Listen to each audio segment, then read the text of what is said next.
La la la la la la bamba. Say that. Yeah. What you gon' do for the bag? Yeah. Spin it like in my last. Yeah. Spin it, make it all bad. La la la la la la bamba. Shout it back. Yeah. All the cash up for grabs. Yeah. There's no cap. She like that, I keep coming back. La la la la la la bamba. Yeah. She just want hard Celine. She like the bar Kareem. I'm tryna get all between. Yeah. She pop it all on me. Take on a shopping spree. Let her get a property. Hey, come to my palace. I know you tired them dudes be capping. She like my fashion. I put on strings like Richie Valens. You the baddest. I'ma talk them red, no salad. Send the address. I pull up that fantastic. I can't leave you alone. No. You the only girl who get to stay until the morning. No cap. Dime que me amas, better tell me on the phone. She say you can't have my corazón. La bamba. Say that. Yeah. What you gon' do for the bag? Yeah. Spin it like in my last. Yeah. Spin it, make it all bad. La la la la la la bamba. Shout it back. Yeah. All the cash up for grabs. Yeah, there's no cap. She like that, I keep coming back. La la la la la la bamba. Shout it, you the bomb. We go shopping in Milan. Backseat of that foreign, bad in LA like LeBron. I got a smudge in her little bomb. She say yo te amo, she just want that Louis Vuitton. Came for me in a fair lane. Keep you know you need to grab a napkin. Play my Spanish, she love to cook me plantain. Go hit my Cali crib and give you all the back pain. Yeah. Might make you my baby mama. I like how you shake it like some maracas. Might let you keep the commas. Para bailar la bamba. All that she get it all from her mama. La la la la la la bamba. Say that. Yeah. What you gon' do for the bag? Yeah. Spin it like in my last. Yeah. Spin it, make it all bad. La la la la la la bamba. Shout it back. Yeah. All the cash up for grabs. Yeah. There's no cap. She like that, I keep coming back. La la la la la la bamba. La la la la la la bamba. La la la la la la bamba. ML bot ball today. We got lots of great games. We're starting off with the Athletics and the Rays. We got Pirates and Nationals coming up round 2. And then Mets and Giants got Jacob deGrom, Johnny Cueto, both guys who either are current aces or used to be aces in their own right. So lots of great games for you today. Yep, and we're going to start off with a little bit of a surprising battle here in the American League. You know, Oakland A's and Tampa Bay Rays, not teams that are traditionally, built to be championship contenders, but, Oakland's leading the West and Tampa Bay is just a couple games off the East lead. So very important series. Rays have already taken 2. Yeah, I mean, both divisions are pretty close. Tampa Bay is only 2 games back of the Yankees. Blue Jays have been resurgent lately. They've won, I know at one point they won 8 of 9. They've been very hot recently, so they're only a few games back. And then the West, Athletics have a lead, but you got 3 teams within 6 games. You got the Angels, you got the Rangers, and the Astros, who, if they can get it together, they're going to win a lot of games. I mean, Alvarez is having a great season, and if you can get some of that pitching together and you come that hitting together, that team, could close that gap in a snap. So Athletics having a great season so far, but big game for them here. You got your ace on the mound. You lost the first 2 games of the series, so you want to take at least this game. Yeah, well, looks like we're taking a quick peek at the starting lineups for both teams. And which names really are jumping out for you for the Oakland Athletics? Well, you got a lot of guys who are cold, but who jumps out to me is Chris Davis, batting way above his usual average, hitting around 300, still hitting about the same amount of power. So he's having a great season, a big reason why the A's have been so good. But the A's haven't hit this series yet. They scored, I believe, 1 run over the 2 games, only had 3 hits yesterday, got shut out by Yarborough, only 3 hits. So they need to get the bats together. But Chris Davis is the key in their lineup. But they got a lot of guys who can hit on that team. And of course, the home side in Tropicana, Tampa Bay Rays, and you can already see a lot of more fire emojis than the snowflakes. So on a hot stretch of late, and who's really jumping out to you there? Well, I'm going to go with anyone a hitter. I think it's Glasnow. I mean, Glasnow, he's an interesting character. He's not putting as good numbers out as last season, but still very good numbers. But when you look at the Rays rotation, you got so many good pitchers. He's like the 3rd or 4th best starter on that staff. Good season, but only 4-4 on the year, and facing a really good guy in Fiers. So he's going to have to pitch great. And you do see a lot of guys hot for the Rays, but maybe I'd say the best guy of all those is probably Willie Adames. But a lot of hitters who could, who are solid. No guys I'd say are stars, but just some solid hitters all around on the Rays team. And if you can have those solid hitters matched up with excellent pitching like we're going to see in Glasnow, and you're going to be a playoff contender any year, especially this year. And it's really come to, you got to win the division if you want to get in. The AL Central has just dominated top 3 teams, holding playoff spots and holding on to them pretty firmly.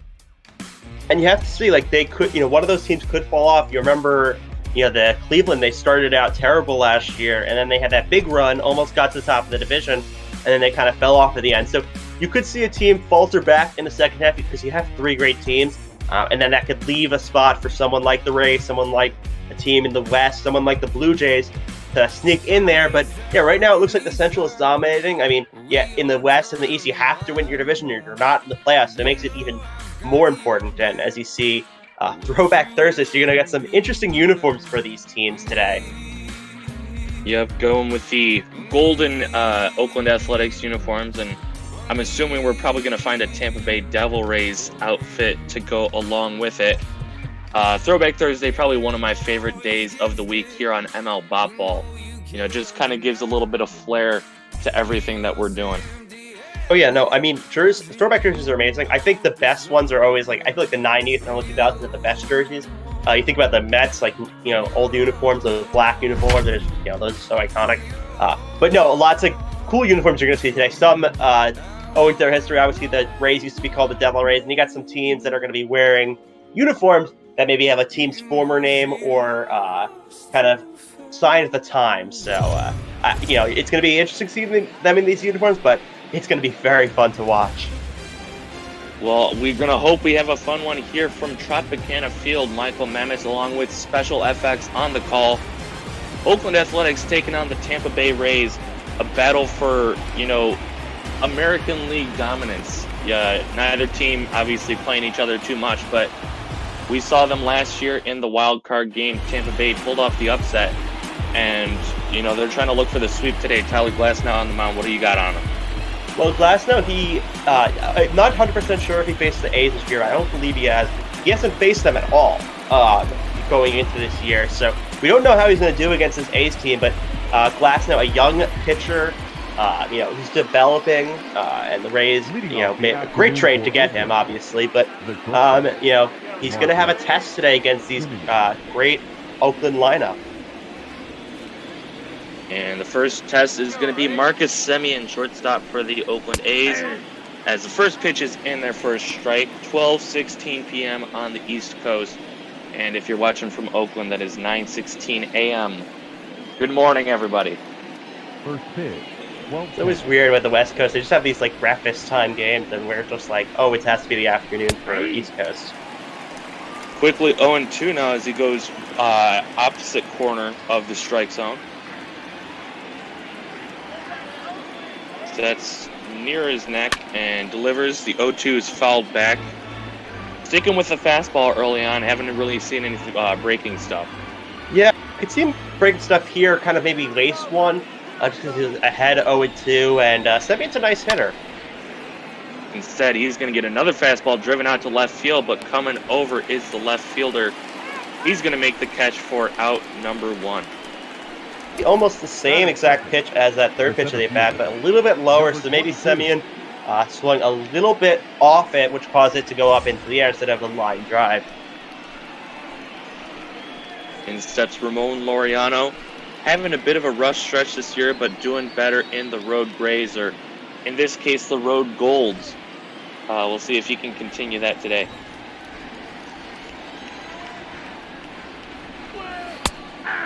First pitch, breaking ball, first one of the game. Hangs that one a little bit, but it's taken for strike one.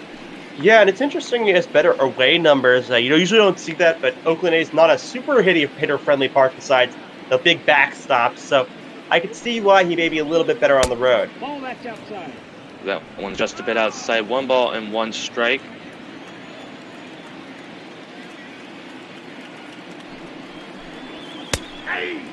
Check swing, but doesn't matter. Strike 2 called, and Glasnow is showing some early command of the strike zone. 1-2, gonna miss high, making me eat my words a little bit. Yeah, and Glasnow not, kind of, growing pretty fast this inning. Low pitch count so far, but got some big hitters coming up. So he wants to get Laureano out here. Swing and a miss, strike 3. Got him to chase that fastball inside, and 2 quick outs here for Glasnow. Batting third, the designated hitter, Chris. Fires it in there, and 2 inside for Laureano to hit. Got in on his hands, and two quick outs for Glasnow. Well, and here's your man that you're keeping an eye out for, Chris Davis, just below 300 on the year. That one's tapped foul down the right side. Yeah, and the closest thing he's had to this average was first year. He played like 50 games, he had like a 279 average, I believe. But usually he's in the 240s, last year in the 220s, so abnormally high average for him this year. Oakland's definitely going to take it. That one's taken for strike 2.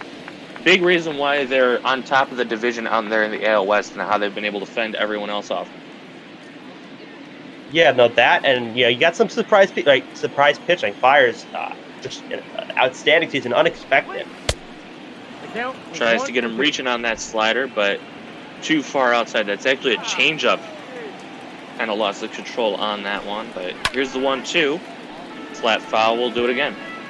And a kind of odd thing with Davis, he's not a very big player. When you look at him, you think of him as someone who would be more of a contact hitter, but he can crush the ball, so he got muscle somewhere. And this time, got that curveball chased outside for strike 3. Second strikeout for Glasnow. A's go down 1-2-3. The Rays about to come up. You're watching ML Bop Ball on Twitch.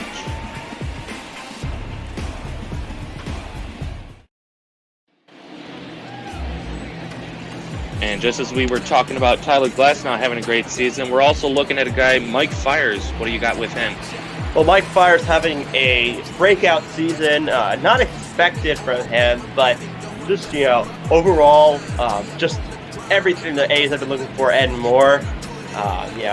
He's, been in the league for a while, and he's had some great games. He had that no-hitter, but he had the no-hitter, but no one expected him to be this good, and the A's hope he can continue this the entire season.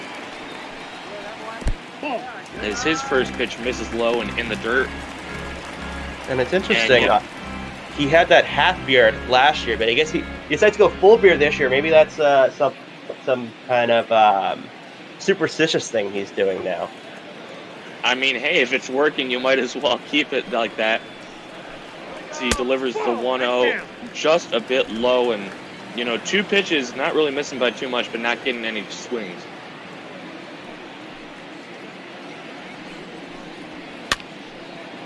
Leadoff hitter Willie Adames pops this one up foul territory. Coming over is Olsen. He dives, and he cannot make the catch. Great effort there. It was just going to be strike 1. Yes, slow windup from Fiers. This one's ripped over to third base. Matt Chapman has it. Fires across the diamond, and there is out number 1. Chapman, a consistent fielder. It must be nice, any ball that goes to third, you kind of know it's going to be an out as a pitcher. Nice job recovering from that, going down 2-0 in the count. He's got Brendan Lau, who's having a decent season so far. Yeah, he's moved himself up in the batting order. Was hitting around 5 or 6 just a month ago. That one misses outside 1-0. Yeah, the Rays aren't going to be too aggressive with Fiers here. They aren't known as a super free swinging team, so if he's going to have to throw strikes here, and if the umpire is squeezing him, it'll make it a little bit more difficult for Fiers.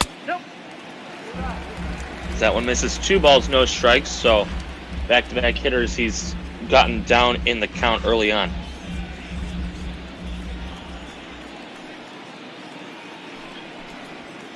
Ball. 2-0 pitch, getting a little bit squeezed out there, but 3 balls, no strikes. Austin Meadows, very dangerous bat, came along with Tyler Glasnow in that Chris Archer trade.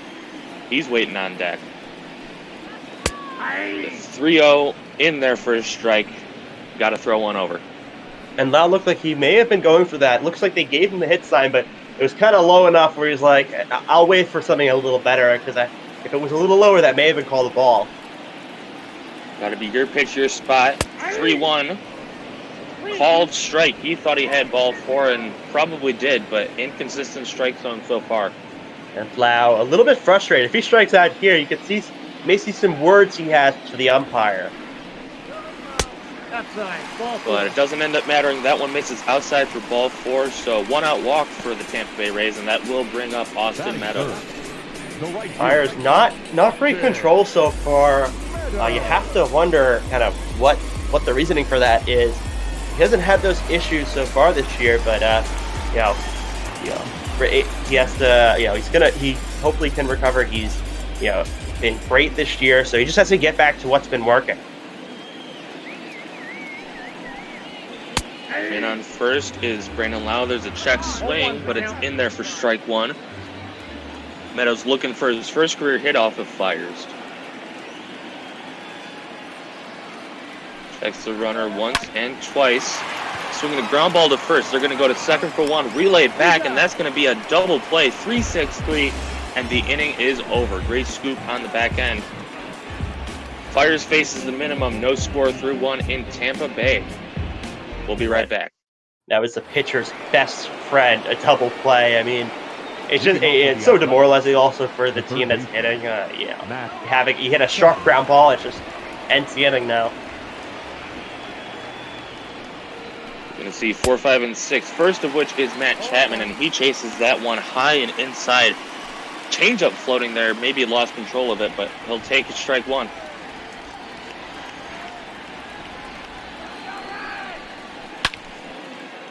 That one's driven out to right field with the overshift play, and that's going to get down for extra bases. One hop up against the wall. Chapman takes a run around first. He'll make it into second base with a lead-off double. Shot by Chapman going oppo, and you see he is tied for the team lead in double for Marcus Semien. Yep, got that extra base power in him, both over the wall and inside the park.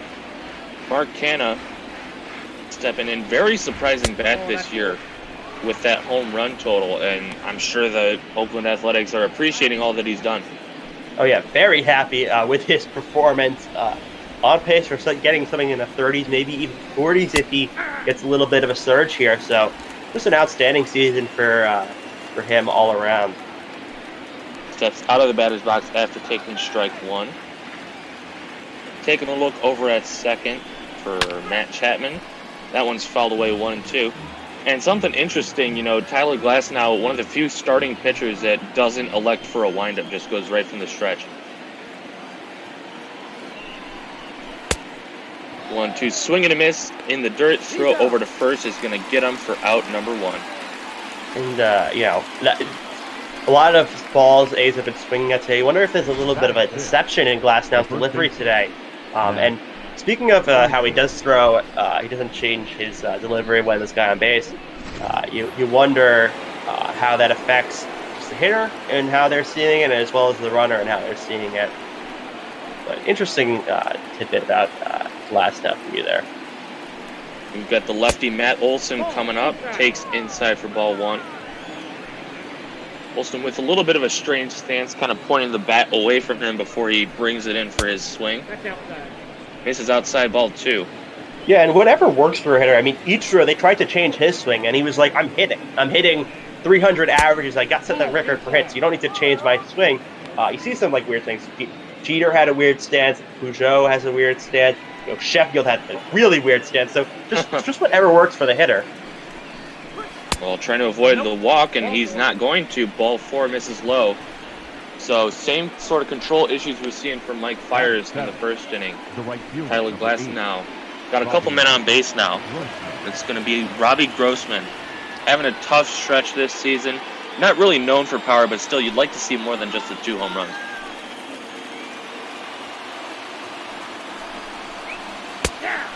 The first pitch grabs the inside corner, 0-1.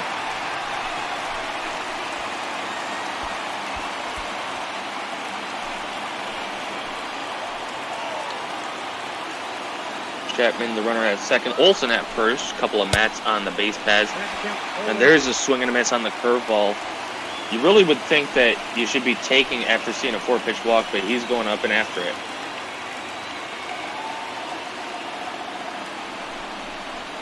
The 0-2 pitch swung on and flied out to left field. Coming over is the left fielder.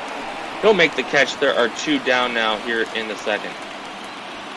Unproductive out for Grossman. Not only do you make an out, you don't advance the runners over. I guess it's better than a double play, but not a very productive at bat there. Now you have to leave it up to the catcher for the A's. Austin Allen not really starting the season in the spot, but he's earned his way in an everyday role as that one's fouled off, 0-1. You can see he's up there in the All-Star voting. Probably not going to make the team, but you know, it's going to be a confidence boost to the fact that he's getting so many votes for the All-Star game. The 0-1 pitch swung on and missed. Had him way out in front of that curveball. And I think Glasnow will go to a ball here, try to make him chase. It's worked for him so far.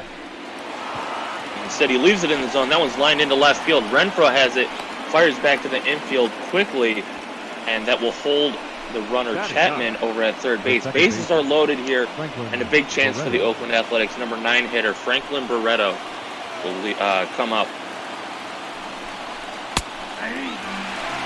Takes the strike on the inside corner, 0-1. So, you know, struggling this inning, you wonder, he went through so good through the first and the better part of the order, and now he's struggling against the bottom of the lineup. So that one misses high, 1 ball and 1 strike. Bases are juiced in the second inning, no score. Grabs the outside corner on the curveball, 1 ball, 2 strikes. And he's just 1 pitch getting out of the inning. That was an absolutely beautiful pitch from Glasnow right on the corner. A hitter's not going to go for that, and just perfectly just painted the zone. Cueto in the right-handed batter's box takes high and inside on the fastball. 2 balls, 2 strikes, 2 outs here in inning number 2. As our good friend Cookie would say, we got deuces wild.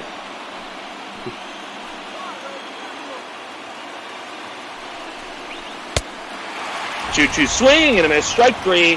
Got him chasing that fastball outside. And the Oakland Athletics leave the bases loaded. Headed to the bottom of the second here in Tampa Bay. No score. You're watching ML Popball on Twitch. Glasnow fired up after that inning. Got out of a huge pickle. And now Fiers has struggled a little bit the first inning, but did recover quickly against the middle of the Rays lineup. And he's going to have to face another dangerous hitter, Hunter Renfroe. Very polarizing numbers, lefty versus righty. And, you know, it makes sense. Lefty, you can see the ball better coming out of the hand as a right-handed hitter. He takes strike 1. Yeah, but those numbers against right-handed pitchers have to get better, or else, you know, when you get older, they may start platooning you. Rays aren't going to do that right now because Renfroe still has a lot of potential, but you got to improve those numbers against the righties. Strike 2 called at the top of the zone, quickly down in the count. Renfroe with the open stance closes it up. Swing and a miss. Strike 3. Got him with that 2-seamer running in. First strikeout for Fiers, 1 away. And that ball was a ball. Started out as ball, stayed a ball. You wonder what Renfroe was seeing there. Maybe he thought it was going to slide in or something like that, or the umpire was going to expand the strike zone because that ball was way inside. Sometimes you think that, you know, you got to have a mindset where you're swinging and you're not going to change that. G-Man Choi first baseman for these Devil Rays, takes strike one. Overall, great season for Choi. They took a flyer on him, and he's just, he's been great this season. More than you'll expect from a guy who's basically been a journeyman around the league. Been a journeyman, but he's kind of found his home out here in Tampa Bay. Fiers ready to deliver the 1-1 pitch. Misses inside, 2 balls, 1 strike. Choi being patient so far in this at bat. We'll see if it pays off. The 2-1 swung on and missed. Looks like he pulled the string on him, but no, that was just a 2-seam fastball, a little bit slower. 2-2 right back up the middle and off of Fiers. Picked up by Chapman. The throw onto first, not going to get him. So very unlucky for the Oakland Athletics. Hit off the pitcher, and we're going to have the catcher go out and take a look at it, make sure everything's okay. And you have to hope Fiers is good. I mean, 2 of my 3 games so far, the starting pitcher has got hurt. So I'm hoping that doesn't happen here, but it looks like he's walking around, but he stays in the game. And also on that play, if it wasn't for the shift, that play gets probably made, because Chapman would probably be right in the right position to pick up that ball to get the pretty slow Choi. Instead, we're going to leave it to Yoshitomo Tsutsugo as we see Raymond the Ray getting everyone pumped up here in Tropicana. First pitch to the left-handed DH, misses outside for ball 1.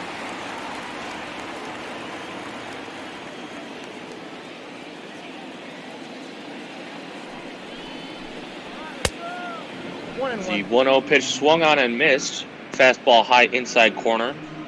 And that's a spot you usually try and go to, try and jam a hitter.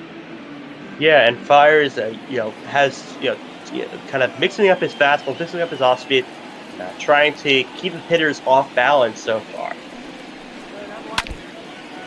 1-1 is fouled away. 1 ball, 2 strikes now. Fiers likely going to try to go low here, try to coax that double play ball just like he did last inning. Sure, he'll take a strikeout too. 1 ball, 2 strikes. And instead he will get that ground ball. Second baseman Barreto to Semien, over to Olsen. And the second straight inning, Rays hit into a double play to end it. We played 2 here at Tropicana Field, no score. Nice scoop by Olsen on that play, and just, he's what you want as a pitcher. Just get that double play 2 innings in a row. You got to be happy. Checking in with Heidi Watney, reminding us that the Tampa Bay's pitching staff is one of the best in the league, of course, best in whip.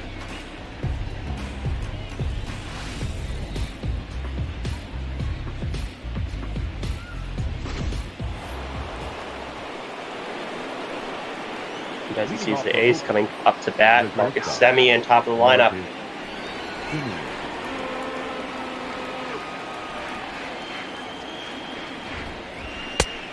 First pitch well too high, 1-0.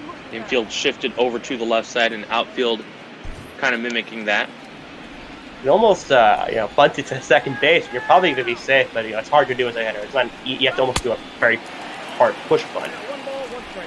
That one swung on and missed, 1-1. Yeah, I mean, as much as I hate seeing the shift, I can't deny its effectiveness. And you would love to just be able to bunt your way on, but that takes a very special type of hitter.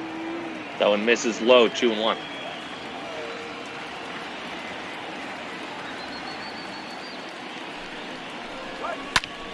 Base is empty, 2-1 is fouled away. 2 balls, 2 strikes.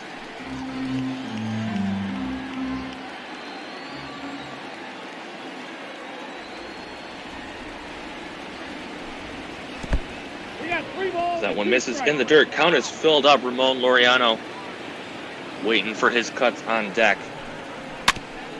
The 3-2 is fouled off. We'll do it again. And Heidi was talking earlier about the Rays pitching, and great pitching this year. And Morton got signed as a free agent, and Snell got an extension. But not a lot of they're not investing a lot of money. It's paying off really well despite that. Driven out to right field deep. That's going to be one hop up against the wall. Semien takes the turn, heads to second, and he will cruise in with the leadoff double. Another opposite field hit. Another opposite field double A's, maybe they're, that's their strategy. They're just going to try to get into the opposite field, beat the outfield who's shifting a little bit for that batter, and take advantage of that and put runners in scoring position. I mean, you got to think if the right fielder's playing straight up, he's going to have that one. Instead, we got a man on second, nobody out. Ramon Laureano fouls that one back 0-1.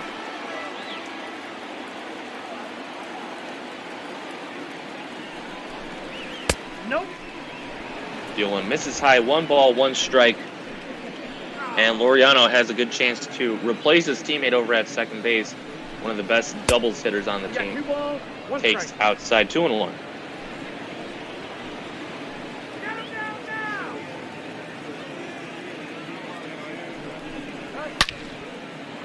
That one's driven into center field. That's going to get down for a base hit. Kiermaier has to bobble it as he picks it up, but throw back in will hold the runner at third. Runner's at the corners now. I think Kiermaier has that arm, because after that bobble, usually runner's going to be going home, but Kiermaier, very strong arm, could fire it, one hop or not even any hops to the plate. But now you got middle of the lineup up, first and third. No, that's not what Glasnow wants this inning. A bit of struggles. Left the bases loaded last inning. Now he's got a couple of runners on here in the third. And the big bat Chris Davis steps in, 1-1. Last thing you want is a pop-up or a strikeout for Davis here. Just make contact. Even a double play, not great, but at least you get a run in. 1 ball, 2 strikes. Swung on and missed. Chased that one low, trying to do too much with it. It's got to be defensive here. You just want to make some contact. Just get something going so you could get that runner from third in and take the lead for your team, because you got a great pitcher going, and you think he's not going to give up more than 2 runs this game. That one swung on and missed. Big strikeout right there. It's already number 5 on the game for Glasnow. Got him chasing. He's done a lot of balls to chase that went in the dirt. Similar to the second strike where Davis had to swing it one down low. So Glasnow fooling some of these ace hitters, and now you have another test in Matt Chapman. Not retired Chapman yet in the first at-bat. Takeoff throw over to first. Nothing's happening. And you have to wonder why the A's are not going to try to attempt a steal. You got a pretty fast runner on first in Laureano, but I guess you don't want to try to sacrifice that out and something go wrong. Especially when you got a line drive here, center field, caught by Kiermaier. They're going to tag and send the runner home. The throw is just a bit late, and it's 1-0 Oakland. Nice piece of hitting by Chapman there. Hitting it far enough where the runner's going to score. Even with Kiermaier's nice arm, you're probably not going to nab the runner there unless a perfect throw. So, just nice hitting by Chapman. You want to hit, obviously, if you're the ace, to keep it rally going. But at least you get a special run off here, and you're not going to come out of this inning empty. It's always important to get the first run of the game. Let's see if they can add on to it. Mark Hanna. That first pitch just a bit low. And he's had some great breaking stuff today, but it hasn't always found the zone.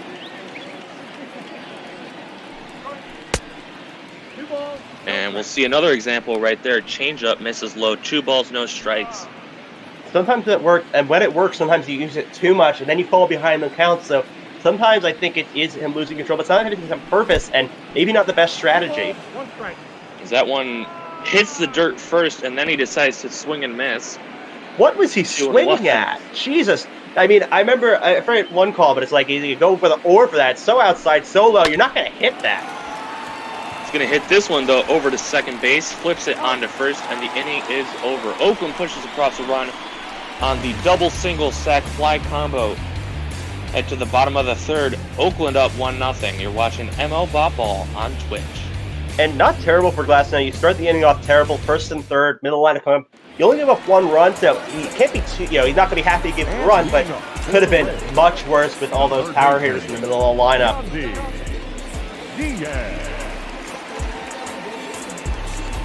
Whatever you can end up doing to help out your team, that's going to be greatly appreciated. Yandy Diaz stepping up to the dish. That one's just a bit outside 1-0. Big part of that wild card win last season was Diaz. 1-0 skied on the infield. Chapman comes over. He wants it, and he does to make the catch for out number 1.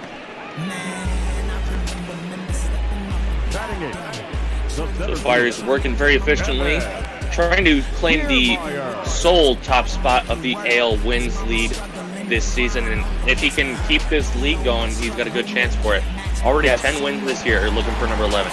And some surprising names up there. The only one I kind of expected up there is maybe Hyunjin Ryu. Maybe Plesac, because he did look really good his first year, but lots of surprising names up there. Not ones you expect to be top in wins, but although wins can be a little bit of a deceiving stat in baseball.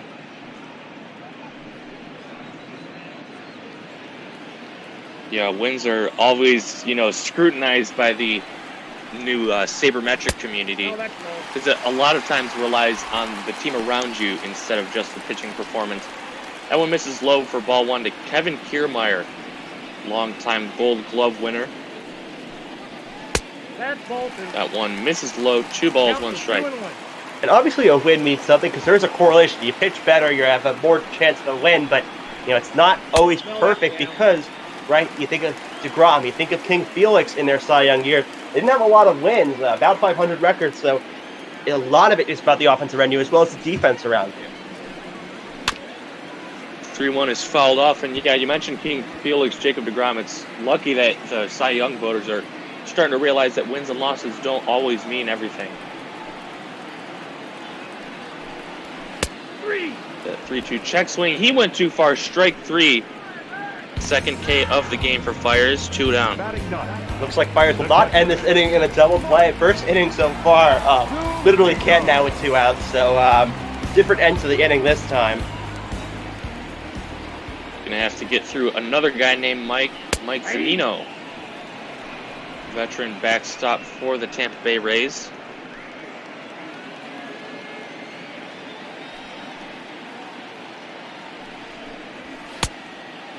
The 0-1 swung on and missed. Good looking fastball high in the zone, but couldn't do anything with it.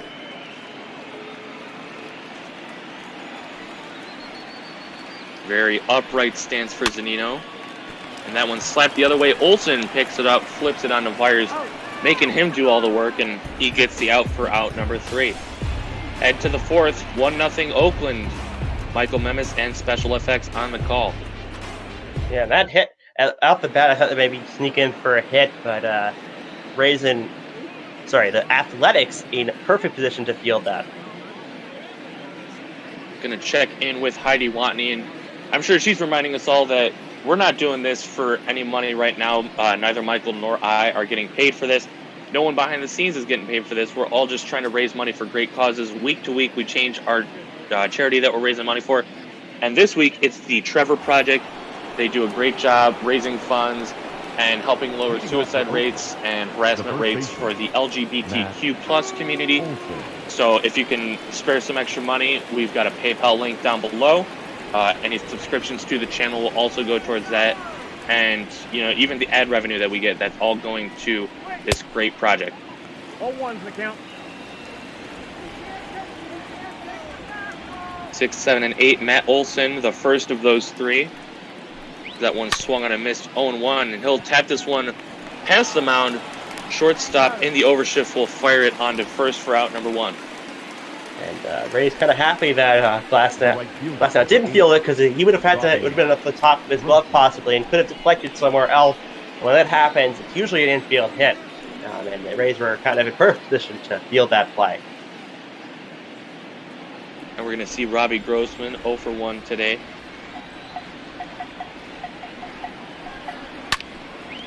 This one's driven out to right field deep. This one's hooking. This one's going to go foul. And like I mentioned earlier, Grossman not known for the power, but he's got a little bit in there.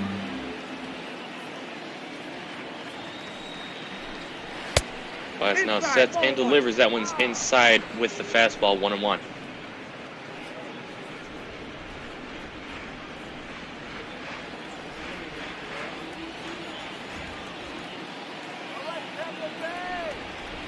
Oriano in the left-handed batter's box, takes high, 2 balls, 1 strike. And, Glasnow's pitch count isn't really too much of a worry just yet, but he's putting a lot of traffic on the base pads. Doesn't help that he's gone down 3-1 here. Yeah, lots of pitches, last inning, but not too high, but, the Rays haven't used a lot of bullpen guys this series, so they have a lot of arms out of the bullpen. So they're not going to extend them too much, I don't think. Swung on and fouled away. 3 balls, 2 strikes.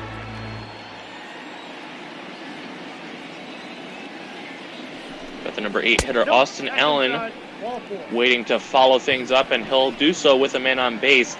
It's a 1-out walk. Now batting, catcher, Austin Allen. Great job by Grossman in that at-bat to lay off some pitches and only swing at the good ones. Yeah, a lot of times when you're the bottom of the lineup, you may be more aggressive, but he's trusting the bottom of the lineup hitters to drive him in rather than being aggressive and trying to do it all himself. This guy's already 1 for 1 today. Trying to make it 2 for 2. Austin Allen fouls this one back. It's a 4th rounder a few years ago. The 0-1 is swung on and flied foul. If I can actually speak some words today, 0-2.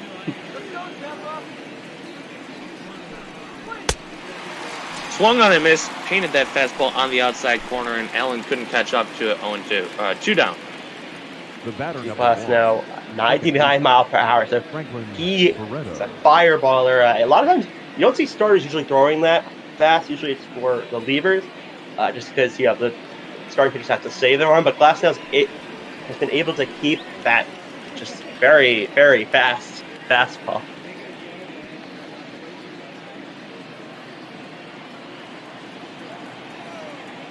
In steps Franklin Barreto, second baseman. Takes at the top of the strike zone, 0-1. Venezuelan international, spending his time in the big leagues now with the Oakland Athletics, and providing some solid defense, not too much offensive contribution. And you can see right there, he swings and misses at the slider. Haven't seen that too often today from Glasnow, usually using the curveball. They make a lot of international signings, but Barreto seems to be the exception. One of their international signings. That one misses just a bit high. Glasnow thought he had strike 3. Probably did, and it would have been on the nicest pitch of the ball game.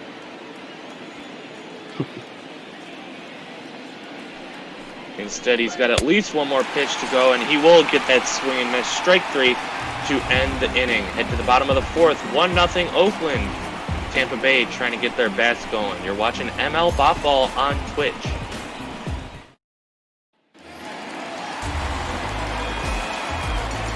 And leading off for the Rays. Leadoff hitter not only of the inning, but also of the ball game, Willie Adames steps in.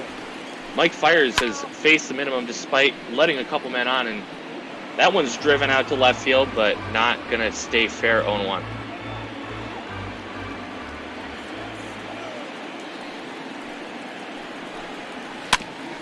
Slow windup and the foul ball, 0-2. Sticking with that fastball inside. And what are you looking for here for trying to get a strike 3? He just waits, kind of make him chase. He seems to have been ahead all game, but Adames didn't chase there. Maybe looking for a breaking ball away this time. He does get that one. I had him thinking about it, but showed some good restraint. 2 balls, 2 strikes. That one slapped foul. Still 2-2.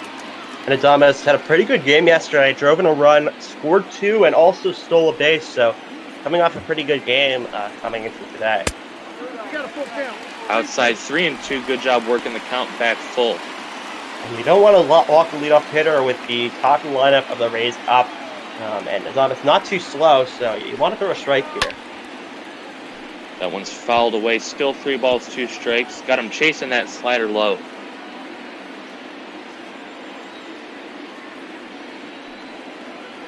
Just pitch number 43 for Fiers. Gets the swing and a miss. Strike 3. Chase that slider for out number 1. And that pitch was not a strike, but such a good pitch, or close to a strike, but such a good pitch that's sinking and started as a strike. You got to swing there. If not, you may get one up. The ball was close enough, but just a nice job by Fiers getting that first out of the inning against a tough hitter. You'll see Brandon Lau, one of the 2 Rays to reach base today. He was, of course, erased on the double play.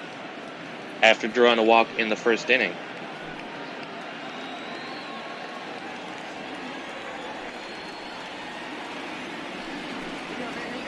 The 0-1 taken on the outer half and quickly 0-2.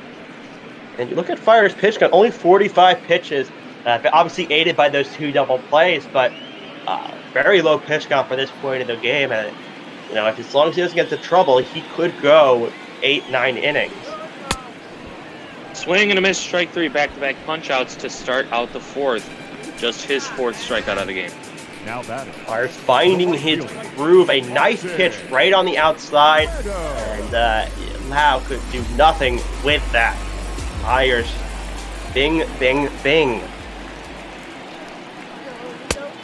Austin Meadows grounded into the double play in the first inning. That one's taken for strike 1 on the high outside corner.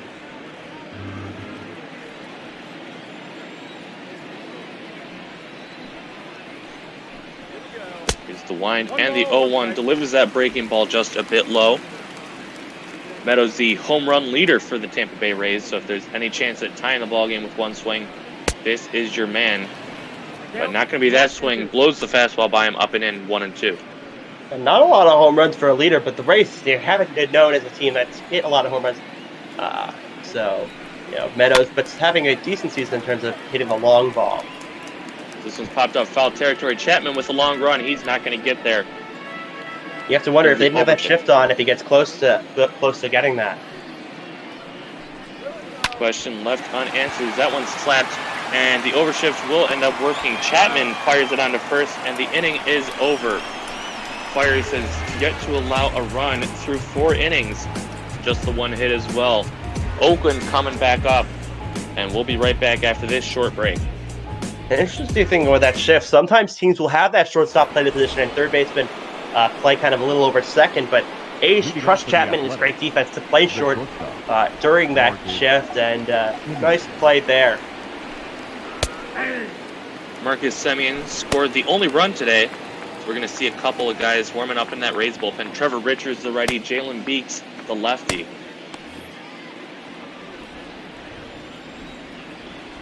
And you got to wonder, you know, are they having some trust issues with Glasnow? I don't think he's pitched too poorly. That one's quickly now 0-2. Just hasn't had the same results that Fiers has. But Glasnow's still a young guy. You're not going to try to pitch him too much and hurt his arm, but and you got a lot of great starting pitchers, so you don't have to save the bullpen for a guy that may not go long. So it makes sense. I don't think they're going to take him out this inning, but it's nice to have a guy warmed up just in case at the top of the lineup. Got a bit of a favorable call there, and Semien's not happy. He's letting the umpire know about an 8th strikeout already for Tyler Glasnow. You see, as it crosses zone, maybe, looks a little bit outside, but maybe nicked the corner of the plate, and as a hitter with 2 strikes, kind of got a swing on that close enough that they could be called a strike. This first pitch looped into center field. That's going to drop in for a base hit. So back-to-back at-bats for Ramon Laureano result in a single. The bat, number 2. Another opposite field hit. Glasnow, we know he throws fast, so maybe the A's just swinging late because of that and causing a lot of their hits to go oppo. Yeah, part of it is on purpose, but I think, in that one at least was, kind of got jabbed and got lucky with it. But the A's are going to take it, especially with this guy at the dish, although he hasn't been producing today. Chris Davis, 0 for 2 with 2 punch-outs.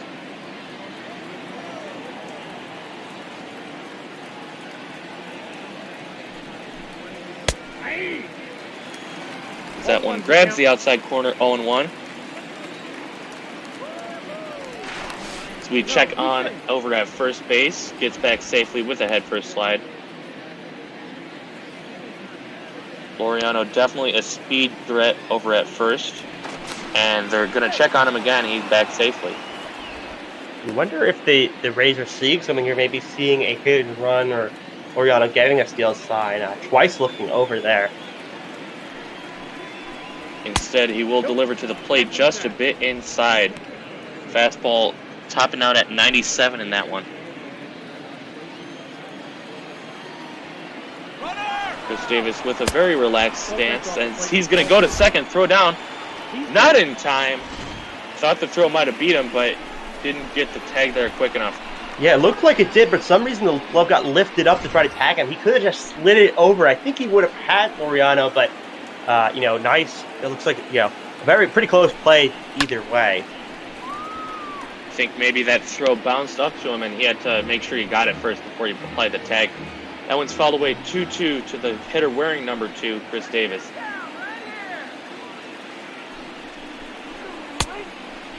Misses low. The count is full. Matt Chapman waits on deck. Driven in the sole run today. Yeah, and you don't want to walk Davis here. I mean, Davis struck out twice already, but you also don't want to give him something to hit because he does have that power. Instead, he's going to get the hat trick. Curveball left it pretty well in the zone, but Chris Davis not having it today. The third base. And throw your hats up because that's a hat trick for Davis. Down for the third time today on strikes. Now Chapman's going to try to save the inning for the A's.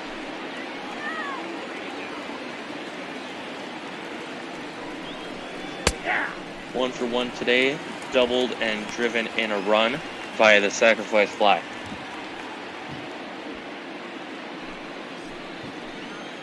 Ramon Laureano over at second base. I don't think he's going to try for third here, but got the wheels to do it. That one's quickly now 0-2, curveball grabbing the inside corner.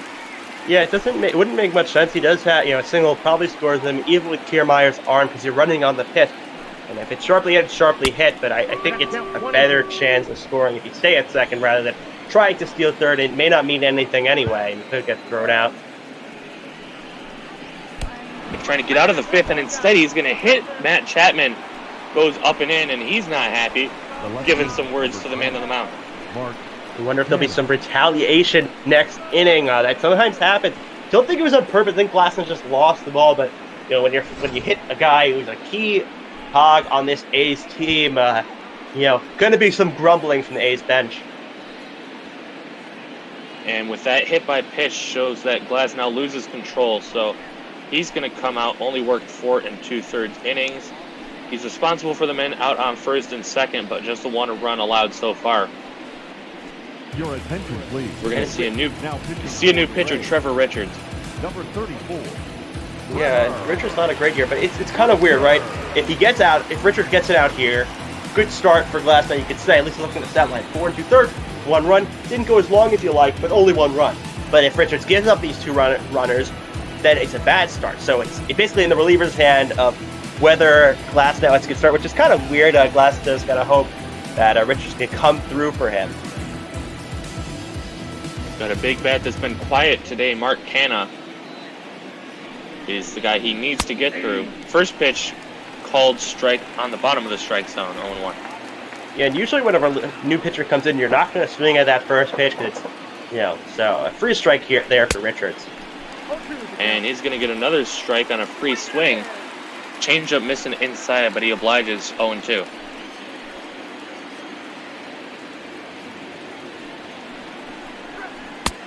Count 0-2 pitch, it misses high. 1 ball and 2 strikes. Ramon Laureano standing at second. Matt Chapman over at first. Mark Canha, the man at the dish. 1-2 pitch, just a bit high. 2 balls, 2 strikes. Not able to find that put-away pitch just yet.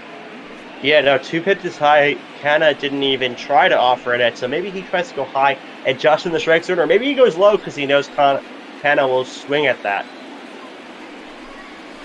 Here is the 2-2, misses outside from 0-2. Canha's battle back to 3 balls, 2 strikes. Both runners are going to be off on the pitch.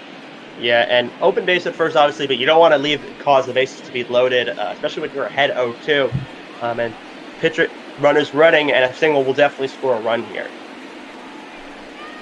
The 3-2 pitch misses inside, ball 4. So the first man he faces out of the bullpen, he puts on by the base on balls. Now he's got to face a very dangerous hitter, Matt Olson. So got to be on the edge of his seat. 2 of those inherited runners are his, and now you got Olson up. Both got, 2 guys, both your inherited runners on second and third. So a single scores both of them here, and Richards needs to try to get out of this before Oakland could possibly break it open a little bit. Not to mention Kevin Cash. He made the decision to bring in Richards instead of Glasnow, who was still, had some pitches, gas left in the tank. So when misses ball 1. Yeah, not a lot of relievers in this series, so you think you'd put a better guy in, not a guy with a 5 ERA. 2-0. Although Richards is the long relief guy, so that's probably why they went to him so early. That one misses low. 2 balls, no strikes.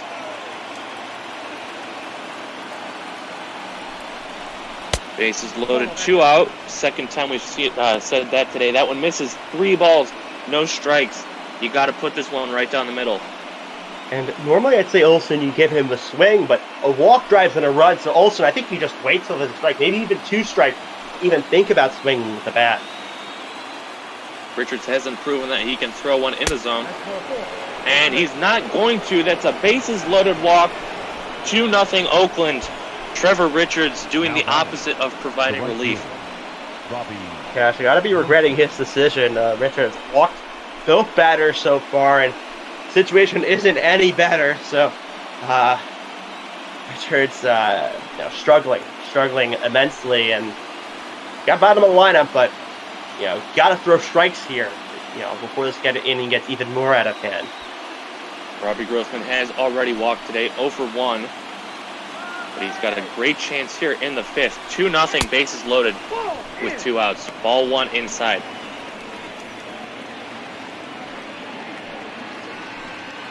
And after, Canna, he hasn't thrown a first pitch strike to either of the next 2 batters. Richards sets, checks Chapman over at third, not going to go anywhere, but that one's taken for a strike, 1-1. And that was barely a strike, but luckily he did get that call there. And he got lucky, he got a swing there too. Swing and a miss on the curveball low and in. 1 ball and 2 strikes, 1 pitch away from getting out of the inning. Grossman ready, so is Richards. The 1-2 is fouled off, and we'll do it again. And Richards ahead on this company. We had also 2 batters ago, so you just got to put him away here. From the stretch, just a bit high with the cut fastball. 2 balls, 2 strikes.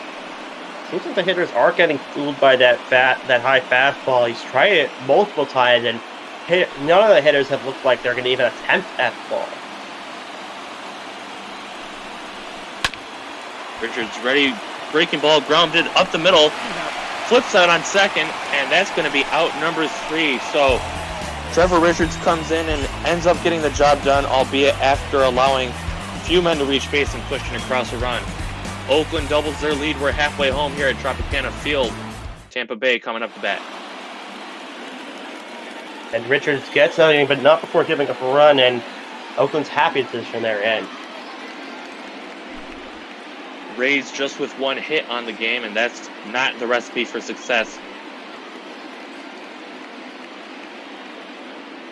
Yeah, and you have to hope that you could build up Fiers' pitch counts, and maybe they have to put in the bullpen. But A's bullpen is still pretty solid, but Rays haven't been able to hit Fiers just all game. Struggling immensely. Maybe Fiers. They have to hope Fiers maybe loses something as the innings go on. Maybe long inning. Maybe he was sitting too long, and maybe he comes out a little bit rusty. But Fiers mowing down the Rays hitter so far. Pitching on fire. He's faced the minimum through 4 innings, albeit a couple of double plays did help him reach that point. Hunter Renfroe takes for strike 1.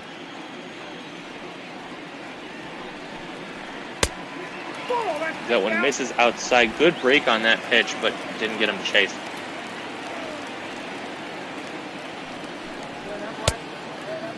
One swing and a miss. Strike 3. Blows that fastball right by him.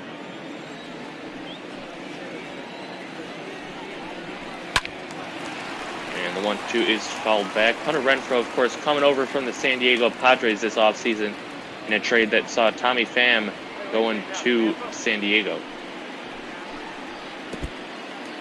That one misses in the dirt, 2-2. Yeah, Pham had a decent season for the Rays last year after coming from the Cardinals, but Renfroe, a young piece the Rays will definitely like, especially at a pretty controllable cost for the team. If he fouls this one back, like you said, trying to drive up that pitch count of Fiers, even if he doesn't get on base. Catcher sets up inside, and he gets it inside. Swing and a miss. Chase that fastball high. 5 strikeouts for Fiers. As we take a look at the American League ERA leaders, Fiers coming into the game, sitting at number 5, and he's got a chance to climb that list, pitching a shutout through 4 1/3. And the most surprising name on there is Ryan Yarbo, usually just used as an opener, but a below 2 ERA and the Rays ace, I guess, even though they have Snell and Morton. So that's I think the most surprising name on there. But Fiers definitely having a great season as well, and his ERA below, a little over 2, and that's all that the A's could ask for, even more than what they could ask for. Quickly now 0-2 on G-Man Choice. He rips that one foul. Choi has the only hit of the game for the Devil Rays.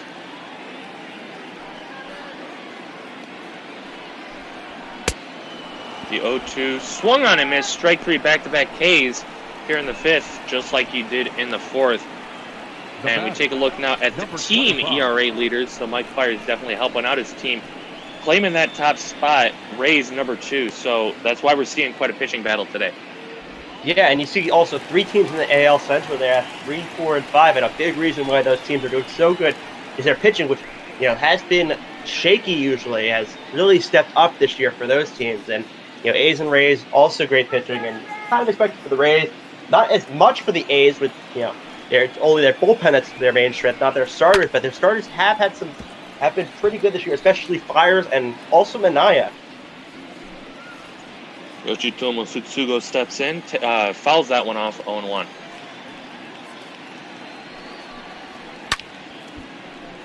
That one's fouled away. No balls, 2 strikes. Duct Tape Man making a good point in the Twitch chat, reminding us that Mike Fiers, of course, was the whistleblower that ended up leading to us finding out about the Houston Astros cheating scandal that happened in the 2017 season.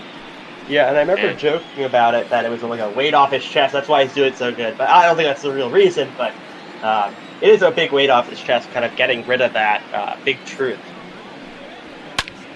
1-2 pitch, swung on and fouled back. We're going to do it again.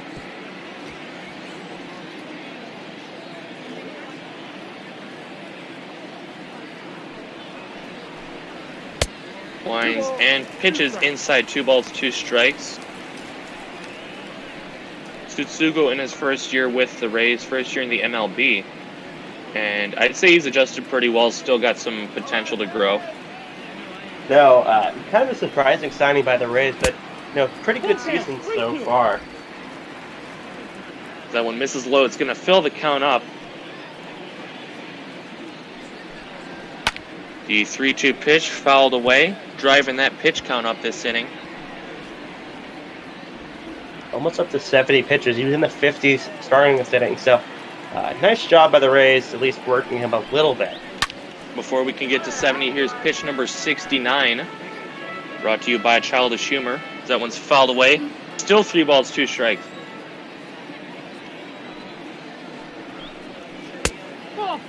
And just a bit low. I kept waiting for Blue to raise his arm, but that's going to be ball 4. Just a second walk issued today from Fiers. And unless he can get a caught stealing or pickoff throw, he's going to have to face more than the minimum so far today.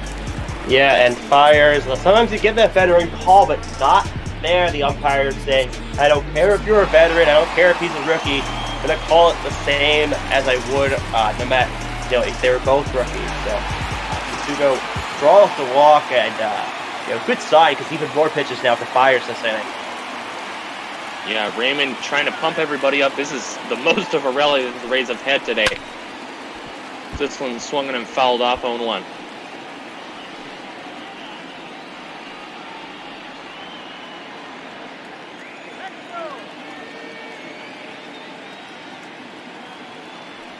Yandy Diaz at the dish, takes inside 1 ball, 1 strike. Like I mentioned, big reason why he was able to propel his teammates over the Oakland Athletics in the wild card game last year. That one's fouled back 1-2. You always wonder when you have these rematches of those key playoff games if there is some extra incentive for these teams. Rays have been repeating so far in the series. That one's fouled back 1-2. But Oakland, you know, doing a great job today trying to get the closer of the series.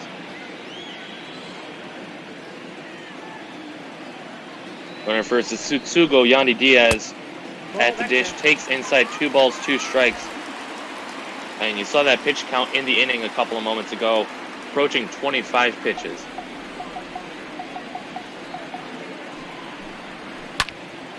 The 2-2 pitch swung on and fouled away. Rays not going down easily. Yeah, and that pitch was too close to not swing at. May have been a ball, but could have been called a strike as well. So Diaz fighting off Fiers.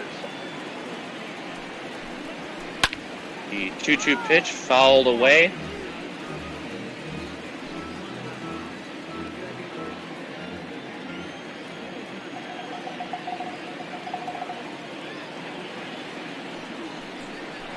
Fiers sets and delivers inside 3 balls, 2 strikes. That's going to loosen up Tsutsugo over from first base. Kevin Kiermaier, not known for the bat, but he can deliver, waits on deck. Fiers got to be frustrated so far, just taking longer than he expected. The Rays hitter's proven to be very pesky, and this one's driven up the gap in left center field. That's going to get all the way to the wall. Rounding third and heading home is Tsutsugo. The throw is cut off, no relay, and I almost called them the Diamondbacks, I don't know why. Tampa Bay Rays have cut this deficit in half. Yandy Diaz with an RBI double. Diaz just driving in the gap, and I think Tsutsugo is running. I don't think if he's running, or he ends up being a close like it's Tsutsugo, not a too fast guy, but if he's running, easily gets in there, and you know, the Rays cut that deficit to 1. You just wonder if they didn't put Richards in last inning, it would be a tie game, possibly a tie game right now.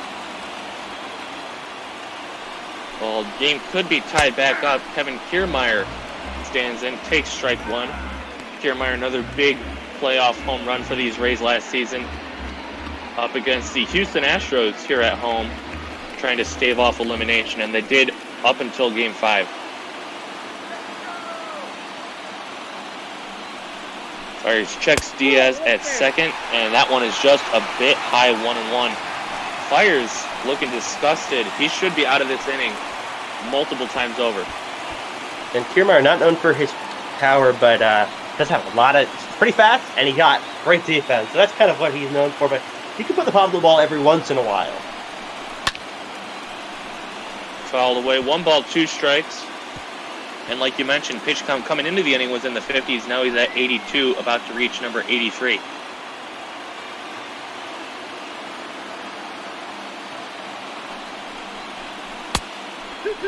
And it misses low. Curveball, 2 balls, 2 strikes. If he loses Kiermaier here, if they start warming someone up, I think you keep Fiers in until the second run scores, but you know, not encouraging signs by him, at least at the end of the sitting. 2-2 driven the left side. That one is a fair ball into left field corner. Rounding third, heading home is Diaz. He'll make it. The throw into second base is in time to get Kiermaier.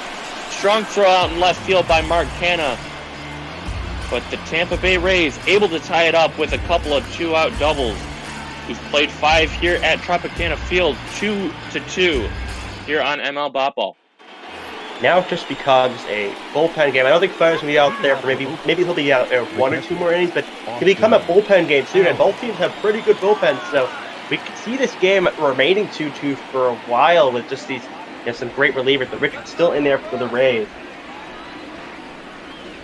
So Glasnow not going to get credit for the win or the loss, just a no decision.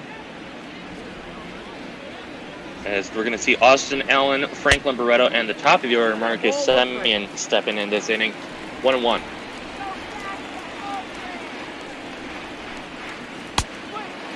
Swung on and missed, takes him low out of the strike zone with the curveball. And Richards shown a lot better command this inning. A lot more break to his pitches and make them more tempting. Going from the full windup and delivers, pops it up on the infield foul territory. Long run for Yandy Diaz as he was in the overshift. He's going to make the catch in that third baseman coach's box. Almost called it the batter's box. I need to know what words are things. So it's early on the West Coast, so you got an excuse. Nice run though by Diaz getting that ball. Catcher didn't even come out for that. I guess he knew Diaz would have it. Just, catcher could possibly get that as well. Probably was calling for it the whole way as that one misses low and in. Franklin Barreto, couple of strikeouts in this game. 1-0 pitch, swung on and missed, left that cutter right down the middle, but not the fastest of pitches from Richards. Yeah, Richards, he's gonna mix some stuff in there. He's gonna try to get ahead in the count, and he's just putting him away. That seems to have been a struggle so far. But last batter, he did do a nice job. This one skied into center field. Kiermaier's got a long run. He's gonna make the catch.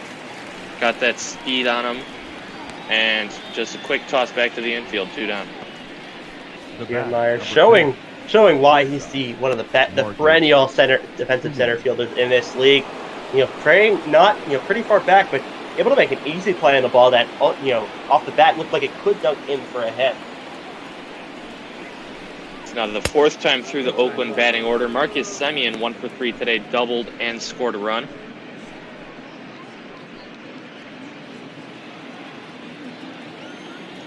He's going to face Trevor Richards for the first time today. That one is driven out to left, but it's hooking all the way. It's going to go foul. Left that one in a desirable spot. Yeah, now with the top of the lineup coming up, you wonder if Richards is going to stay in after this inning. Obviously, he can go a little longer, but Ray's still got a good amount of arms in that bullpen that they can use to keep this game tied, or even if they take a lead, maintain that lead. That one's fouled off 1 and 2. And I think it is going to come down to the game situation. Obviously, extra innings still exist. You don't necessarily know how long this baseball is going to go, especially in a tie game. And you're facing Seattle after this, so not too hard of a series. So you may use a little more bullpen arms. This game seems like it's going to be, you're going to need more bullpen arms. And a game against Seattle, who's not a great team. That one backs him up with 2 balls, 2 strikes.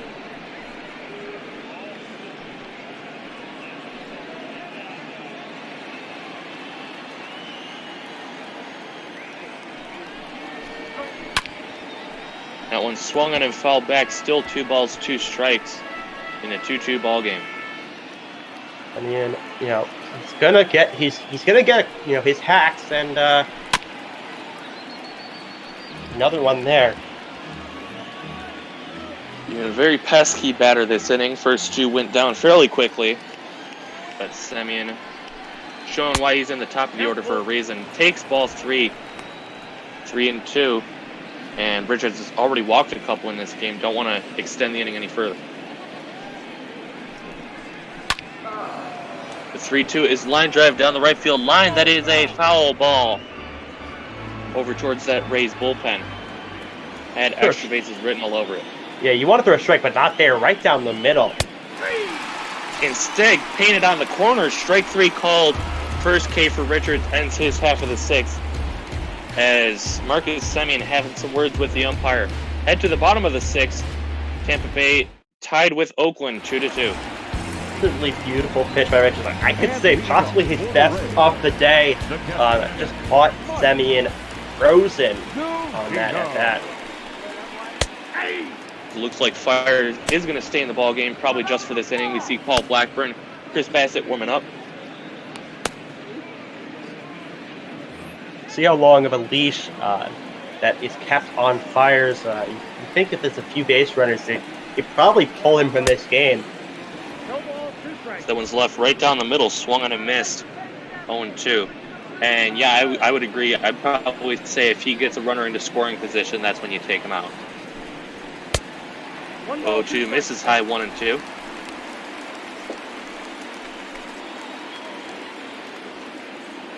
Zunino first to bat in the inning, then top of the order, Willie Adames will follow. Swung and a miss. Strike 3, slider on the outer half, and that's now 7 Ks for Fiers. Next for Tampa Bay, the shortstop, Willie Adames. Breaking ball going away from the hitter Zunino, and he just couldn't do anything with it. Tried to pull it off the outer half, not going to do any success with that. Willie Adames now leading off. over 2 with a strikeout and a ground out. Takes ball 1. Count 1-0. And it's been, top lineup hasn't performed that well for the Rays. It's been more kind of middle to end. So, the top lineup has to pick it up a little bit. They've been struggling. This one's driven out to right field. Coming in is the right fielder, Grossman. He's going to make the catch, 2 down. Quick, next inning for Fiers so far. Recovering from last inning. Doesn't look like he's having any of those struggles, but he did look good last inning until they got to those 2 outs, and then, the wheel fell off a little bit. So, key batter here, Brendan Lau. Both of those runs coming with 2 outs. That one's taken for strike 1.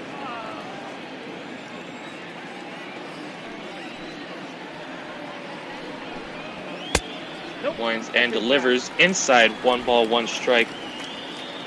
Brandon Lau, another guy who's been very quiet today. 1 ball. And he swings and misses, pitched low out of the zone.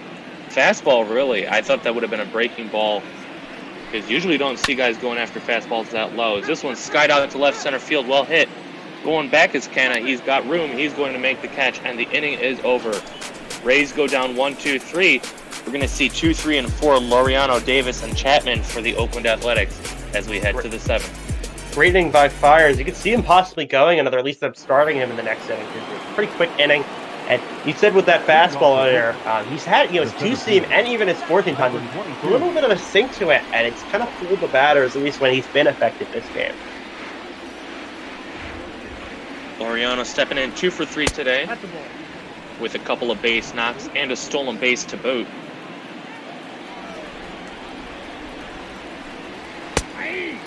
1-0 pitch taken at the knees, 1 ball, 1 strike.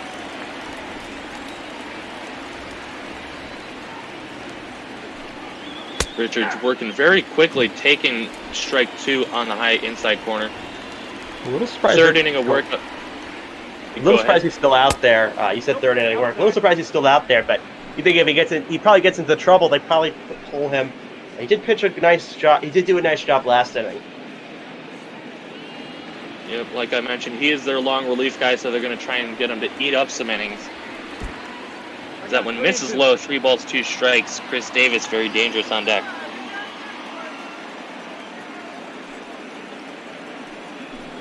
Payoff pitch inside for ball 4. Ramon Laureano putting his wheels on base for free. Almost snuck in there on the inside corner. I don't think Richard is happy with that. Not a bad pitch for 3-2. Hitter's not going to swing at that, but he did almost sneak in. Now Davis 0 for 3. 3 strikeouts. You wonder if he's going to have a different approach here, just to avoid striking out, kind of getting in his own head. Probably just going for a more simpler approach. This first one just a bit outside 1-0. Richards is not happy, and as we have a little bit of time, I want to remind you guys to check us out. We've got our social media links posted at the bottom. Of course, MLBopball.com is where we facilitate a lot of this through, as well as our Discord. Type ! Discord into the Twitch chat. It'll give you a link. We've got a Twitter account, Instagram, and Reddit, posting a lot of updates through there as we get through this 162-game season, trying to call the 2020 season how it was originally planned to be.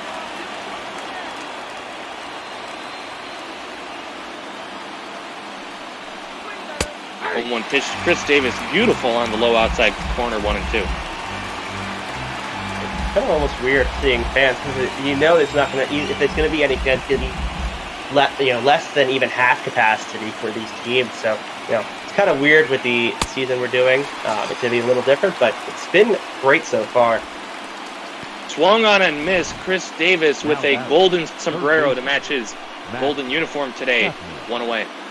He's probably going to get another at bat in this game, so he may have a chance for 5. And you don't want 5. I don't remember what the record is, but 5's got to be up there. There's a pickoff throw over to first, and I do believe, at least in a 9-inning game, that the record for strikeouts in a game is 5. That one's called strike on the outer half, 0-1. Yeah, and Davis probably not liking these golden uniforms, not hitting very well in it, so I don't think he's liking this throwback Thursday. Chapman, only one official at bat today. He doubled, hit a sac fly, and drawn a walk. 1 ball, 1 strike. That one misses low, or excuse me, he was hit by a pitch. That's what sent Glasnow out of the game. It's now 1-1. Ball that time. Misses high, go down to second. Throw is in time to get him, and that's how we get up and stretch in the ball game. Excuse me, no, that's 2 outs. I need to keep track of it. Just kind of odd. I don't know if they were going for a hit and run there because he got the middle lineup up, right? They got a guy in first, and not a great lead either way. So kind of an odd decision to steal there. 3 balls. That one misses low, ball 3, so they might end up getting a guy on first anyway. Mark Canna waiting on deck. That one's driven out to right field through the shift, and that's going to be a base hit. The left fielder, number 20. And now you got to wonder what could have happened if Ramon Laureano wasn't off for second. Instead of 2 outs, 1 on, you could have had 1 out, 2 on. Yeah, possibly get a guy third. Obviously, if he steals the base, he may score on that. But yeah, still, it seems like an unnecessary risk because it would be 1 out now instead of 2 and the guy on first. You wonder how long they're going to keep Richards in there. Another hit probably knocks him out of the game. Likely is going to be the last batter for him, Mark Canna. Got a little bit squeezed there, 1-0. Already 50 pitches out of the bullpen. This is usually around his limit. This one slapped over to first. Choi with a great pick. He's going to take it to the bag. And this time we are actually going to get up and stretch. 7th inning stretch time here at Tampa Bay. We've got a good one for you, 2-2, with the Rays coming out the bat. And you talk about that stolen base, earlier that, if it didn't happen, they may not be holding on Chapman so close to first, and maybe that ball squeezes in and gets a double on that. But because you got to run on first, Choi's going to be holding him on. Instead, we're in a tie ball game. Neither starting pitcher going to get a decision today. Paul Blackburn is the new man on the mound. The first pitch wrapped up the middle. Shortstop Semyon on the right side at second will flip it onto first, and there's a 1 pitch out. Not expected usually swinging at that first pitch, but Rays being a little bit aggressive now. You got the bullpen, and you don't have Fiers, and you don't need to work the count as much. Maybe be a little bit more free swinging with the relievers for Oakland now in the game. Wind up first pitch, misses low and away, 1 ball, no strike. Looks like we had an incorrect prediction in the Twitch chat. Mo Red Wings hoping that Mike Fiers was going to go a complete game, but ended up only lasting 6, 2 runs allowed. And of course, we'll get the no decision. 2 balls, no strikes now. It's a Hunter Renfroe, a couple of strikeouts on the game. That one's left down the middle, slapped over to first. Olsen flips it on the run, and the foot race to the bag, won by the pitcher, Blackburn, 2 away. Nice show by Blackburn, getting off the mound right away. Obviously, you're not going to be able to get back to first. If you're the first baseman, not going to be able to get back to first. So just a nice play all around, and a longer throw than usual a first baseman has, but just a nice play for the A's.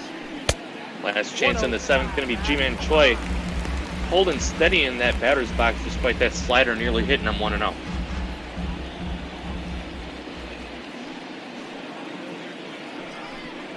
Yeah. 1-0 pitch taken high and right down the middle, 1-1.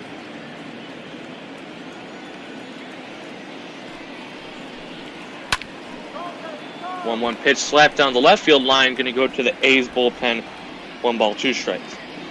For not the prototypical fireball reliever, just mixing some stuff in there, placing the ball and working good so far.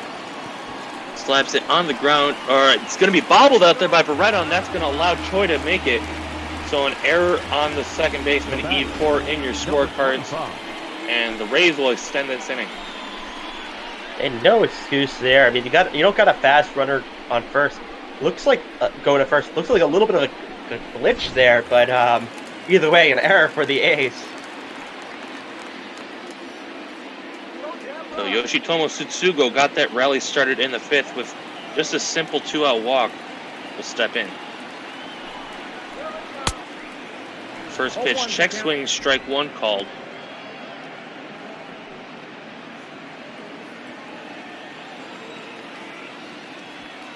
Choi, the man at first. Paul Blackburn on the mound. He delivers, and that one's fouled away quickly, 0-2. Blackburn ahead of the count.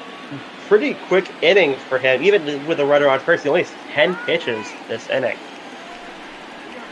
Here's the 0-2. Misses low and in the dirt. Scooped up there by Allen, and Choi holds over at first.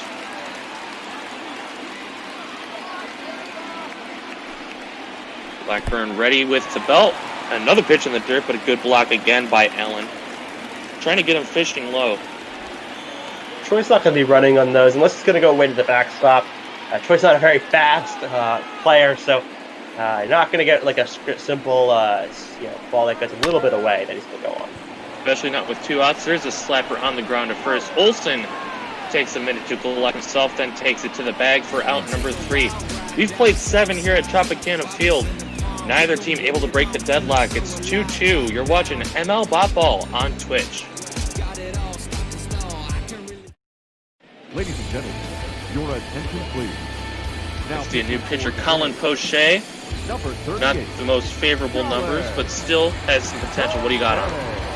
A little bit surprised they put him in here. Ray's got, they have a lot of good relievers, but I guess, maybe some favorable matchups, maybe his numbers against the A's, Cash likes, but puts in Poche and, still a lot of arms in the bullpen, so if he struggles, you got a lot of guys to sub in there. And you got some lefties coming up in the lineup. Matt Olson, Robbie Grossman, and Austin Allen all due up. The 0-1 pitch now from Colin Poche. Misses inside on the breaking ball. Got a decent-sized crowd here at Tropicana Field standards. 25,125 people. Pretty surprising. Usually you see if, a New York team comes down to this and we have big attendance, but not usually this large of a crowd, but the Rays having a good season. They know it's a key game, these fans, so maybe a little bit of a boost in attendance due to that. Maybe trying to, get some revenge against the wild card foes that knocked them out last year. 3-1 as that one misses inside. Robbie Grossman waits on deck. Very close pitch, but not called to strike the umpire, so behind the count, also in the driver's seat. 3 balls, 2 strikes. Strike 2, 1 ball, 2 strikes. And Poche trying to avoid the leadoff walk. Olsen, of course, trying to avoid the leadoff strikeout. The 3-2 pitch swung on and fouled back. We'll do it again. Olsen, fighting a little bit. You want to get on in this inning because it's not going to get easier from here on out. Not going to get on, though. Swing and a miss, strike 3. Fastball up and out of the zone. First strikeout for Poche. The right fielder, number 8. Robbie. A little bit aggressive. That pitch was the ball that Olsen he wanted it. Maybe a little bit. He saw it up in his eyes and just an automatic swing. Those pitches up in the zone are a lot more tempting. This one slapped on the ground to second. Throw against his body. He's going to get him at first. Nice play there by Brandon Lau. Not a great pitch, but luckily only a ground ball to second, and a nice play by the Rays defense. Nice play by Lau, and two pretty quick outs in this inning for Poche. Rays are pretty I'm sure Cash is pretty happy about that. Going to face the left-handed hitting Austin Allen. That one taken on the low outside corner, 0-1. Just in case Poche gets into some trouble, we see Oliver Drake and Jose Alvarado warming up in the pen.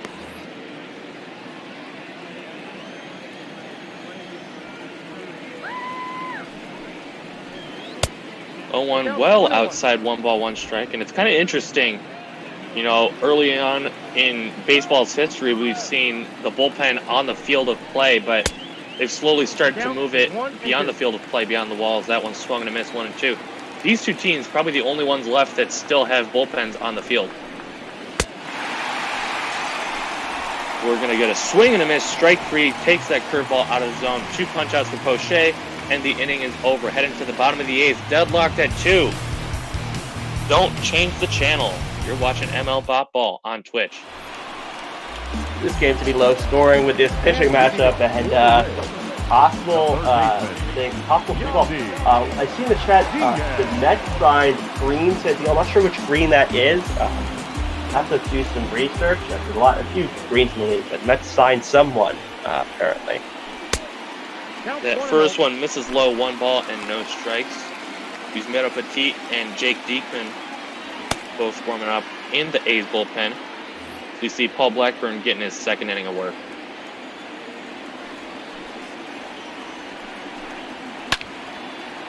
Diaz fouls that one away, 1 ball, 1 strike.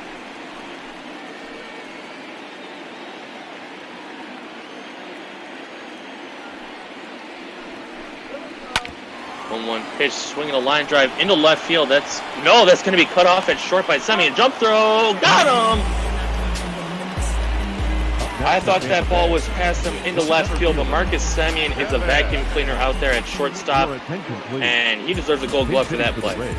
Yeah, I mean, that Jeter jump throw, it's become casual now about shortstop. They're so impressive with Jeter, and now, it seems like every shortstop can do it. And it's a really nice play by Semien, just getting the runner right before he hit first. We're going to see a pinch hitter now, Jose Ramirez, taken for strike 1. And Jose had 2 RBIs yesterday, 1 home run, so the Rays didn't see him today, but putting him here in a big spot. 1 pitch taken, strike 2, no balls, 2 strikes.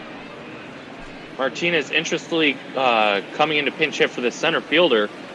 So you wonder if they're going to do any shuffling around in the outfield, or if they're going to let him take the number 8 spot defensively. Yeah, and a big sacrifice defensively. I mean, Kiermaier is so good. I don't believe Martinez can play center, so there's probably going to be some shifting around. It's line drive into center field. There's a dive. He's not going to get it, and that's going to be a 1-out single for Martinez. He's bumped up, just the 4th hit of the game for the Rays, and they got something cooking here. As that's going to be it for Martinez. Comes in, sees a couple pitches, lines it into center field, and we're going to have Manuel Margot pinch running. Margot plays center field, so he's probably going to stay in the game after this inning. And first pitch, he's taken off for second. The throw got him. Very risky move from Kevin Cash, bringing in the pinch runner. First pitch, sending him, and he's gunned down. He's got to have been expecting this. I mean, you put in a fast guy. It's 1 out. You have the bottom of the lineup up. You're going to try to get that free base. Didn't work there, obviously. That one taken on the outer half, 1 ball, 1 strike. So if the Rays want to rally in this inning, they're going to have to start all over from scratch. That one swung and a missed, 1 and 2 now to Mike Zunino.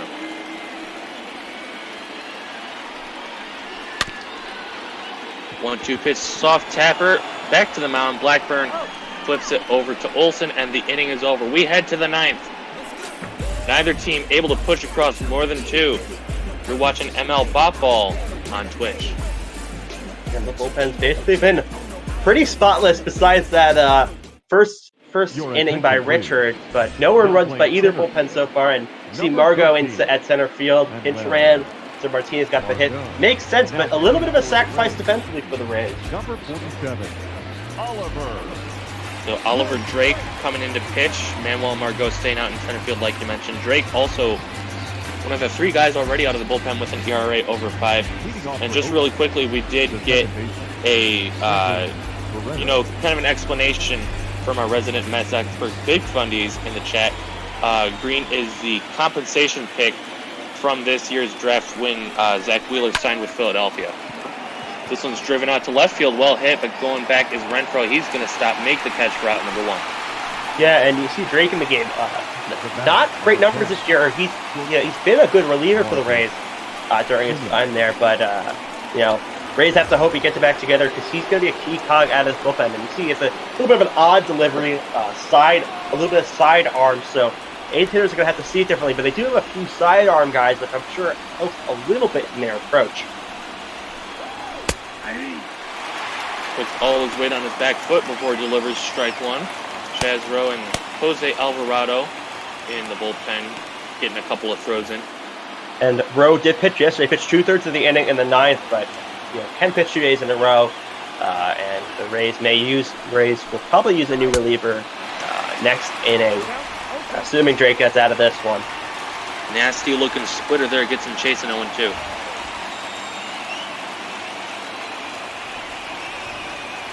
Sets in a crouch at the belt and delivers fouled away. No balls, 2 strikes. If you're Drake, you just want to, put them away. Just gotta, put away pitch. You got the sidearm delivery, so it's gonna help with deception on a little bit of a waste pitch. So maybe just go outside here. It's gonna cross the plate. They get Semien swinging. 0-2 pitch taken low, 1 ball, 2 strikes. Patience by Semien there.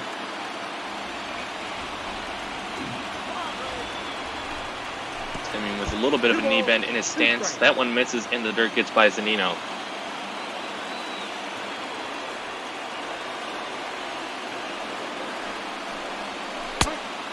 Two pitch misses low and away, so Marcus Semien battling back in the count, now full. And Laurie with Laureano on deck. You don't want to walk Semien here, but you don't want to give Semien something to hit either, because Semien can drive the ball into the gap for a double if you leave it hanging. Oliver Drake ready, the 3-2 pitch, swinging a foul ball. We will do it again, still full. Nice job at working Drake here after being down the 2 strikes. The 3-2 once again, soft tapper back to the mound. Drake, nice and easy flip over to first, 2 down. And Number 22. interesting thing with Drake, right? He throws sidearms, so you're never going to have to worry about him throwing it like he pitches it in terms of a ball, fielded ball, because you're never going to throw it sidearm. Just an interesting thing, just with Drake. 2 for 3 today with a couple of singles and a walk. Ramon Laureano, 1 for 2 in stolen base attempts today. First pitch from Drake. Swinging a tapper up the middle, going over is the shortstop. Adames throws across his body to get him for out number 3, and the side is retired. Rays can walk it off with just a run. Adames, Lau, and Meadows, top of the order coming up. You're watching ML Botball on Twitch. Another close game. I've been privileged to see a lot of close ones in the few games I've done. Had an extras game, and this one down to the wire, as you see Liam Hendricks, the A's closer, coming into the game. A little bit surprising is he could possibly have a safe situation later if it does go to extra innings, but A's want to make sure that they can prevent that, so why not go to your best pitcher, Hendricks, against Willie Adames, 0 for 3 today. 0-1. Yeah, it's a big strategy thing of whether to bring in your closer. The Orioles got criticized when Britton didn't come in that wild card game and never pitched, and they ended up getting walked off on. So it misses high, 1 ball, 1 strike. And really quickly, while we got a little bit of break, just want to remind you guys that while we do have some professional broadcasters here on ML Botball, not all of us know what we're doing here in the booth. So we want you guys to give us all your feedback, good, bad, or ugly. So there's a link down below on the Twitch stream, or if you type in ! broadcaster feedback, no spaces, that will give you a link to a survey that we've got. We just want you guys to help make this experience better for us and better for you, the watcher. The Mo Red Wings breaking another piece of news that Tigers released pitcher Alex Wilson. So Mo Red Wings, a little bit of our Jeff Passan, maybe our Ken Rosenthal with these breaking news stories. That one swung out and missed for strikeout number 1. 1 away. Nice shot by Hendricks, just mowing down Adames, fast and low, and Adames, you can't really do anything with that unless you were kind of guessing there. In steps Brandon Lau. Chance to be the hero tonight despite going 0 for 2. First pitch called strike on the outside corner, 0-1. You're crushing lost base here, getting swept by the Rays, and narrowing that lead in the AL West. You expect at least to win 1 game in the series of Fiers in one of them, but any hit like tip the balance. Skied out to left field, going back is Hanna. He's got room in front of the track. He'll make the catch, 2 down. Now batting, right fielder. Yeah, nice inning so far against the top of the Rays lineup. Could see him go another inning if he gets out Meadows quickly here. And Meadows not having a great day either, just like Lau. Ducks have the power to end it on one swing. And just taking a look back to last night, all three of our broadcasts to end the night went into extra innings. Of course, the Boston Angels game, the Dodgers and Snakes game, and then finished out with the Cleveland Padres game. So two out of those three ended with the home team winning. And we're just 1 out away from keeping the streak going, 4 straight games of free baseball. And 1 out away from giving Chris Davis a chance of getting 5 strikeouts. Obviously looking at extras now, but already has 4 and could have a chance for 5 next inning. 1-1 pitch well high and inside. Meadows not determined to not back off on that one. 2-1.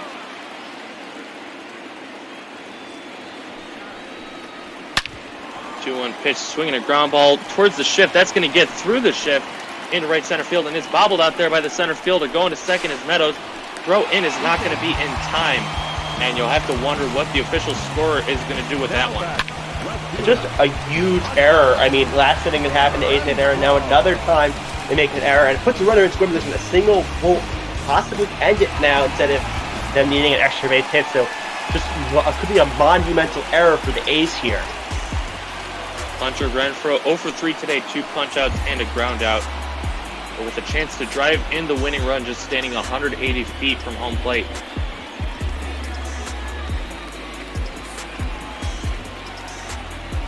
Making sure he takes extra time to get ready before stepping in.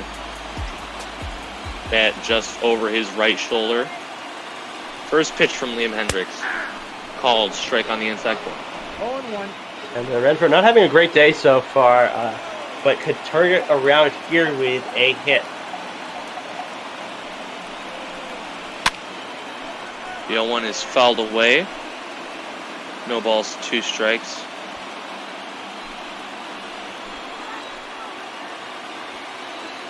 And on second is Austin Meadows. Hunter Renfroe at the dish. The 0-2 swing and a miss, strike 3. We've got some free baseball here for you today to start out our broadcast.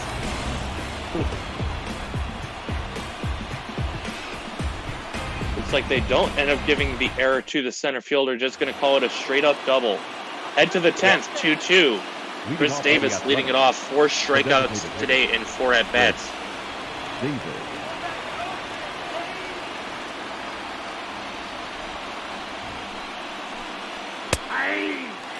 This pitch taken, strike 1.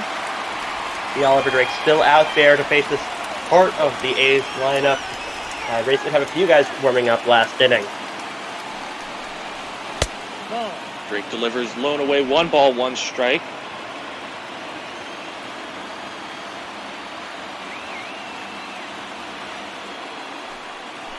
Sets at the belt and delivers, slap foul splitter on the outer half, 1-2. Davis trying to avoid that strikeout. Really wants to just make some contact here to put it in play. That one slapped down the right field side. That one's going to get into the corner as the outfield was shifted over. He's going to make it into second base. A little bit of a bobble out there, but I think he's going to not get charged with an error. He was at second base already. Now batting, the third baseman, Matt Chapman. Good job driving it the other way, even though he hits it on the ground. He's now in scoring position as the go-ahead run, and he will not get the platinum sombrero, at least not yet today. Yeah, and with the Rays infield shifted, perfectly hit, and he just wanted to make contact, and he was able to hit it opposite field. And Davis, not a terrible, no good, very bad day, but makes up for it there, puts himself in scoring position for Chapman, who's had an outstanding day so far. 2 for 2 today, double, single, sacrifice fly, and hit by pitch, not in that order. And 1 more hit should be enough to bring in Chris Davis. First pitch misses low, 1-0.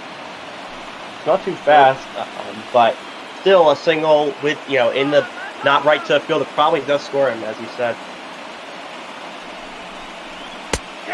1-0 pitch taken on the outside corner, 1-1. We want to remind everyone watching today that ML Bopball today is brought to you by the super cool energy drink Kronk. Buy Kronk, drink Kronk. Kronk is the drink. That was taken at the knees. 1 ball, 2 strikes. Chapman in danger of getting set down for the first time today. The 1-2 slap foul chase that fastball low. We'll do it again.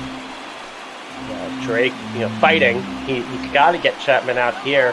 Chapman at least hoping to move over Davis. Ground ball to the right side will do that. 1-2 pitch, swing and a miss, strike 3. Splitter out of the zone, and he went after it for big out number 1. And that was a splitter. Almost looked like a slider just because of his delivery, but a nasty pitch. Not a strike the entire time, but with that delivery, it is very deceiving, and Chapman looked a little bit foolish there. Mark Cannis stepping in. Great numbers on the season, but not so far today. 0 for 3 with a walk. 1-0. That one misses. 1 ball, no strikes.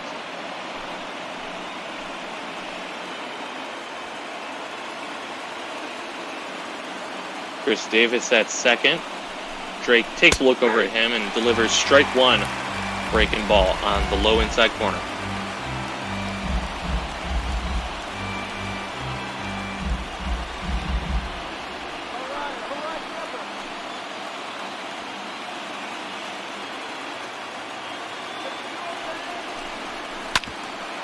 This one slapped on the ground right side, picked up by the second baseman Lau. Another great play, flips it onto first for out number 2.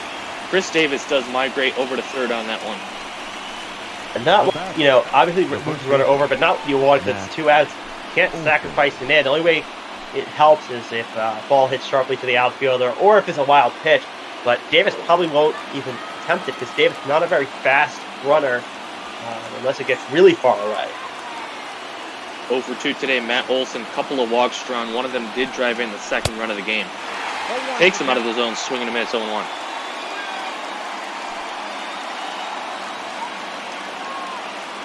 Drake's splitter is something that we've seen him feature a whole lot today, and these Oakland A's hitters have not been able to time it just yet. 1-1. You see it again, they're missing low, 1-1. Yeah, and when you start low and you have a ball that's splitting, it is very deceiving for a batter, so it makes sense that he's using it so much. Keeping that ball low again, swing and a miss. Exclusively featuring the splitter this at-bat. Go-ahead run stands 90 feet away, but a 1-2 count with 2 outs on Matt Olson.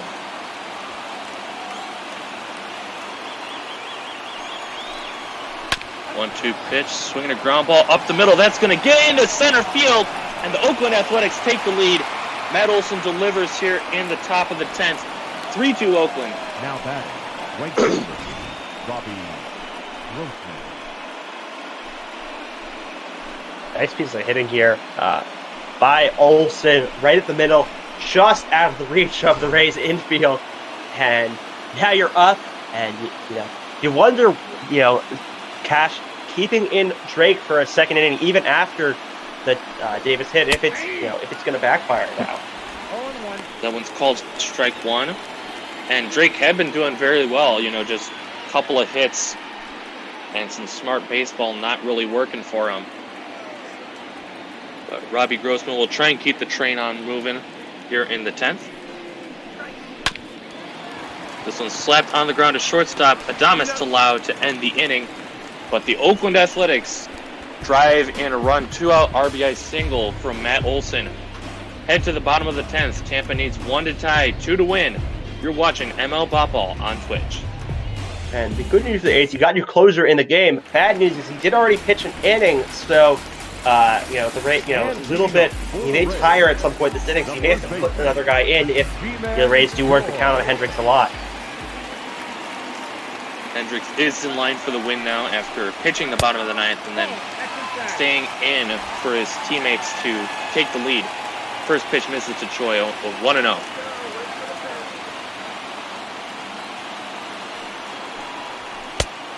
1-0 pitch on the inside corner, maybe a little bit off the inside corner, but it's strike 1 in the eyes of the umpire. And for the Rays, you got the part of your lineup that did provide you your 2 runs. So that's the good news for you guys. Bad news is you are facing Hendricks, who's an amazing pitcher in baseball.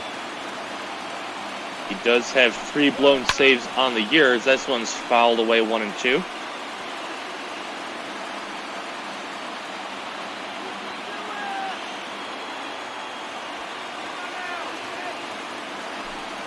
Hendricks ready. The 1-2 pitch. Swing and a miss.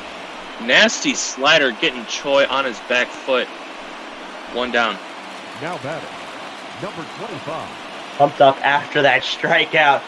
Know that was huge there because Choi has been a little bit of a pesky hitter all game. Another guy who's been pretty pesky, Yoshitomo Tsutsugo, started the Rays rally back in the 5th inning where they scored both of their runs, just drawing a 2-out walk off of Fiers.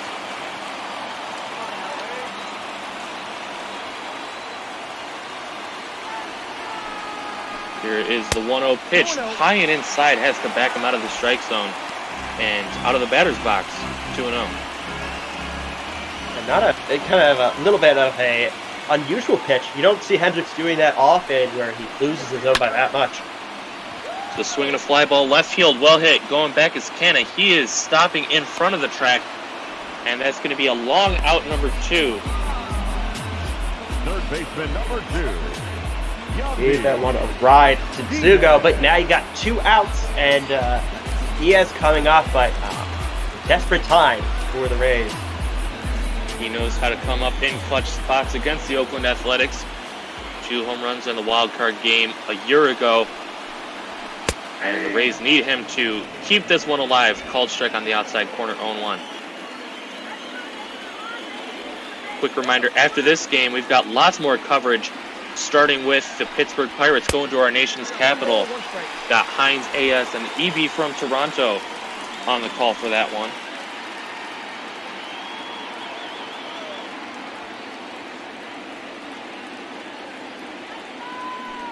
Hendricks sets the 1-1. Swing and a miss, 1 and 2.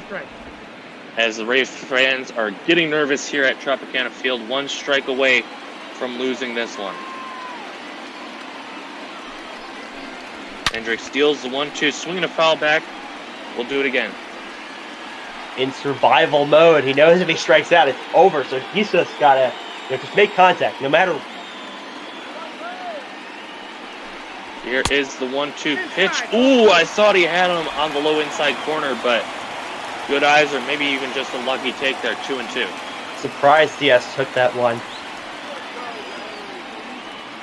Hendricks about to deliver number 27 on the game. Swing and a miss. Strike 3. Took him out of the zone. Up, and the ball game is over. Oakland is able to take the final game of the series 3-2 in extra innings. And they are going to slightly increase their lead in the West, while the Rays are going to fall slowly out of that playoff race in the East.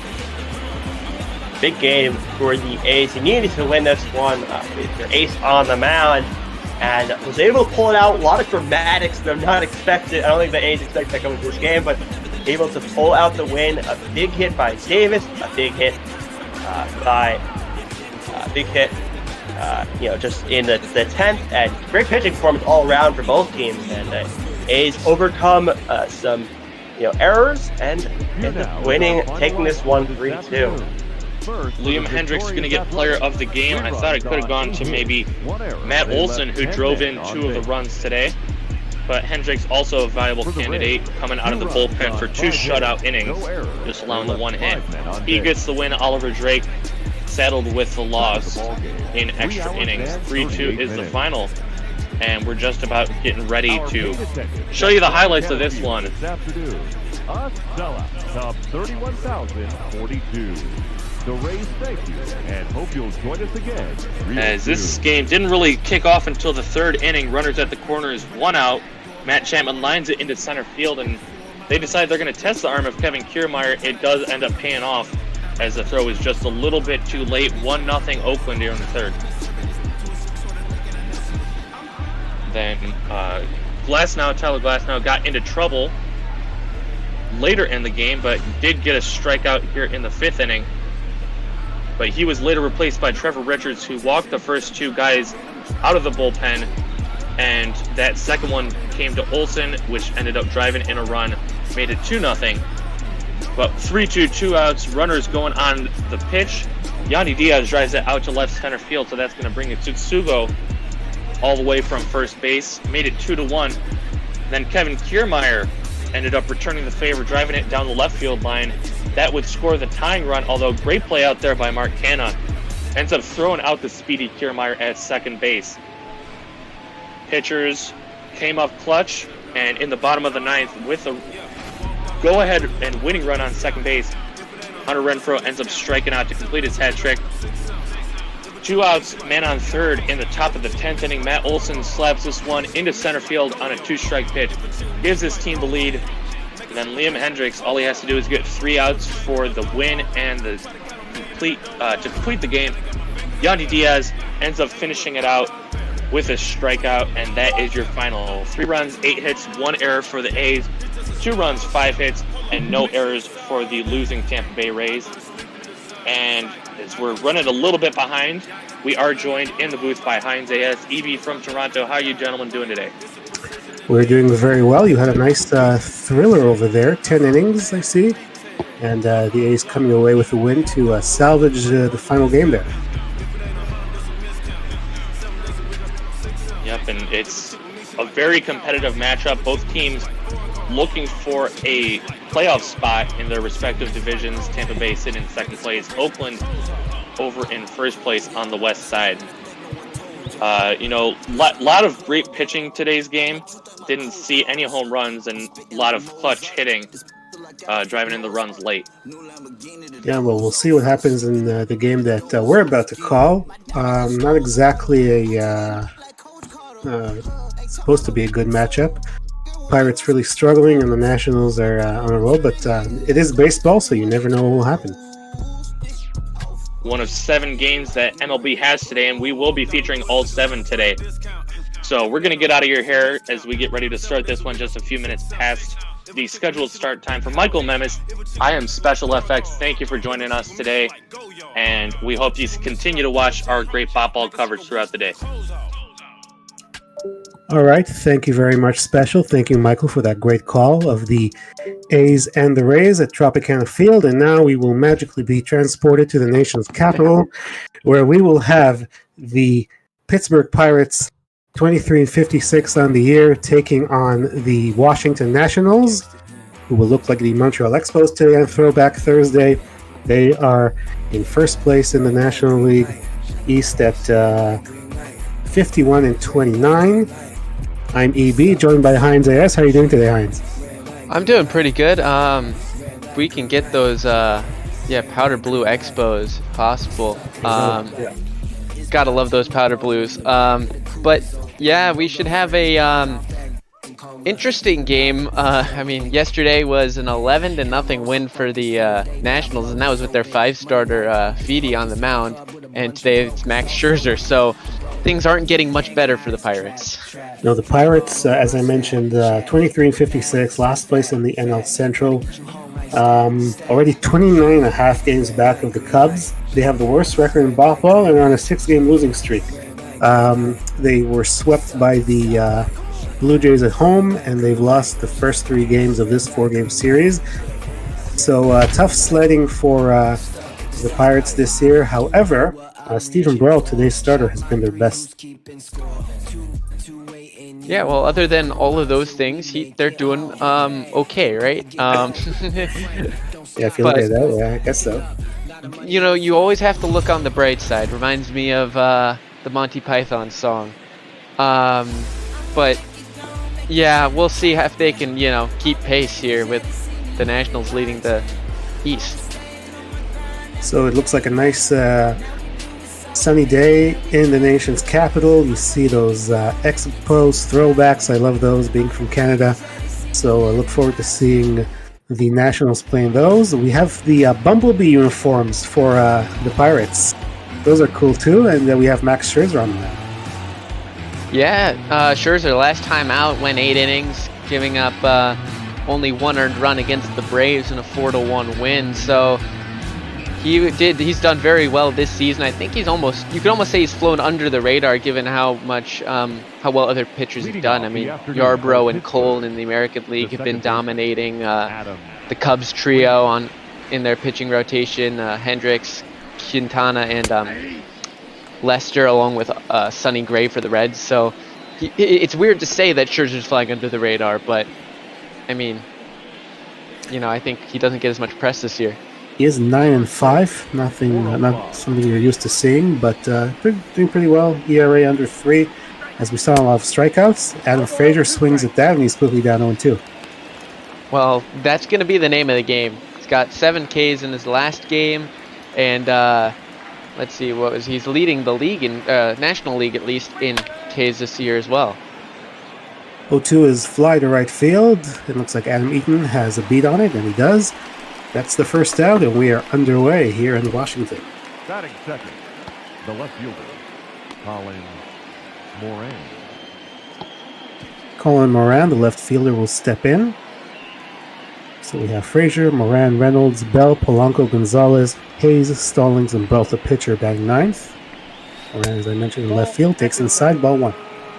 Yeah, playing left, and then it's going to be Brian Hayes playing third. So Moran getting moved out of his natural position. We'll see if there's any defensive liabilities today with trying to keep his bat in the lineup. 1 ball, 1 strike. Swings and misses at that 1-0 pitch, and he counts even at 1-1. Moran, naturally third baseman, came over from the Houston Astros in the Garrett Cole deal. But Brian Hayes is up, and he has to play every day. So Moran has had to be moved to the outfield. The 1-1 pitch from Scherzer. Swung on, fouled away, 1-2. Good changeup there. He's got some good stuff today, Scherzer. I think that's pretty, consistently the case, but it's just great to watch him pitch. 1-2 pitches outside. 2-2 now on Colin Moran. Dave Lawrence is our home plate umpire.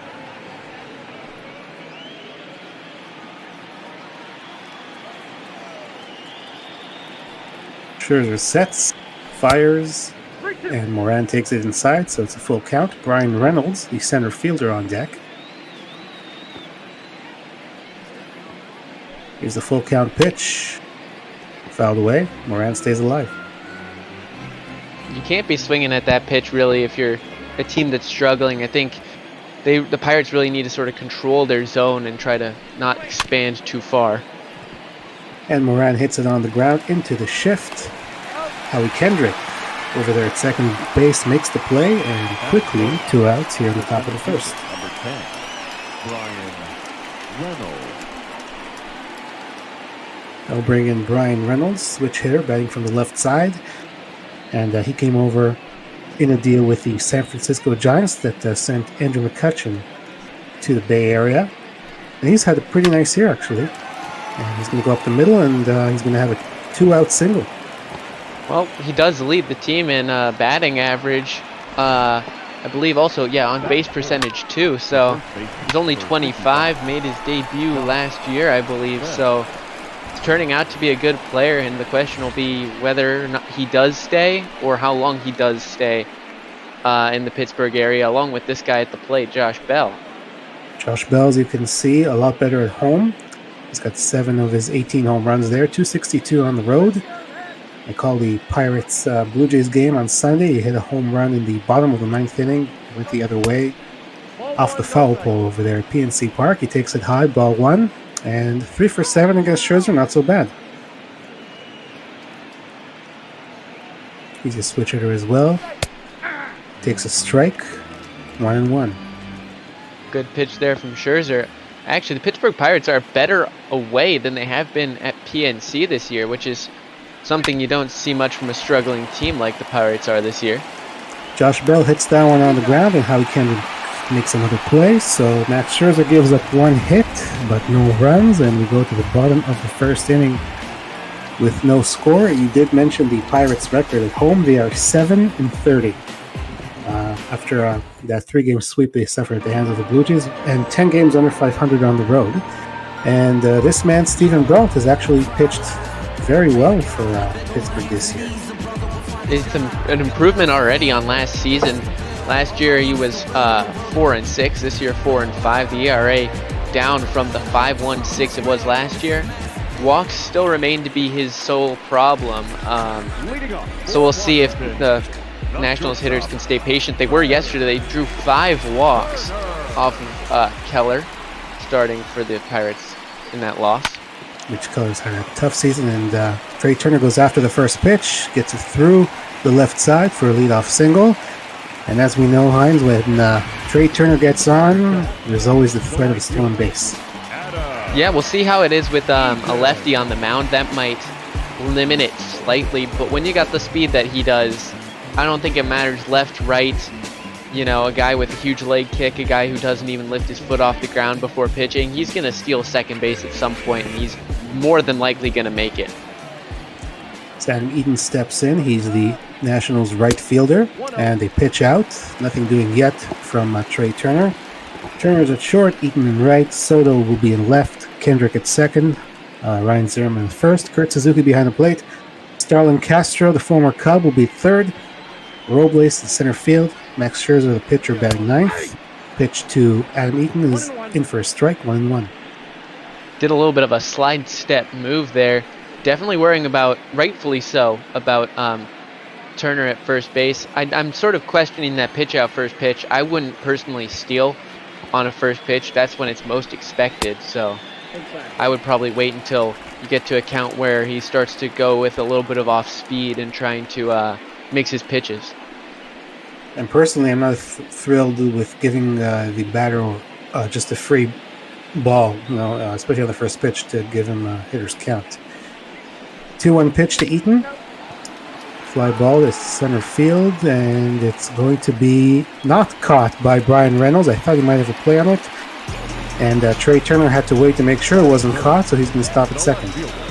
Well, that's impressive for him to even get there. I don't know if he didn't dive. It's very possible it goes to the wall, and then you see 1 run score and probably Eaton standing on third base. So an impressive job to just hold it to a single, but you can't be allowing the first 2 guys in this order to get on base when you've got Soto, Kendrick, Zimmerman in the middle of the order. Yeah, Brault's going to have to really make some good pitches here as Soto grounds it to first. They go to second for 1, back to first, and a double play. Well, that's what the doctor ordered, that's for sure. Good job from Brault to cover first. That's something, it's very easy for a pitcher just to get caught up in the fact that you got a ground ball and saying, at this point, Brault celebrating the fact that he did get a ball on the ground to get at least 1. Got to go cover first and do your half of it, too. Howie Kendrick with 2 outs, having a great year. You see second in All-Star vote for second base. And batting .332, he takes a strike from Brault. He's going to try to get out of this jam. Runner at third with 2 outs. Pitch is low, 1 ball, 1 strike. Kendrick's been aging very well, to say the least. He's 36 right now, but his best seasons have come in the past, 2-3 years, I would say. Best since those Angels days early on. 2-1 pitch is outside, 3-1. I would say that, he was one of the postseason heroes for the Nationals last year as they won the World Series. 3-1 pitch, fly ball left field. That is way back, and that one is gone. No doubt, home run, 2-run shot from Howie Kendrick, and just like that, 2-0 Nationals. Well, that one went a very long way. He knew it once he hit it, and might be a sign of things to come today. Could be another rough day for Pirates fans here. You're just facing a very potent offense, and Howie Kendrick, he has some great power. That's not a good pitch. Let's just say that. As we look at the replay of that, wow. So Brault was very close to getting out of the jam. Unfortunately, he couldn't, and he's going to face Ryan Zimmerman down 2-0. Zimmerman takes it inside, 1-0. Of course, the big story with Zimmerman, the first pick made by the Washington Nationals as a franchise, and it's turned out very, very well for him, and he finally got a chance to lift the Commissioner's Trophy. And interesting, he's staying around for another season. We'll see how many more years he has left in his legs. You just saw it there. The entire career with the Nationals. 2-0 pitch and for a strike. And obviously they had all those postseason runs where they always came up short. So it was very nice to see a guy like Zimmerman, who's been around for so long, finally get that World Series ring. This Brault's going to try to limit the damage here. 2-1 pitch. In for a strike. 2-2. Looked like he locked him up with that cutter, started it out of the zone, and it just backdoored into him. 2-2 pitch. That one's hit pretty well to center field. Going back Reynolds, and he will make the play. So, Ryan Zimmerman flies out to center field, but Howie Kendrick parked one almost in the back row of seats. We go to the second inning. It's 2-0 Washington.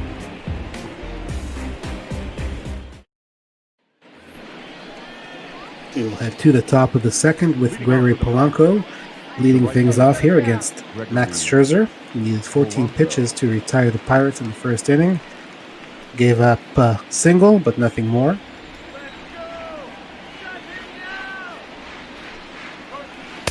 First pitch to Polanco outside, 1-0. I think people expected a little more from Polanco. He started off very hot and was, one of the more highly touted players on the team back when, this was before Josh Bell became the superstar he is, and back when they had, Andrew McCutchen, among others, like Starling Marte in that outfield, and was a star-studded outfield. And since then, McCutchen and Marte have moved on, and now Polanco has sort of fallen off, only hitting around 247 on the year, and only got 42 games all of last season due to injury. He's been injured a lot. He hasn't performed when he's been on the field. He does have the talent, just has never actually put it together. But he will take a 4-pitch walk to start off this inning. And needless to say, that's surprising for Max Scherzer. I don't know what he's trying to do here because, the Pittsburgh Pirates, you look at the record, you look at the statistics for many of these players. I feel like you just got to go right at them, and if they beat you, you tip your cap to them, especially if you're Scherzer, one of the best pitchers in the game. If they can beat you, then do you know what? They deserve the runs that they got. Scherzer came in with 104 2/3 innings pitched, just 39 walks, so 40 walks down 105. He had 133 strikeouts, and he falls behind again to Eric Gonzalez. Gonzalez had to step in as the everyday shortstop after Kevin Kramer got injured in a game against the Blue Jays last Saturday. So Scherzer's going to try to get in the strike zone here, and he does. 1-1. Gonzalez sent Jordan Luplow over to the Indians, and he's had a very decent season for the Indians in second place in that Central.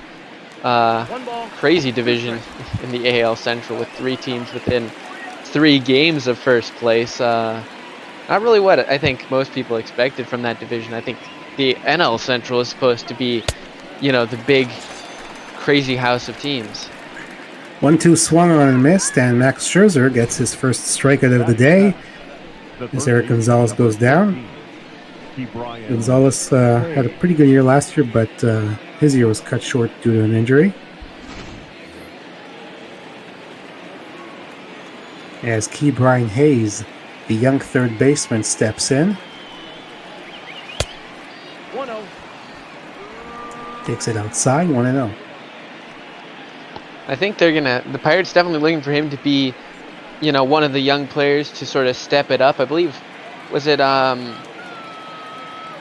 forgot the guy they chose this year in the draft. Was that, I don't remember, but... I don't remember. His first name was Nick. That's all I remember. He was another infielder who had some crazy pop, putting up, I believe the quote from Greg Amsinger on MLB Network was video game numbers. Hitting in the 400s over the past 3 seasons in college. Yeah, they're going to need to draft high and hope some of these guys work out. As the 2-1 pitch to Key Brian Hayes is grounded to short. They go to second for 1, back to first, no problems there. Max Scherzer gives up a walk, but gets a strikeout and double play now in the second inning. So we go to the bottom of the second. It's still 2-0 Washington.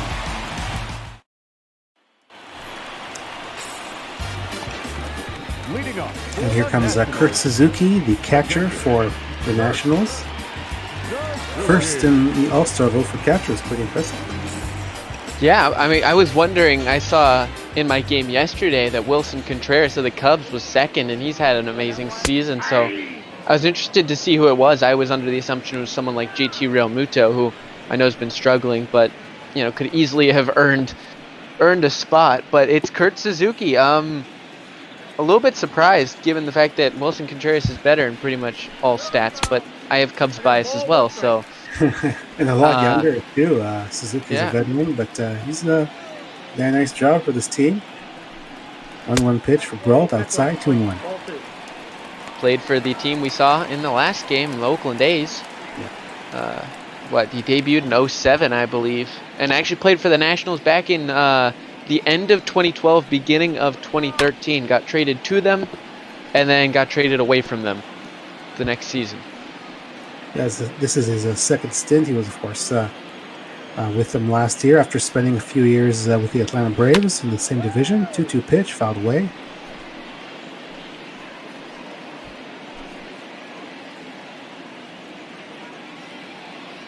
Stephen Brault trying to settle down after getting up the home run in the first inning, and that one is going to be swung on and missed. Stallings has to go to first to complete the strikeout. Good curveball there. The third baseman, Darling. Good breaking ball in the dirt. Darts it right on the bottom of the zone, and the bottom drops out of it. And a good job by Stallings to make that play. Brault had a very good start his last time out. I was on the call for that one. It was against the Blue Jays, and he left the game with the chance to win it as Starlin Castro takes a strike. Unfortunately for him, the bullpen could not hang on to his lead, and the Blue Jays ended up coming back and defeating the Pirates 3-2. 0-1 pitch to Castro, fouled away. I have such a love-hate relationship with Starlin Castro over his period with the Cubs. It was like he comes up with all the big hits, and then there are the boneheaded plays where you're just like, what? Why did you do that? So, I mean, it's interesting to see him here in the Nationals team. I think he had a pretty good year with the Marlins recently, so I think he earned the step up, but we'll see how he does playing out of position at third base. Spent some time, obviously you mentioned with the Cubs and the Yankees and the Marlins. Stays alive. And I remember him playing some second base in New York. I know he did some work at shortstop with the Cubs, so he's been all over the place in terms of the infield. And really, they had obviously Anthony Rendon in Washington. He left to go to the Angels, and they needed someone, and I think Castro can fill that spot. 2-2 pitch is fly ball left field, going back Moran. Hit pretty well, and it's going to be off the wall, and Castro will have a double. Well, that was hit very far. I thought that could have made the extra 2 feet over the wall, but jump play by Moran. I did say, you know, when he first came up, whether or not we'd see any defensive liabilities out there. Not saying he probably should have caught it, but I feel like, you know, it's a risky play to try to jump and then rely on your center fielder getting there quickly to stop it from being a triple. So another extra base hits for the Nationals here. Victor Robles, center fielder, shows bunt, takes a strike. That's not necessarily the play I would go for with only one out. I know he's trying to bunt for a hit in reality, but, you know, you got Scherzer standing on deck, so if you get thrown out, you've got 2 outs and the pitcher coming up, and while Scherzer has been known to occasionally swing the stick, I wouldn't rely on him swinging. 1-1 pitch, he's showing bunt again, he gets it down, so that really did nothing because the runner had to stay at second and Robles is out. And there is exactly why I said they shouldn't do it. You can see Scherzer's hitting 250, he's 8 for 32, he's not, you know, bad by any means with the bat this season, but you gotta bunt it well, and I don't know how, I don't watch the Nationals enough to know how good Victor Robles is at bunting, but you know, if that's what ends up happening, I couldn't rely on that as a manager and couldn't condone you bunting for a hit when you hit it back to the pitcher that hard. He definitely has the speed to get a bunt base hit, but yeah, that was a pretty terrible bunt. So there's a runner at second and 2 outs. 2-0 pitch coming to Scherzer, and that's outside, 3-0. Brault is really going to have to throw strikes because you do not want to put the pitcher on base with the top of this order coming up.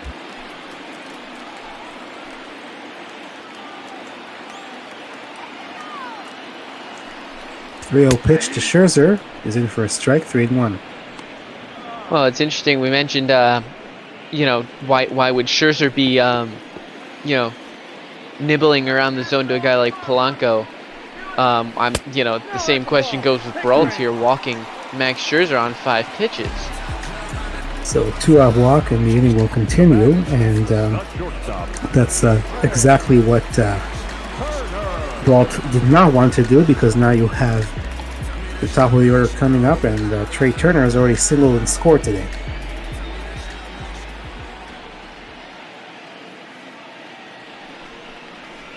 So Brault delivers, and that will go to center field. So on the next pitch after the walk, Trey Turner flies out, and Brault gets out of further damage. He is down 2 runs, however, as we go to the top of the third.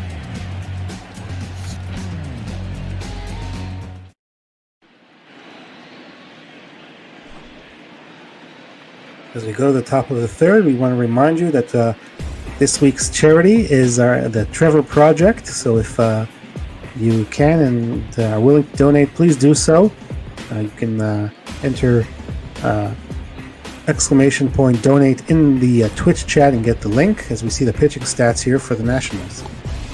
Well, you can see how good they have been, and there are a lot of good pitching rotations in the majors this year, especially in this National League. You have the Cubs doing way better than expected on the pitching staff. The Reds have been doing very well. Obviously, this staff, when you have Scherzer and Strasburg as your 1-2 punch, I think you're pretty set. And so it's tough to make it that high on the list. They're second in strikeouts, I believe, which I'm interested to see who they're behind. I would guess the Dodgers in the National League, but I don't know. Great starters, as you mentioned. 1-0 pitch to Stallings is outside, 2-0.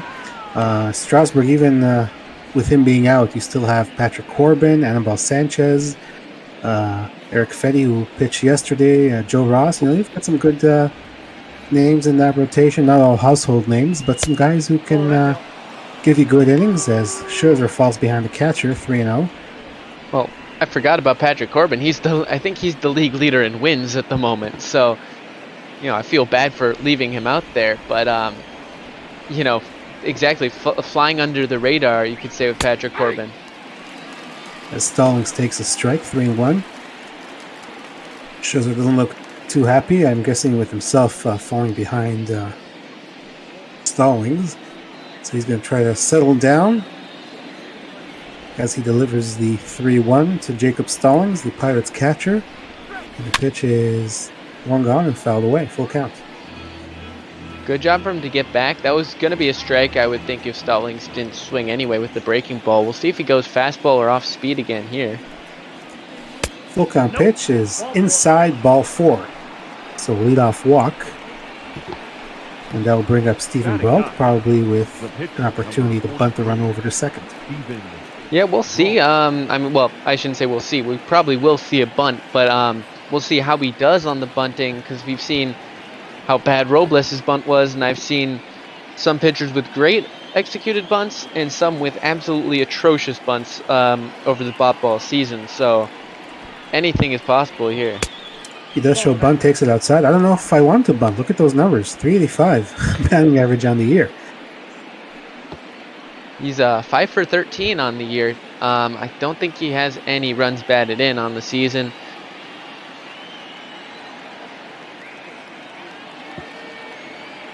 In the ball world, he will bunt, and it's foul, so it's 1-1. It's obviously automatic. Runner at first, nobody out. Pitcher will try to bunt him over. So the 1-run pitch from Scherzer is bunted, and that's foul, so it's going to be 1-2. Foul tip, as the umpire indicates. Let's see if he still tries it with 2 strikes. He will. 1-2 pitch, and he gets it down. Zimmerman is going to, well, he was going to step on the bag, but he's not going to make it in time. The second baseman. There are millions of things wrong with that right there. First off is Scherzer stopping his run, assuming that Zimmerman's going to go to first. He had, you know, Scherzer, you have to cover first. It's as easy as that. I don't, you know, it doesn't matter, you know, who's the bigger veteran or who has, you know, seniority, which I think is still probably Zimmerman anyway. But, you know, you have to cover first. And secondly, just quickly with that pitch. Then Frazier is going to line it for a base hit, and Stallings will have to stop at third. So the Pirates are going to have the bases loaded with nobody out here in the top of the third. Bit of a jam here. But yeah, he's throwing two breaking balls here. One to Frazier that you can see just pokes out into left field, and the one for the two-strike bunt. He's throwing two fastballs up that he gets him to foul back. In best case scenario, you get him to pop it up. Then goes for a breaking ball, pretty much letting Brault get the bunt down. So got himself into a jam here, and it's his turn to try to get himself out of it. So bases loaded, nobody out, and Colin Moran has a chance to bring the Pirates back into this game. They're down 2-0, 0-1 pitch outside, 1-1. Pirates will be looking to channel the We Are Family Pirates, the Pirates of the 70s, you know, channel that, you know, Dave Parker, Willie Stargell pop from their bats today. Swung on and missed, 1-2. Scherzer challenged him with a fastball at 95. He's probably going to try to get a strikeout and then maybe get Reynolds to ground to a double play. 2-0 Washington here in the top of the third, but the Pirates have loaded the bases with nobody out. The 1-2 pitch to Colin Moran. Swing and a fly ball to right field. Eaton will settle under, make the catch, and Stallings is going to have to go or to stay at third. Not deep enough to try to score. Yeah, Stallings with the catcher, not a you know, a fast runner whatsoever. So I think you've got one out to give there. Take it easy. Eaton doesn't have a bad arm as well. So Reynolds with the 1-for-1 on the day and a very good batting average for his team. So we'll see. He flies it to left field. Going back is Soto. He will make the catch. That will be deep enough to score the run from third. Stallings will come in. The Pirates get a run back. It's now 2-1 Washington. Well, that was actually a very impressive catch for Juan Soto, not known for his defense really. Over the shoulder there. I thought that was going to drop past him and easily score two at least, depending on how quickly he could get to the ball. So saving his pitcher some runs here and a chance to get out of it with only one run allowed. As Josh Bell will step up to the plate. He's 0-for-1, grounded out his first time up. Pirates have chipped away. They've gotten a run back. 2 outs, runners at first and second. Pitch is outside to Josh Bell. He does have 2 career doubles against Max Scherzer, as we see there. 3 for 8 after the ground out in the first inning. Perfect time for one of those here. Frazier on first has probably enough speed to score on an extra base hit from first base. As Bell fouls away that slider, and the count evens at 1-1.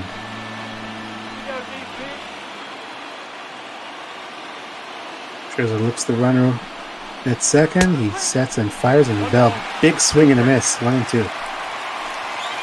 Need a golf swing there to try to get anything on that one, and too far inside for him to get anything behind it. 1-2 pitch, fouled away.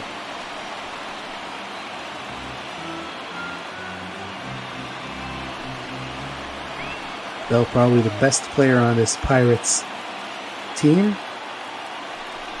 1-2 is high, 2-2. He can obviously hit power, both sides of the plate. 2-2 pitch, swing and a miss, strike 3.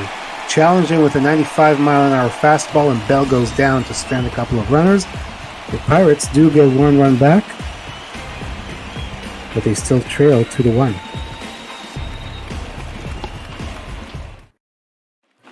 Bottom of the third here in Washington, it's 2-1 Nationals over the Pittsburgh Pirates. Nationals going for the 4-game sweep of Pittsburgh this afternoon. Adam Eaton steps in. single his last time up, takes it high for ball one. Well, we saw a statement of intent there from the Pirates to get some runs on the board today. Shut out 11-0 yesterday. You know, they've given up 2. If they can limit that, their offense showing that, you know, maybe they have some life in them still even after losing the first 3 of this series. Try to take something off the World Series champs and get some momentum behind them. As Eden fouls it back 2-1. Obviously, Pirates are not going to contend for anything, but they're still a professional baseball team. As the pitch is a fly ball to center field. Reynolds has it beat, and that is the first out. So, you know, they are going to try to pick up some wins. There are the standings. 29.5 games back on June 25th. Definitely not going to contend for anything, but, you know, they do have their pride, and they're going to try to at least pick up 1 win here in this series. Yeah, you focus on the little steps, focus on, you know, the small milestones, get to 25, you know, then you can focus on getting to 30 and then up your way to 50. And then once you get there, you say, all right, let's try to, you know, keep it under 100 losses here, keep some pride behind us and know that, you know, we're better than other teams of the past. As Soto took 2 balls, so he's got a hitter's count here from Brault. 2-0 pitch. In for a strike, 2-1. Soto grounded into a double play his first time up.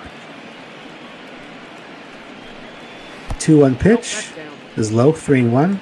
I love how they have that stare that Soto gives the pitcher after every pitch in this MLB The Show. Very realistic. 3-1 pitch to Soto. He's on the ground to Josh Bell. Will take it himself, 2 outs.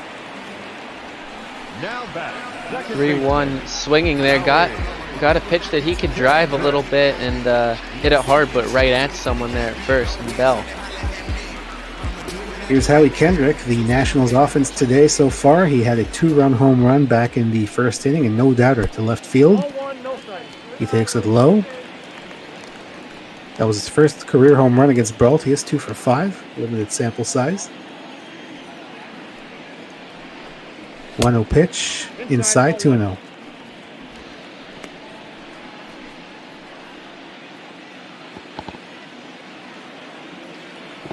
Kendrick, the veteran, a lot of time with the Angels, as we mentioned earlier. Fouls that one away, 2-1. Spent some time with the Dodgers and the Phillies. Now a few years with the Nationals, and having a resurgence late in his career, as you mentioned earlier. 2-1 outside, 3-1. Yeah, we'll see. His deal ends at the end of this season. See if he stays here, goes somewhere else. I don't see him retiring in the next year.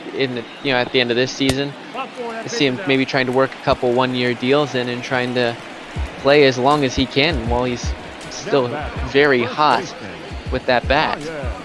As Brault walks in, he's very careful pitching around him, so he will face Ryan Zimmerman with a runner on base and 2 outs. Zimmerman lined out to the center fielder his first time up. 2-1 Washington. Bottom of the third. Zimmerman takes a strike. 0-1.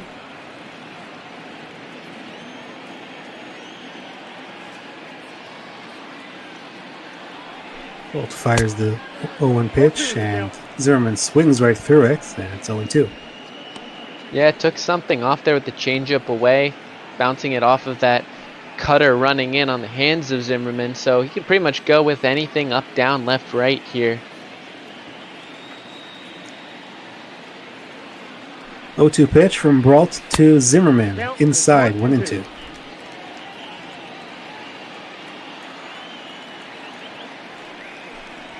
One-two pitch outside, so it's an even count now, 2-2. Howie Kendrick is at first after walking with 2 outs. 2-2 pitch to Zimmerman. Swing and a miss, strike 3. So Brault strands a runner at first base. We go to the top of the 4th inning. It is still 2-1 Nationals.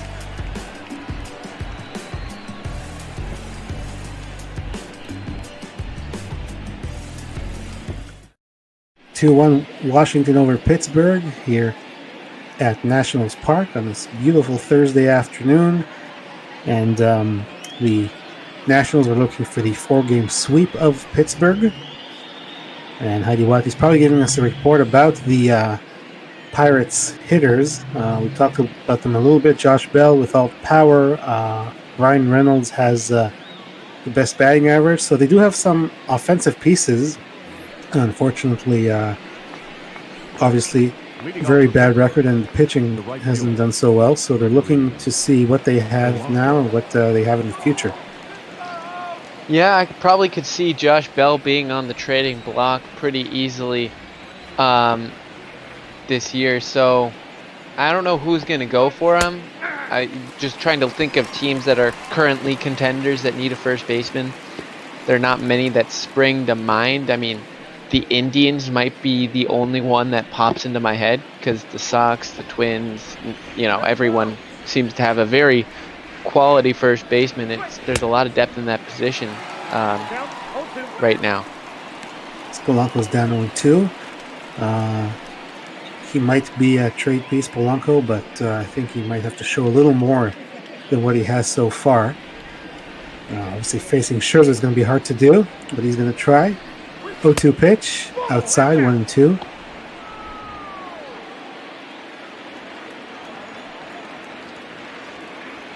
The 1-2 pitch to Polanco, inside, 2-2. Obviously, the Pirates, if they make any trades, are going to have to get something in return. Obviously, they've made some pretty bad trades in recent years. We just saw Tyler Glasnow pitching for the Rays in the previous game. That was one of the not-so-good trades, to put it mildly, as Polanco gets hit by that pitch, and he'll take first base. A little lucky there. That's a slider that just slipped out of the hand there. Threw one away, threw one down at the feet, and then that one trying to get him to swing on the inside part of the plate, hits him, and now, maybe another chance for the Pirates to do a little bit of damage with the lower part of their order, getting basically a free base runner.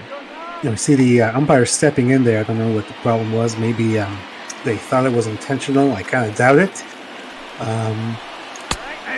As the pitch is in for a strike. You probably remember the story when Max Scherzer had a perfect game going against the Pirates a few years ago, and then with 2 outs in the top of the 9th, Jose Tabata kind of leaned into a pitch. Outside 1-1. Yeah, I think I do.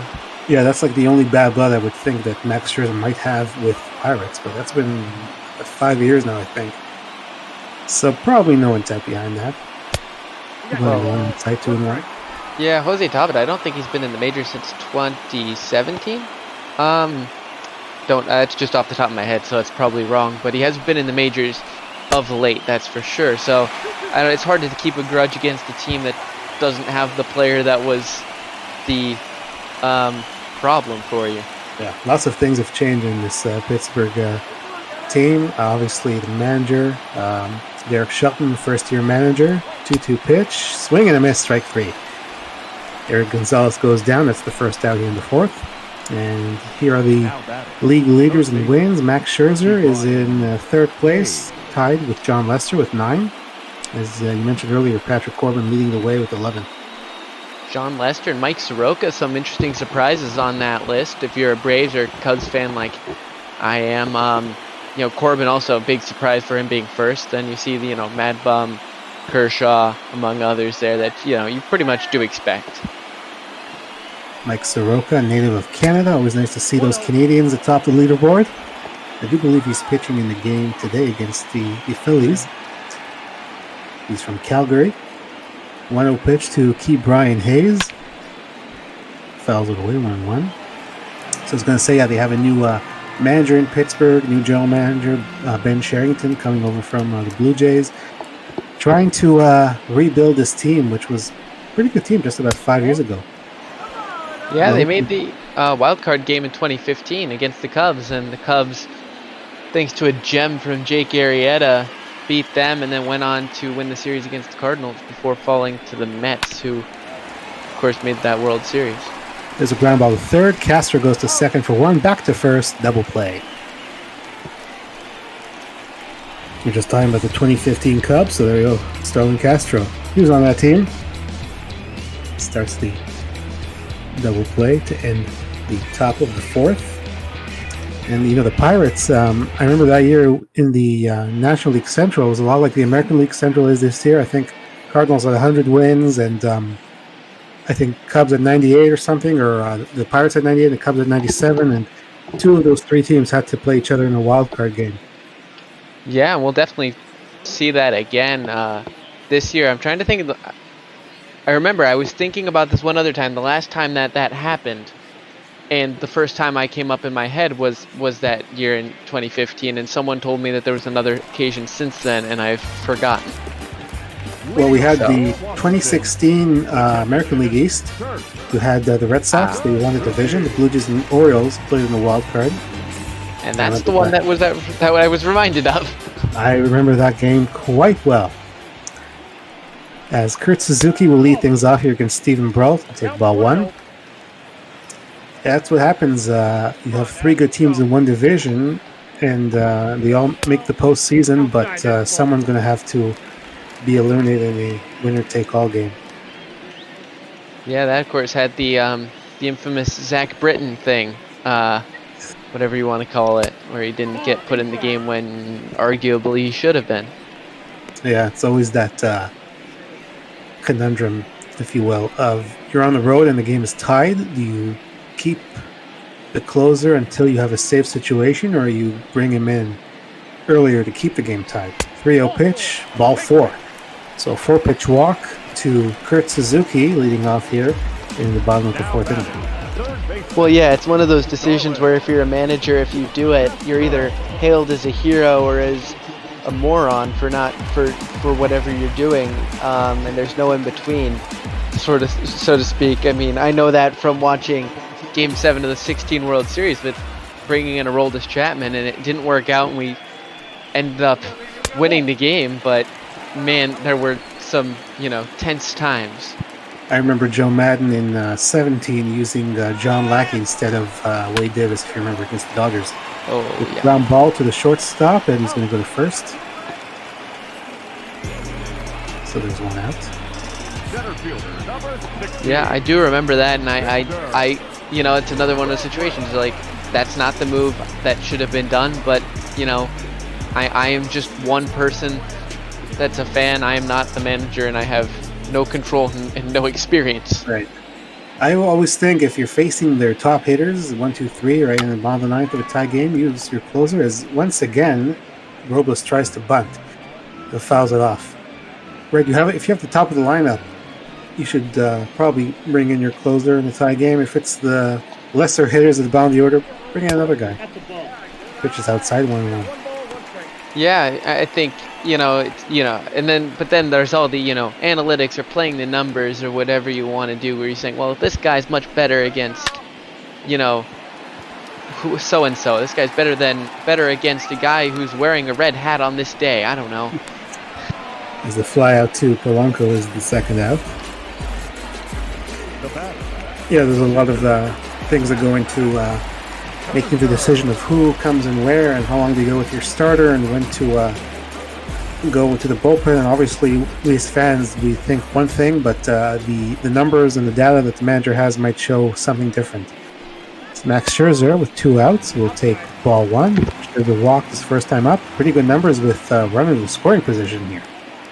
Yeah, well, both pitchers currently got on base in their first at-bat. Brault had the bunt single mental error, whatever you want to call it, and Scherzer walked. So how long can these pitchers be perfect on the base paths? Scherzer has a chance to do it here as he's ahead in the count 2-0. I would imagine he'll be taking until he gets a strike. That was the nicest pitch of the ballgame from Stephen Brault. 2-0 pitch. He doesn't take a strike. He fouls it away. Just to show you what I know. Davey Martinez with the green light for Max Scherzer on a 2-0 count. 2-1 pitch. Swing and a miss. 2-2. Decided to go with the cut fastball there. Don't know what he's going to go with 2-2 against a pitcher.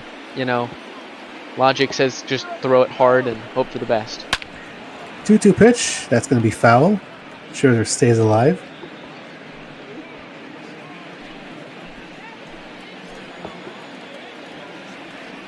Brault trying to strand that runner at second. 2-2 pitch, swing and a miss. Slider upstairs. Scherzer swings right through it, and the Washington Nationals strand a runner. We go to the top of the fifth. It's still 2-1.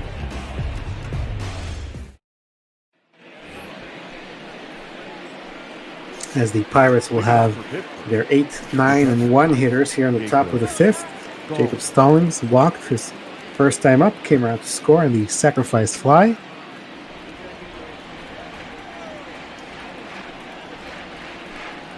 Max Scherzer on the mound. Deals outside. Stallings only played 24 games prior to the 2019 season and emerged as their new starting guy. I forgot how many games he got last season, but it was much closer to a full season than 24 is over 2 seasons that he played. Fouls it away in the 2-0 count. They had Francisco Cervelli for a while. They've had some turnover in the catcher position, which is high 3-1. They had obviously Russell Martin for a few years, those years that they were making the postseason. Very popular player, but it's been a bit of an issue for them in recent years, so they're trying to see who can stick. 3-1 pitch, in for a strike, and it's a full count on Stallings. Do you think Stallings is liked for the way he calls the game, handles the pitching staff as he swings and misses for strike 3? Doesn't give you much with the bat, obviously, but they do like the way he handles the pitching staff, even though they have not had a lot of success this year, but I'm not sure that's his fault. No, I would say that's more the execution. I think it helps to have a guy who knows the pitching staff very well. I think, from my Cubs experience, when you have David Ross coming in as your manager, a guy who does know this pitching staff very well. He's worked with pretty much all of the guys on that team at some point, so it helps to have that, and it helps to have a veteran presence in the team there. Of course, Stallings not really a veteran, but to have a smart IQ kind of guy. Stephen Brault fouled it away. He was credited with a single on that attempted bunt that they weren't covering the bag and they couldn't get him. He takes it outside, 2-1. David Ross must feel weird for him to manage all these players who were his teammates just a few years ago. Yeah, I think that was the biggest question with him coming into the season. What's it going to be like for guys like Anthony Rizzo, John Lester, who, they're all best of friends. And they would joke around all the time in the, in the locker room and be such a loose and fun team. And you have to now go to where, he's your boss. He calls the shots, and, you're not allowed to use your friendship to try to boost your way into the lineup or into, a spot start or whatnot. It's going to be a very interesting dynamic to see how the real-life Cubs do it, as Stephen Brault is going to be called out on strikes here. You can't believe it, but Scherzer picks up another strikeout. Well, it looks like I jinxed it last inning. Both guys got on base in their first at-bat, and now both pitchers strike out in their second at-bat. Adam Frazier is at 1-for-2 day. Single his last time up. He goes after that one, and it's caught by Starlin Castro. What a play to end the top of the 5th inning. We're going to see that again. We're going to put a star next to it. Right in the glove.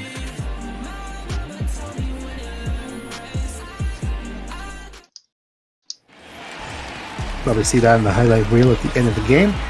Straight Turner will step up. Top of the order here for Washington, bottom of the 5th. They have 2-1 lead over Pittsburgh. Stephen Brault, 73 pitches into his outing, trying to keep the deficit manageable. He deals the first pitch ball to Trey Turner. There is some action in the bullpen. Yeah, 73 pitches, that would make sense for them to try to start warming the bullpen. The only thing I see, it's bottom of the 5th inning. That's a decently high pitch count, and knowing how bad the bullpen has been for the Pirates, you sort of want, and how good Brault has been in this game, had that one mistake, but since then has been extremely good. So there's probably a little bit of, nerves. There's a line to Josh Bell for first out. Yeah, this Pittsburgh bullpen has been absolutely atrocious. I did call 2 of their games last week against the Blue Jays, and they had all sorts of trouble getting people out. They're also playing a man short with Brew Baker, dealing with a bit of a bruised arm. So Eaton takes a strike. 0-1 pitch, in for a strike. It's 0-2. I think Eaton's finally starting to prove his worth over the past couple seasons. They got him from the White Sox by sending over Giolito and Reynaldo Lopez, 2 guys who are making that starting rotation for the Sox and helping them towards the playoffs. And Eaton has been doing very well this season, leading the team in average and on-base percentage. Brault strikes him out there. When he's been healthy, he's been a pretty good contributor to the team. He's had a lot of injury problems. And you're right, Giolito, Reynaldo Lopez, Dane Dunning, all going to Chicago. All 3 of them in the rotation in the ball world. So Soto is 0 for 2, took a ball.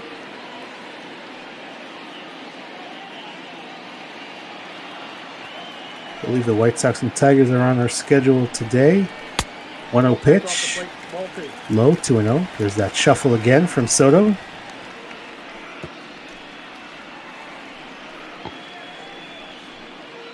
You're right, the Detroit Tigers and the Chicago White Sox, the 7:15 p.m. game.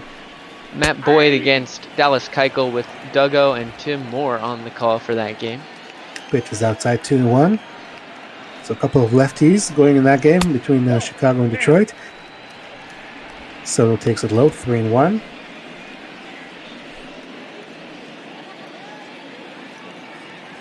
Should be a good one. We have a lot of good games for you coming up. 3-1 pitch to Soto, fouled away. Even the next one, we have the Mets and the Giants, 2 teams with not very good records, but you see on the screen there, you have Jacob deGrom and Johnny Cueto as the pitching matchup. That Cardinals-Marlins game, the Cardinals looking to get some, bring back some of that, some of that pride that they lost, and what was it, 19-5, 19-6? 19-6, as there's a base hit for Juan Soto with 2 outs. Right back up the middle. Yeah, the Marlins, just like the Nationals, are going for a 4-game sweep of the Cardinals. And the Cardinals, as we see the standings there, really struggling. 34-56, I don't expect that. That looks like it might be the end of the day for Brault. Well, I mean, yes, you got Kendrick and Zimmerman up, so there's, some worrying there. We'll see if the bullpen can get the job done, because we sound like a broken record for saying this, but they have been very, very bad. And Brault's already lost a win, as you mentioned last week, or the chance at a win, and this time he's relying on them to keep him in the running so that he can at least get a no decision today. So Robbie Erlin will take over. You see 56th appearance already. 3-1 record, 61 innings pitched. So 4 2/3 for Stephen Brault. Book not closed on him quite yet, as he's responsible for Juan Soto there at first. Robbie Erlin's going to try to strand that runner and keep the Pirates in this game. A new 56 appearances already, and it's June 25th. Man, that's a heavy workload. As Kendrick goes after the first pitch and grounds it to Key Brian Hayes, who goes to second for the force out. So Stephen Brault will leave with 2 runs allowed, and we'll see if the Pirates can get back in the game as we go to the top of the 6th inning here. Leading off for the Pirates, the left fielder, Colin. Max Scherzer, he's at 76 pitches. We'll deal with Colin Moran to lead off the top of the 6th. Moran 0 for 2 today. Goes after that one and flares it down the right field line. That's going to stay fair. Eaton's going to have to play it off the wall. Moran will head it to second, and he's got a leadoff double. Well, there you go. That's number 13 on the year for Moran. A good job just to take an off-speed pitch there and just rope it down the line. Gets it into the corner, and now they have a runner in scoring position. Reynolds and Bell, their 2 best hitters, coming up. So maybe they can, help their starter out and get Brault off the hook here. As Brian Reynolds has a single and an RBI today. when he takes a strike. The single was in the first inning, and then he drove in the only Pirates run so far with the sacrifice fly back into third. As the tying run at second here at the top of the sixth. Scherzer deals. And that's going to be on the ground to short. Trey Turner makes the play. That's the first out. Thought he might be able to poke that one through the hole there between short and third, but Turner, a very good defensive shortstop, and he was actually a very good defensive center fielder as well when they've needed him, but not able to advance the runner, and that's going to mean you really need a base hit at this point. Well, if you're going to get a base hit, Josh Bell is probably the guy to do it as he takes a strike. He is 0 for 2 today with a ground down and a strikeout, but you see good numbers with runners in scoring position and basically one of the best hitters on this team.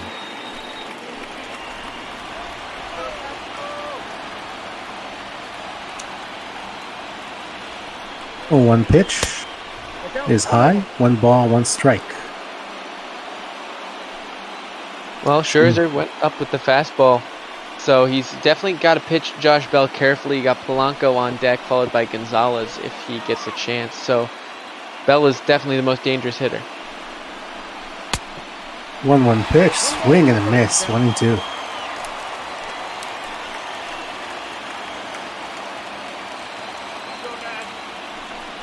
One-two pitch to Josh Bell, and did that hit him? I think it did. Now batting. The right So a hit by pitch puts Bell at first. Polanco. They said he didn't offer at that pitch, so Pirates will have 2 runners on base now. That was close on the hit by pitch, and that might be... Well, no, I wasn't sure if it was the same animation there to see Scherzer get taken out, but now he's got to settle down. He's already hit 2 batters today, so he's just got to bear down, which we know he can do in the big situations. Already had that bases loaded, nobody out jam he got out of, so he has the ability. It's time for him to execute. This is the other man that he hit, Gregory Polanco, hit by pitch his last time up and walked his first time up, and he goes after that to second base. Second for 1, back to first, and it's a double play, and Max Scherzer does get out of it. Howie Kendrick starts the double play.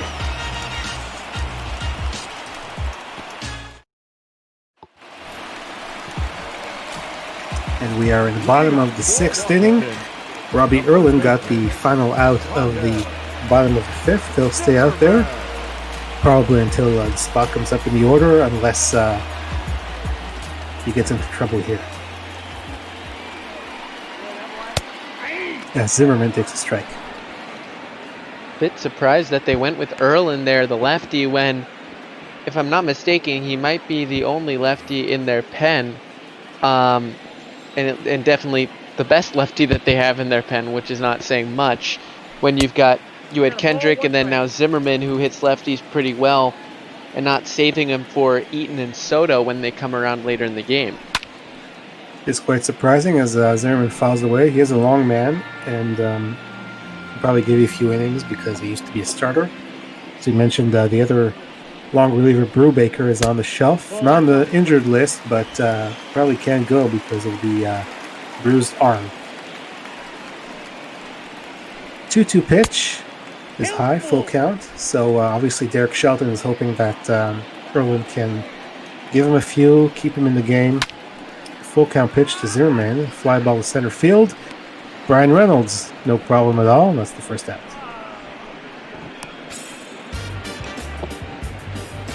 The catcher, number 28. Kurt Suzuki struck out and walked his first 2 times up. He's 0 for 8 in the series.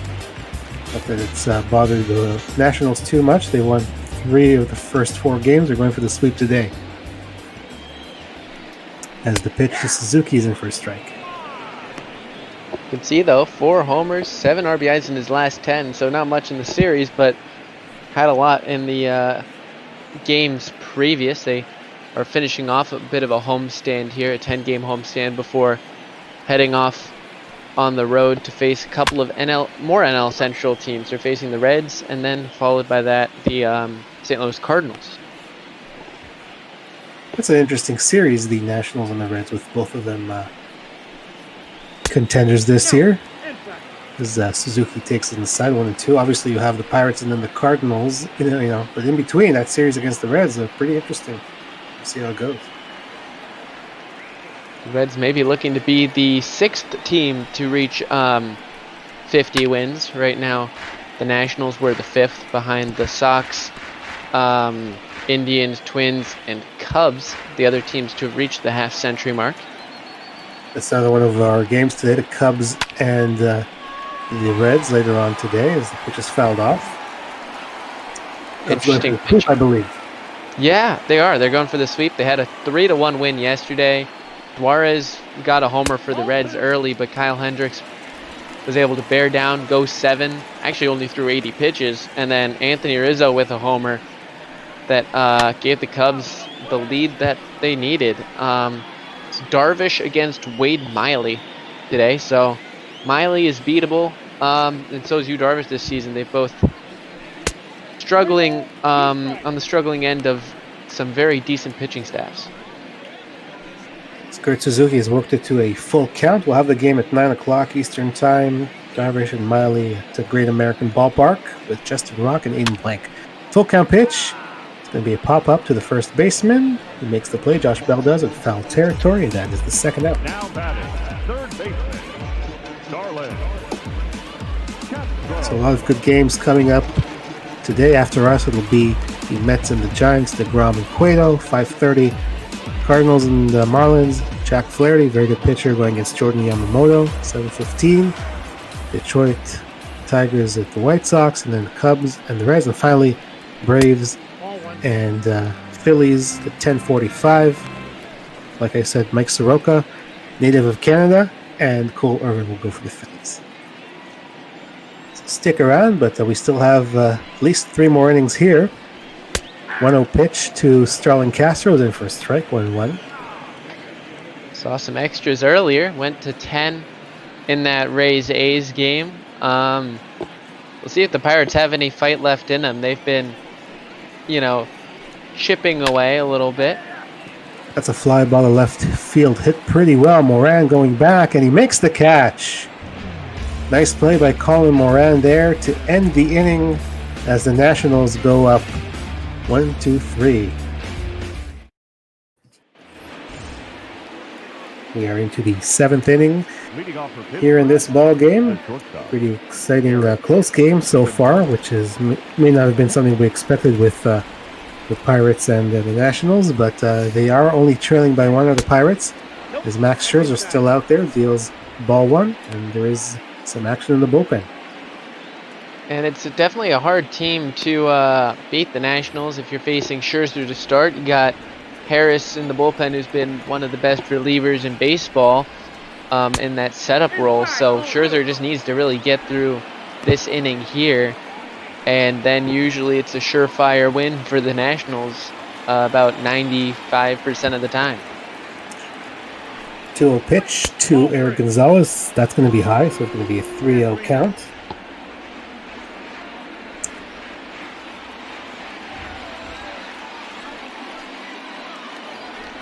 Pirates have 6, 7, 8.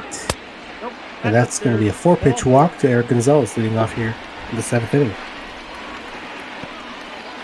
Up next to the Pirates, the third baseman. Can't say the Pirates haven't had any opportunities today. They've had plenty of base runners. 3 double plays have hurt them today, so We're going to get a double switch. One of my favorite things in the National League ballpark. So Davey Martinez will call on Wander Suero, who might be the weak link in this bullpen. yeah, that ERA around 6.3, not very good. Basically a 2-pitch pitcher. Cutter he uses about 75% of the time, so you can expect movement on all of his pitches, but if you're throwing that pitch majority of the time, guys will eventually run into it if you throw it one too many times. If anyone in the Twitch chat picked up that double switch, please let us know as we welcome Shark Shavery into the broadcast booth. How are you doing, my friend? Oh, not too bad. Got the stream turned on. Was like, oh, top 7. What timing? Perfect timing as we have the Pirates and the Nationals. First pitch to Brian Hayes was high, 1-0. And you know, Hines, it might have been a Freudian slip as the pitch is swung on a miss, but I saw Suero's number and I accidentally wrote him down on the Pirates section of my score sheet. Those numbers feel like more like they'll be in they should belong in the Pirates bullpen. Well, he's about the only one really besides Daniel Hudson's been struggling a bit, but yeah, you know, that's something you'd expect, you know, looking at that Pirates bullpen. The lowest there is 3.39, unless I'm missing something, for Birdie. Yeah, I think Birdie's been very good as the pitch is fouled away by Brian Hayes. Wander Suero trying to strand that leadoff walk issued by Max Scherzer. We have Crown King Curly W, a Nationals fan who is one of our regular viewers. That pitch is going to get away from Suzuki, but not far enough for Gonzalez to even try it. So he's obviously cheering for the Nats here. And I'm sure Crown King is happy to see a game dreamed on ball for the Nats as the pitch is low, full count. Remember watching the Nationals last Throwback Thursday wearing the white Expos one, so get both of the Expos unis in back-to-back weeks. It's nice to see. That's seeing the Expos. Yeah, as I'm sure the National fans don't like seeing the back-to-back walks here to start the 7th. As of course Suero's going to have to face 3 batters, so we'll see what happens here. Jacob Stallings walked and scored the only run for the Pirates thus far. And you got to look at the Pirates bench here. Not much going on. I mean, you could go with Newman or Gerard Dyson from the bench, both with 250s batting average. Other than that, it's about as poor as their starting lineup has been this season. Stallings takes a strike. Yep, number 9 spot coming up next. So we'll see what Derek Shelton chooses off the bench that he has. 0-1 pitch. Swing and foul away, so it's 0-2. This is the big thing here. You got to get the runner over. Stallings not a speedy guy, so double plays in order, and now the strikeouts in order. It's going to be hard to try to get the runner over to third. 0-2 pitch. He fouls it away, stays alive. So it's an 0-2 count. Gonzalez walked. That was a walk-off Max Scherzer to start the inning. He was relieved by Wander Suero, who walked Brian Hayes. Swing and a miss, strike 3. He does get the strikeout of Jacob Stallings, and that's the first out. Now batting, the pitcher, Robbie Irvin. Nice. Go ahead, the Sure. hitters are going to have to be kind of paying attention to where they're going to place the ball, considering the forces at first, second, and third. So double plays would be pretty easy to hit into at this point. It will be Kevin Newman we see coming off the bench for Pittsburgh. Half of the Seinfeld duo in the middle infield. Kramer is on the injured list for them, though. Yeah, that's unfortunate. I always like seeing Kramer and Newman. And Newman takes a strike. You see those numbers, 205 on the year, a couple of home runs, 17 RBI.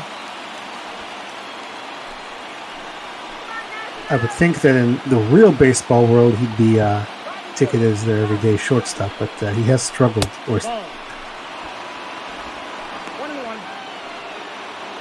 Either shortstop or second base, I would think. But as you see here, he struggled, and that's placed him on the bench. 1-1 pitch. Hit pretty well to center field. That will drop for a base hit, and that will load the bases as Hayes has to stop at third. Nice piece of hitting there, just hitting it up the middle. Runner can't score, though. Guess just not fast enough to try to test the arm there of Robles. So bases juiced and top of the order. I don't think you can ask for more. What Davey Martinez is going to do is going to go with Lorenz Elias to face the left-handed batters in this lineup. Like the ERA speaks for itself. Struck out the side to finish off yesterday's game after the 8 innings from Flaherty in as the starter. So Wander Suero has a walk and a single in the third of an inning, and obviously 1 run still charged to Max Scherzer if it scores. That's on third base. Actually, that's Gonzalez, not Hayes. Hayes is at second. So it's Newman at first, Hayes at second, Gonzalez at third, as Frazier shows bunt. Fouled it off, 1-1. A bold decision. To say the least. Fouled away, 1-2. We had a walk-off suicide squeeze yesterday with the Padres walking off the Indians. So that's kind of, maybe that's what he was trying to do. I'm not sure. 1-2 pitch. Fly ball to right field. Eaton has a beat on it. 72 speed over there by Eric Gonzalez. He's going to come around to score, and he is safe. And this game is tied. Now that Probably Wow. a better decision going for a sac fly than a sac bunt, which risks some other things happening. So there will be no decision for both of these starters. Max Scherzer, that closes the book on him. 6 innings and 2 runs, and now Colin Moran with 2 outs goes after the first pitch. That is going to fall for a base hit, and once again the bases will be loaded. Well, the sac fly worked. It was very close. And now Moran with the base hit up the middle. Smart decision to keep the runner at third. I don't think you test Robles. He's got a very good arm there in center field, and hope that Reynolds, hitting from the right side of the plate, can get the job done and give him a late lead. Pirates trying to make a push here and avoid the sweep as Reynolds takes a strike from Buenos Elias. 95 miles an hour on that fastball.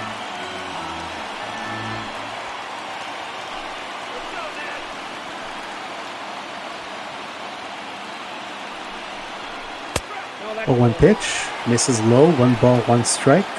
See the runners on base, Moran at first, Newman at second, Hayes at third, Brian Reynolds at the plate, and on deck, the big man Josh Bell. So Elias is going to try to finish the inning here with the game still tied. 1-1 pitch, in for a strike, 1-2. Gotta be careful though. You can't throw a ball in the dirt here to try to get the strikeout. And if it gets away from him, that could result in a go-ahead run for the Pirates, and that's not the way you want to give up the lead. 1-2 with the bases loaded is fouled away. Reynolds stays alive. Elias trying to work out of this jam. Pirates have tied the game. 1-2 pitch on the ground. Nice play by Trey Turner. Gets the force at second base. And we head to the 7th inning stretch, tied at 2.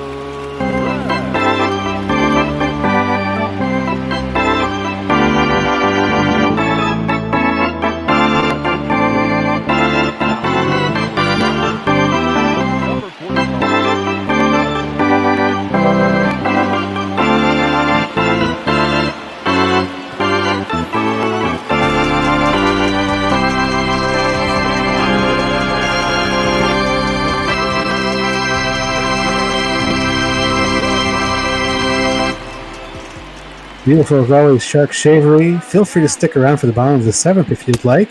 We'd love to have you. Don't see why not. This has been an exciting game. It's a brand new ball game, as a matter of fact.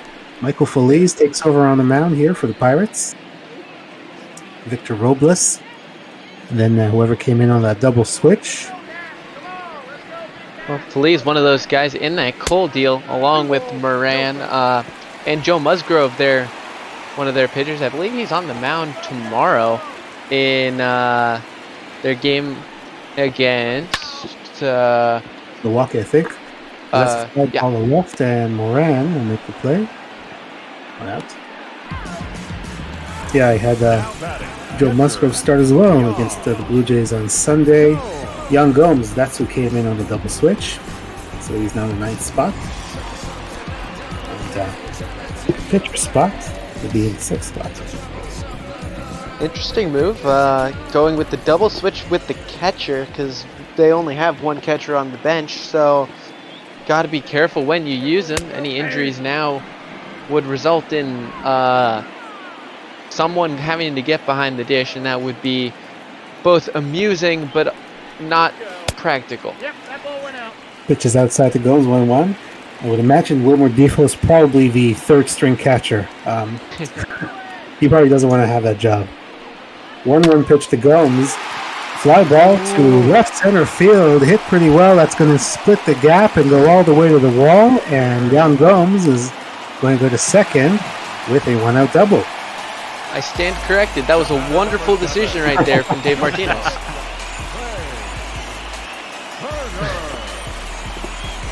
Nice swing on that pitch, huh? They say hindsight is 2020. Hindsight is 2020. I love it. I appreciate that. I'm gonna have to use that one more often now. Trey Turner takes a strike from Michael Feliz.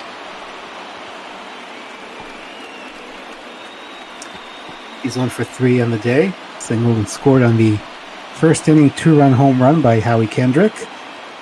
Pirates chipped away, they tied it, but the Nationals have the go-ahead run here at second, which is outside 1-1.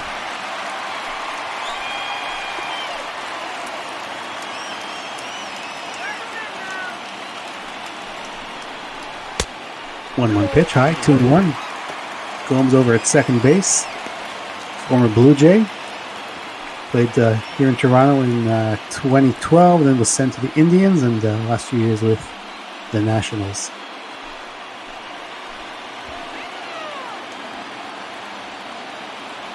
Feliz sets.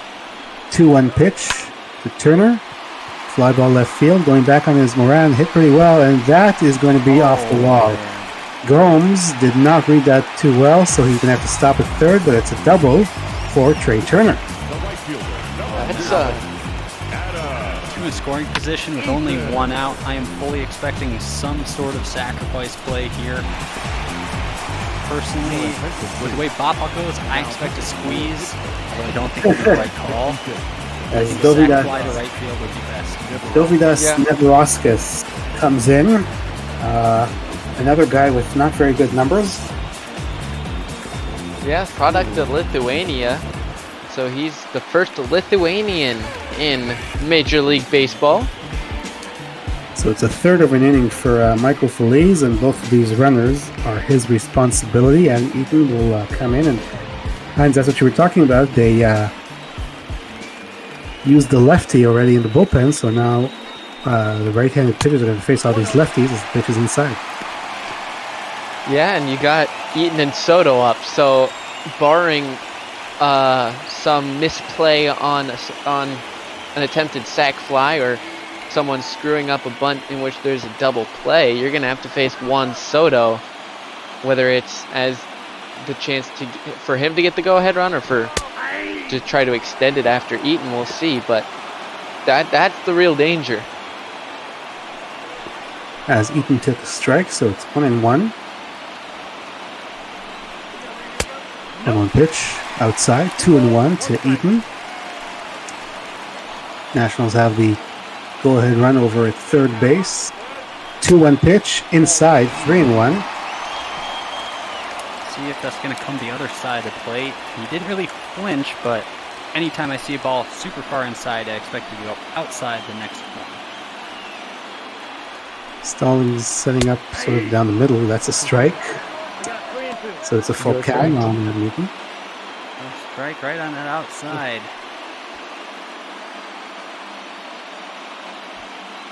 Full count to Eaton. Here in the bottom of the 7th. Neverauskas deals, and it's going to be fouled away. Might have been ball 4 there on that changeup. Looked like it could have been a bit outside, so we'll see if he goes inside with a fastball maybe, or wouldn't seem breaking ball off. Up the middle, that's going to sneak through. 1 run will score. Turner was going to go to third. No chance to get him at all. And the Nationals have taken a 3-2 lead in the bottom of the 7th. Man, I thought that might have been a diving play at first. Originally I thought that was going right to the shortstop, but, well, they get the runner in, and now with no out, not a sacrifice play, so you have your best hitter, Juan Soto, up at the plate. Chance to get another one in with a sacrifice, or, maybe he hits a homer and gets 3 home. Yeah, the biggest thing at this point with runners on the corners 1 away is avoiding that double play. 1-0 pitch to Soto is inside, 2-0. So the Pirates briefly were able to tie the game, but the Nationals storm right back and take the lead. They're up 3-2 here in the bottom of the 7th. 2-0 pitch to Soto, 3-0. Howie Kendrick on deck, another guy you don't want to see with the bases loaded. He's had some clutch grand slams in his career. A couple come to mind. Indeed. So, if you're Neverauskas, you're going to have to throw a strike to Juan Soto to get at least one out here. 3-0 pitch to Soto. Oh, he fouls it away. Had a good one to hit there. Yeah, I fully expected him to swing 3-0. If you're in this situation, go for it.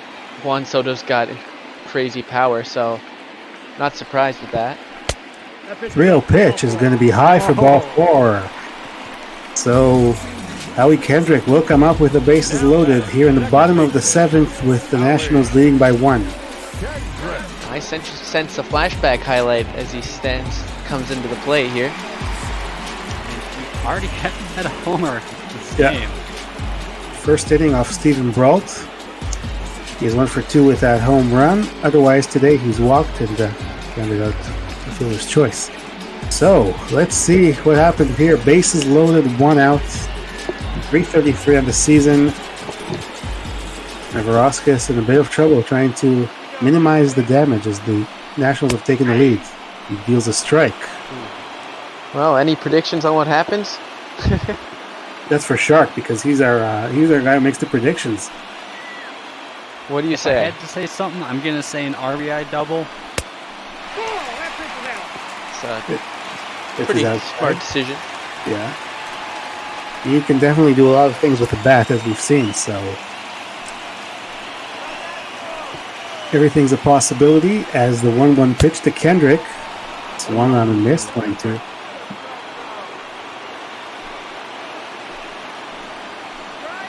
A pretty comfortable place to be in, all things considered.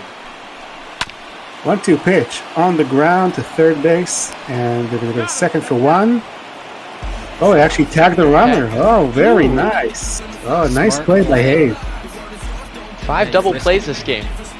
5? Yes. Oh, man. Yeah, that's some great heads-up playing right there. Don't risk throwing. Tag me's right in your path. And that's a great way to get out of a bind right there. Easily could have done more damage. Thanks for letting me hang around. That was a really exciting half inning, and hope you guys have a great rest of your call. Thank you very much, Shark Shaver. As Will Harris will come on in another double switch. So we'll see what Dave Martinez did there. Well, that was quite interesting with that last half inning. Could have been much worse. And and with Josh Bell at the plate, I want to do a little bit of this date in baseball history with a different Pirates first baseman. On this date in 1971, Pirates, left fielder, Willie Stargell, hit the longest homer in the history of Veterans Stadium in the second inning off of starter Jim Bunning of the Phillies in a 14-4 victory. And it was commemorated with a spot where that ball landed with a yellow star and an S in the center for Stargell. So, big homer there. Maybe a big homer here from Josh Bell. I don't know, just saying. One of the better players in Pirates history, Willie Stargell, as Josh Bell takes inside, 2-1. Will Harris signed in the offseason with these Nationals after he was with the Astros last year. 2-1 pitch. It's a fly ball to right center field, and that's going to drop for a base hit. So not a home run for Josh Bell, but he should get at least a double, and he does. So leadoff double for Josh Bell here in the top of the 8th. The plot thickens. 6-game hitting streak for Josh Bell. That's pretty impressive still, all things considered. A nice piece of hitting puts his team in a very good situation to maybe get another run back on the board. And back to Will Harris, they say if you can't beat him, join him. So trying to help his team out here. I was going to tell the story. He gives up the go-ahead home run to Howie Kendrick in Game 7, then signs with the Nationals. That must have been awkward in spring training. Yeah, we'll see. Maybe how many simulated games homers did he give up to Howie Kendrick? Or strikeouts, for that matter. 1 pitch outside, 1-1.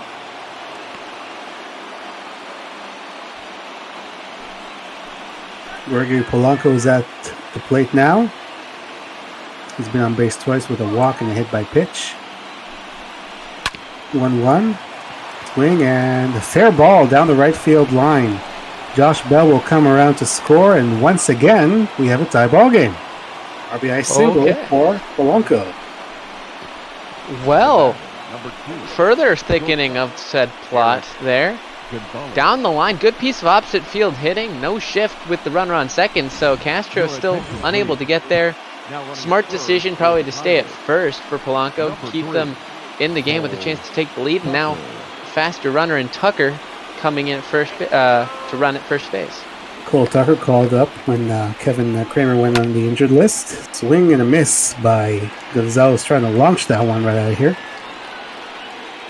Tucker's younger brother got drafted by the Cleveland Indians 23rd overall in this 2020 draft. One pick ahead of his brother Cole standing on first base. So, I don't know, younger brother might be able to, use that in the future to get an edge on his brother. Oh, maybe, yeah. I did see that his brother got drafted. I couldn't remember by who, so thank you for reminding us it's Cleveland, as that is fouled away. It's 0-2 here on Eric Gonzalez. See if Cole Tucker stays in the game and plays in the outfield, or they bring maybe Guillermo Heredia off the bench. For now, he's running at first. 0-2 outside, 1-2. See these Nationals players, they're eager to try to keep this a close game, get their offense a chance in the bottom half, and right now could use a double play. 1-2 pitch, way outside. 2 balls, 2 strikes on Eric Gonzalez. Will Harris came in to hold a 1-run lead, and he's given it up pretty quickly. Doesn't have an out reported yet. This is the third batter he has to face, and that's in the dirt. Tucker is going to stay over at first. 3-2 count's going to be dangerous. Brian Hayes on deck, maybe a chance to be a hero and prove himself in his rookie season. Full count, swing and a miss, strike 3. Will Harris comes back and gets Eric Gonzalez, and that's the first out here in the 8th. Good pitch there with some late movement on that one. Made it look like it was going to be a good pitch. Probably would have been out of the zone even if it was just a straight fastball, but got to protect there. And now with 1 out, things can be a little more steady if you're the Nationals. So Gonzalez now in the day is 0 for 3, 3 strikeouts and a walk. So he's got the hat trick of strikeouts. His key Brian Hayes, 0 for 2 as well. Grounded out a couple of times and walked. Go-ahead runner is at first for the Pirates. 1-0 pitch. They're going to pitch out. Nothing doing. Tucker gets back. 2-0. Well, we already mentioned our disputes with pitch outs in that first inning. Second batter. Don't think you really need to worry about it here. Want to focus on Hayes now that you're 2-0. Don't want to, lose him. Up the middle, that's going to get through for a base hit. Tucker will stop at second. Throw comes in all the way to third base. So the Pirates will have runners at first and second. The only disadvantage is that Stallings is going to be the hitter now for the new pitcher. Does not have speed. Hudson was their, big closer. Last year had a great season, and now he's fallen off a bit. ERA 5.93. Maybe you put him in the Pirates list again. Based on that. Right this time. Yeah. All right. I tried. Yeah, he started last year with the Toronto Blue Jays, traded over to the Nationals at the deadline. Like you said, picked up the closing duties and did a very nice job. Struggling this year because of an 0-1 count on Jacob Stallings, who's 0 for 2 today. Swing and a miss, 0-2. Well, interesting. I want to know how many other relievers in all of Major Leagues right now can say that they have a Silver Slugger award at home. Because Daniel Hudson won it in 2011 when he was with the Arizona Diamondbacks as a starter. Started that early in his career from 09 to 12 as a starter. 0-2, swing and a miss. Stallings goes down on 3 pitches, and there's the second out here in the 8th. Now batting. You mentioned Hudson a long time starter, put in the bullpen. He does have the stuff. He blew 96 right by Stallings here. Ladies and gentlemen. And with 2 outs, we will see a pinch hitter. So Guillermo Heredia, I think, will be the hitter. Or is it Gerard Dyson? Looks like Gerard Dyson. So Dyson will pinch hit here for the pitcher, Michael Feliz. Or actually, Neveraskis, who came in for Feliz. Dyson still has some speed in those aging legs, but right now he's got to be an RBI guy today. Try to get that runner home. Maybe a base hit up the middle would be what he's looking for. He's quickly down in the count here, 0-2. Hudson trying to get out of this jam after the Pirates have tied it up. Cole Tucker, the go-ahead run, is over at second base. 0-2 pitch, inside, hits him. No hit for Dyson, but a hit by pitch. Loads the bases. Or makes it first and second, I believe. Or is it load the bases? I don't remember. Anyway, but third hit by pitch coming from Nationals pitching. Surprised there's been no warning actually from the home plate umpire Lawrence today. So Adam Frazier will come up here with a chance to put a hurting on the Nationals. Swings and fouls away, 1-1. See, not very good runners in scoring position. That last swing actually looked promising. All you need to do is lift one out to the other opposite field there, and you can get 1, maybe 2 runs home. 0-1 pitch is low, 1-1. The Pirates have had a bunch of base runners these last 2 innings. Adam Frazier had the RBI that tied the game way back in the 7th inning. Which is not so far back, just a minute ago. Feels like it. But yeah, because of all the base runners, it feels like a long time ago. 1-1 pitch, outside, 2-1. Gotta be careful. It's 2-1, no place to put him, obviously. So, we've seen a lot of danger opportunities here. I think, what, is this maybe the 4th time we've seen bases loaded all in all? Twice for each team, maybe? A lot of base runners today. We're in a 3-3 game. 2-1 pitch to Adam Frazier. In for a strike, 2-2. Gotten to the point where I've given up on tallying batters left on base. By this point, there have been too many of them for me to count. I will say this for Pittsburgh. They've played a very competitive game today, unlike yesterday. Bases loaded, 2 outs, 2 pitch to Frazier. It's fouled away again.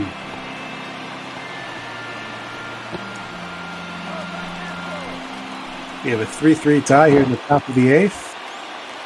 Daniel Hudson trying to get out of this jam, keep the game tied. 2-2 pitch on the ground to shortstop.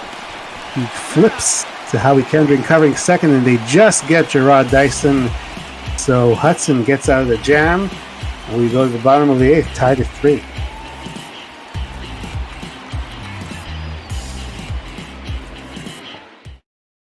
Your attention, please.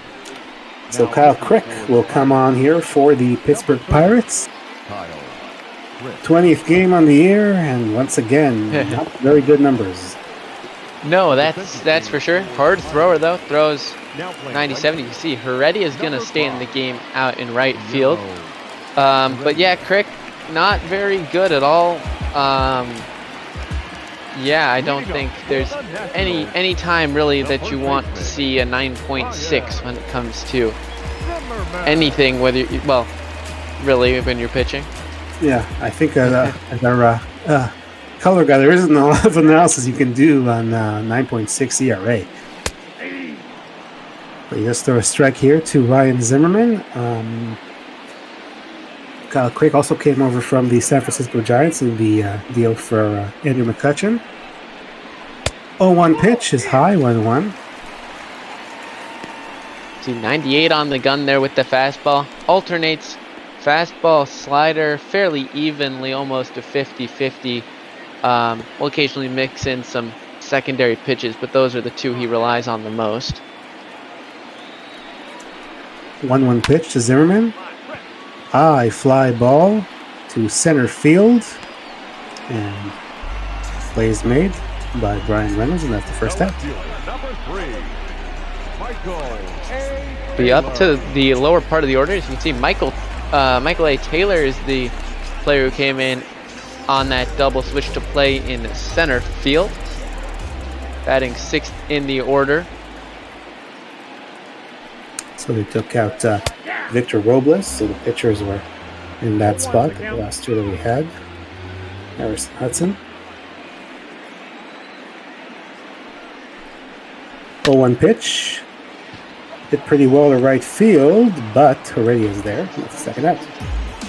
Before we could even say anything about Taylor, he flies out. So, well, maybe some other time. Maybe, I mean, he's still in the game. Maybe he gets another at-bat for all we know. Now with 2 outs, Starlin Castro, who's 1 for 3.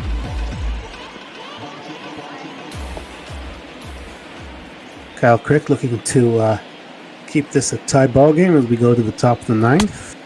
Pitch is high, 1-0.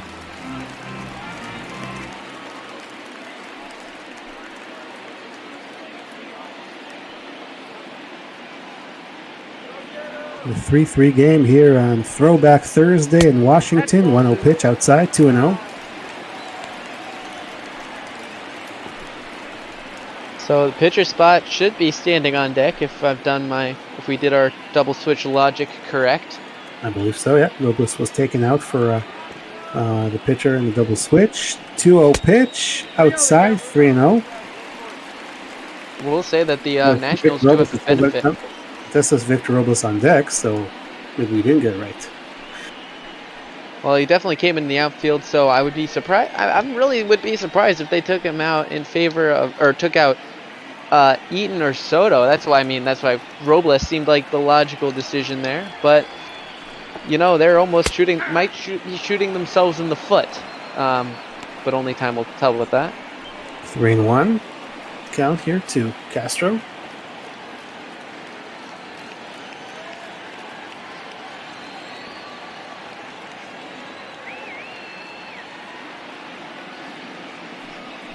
Three-one pitch. Fouled away.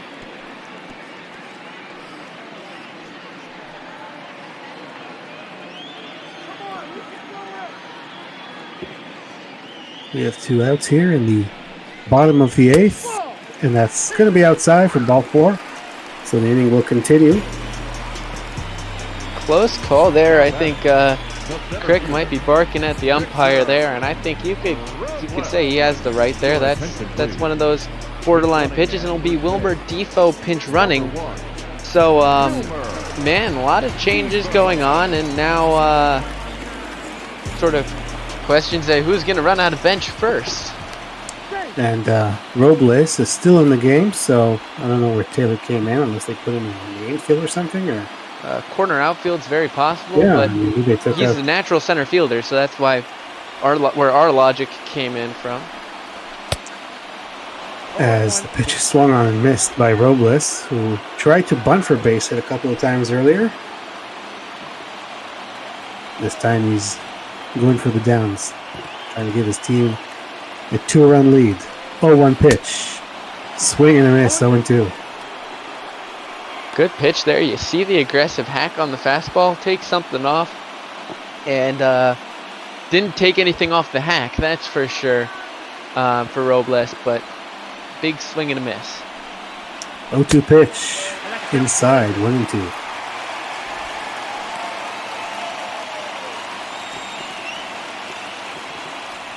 Robles can keep it going. Jan Gomes would be next. The 1-2 pitch from Kyle Crick. Fly ball to left center field. Hit very, very well. It's going to be off the wall. Wilmer Defoe is rounding third. He's going to come around to score. And Robles delivers the go-ahead RBI double, and Washington is up 4-3. Well, he had those big hacks early and connected there. You know, I think a little lucky that it didn't maybe hop over the wall there, and that would have hurt them because it would have meant the runner had to stay at third. But there's the advantage of the pinch running for Starlin Castro with Wilmer Defoe. And now Gomes 1-for-1 on the day with a double. It's a chance to increase the lead and make it much easier on Sean Doolittle, who I can only assume is going to be coming in to close it out in the ninth. Young Gomes came in on the first double switch that Nationals had, and he had a double his first time up. Swings and misses through that one. So Washington has taken the lead back and going to try to close it out at the top of the ninth. 0-1 pitch. Swung on and missed. 0-2. Crick just needs to get out of it here. Just try to get the strikeout and then hope that, you know, you can get your offense something going. They do have Moran, Reynolds, and Bell, I believe, should be leading off this next inning. Bottom of the ninth. Or top of the ninth. Swing and a miss, and that will do it for the Nationals, but they do get the lead back. Victor Robles with the go-ahead RBI double. And we will go to the top of the ninth inning. Nationals looking to close it out, up by a run. Ladies and gentlemen, so Rodifo will stay on at third base. Obviously, good transfer for Starlin Castro. That's one of our changes. And on the mound, Sean Doolittle, the closer. Excellent numbers, Heinz. Oh yeah, he's been great. Played with Oakland for a long while. Did get traded over to here in a deal which sent him and Ryan Madsen, former closer, over to the Nationals. In return, Jesus Luzardo, who made his debut recently, and Blake Trinan, who was their closer for a couple of seasons. So I think a productive trade for both teams, and he's been doing very well this season. Trinan now with the Dodgers, as Moran took it outside, and he takes one inside, 2-0. Pirates have fallen down by a run a couple of times. They've come back to tie it both times. They're going to try to do it again here, facing a very tough closer in Sean Doolittle. 2-0 pitch to Moran. In for a strike, 2-1. Doolittle tied first in saves in the National League with 26, so only blown one on this season, better than most closers that I've at least seen in recent pop ball games. Pitch is in for a strike, so it's a 2-2 count here on Colin Moran. Nationals looking for the 4-game sweep if they can get 3 outs here without giving up a run. Here's the 2-2 pitch. Fouled away. Moran stays alive.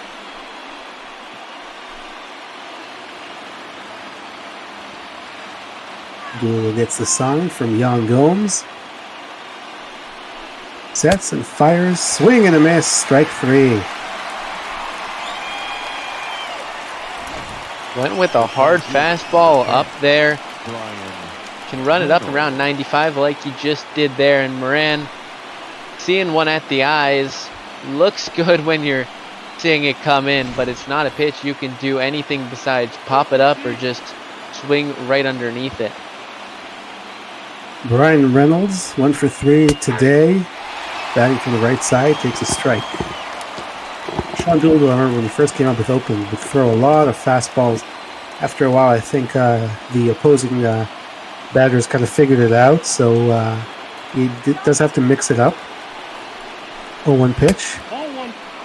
High, 1-1. Mostly fastball stills, but he did throw a splitter over there to Moran in the last at-bat. 1-1 pitch, fouled away, 1-2. Well, and to your point, that's 3 straight fastballs to Reynolds. 1 and 2, maybe break a splitter in the dirt, and if you're Reynolds, you just need to get on base to be the tying run. Here's the 1-2 pitch to Reynolds. Strike 3 called. 2 outs here in the top of the ninth. Nationals are 1 out away from their 4-game sweep. You can see the pitch tracks there. That's a strike. Certainly a strike. The whole ball is in there, and now Josh Bell, the last hope, hitting from the right-hand side. I believe he has much more power from that left-handed batter's box, so we'll see what he can do. Sean Doolittle gets to face Bell the exact way you want it. 2 outs, nobody on. First pitch is low, ball 1. 1-0 pitch, fouled away, 1-1. There's that splitter. And that was the pitch. If you're going to tie the ball game, hanging splitter over the heart of the plate, I don't think he'll get a better pitch this at bat. The 1-1 to Bell is outside, 2-1. As he's looking to get on base, keep this game alive for the Pirates. 2-1 pitch, fouled away, 2-2. Pirates are down to their final strike, 1 strike away from a 7-game losing streak for Pittsburgh. 2-2 pitch, another foul. Well, and as we mentioned before, the Pirates have some big games coming up. Milwaukee up next, so they don't want to go in on that losing note. 2-2 pitch to Bell. Fights it off again, staying alive here. 2 balls, 2 strikes, 2 outs. Nationals leading by 1 run. Looking to close it off, Sean Doolittle. Looking for save number 27. 2-2 pitch. Swing and another foul. Good job here by Bell. Yeah, it's hard to do that. And Doolittle throwing several fastballs, maybe a splitter in the dirt, going for the K here. Let's see what he does. 2-2 pitch. A liner to shortstop, and Trey Turner makes the play. And that is your ball game. So the Nationals come from behind, or actually they were ahead, and then it was tied, and they got a couple of leads. Finally, they managed to close it out, and they beat the Pittsburgh Pirates here 4-3. See, Daniel Hudson will pick up the win this afternoon, and Pirates are on a skid. What can we say? 7 games in a row, but the Nationals are rolling right along as they head to Cincinnati. Yeah, there are definitely moments in this game where I thought, we might be seeing an extra inning affair. You can see 1 run in each of the innings, innings 7th and 8th for each team. Pittsburgh would score, the Nationals would get back in front. Bit of cat and mouse there, and you can see 9 hits apiece. So the Pirates got something going. They only had 4 hits yesterday, and, well, what can you say? I gotta say, they played a really competitive game today. As we take you through the highlights, Howie Kendrick, our player of the game, had the 2-run home run in the first inning, and 401 feet, no doubter. And Brian Reynolds got the Pirates back within a run with a sacrifice fly. That's in the top of the 3rd. We stayed at 2-1 for quite a while, as we see Jacob Stallings scoring there on that sacrifice fly. And then Adam Frazier hit the game-tying sacrifice fly in the top of the 7th inning. So we had a 2-2 ball game going to the bottom of the 7th. And then, we're still seeing the sacrifice fly here. Eric Gonzalez scoring on that. Then Adam Eaton had a base hit to give the Nationals a 3-2 lead. That was in the bottom of the 7th. And it looked like the Nationals would hang on. Howie Kendrick grounding into the double play there. There was that, when he tagged the runner and then went to second. Very nice play there by Key Brian Hayes. Very interesting double play. 1 of 5 on the game, 3 for the Buccos and 2 for the Nationals. And there's the game-tying single by Gregory Polanco in the top of the 8th inning. So the Pirates came back once again, but at the bottom of the 8th, Victor Robles with the go-ahead RBI double, scoring Wilmer Defoe, who had been pinch running, and the Nationals took a 4-3 lead. And going to the top of the 9th, or we're still in the bottom of the 8th here, Young Gomes striking out. So Kyle Crick, all things considered, did a good job to keep the deficit at just 1. However, Sean Doolittle came in and did his thing. He strikes out Colin Moran, chasing a fastball. And then Josh Bell, 6-3 ground out to end the ball game. And the Nationals hang on to win this one by a score of 4-3. Well, it was a close game, as we said. Definitely positives to draw if you're the Pirates. It's hard to do that when you're 23-57 now. It's hard to see the positive, but I think, you look at the unis that they were wearing, the We Are Family Pirates. Maybe they just have to band together as that family and sort of embrace the 70s heritage of their team, and try to at least, again, as you said earlier, hold on to that pride that they have as professional ball players, and just know that they need to try better next season and find ways to improve. And that's all you can do at this point. It's all about improving yourself and improving your team in the little ways that you can. They played a really nice game today, I thought. They didn't get blown out like yesterday. They kept themselves in it, and they had a couple of opportunities to even take a lead. Just came up short, but that's the way it is, I guess. We're joined in the broadcast booth by the announcers for our next game. We will take you out to the Bay Area where the Mets and the Giants will be playing. Let's say hello to Matthias Wildman and Matt Price. How are you guys doing? We're doing fantastic, thank you. And you guys had a great game at the end there. Yeah, we had a lot of excitement. Not really something you expected with the Pirates and the Nationals, but the Pirates hung in there. Fortunately, came up short. Looks like we're taking a look at the Reds lineup here. I don't necessarily know why at the moment, because they're playing the 9 o'clock game, if I'm not mistaken. But you guys have Mets against the Giants. Yeah, it should be an exciting game. It should be an exciting game when you think about it. You've got two all-star pitchers on the mound, Jacob deGrom for the Mets, Johnny Cueto for the Giants. Cueto leading the National League in complete games on the year with 3.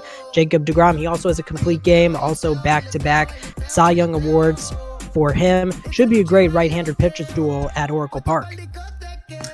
Yeah, it should be interesting. I think the Mets are going for the 4-game sweep today. Yeah, so indeed. This is I saw an upstonks in the chat, which is going to be, maybe we can go back-to-back upstonks, and this has been a Mets team that has played better as of late, but have still struggled to get things together. And say what you want about how the Giants have played this season, but a win's a win, and at one point you have to start putting them together. Absolutely. Looks like we're going to get underway. So, Heinz, thank you very much for this. I kind of stepped in late, so it was a lot of fun calling this game with you. Yeah, I appreciate you joining me here for a good ball game. Yeah, it was a lot of fun. So we will send it over to the Bay, San Francisco. I'm EB, thanking you for joining us today. We will turn it over to Matthias and Matt. Take it away, guys. Thank you, guys, and thank you for a fantastic game before. It's the Mets and the Giants from Oracle Park in beautiful San Francisco. Matthias Wildman joined by Matt Price. Matt, this is a game that if you look at the records, you could think it's not going to be the most exciting, but these are teams that are going to play competitively regardless. Absolutely, and as I just mentioned before to the other guys from the previous game, think about it. Jacob deGrom against Johnny Cueto, 2 hard-throwing right-handers who still know how to get the job done no matter what records their respective teams had, and 2 high-powered offenses also. When you think of the Giants lineup and the Mets lineup, should be a great game on a rainy day by the Bay. And that's going to play a factor for these all-star pitchers. And Jacob deGrom, back-to-back Cy Young Awards. Johnny Cueto had a very good career with Cincinnati and has struggled a little bit staying healthy, coming off Tommy John in 2018, but we are just about set to go. Ahmed Rosario will bat leadoff for the Mets. I will lead you the lineups in just a second, but the first pitch is in there and swung on by Rosario, and first pitch swinging gets Ahmed on first. Well, you talk about aggressive hitting by Ahmed Rosario, batting just under 300 going into that first at bat, and on one pitch that average is going to go up. Good start if you're the Mets. For the Mets, the batting lineup goes as this: Rosario, McNeil, who is at the dish right now, Alonso Conforto in the 4th spot, Cespedes, Cano, Ramos, Nimmo, and deGrom, the pitcher, in the 9th spot. But Jeff McNeil has probably been their best hitter, and when I say probably, he has been their best hitter, 4th in the NL with a batting average of .323, and that first pitch is in there for Cueto, strike 1. Not to mention that he's also in the top 5 in NL All-Star voting for third baseman. That's how good of a year the Squirrel has had so far. 33-47 Giants hosting the 35-45 Mets. Mets going for a 4-game sweep. McNeil swings on the inside pitch and fouls it off. 0-2. Defensively for the... Oh, go ahead. Go ahead. I'll read you the defensive lineups after this next pitch. Check back to first. Rosario able to scamper easily. Cueto on the mound. Posey, the multiple-time Gold Glover, playing catcher. From third to first, Longoria, Sanchez at second. At shortstop, it's Crawford, and Sandoval will play first base. In the outfield, left to right, it's Belt, Yastrzemski, and Pence.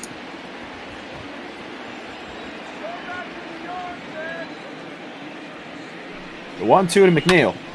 Swung on the meatball. This one is flown out to center. No problem handing it out there. Yastrzemski squeezes it, and we've got the first out of the game. I like it. Meatball. I feel like having some Italian for dinner. Well, it's 4:02 here on the East Coast. A little early for me for dinner. Yeah, good point. But speaking of someone who's been eating recently, Pete Alonso had a fantastic game a couple nights ago. He went 4 for 5. Yesterday went 2 for 5, continuing that streak. He hit a home run and an RBI. Mets took a 8-0 win, I believe. The Mets have just been all over the Giants in this series. A four-game sweep, for the Mets would be coming if they can win this one. Second pitch is low, 2-0 to Alonso.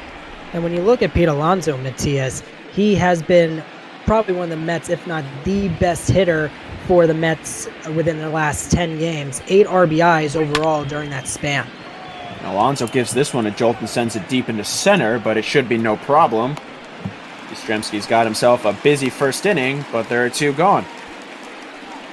Well, Alonso just got under it, and when you think about the dimensions that Oracle Park has, it is a hitter's park, but at the same time, it's sort of like the Coors Field. The wall in left center field is really, really deep, so when you think about it, it's not the Citi Field that Alonso is used to when it comes to hitting home runs. So a tough break for the young first baseman.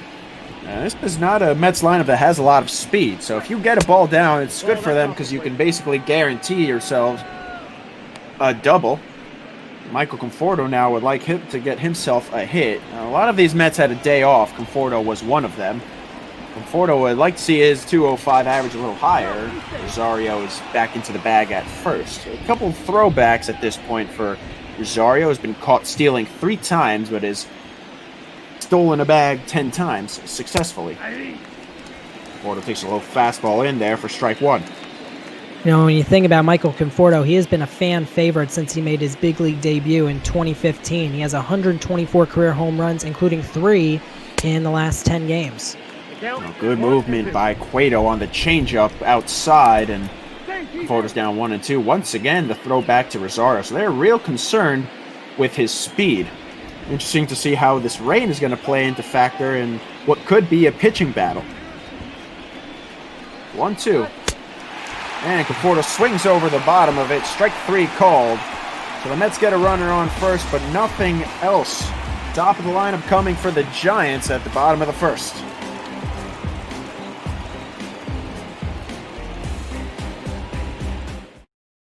Lineup for the Giants is as follows. Crawford, Longoria, Belt, Yastrzemski, Pence, Posey, Sandoval, Sanchez, and Cueto, the pitcher in the 9th spot. And they have a tough task ahead of them. Jacob deGrom, a 106 whip. You see it there, a 6-4 record. Just a hair over 100 innings pitched. Jacob deGrom is a special pitcher, Matt. He is a special pitcher. He gets strikeout after strikeout after strikeout, no matter how many innings he is out for every time he's out on the mound.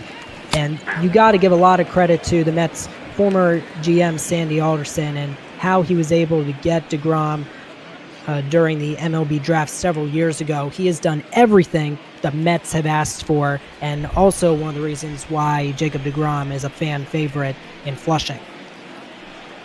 deGrom has been the shining gem for this Mets staff the last couple innings as he Pumps the fastball in there to move ahead 0-2. And that's another reason why the Mets love him. He can throw fastballs as fast like that, 98 miles per hour on the radar gun. And this one is swung on. A slow roller to Alonso. No problem. He'll take it himself for the first out for the Mets. Defensively, this is how the Mets stand. DeGrom on the mound. Ramos will be catching from third to first. It's McNeil, Rosario, Cano, and Alonso. Cespedes, Nimmo, and Conforto working from left to right. No real surprises on either side. This is the same kind of lineup the Mets have been using without the DH against right-hand pitchers this year, so therefore the same alignment. So as you said, Matias, not surprising at all. A lot of these players got the day off yesterday. For the Giants, Crawford, Longoria, Yastrzemski got the day off. For the Mets, a lot more. This one is chop foul over the right side. Rosario got the day off, as did McNeil, Conforto, Cespedes, Ramos, and that was it.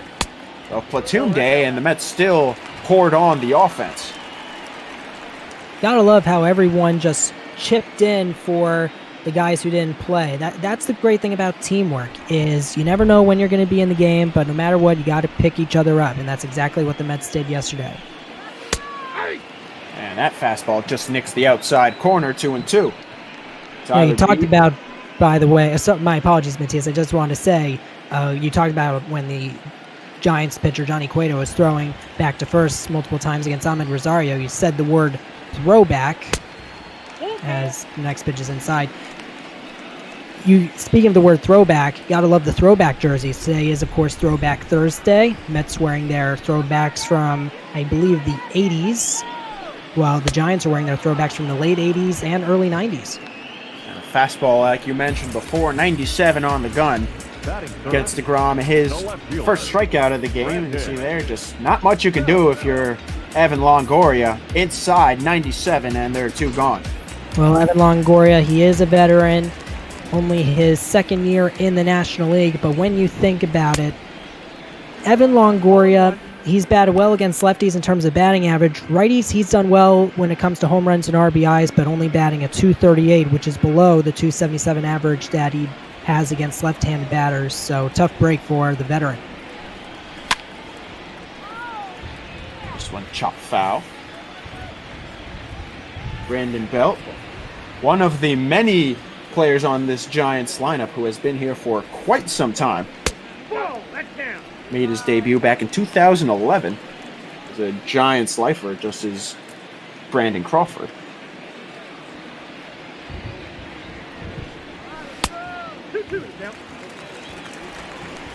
And one of the great things you got to love about Brandon Belt is not just his patience, but the way he can come up clutch. When I think of Brandon Belt, I think of the home run he hit against the Nationals in Game 2 of that National League Division Series, 18th inning, in a game that took forever, and it turned out to be the game-winning home run for the Giants. And the Giants ended up winning the World Series. 2-2. Strike three called, and DeGrom has back-to-back Ks, and he is out of the inning. No blemishes for DeGrom, still scoreless as we head to the second from Oracle Park.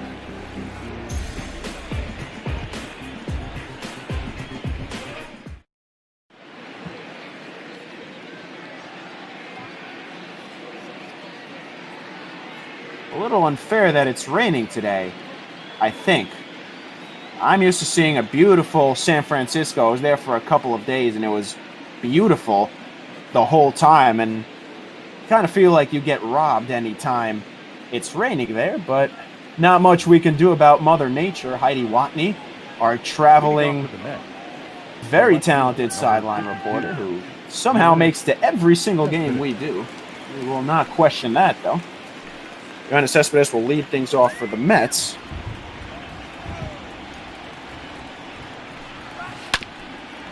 He swings on the first pitch.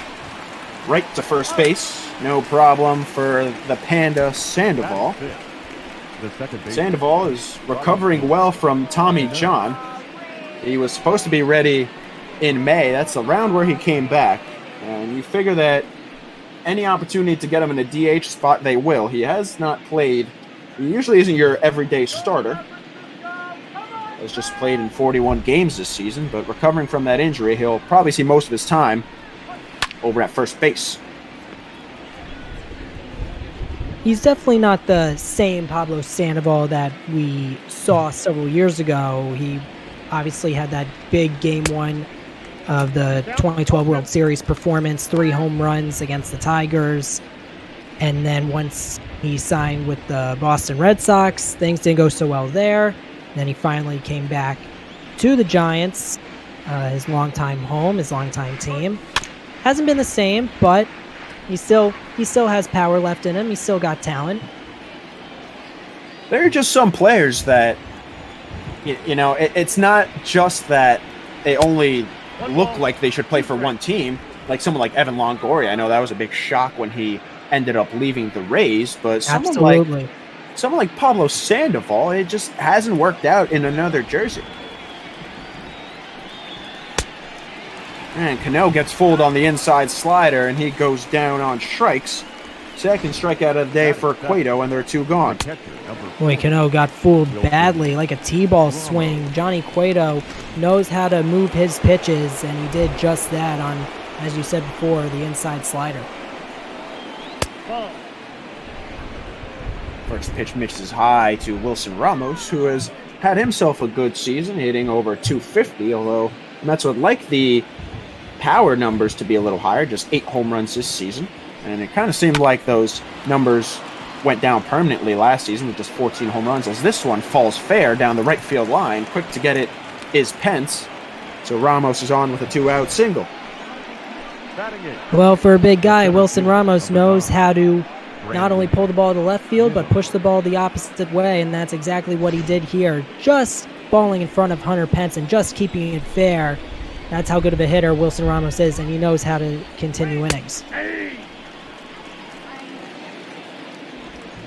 Brandon Nimmo takes a strike inside. You know what you're getting with Wilson Ramos. Not a defensive catcher. Is a hitting first catcher.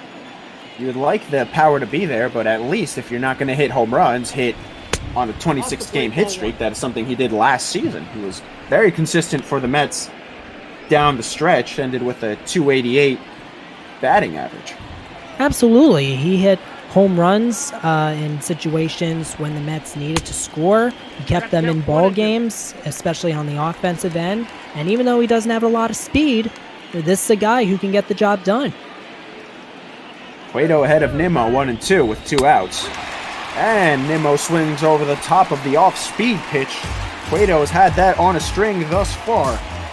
For the second time in a row, a runner left on first for the Mets, but no damage done.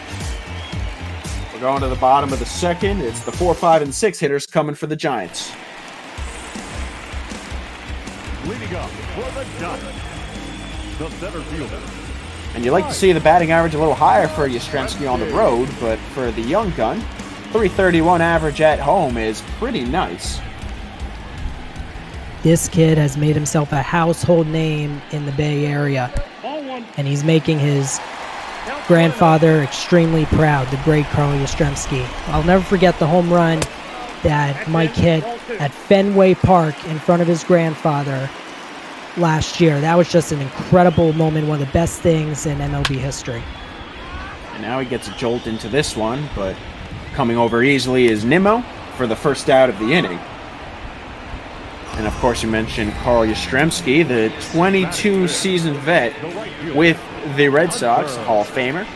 Made 18 All-Star games. Wow. One of the best to do it. What a career. You can't ask for a better career than that. If anyone out there is saying that Carl Yastrzemski is not a Hall of Famer, then something is wrong with that person. I know we got to be objective, but 18 All-Star games in 22 seasons and all those great career numbers that he had with one team alone, that's a special career if you ask me. Those are shoe-in numbers if you ask me. It's DeGrom versus Pence, righty on righty. Still no score. 1 out in the bottom of the second. And talk about someone who has had a sort of revival. It's been Hunter Pence. Had himself a good season in 2019 with the Rangers after struggling with the Giants. Spent 7 seasons before jumping ship to Texas and now coming back. This is a Giants team that does not have that many new faces from even 3-4 years ago. No, it doesn't. You're exactly right. And when you think about Hunter Pence, this one I'll chops. finish that in a second. It's a second. Go ahead, Matt. Yeah, I was just about to say before the pop out there that Hunter Pence, this is a player who is beloved by not just Major League Baseball, but by the fans, especially in San Francisco. And when they heard that Hunter Pence was coming back for one more season, I'll tell you what, these fans were extremely happy. This is a guy who's one of the most energetic players out there. He gets the fans riled up, say when the Giants make it to the postseason. One of the reasons why they love him. Speaking of fan favorites, here's another one as Cano handles it over the shoulder. No problem. 1, 2, 3, go the Giants once again. deGrom working on a masterpiece. At the end of the second inning, still scoreless. New York coming back to bat.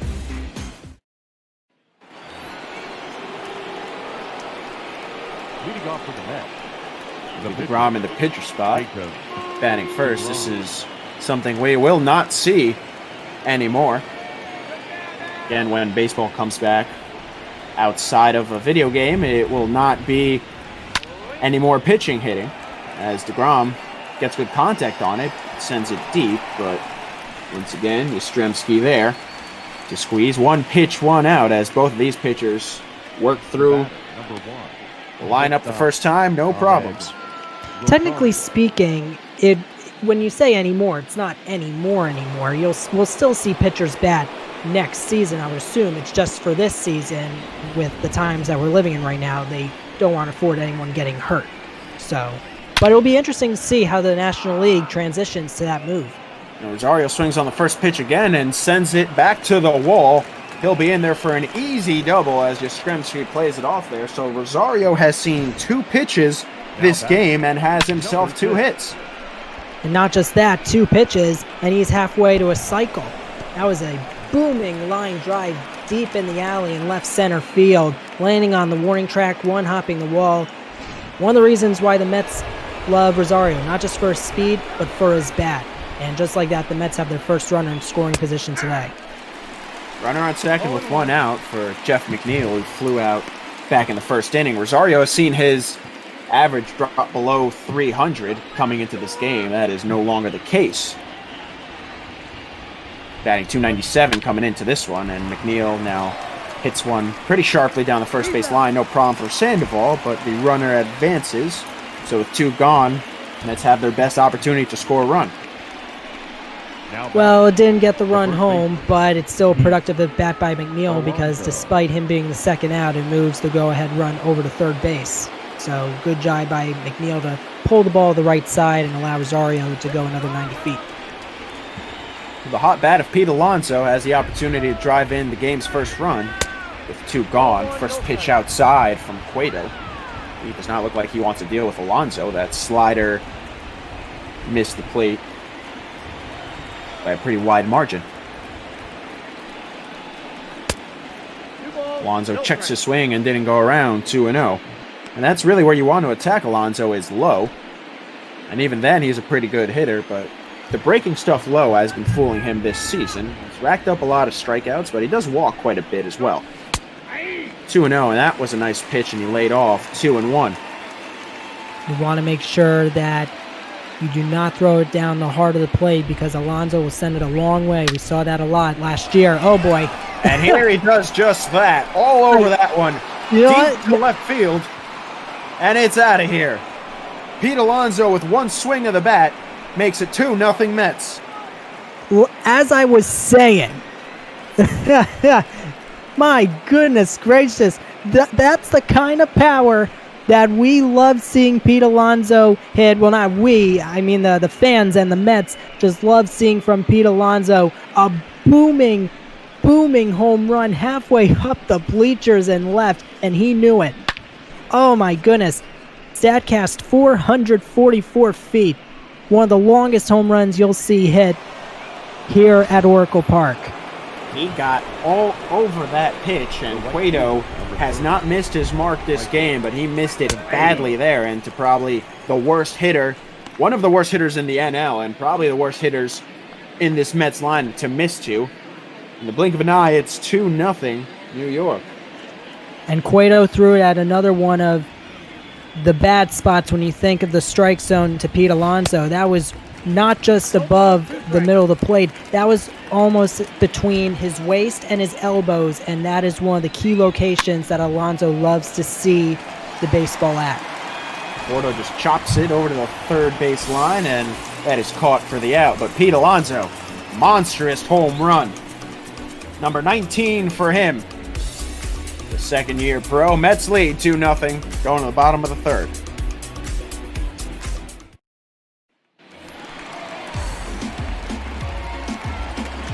Leading up for the Giants, the first baseman. Cueto had himself a pretty good game leading up to that home run. It just allowed 3 hits, had 3 strikeouts, but in one swing of the bat, Pete Alonso gives his team a 2-run lead, and now we'll see what Jacob deGrom can do against Pablo Sandoval. Sandoval swings through the fastball low and inside, strike 1. I think that's one of the best calls we've ever had. You talk about when it comes to Alonso home run one more time. That was just, if that's not right on cue, I don't know what is. Well, the broadcaster jinx exists for a reason, as McNeil puts out Sandoval. You were just talking about not wanting to miss to him. We were saying you don't want to miss to Pete Alonso, and Cueto does exactly that. Oh my goodness. That was great. You take a look at the NL East standings. The Mets, even though they are hot right now and looking for the sweep, right now up 2-0, but haven't had that good of a year. 16 and a half games back behind the Nationals, who won today against the Pirates. It's not the same Mets that we saw last year. No, it's not. And the Mets made a very deep run. A very impressive push, I should say. They didn't make a deep run because they didn't make the playoffs, but they made an impressive push towards the playoffs, and they got a lot of momentum, ultimately missing out. But this is a team that is disappointed due to injuries and from certain key pieces underperforming, as deGrom gets a strike in there for strike number 1. And it's been the injury to Syndergaard and Stroman that have hurt them, and the Porcello signing has not worked out for them. And then you got certain hitters on this lineup batting closer to 200 than 300 as deGrom misses outside and falls behind 3-1. You go back to the team from last year, think about how they started the second half. They had that 9-game winning streak. When the Nationals came to town during the middle of that winning streak, the place was packed, Citi Field, I mean. And you remember Todd Frazier's game-tying 3-run homer, and then Conforto winning it in the 9th. You had the game after that, Luis Guillorme tying the game, J.D. Davis, the go-ahead sac fly. That was the kind of feeling that Mets fans had been waiting for all season long. They got it, they made a push, but just didn't have enough in the end. But still, that was, in the end, a productive and great season for the Mets. Well, a win's a win, and the Mets have strung 4 together in a row. 6-4 in their last 10 contests. A 5-game winning streak and an impressive sweep of the Giants, as they have just dominated this series. Win's a win. Absolutely. And when you think about it, when you think about last year's team again, this was a team that was basically down in the dumps. They were an under 500 team, and then they finished over 500, which is phenomenal. You can't ask for a better ending to a season that seemed to be over by the time we had reached the All-Star break. And deGrom, facing his fellow pitcher and Johnny Cueto, is playing it safe with the low breaker, 2-0. He's behind on the count. Mets holding a 2-0 lead thanks to the Pete Alonso 2-run homer. That one nearly clips Cueto. I'm not sure what deGrom is doing right now and not attacking Cueto, who does not hit very often. deGrom has been very economical with his pitches. That one is in there for a strike as Cueto takes 3-1. Cueto's only a 156 hitter. little surprised that deGrom lost a little bit of his command during this at bat, especially when he's retired the first 8 batters of this game, and he's facing the pitcher right now. And Cueto swings on this one and is just foul. Alonso lays out for the dive, but it was to the east of the bag. We'll try it again. 3-2. And Cueto cracks it and gets the Giants their first hit of the afternoon. A bloop single right up the middle. Well, for a guy who hits under 200 this year, Johnny Cueto can still swing the bat, and we saw it right here. A line drive single over the head of Cano and right in front of Nimmo out in center. Beautiful piece of hitting by Cueto, and it keeps the inning going, bringing up the tying run. Now, that one got left over the plate a little bit too much, but Crawford just fouls it off. Righty versus lefty at the plate now. Crawford grounded out his first time right back to Alonso. deGrom got through the first part of the order, which I should say the order the first time. Retired the first 8 before the pitcher spot gave him the most trouble. Now he's ahead of Crawford 0-2. Well, this is the at-bat deGrom wants, and that is, you lost the pitcher, but now you're ahead in the count 0-2. Take it like a regular batter and go at him like you did the first time. And now Crawford has to jump out of the way, and deGrom lost the handle on the slider. And before not having too much trouble getting through the first 8 batters, a full count back-to-back batters with Sanchez and Cueto, and he lost the handle on that one. By the way, when I said go at him, I did not mean throw one and nearly go at him.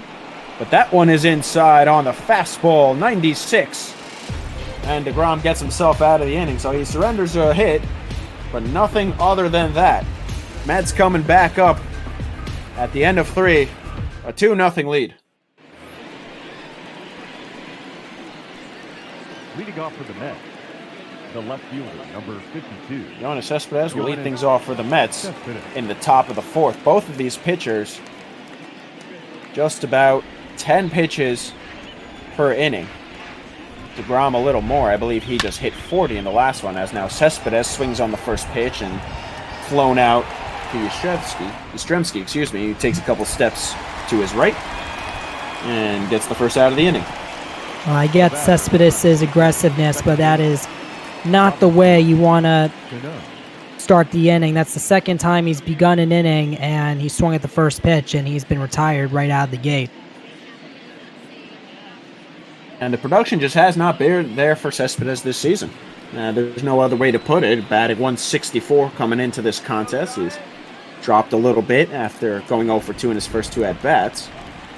He's only played in 46 games. They've kind of been managing his load a little bit because he is coming off a plethora of odd injuries. The DH will definitely benefit the Mets because Cespedes can slot in there, and they have depth in the outfield.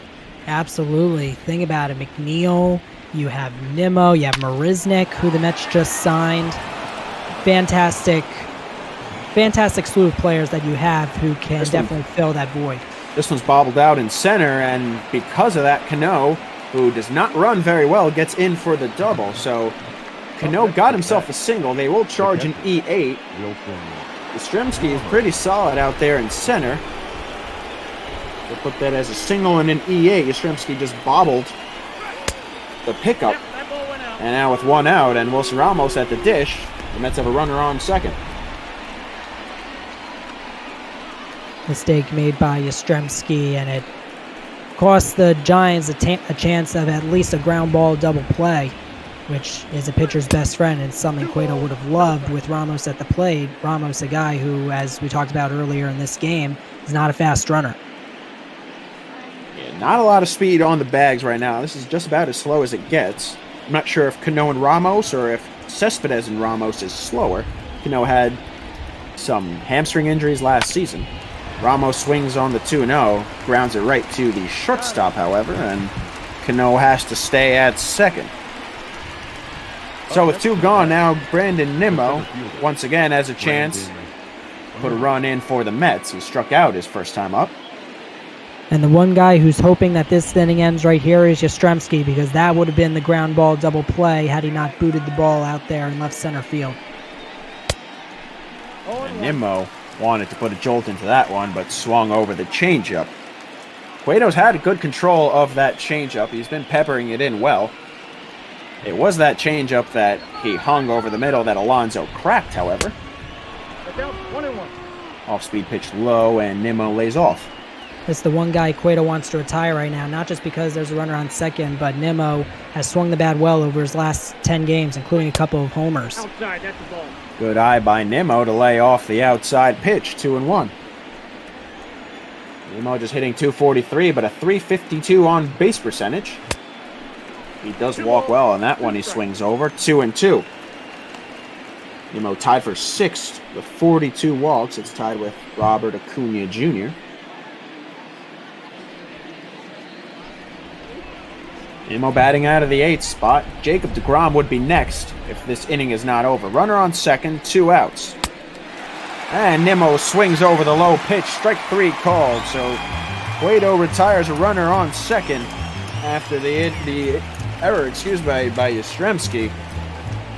Longoria, Belt, and Yastrzemski coming up for the Giants in the bottom of the 4th. Leading up for the Giants, the third baseman. Watching ML Bot Ball, Matthias Wallman and Matt Price. Every week we change the project and charity that we donate to. This week it's the Trevor Project. Because of Pride Month, the Trevor Project is the leading national organization providing crisis intervention and suicide prevention services to lesbian, gay, bisexual, transgender, queer, and questioning young people under 25. The link is below, or you can hit the command in the stream chat. Thank you for joining us over on Bot Ball. Mets lead 2-0 as deGrom just needs 3 pitches to get through his first batter of the inning, and Longoria is down on strikes for the second time today. I've heard great things about the Trevor Project, by the way. Great organization. I highly respect what they do for the LGBTQ community. Fantastic. Last week it was the Black Play-by-Play Grant. The week before, I believe it was Meals on Wheels, now the Trevor Project.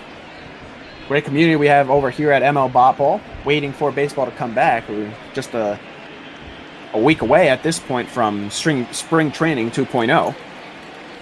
But in the meantime, deGrom is working on a good game, and that one misses inside 1-1 on Belt.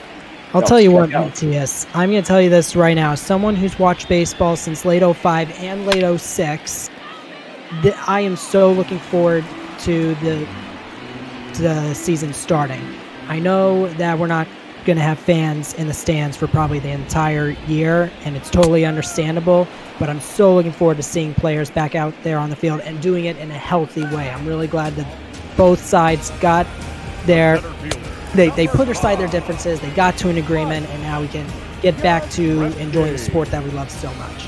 It got ugly as deGrom picks up his 3rd strikeout in a row, 5th total. It got ugly at one point, and no one was winning. And both sides had their points in why they were doing what they were doing, but no one was winning. And in a very tough time, not only in this country but in the whole world, it seemed like it was a very bad look for both sides. It did. I mean, you think about it, you had that agreement on March 26th, and then just things fell apart, and how many games were going to be played, and all of a sudden the league itself not willing to pay the full salaries, and then willing to pay the full salaries but then play less games. It was just amazing how much drama there was between the two sides, and we can just say the word finally. Finally, they were able to meet at the table, come to an agreement, and just get back. I mean, I don't want to say this literally because obviously we won't get back to normal for a while, but in terms of playing the game, they could get back to normal. deGrom has fooled Yastrzemski really badly on the last 2 pitches. First the breaking ball low and then the fastball upstairs. deGrom has really been working recently. Just 1 hit allowed, and that was to Cueto in the 9th spot. 2 outs, bottom of the 4th, working with a 2-0 lead. Here's the 2-2. And it's a slow tapper to second. Cano handles it no problem. And the side is retired. Once again, no problem for Jacob DeGrom. 3 up and 3 down go the Giants. DeGrom, Rosario, and McNeil batting coming up for the Mets. Leading off for the Mets, the pitcher, Jacob deGrom. So DeGrom has gotten the last 3 outs over on the Mets side, so now naturally he will bat. This season, the MLB will have a universal DH. But DeGrom does swing the bat pretty well, as does most of this Mets staff when they're healthy. That one in there for a strike. DeGrom has 9 hits on the season. He's gotten himself an RBI. 75 career hits. He's fooled on the low one there, 1 and 2. And a couple of home runs. Don't forget, pitchers can quote-unquote rake. So we'll see if he's got some long ball power in him right here. Good eye to lay off that one, 2 and 2. Cueto and deGrom have a history together. Some dark days for the Mets back when they lost the 2015 World Series. Game 2, it was deGrom versus Cueto, and Cueto was fantastic. Going 9 innings, 2 hits allowed, just an earned run, 3 walks, and 4 strikeouts. The Mets would lose that game. These 2 gentlemen certainly have their destinies intertwined. Of course, Cueto just spent half a season with the Royals back in 2015. And Cueto beats deGrom that time as he swings over the inside changeup, strike 3 call. So no real problems for Cueto. Strikeout number 5 for him as he's gone through the first 2. He's gone through the lineup the first 2 times, now facing Rosario for the 3rd time. And Rosario will, for the first time today, see more than 1 pitch. I was thinking the same thing. I was thinking, is he going to swing at the first pitch again? This time he laid off. Cueto does a good job dropping the changeup inside corner. 1 and 1. Rosario, though, based on what we've seen the first couple of pitches, well, despite missing on the bunt attempt there to try and reach base, he's had a pretty good eye at the plate today. Ugly bunt attempt from Rosario. Now he'll swing on the 1-2. Just chops it, and the speedy Rosario is out at first, 2 gone. You know, just going back quickly to what you talked about with Cueto being on the Royals, being part of that 2015 championship team, that move that the Royals made before the trade deadline that year to get Johnny Cueto, in my mind, was one of the main reasons, if not the reason, why they won the World Series, because they had great pitching from a veteran pitcher like him. Routine ground ball, a 3rd, no problem for the veteran Longoria. 3 up, 3 down, go the Mets. Mets still lead 2-0. Pence, Posey, and Sandoval coming in the bottom of the 5th. San Francisco looking for their 2nd hit of the game.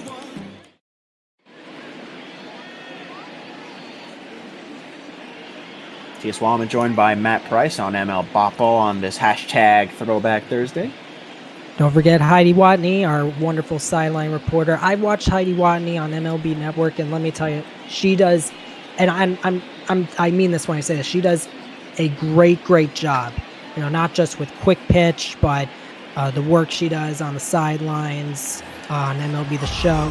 She just does a phenomenal job, and just well done. The great work that she does. And she does a great job in this game, too. Unfortunately, we can't hear her.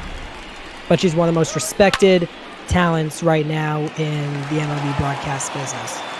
Pence swings on the first pitch he sees and slices it to right field. So that is the first runner on for the Giants since the 3rd inning. As you see, deGrom is up to 4 innings pitched at this point, just 2 hits allowed, 5 strikeouts. 54 pitches thrown is very good for Jacob deGrom. He has not struggled often in this game.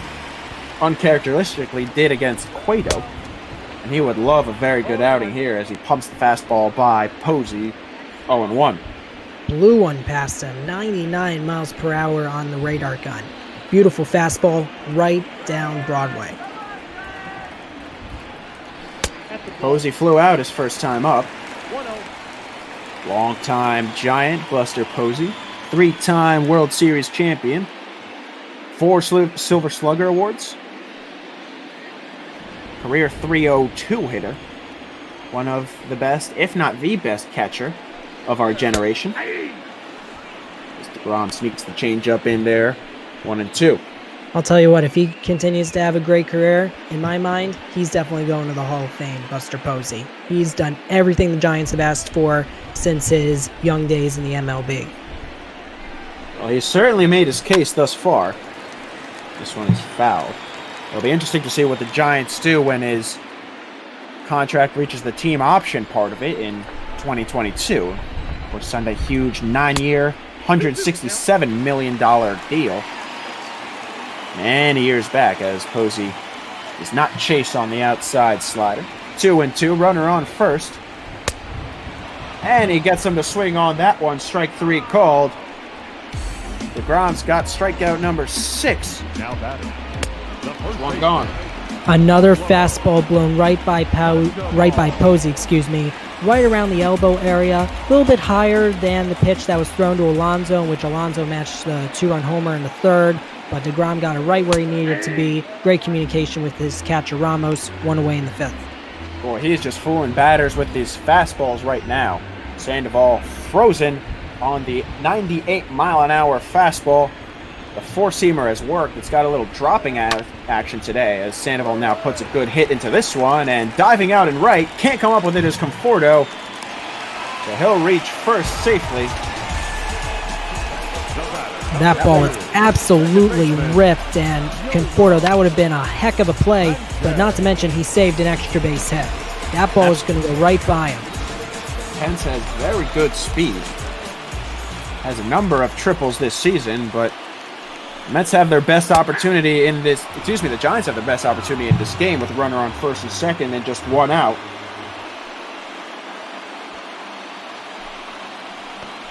Wilmar Sanchez batting from the left side. He's a switch hitter. He just barely gets a barrel on this one, and he's behind 0-2.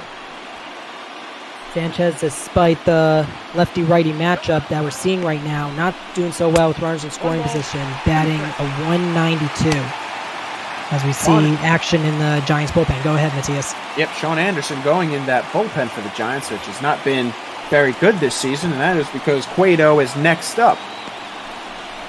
The 1-2, one out. Outside, just barely missed on the changeup. 2-2. Would you take Cueto out here for a batter? If the Giants are unable to score with this batter, say Sanchez goes and hits a double play, obviously Cueto would come out. My guess is, with Giants down by 2 runs here, 3-2 count to Sanchez. If he gets on somehow, some way, and Cueto comes to the plate, I would definitely take him out.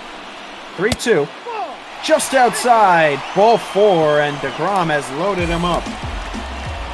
I am very surprised at that pitch. I thought deGrom definitely wanted it. We here in the booth, we thought that was a strike, and taking a look at the pitch in live action, it looked like that one just nipped the corner. Maybe it just missed it.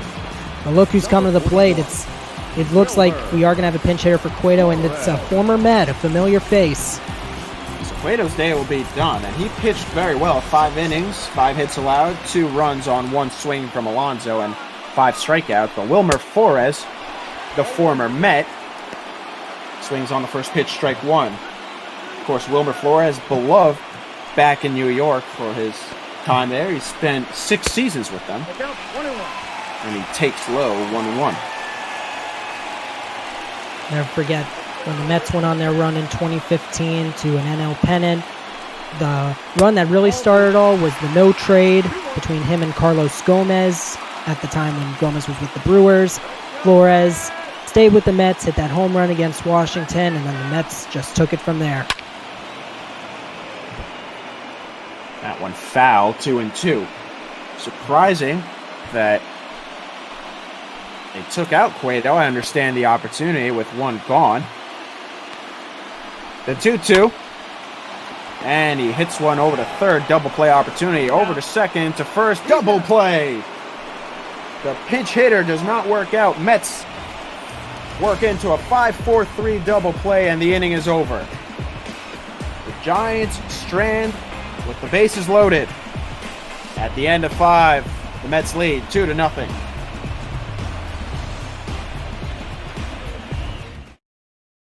Ladies and gentlemen, your attention please. Now 54. It'll be Nick Vincent that'll take over the pitching duties after Cueto's day is done. That was a very big missed opportunity for the Giants. And that's huge if you're Jacob deGrom. Bases loaded, you're facing your former teammate who obviously can do damage with the bases loaded, and he was able to keep the damage under control by allowing no runs. Huge double play, and you know what they call a double play, a pitcher's best friend. And the Mets still holding on to a 2-run lead entering the 6th inning. A nice pitch from deGrom to work it into the double play. deGrom is working with 6 strikeouts in this game, 5 scoreless, just 3 hits, 1 walk. As Alonso fouls it off, 0-2. Alonso, the catalyst for the only offense in this game, a 2-run shot back into third. He scored Rosario. This has been an offensive explosion from the Mets the last 3 games in this series, looking for the 4-game sweep. 0-2. Alonso takes inside, 1-2. Talk about explosion. Alonso just went off in the 3rd inning with that monstrous 2-run bomb, 3/4 of the way up the bleachers and left. One of the longest home runs you'll see hit at Oracle Park. Just barely missed. Vincent wanted the fastball in the upper inside corner, didn't get it, 2-2. And he goes outside, and Alonso lays off and is wise to. The count has run full at 3-2. Conforto on deck. He's 0 for 2 today. Not a lot of offense for each side, but it was the big mash by Alonso that has put the Mets ahead. 3-2, and Alonso just barely fouls it off. One of the reasons why the Mets love Alonso is because he is able to battle pitcher after pitcher after pitcher. This will be the 7th pitch of this at-bat. And he takes low. Ball 4. So Alonso, after going behind 2 balls and 1 strike, has worked himself back in and earned himself a walk. Vincent walks the first batter he faces, and with nobody out, Michael Conforto will come up to the dish. And you talked about walks before, Matias. When it came to Alonso going into this game, he is one of the top 10 players in the National League. When it comes to walks, he just worked the Mets' first walk of the game. Trevor Gatt and Sean Anderson warming up in the bullpen. Now Conforto swings on the first pitch he sees, and it's a long fly ball, but no problem over and right for Pence. And there's 1 gone. Well, Conforto just missed that one. Not only did he get tied up a bit, he did get a good beat on it, but just got under it as well. And Pence was able to track it down about 10 feet in front of the warning track. Big first out there if you're Vincent and the Giants. 1 gone and a runner on first. Yoenis Cespedes stepped up to the dish. Righty on righty, and Vincent gets the first strike in there. Cespedes 0 for 2 on the day, as are many of these Mets and Giants hitters. And he rips one down the third base line, and it's fair, and it'll sneak into the corner. Rounding second is Alonso, and he will hold up at third. No, he's coming home. The throw home, Alonso's going to slide, and he's out! Wow. What a tremendous throw. Buster Posey, one of the better defensive catchers, applies the tag. Beautiful throw from Brandon Belt. The cutoff was perfect. And beautiful Posey. Beautiful catch, beautiful tag. I think he got him on the lead hand. Alonso is probably better off waiting at third. Wow.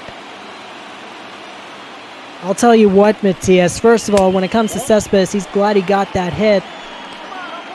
I'm sure he definitely wished that Alonso had been able to come around to score, but you look back at that relay, you gotta love the aggressive base running by Alonso, but how about Brandon Crawford getting the relay from the left fielder for the Giants, and how he was just able to throw beautifully to home plate after what appeared to be a double clutch, as we saw in the replay. That was big and keeps the deficit at 2 runs for the Giants. Crawford, a 3-time Gold Glover. Now a good hit out to center field from Cano, but no problem. Yastrzemski, as he has all day long, gets the out, and kind of saved was Vincent. Beautiful cutoff from Crawford to throw out Alonso at home. We're through 5 and a half. That's lead 2-0.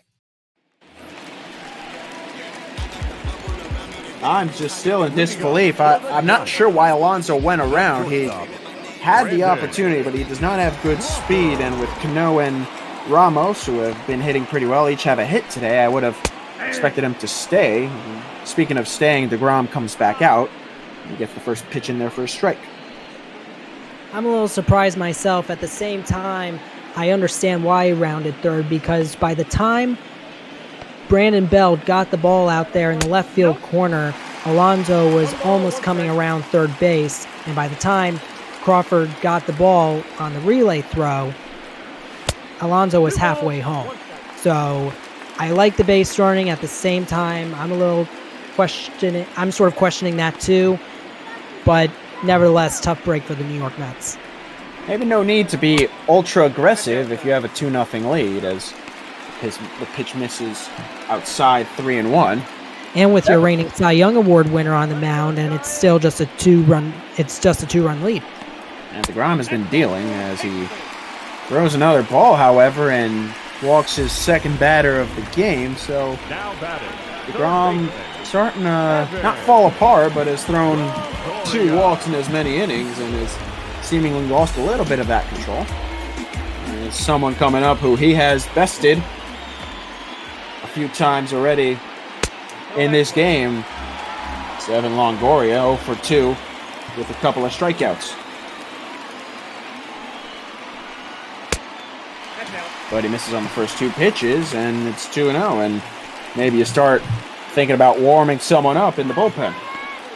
Yeah, if you're the Mets, I'd warm up someone like either Walker Lockett or Seth Lugo, 2 of your best relievers, Lugo especially, who can definitely hold opponents at the right place at the right time. This one hit down the third base line, and it gets by the third baseman. And he will stay at second. That's Crawford. Good dive over there by McNeil. But he could just not quite get to it. Just a little out there. No one out. Runners on first and second. deGrom is running into a little bit of trouble, and Brandon Belt steps up to the plate. He's 0 for 2. He struck out twice, as had Longoria before he got that hit. And if I'm the Mets, I think now's the time to start warming somebody up, because deGrom is right now just over 80 pitches. You don't want him throwing too much, especially when the first 2 guys have reached with no one out here in the 6th. Really good outing by Porcello yesterday. He went 8 innings. They just used 1 reliever, and that's a good off-speed pitch, and Belt chases 1 and 2. I know deGrom would love to get out of this inning, but it's not looking likely at this point. Runners on first and second, nobody out. Mets lead 2-0.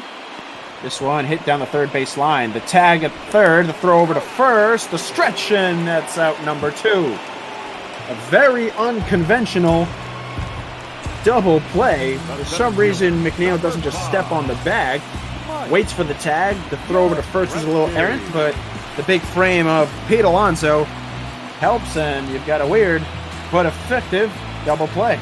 Well, I like that play by McNeil going over to tag the runner Crawford going to third base, because if he had just run to third base, they would have had only 1 out. And Belt does have some speed. He would have beat that throw over to first had there been one made after the tag of the base. So great heads-up defensive play by Jeff McNeil, and that's another pitcher's best friend, a double play, and deGrom is 1 out away from getting out of it. Longoria on second. Yastrzemski now at the plate. See the breakdown, pitches, 54 strikes, 34 balls. Pitch number 89 coming from Jacob deGrom. And that one is inside, and he has been fooling Yastrzemski all day long, and he continues to do so. Ahead 1 and 2. deGrom wants to get out of this inning unscathed, and Yastrzemski gives this one a jolt. deep into right field, and this one is gone. Jacob deGrom was all over these Giants until that. Mike Yastrzemski gives it a ride, and the Giants have tied this one up at 2 apiece. Well, that's just a tough break for Jacob deGrom. 1 out away from getting out of there. 1 strike away, might I add. But Mike Yastrzemski talked about earlier how he has been one of the most clutch hitters in the game, and that's one of the reasons why, because he can hit long balls like that that can either tie or give the Giants the lead in a ball game. Right into McCovey Cove. What a shot by Yastrzemski, and it was a fastball right on the inner half of the plate, and he just got all of it.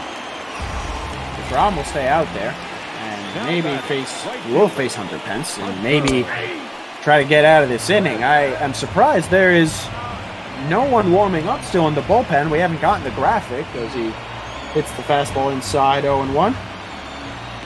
And it just seemed like deGrom stayed out there a little too long. He seemed very uncomfortable at the end of the 5th and needed a double play against a pinch hitter to get out of the jam with the bases loaded. I'm not sure why he stayed out there to face Yastrzemski. Well, I think one of the reasons why is because Luis Rojas, as he should when it comes to Jacob deGrom, he trusts his pitcher. He got the double play he needed. And plus, when you think about it, had McNeil not gone over to tag the base, or had he tag the base, I should say, rather than tag the runner going to third on that particular play, Giants probably would have a 3-2 lead. And I think that's one of the reasons why Rojas kept him in there to get at least one more out.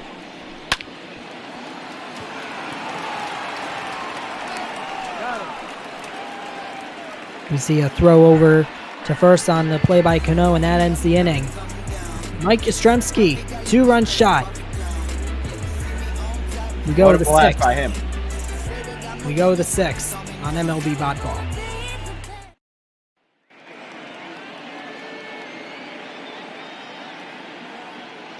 Exciting game here on ML Bot Ball. A lot coming up after. After this one, it's Seattle and Miami. Tyler Danberg and P. Minster 3 is going to take that. We have Detroit and Chicago. That's the White Sox after. Then the Cubs in Cincinnati. That's going to be a really good one.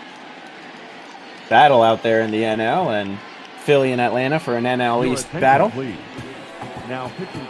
Mike Yastrzemski gave that one a jolt, and you would assume Jacob deGrom's day is done. Yandel Gustave is going to come in for the Giants. A 3.86 ERA, as you can see. Approaching 40 innings pitched on the season. First batter he's going to face is going to be Ramos. I just don't understand not warming anyone up in the bullpen if you're the Mets. deGrom struggled at the end of the 5th. Clearly did not have the stuff in the 6th. And there was no one going.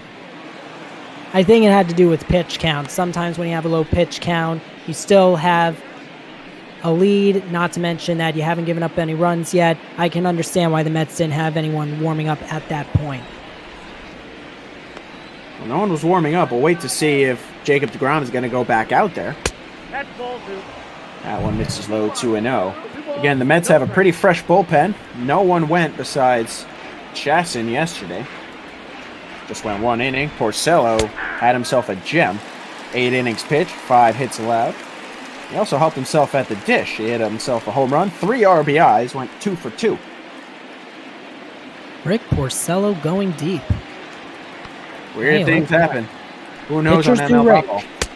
Just remember that phrase, pitchers who rake. And Rick Porcello can add himself to the list. He did that just yesterday. Something in the water for the Mets, I guess.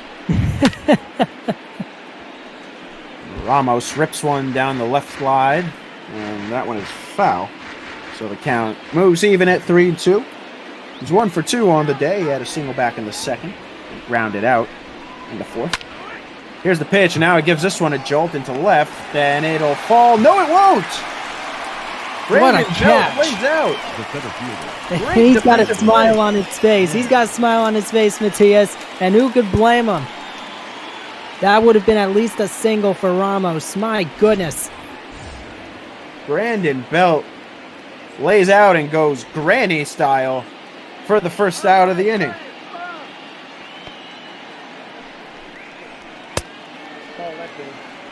Nimmo checks his swing, and wisely so, it was inside.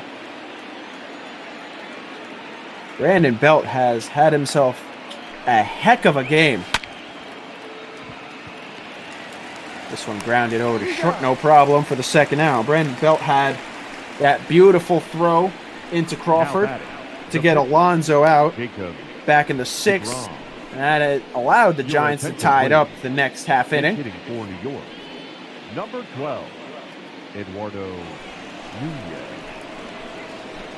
It looks like Probably going to get a double switch unless Nimmo was hurt and we didn't realize. Well, for right now, Eduardo Nunez pinch hitting for deGrom, so that is the end of the day for deGrom. He's going to get a no decision, but despite giving up the game-tying home run to Yastrzemski, he still had a pretty good day on the mound. Yeah, excuse me, that was Nimmo that just got out for the second out. It is deGrom, so his day is going to be done. Nunez has been the favorite off the bench for the Mets. Hitting .264 this season. Went 1 for 5 yesterday. He got the start. Again, it was a platoon start for both teams, especially for the Mets. Matt Adams, Jake Marisnick, Eduardo Nunez, and Tomas Nido got the start, as well as J.D. Davis. They cleared the bench for him. They looked fresh until that last inning. They've gotten 2 runs on the board, and now Nunez, the pinch hitter, is ahead 3-0. By the way, both pitchers will get a no decision in today's game. Both starting pitchers, Cueto and deGrom. Nunez takes, and Gustave has the pitch in there for strike 1. deGrom went 6 innings, 5 hits allowed, 2 earned runs, 2 walks, and 6 strikeouts. The wheels kind of came off at the end, but he had a quality start otherwise. That one low, and Nunez takes ball 4. On the other side for Cueto, he went 5 innings, 5 hits allowed, 2 runs, both of them earned, and 5 strikeouts. Pretty solid start for both pitchers. I would have hoped that Cueto had gone a little bit longer, but the decision was fair to take him out for the pinch hitter with the bases loaded. Now Ahmed Rosario, who has pushed the batting average back over 300, he's 2 for 3 on the day. Look to maybe get the Mets up ahead. The pitch back to Nunez, who has good speed, is a little wild, but Sandoval handles it. Well, Rosario's had a good eye at the plate all day long. Let's see if he can come up with a clutch moment here with a runner on first. 1-0. Takes high, 1-0. The first 2 at-bats for Rosario swung on the first pitch and finally waited on the third at-bat, in the 5th inning. And, he grounded out. So maybe just swing on the first pitch. Wise to lay off that one, though, on a very high pitch.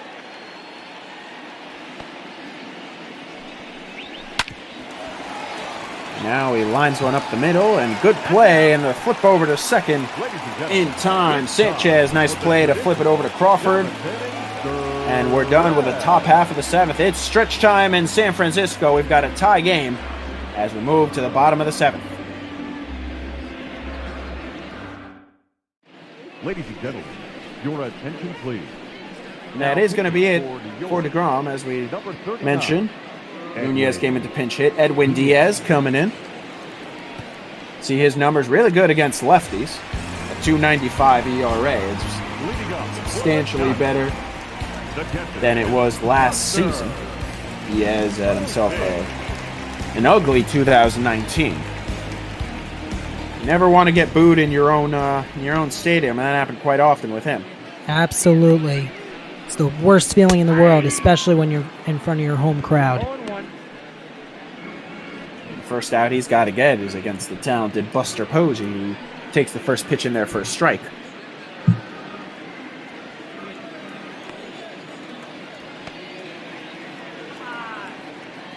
Game all knotted up at 2 in the bottom of the 7th. Posey swings on this one. Slow grounder to McNeil. He's got all day to throw. And we've got our first out of the bottom of the 7th. Mets Giants. My apologies, Matthias. Just want to say Posey now 0 for 3, and he's now 3-11 in this entire series. 3 for 11. Posey's had himself a good season. Hit .257 in 2019 and has bumped that up to the high 280s. Posey was drafted all the way in 2008. He has no spring chick. But But he can still get the job done, and as you can see behind the plate, he still gets things done. One of the best catchers, maybe of all time, definitely of our generation. Trev did go yesterday. One of the only lefties, I believe they have two. Justin Wilson is still there, so they have two lefties in the bullpen. He went yesterday, the only reliever to go, but he is warming up. Diaz has himself one out already, and now Sandoval flies one out into shallow center. Coming in is Nimmo. No problem. 2 outs. Well, Diaz so far getting the job done, retiring 2 power hitters in Posey and Sandoval, and on just 4 pitches too, and now has to deal with the switch hitting Yolmer Sanchez.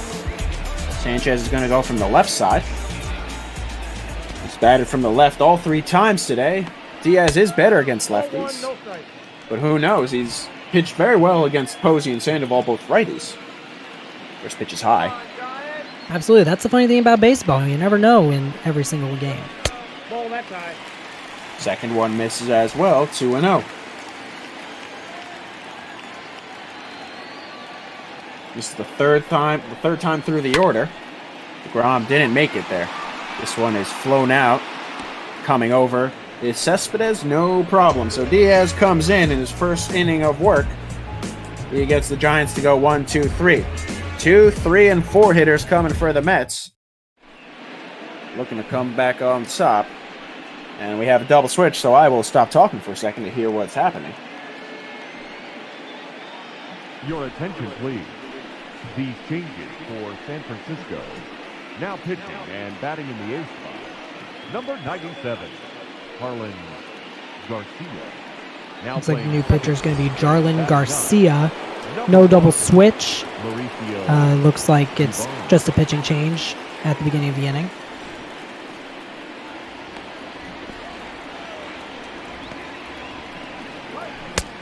I didn't quite catch who the switch is for. Garcia is batting in the 8th spot. That's where he's going to be batting, so we will actually have a double switch.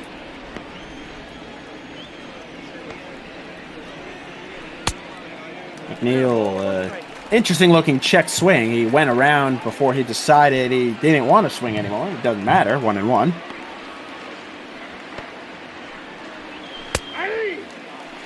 Now that one's in there for a strike. Harlan Garcia had 1 and 2 on his first batter. And McNeil goes down on strikes on the slider.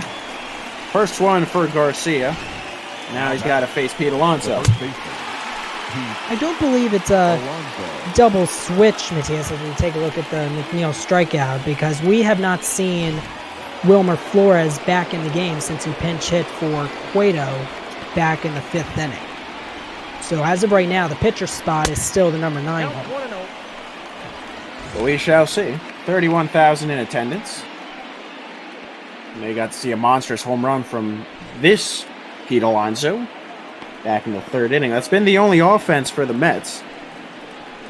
They've stranded 4 since then, but not a lot of offense has gone on for the Mets. Gotta give this Giants team a lot of credit. They've only allowed 1 hit since that home run by Alonso. That 1 hit was the single by Cano, which he moved to second on the error by Yastrzemski. Nothing really much since that inning. Or check that, I apologize. The Mets have had 2 hits. They had the Cespedes double. Yeah, Cespedes had a double in the 6th. Alonso had walked and then was thrown out at home. And Nunez drew a walk in the bottom of the 7th. In the top of the 7th, excuse me. This one fouled off again by Alonso. So he is working to stay alive. I need to write bigger so that way I can make sure that I'm giving the fans at home the right stats. And Alonso got a lot of that one, but he just pulled it a little too much. That one hung from Garcia, and he got away with one. Gunning for home run number 2 there, but just pulled it. 1 and 2, and Alonso lays off low. Alonso's on pace to strike out quite a bit this season. 217 strikeouts would be the current pace, with a 162 game pace. Of course, he won't play every single game. Just draw quite a bit of walks, though, and this one again fouled off. Alonso, that was 8 pitch number 8, in the at-bat. He's 4th in the NL with walks with 46. 2-2. And he just pops this one up, a lazy one. Coming in is Longoria. No problem, and they're 2 gone. Well, good battle by Alonso. Made the pitcher work, but didn't get the result he wanted in the end to at least get on base. 2 up, 2 down for the Mets here on the top of the 8th. So you're doing a good job of coming in. And this bullpen in general has done a good job. Just 1 hit allowed through the last 3 innings. Bats have gone ice cold for the Mets, and Conforto would like to change that. 0 for 3 on the day as he takes strike 1. This would be a big game for New York. They won 4 straight. Looking for the 4-game sweep on the Giants. They have absolutely dominated. And Conforto's behind quickly, 0-2.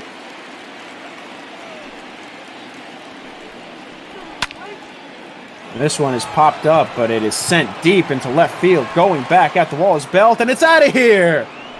How about that? Michael Conforto gives this one a jolt. He was 0 for 3 before that.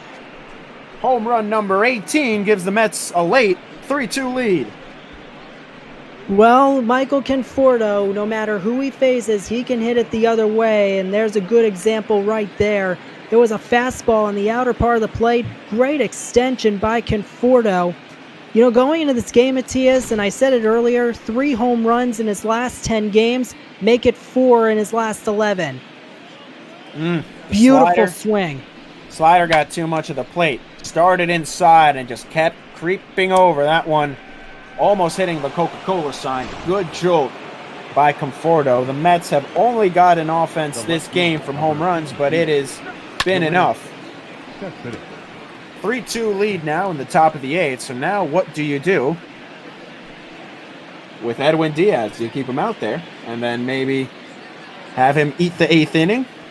Or do you have someone be his placeholder and have Dellin Betances come in for the save?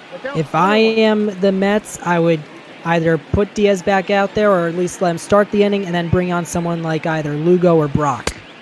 2 balls, 1 strike, the count. Garcia skips that one. Cespedes ahead 2-1. 1 for 3 on the day with a double back in the 6th. This one, he swings it right down and fouls it off 2-2. Harlan Garcia giving up the home run just a couple minutes ago to Conforto.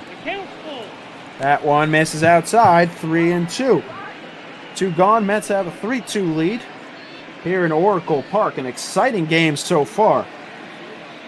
Home runs have been the chief offense for both teams. The 3-2. And Cespedes goes golfing, but fouls it off. Try again. Michael Conforto's had a lot of clutch moments throughout his career. There's another one added to the list. Cespedes hits it sharply up the middle, but handled over there by Crawford. Scooped out by Sandoval. That's the 3rd out of the inning. Michael Conforto goes yard over on the left side and gives the Mets a 1-run lead as we go to the bottom of the 8th here on ML Bop Ball. Your attention, please. Now pitching for New York. And it is Seth Lugo coming in. Talented reliever for the Mets last season and has been pitching real well this season. A 2.55 ERA through 24 innings of work.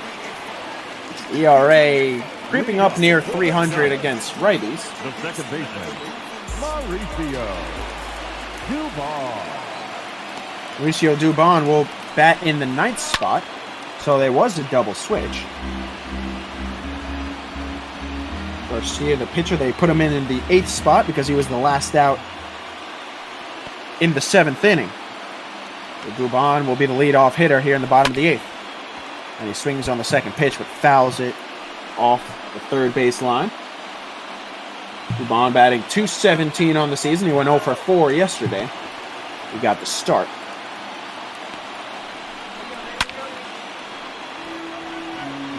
And he stays alive, 0-2. Looks like Dubon is pitching, or pinch hitting, for the pitcher spot. So clearly Garcia's day is done after that 1 inning, giving up the home run to Conforto. So we'll see who the Giants bring out to pitch the 9th inning. Laying off is Dubon. Counts 1-2. So Edwin Diaz, Matias, he's in line for the win.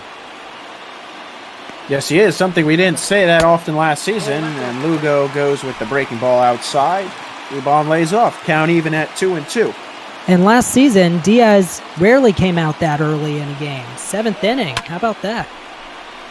Well, Diaz was the closer last season before ultimately losing it partly to Seth Lugo. This season it has been Mr. Dylan Betances closing, coming over from New York. He is 12th in the NL with 14 saves. He has been very solid for them.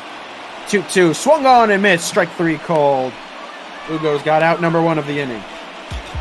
Well, that's a big first out because Dubon was just battling and battling foul ball after foul ball after foul ball. Lugo able to get a fastball on the inner part of the plate, and I mean really inner part of the plate. Dubon unable to foul that one off, keep the at-bat alive. Big first out. Giants back to the top of the order with Crawford, who's 0 for 2 and is behind in the count now, 0-1. Crawford almost reached third base on that unique double play. Of course, his biggest contribution thus far has been the beautiful throw home to get Alonso out. Lugo working. 0-1 is low and outside. 1-1. Crowd now starting to get into it here in San Francisco. A real exciting game. 1 out, and the Giants are at the top of the order.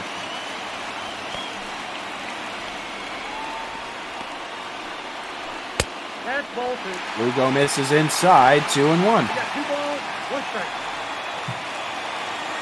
Lugo, one of the best relief pitchers last season and the season before.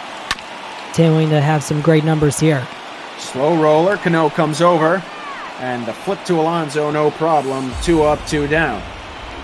Now batting, the third baseman, Evan Longoria, who scored on the 2-run homer by Yastrzemski, is coming up.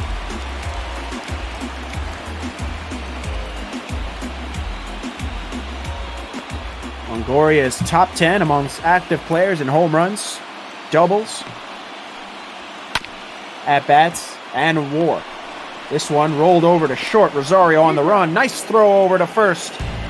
And the 8th inning is over. Top 9 coming. Cano, Ramos, and Nimmo for the Mets, who have a 3-2 lead.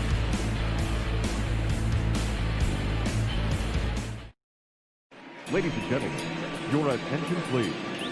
Now pitching for the Giants, number 58. Trevor Gatt will finally get into the game. He was warming up for quite a while. He will get duties in the 9th inning. 14 innings of work for Gatt. Still no record. Robinson Cano leading off for the Mets. They would really love an insurance run here. You would think it'd be Betances coming in for the save. Cano swings on the first pitch. It was a juicy one, and he fouls it off.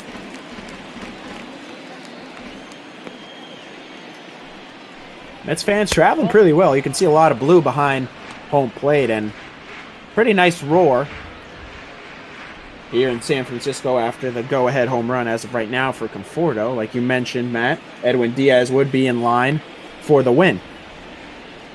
Well, remember, they're Mets fans, they're Yankee fans. Any time you have teams on the East Coast, you know there will be fans of those teams on the West Coast. And when Conforto hit that home run, you could hear the roar of Mets fans that were able to file into the ballpark on this rainy Thursday afternoon by the bay. Just unbelievable atmosphere.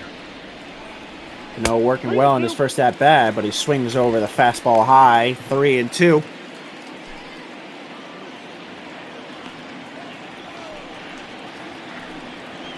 Ball 4, pitch is That down. one's low, and Cano takes. Ball 4. The catcher, number 40, Wilson. Good at bat by Robinson Cano. Mets looking for insurance here in the 9th, up by 1. You want to get your leadoff guy on to at least try and start something. Good at bat by Cano. Yeah, good eye from the lefty to work back into the count. Now Ramos, who's 1 for 3, like to get himself on base, and he does in an unconventional way. First pitch runs in and hits him on the inner shoulder. He has some words for Gatt. He didn't quite lean into it. He didn't make the biggest effort to get out of it, but hit regardless, so Gatt starts his relief appearance with back-to-back walks. Well, obviously, no intent there. You already walked the leadoff guy. You're only down by 1. No way you want to try and get runners on base like that. I can understand Ramos's frustration, but I'm sure in the end he knows that there was no intent. Cano on second, Ramos on first. So just as bad as the speed gets. Danny Jimenez warming up. Sam Coonrod, the righty, right there with him. Nimmo chops it up the middle. Double play opportunity to throw over to second to get the slow Ramos. That one was not hit very well, and there was no opportunity to get the speedy Nimmo at first. So now there are runners on the corners, and we're going to have, unsurprisingly, a pinch hitter in the 9th spot. It's going to be J.D. Davis. Ball 1. Davis has been pretty good this season, a 260 average coming off the bench. 33 RBIs on the season. He has an opportunity to extend this Mets lead, and he's showing bunt. And he gets it down right near the pitcher. The throw over to second in time, throw to first, not in time. So J.D. Davis bunts, and he wanted to get the runner in from third. Unsuccessful in that. It is Cano, so he doesn't have good speed. They're just barely able to get the out at second. So basically just a switch. Ramos is out at second. Cano remains at third. Excuse me, Nimmo's out at second.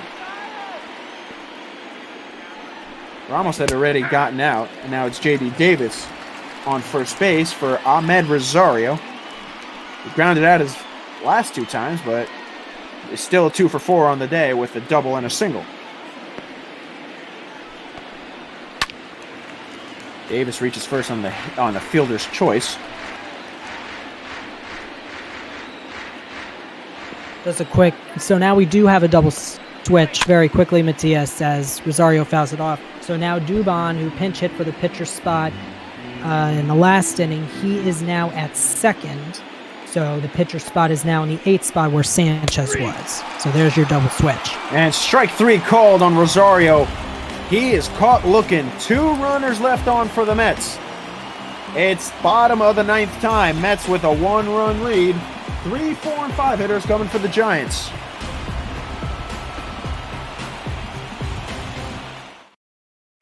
Your attention, please. Gat is able to work out of that inning thanks to good defense and a questionable decision from Davis, who is a good hitter to bunt. Dellin Betances, 14 saves and 15 opportunities. The free agent acquisition came from the crosstown rivals Yankees. Try to put away these Giants. He is working with a very slim lead, just a 1-run lead.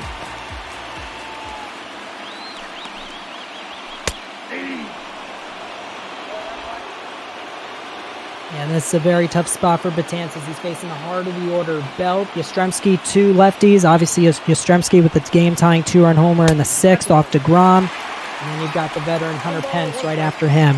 So 3 huge batters that Betances has to face in the bottom of the 9th inning. Belt 0 for 3 with a pair of strikeouts, and he goes swinging on the slurve. Good inside action from Betances. And he's ahead 1-2.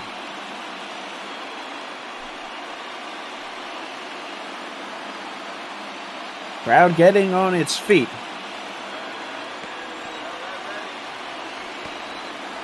Tance is working with the 1-2. This one in the dirt, no opportunity, and it's 2-2.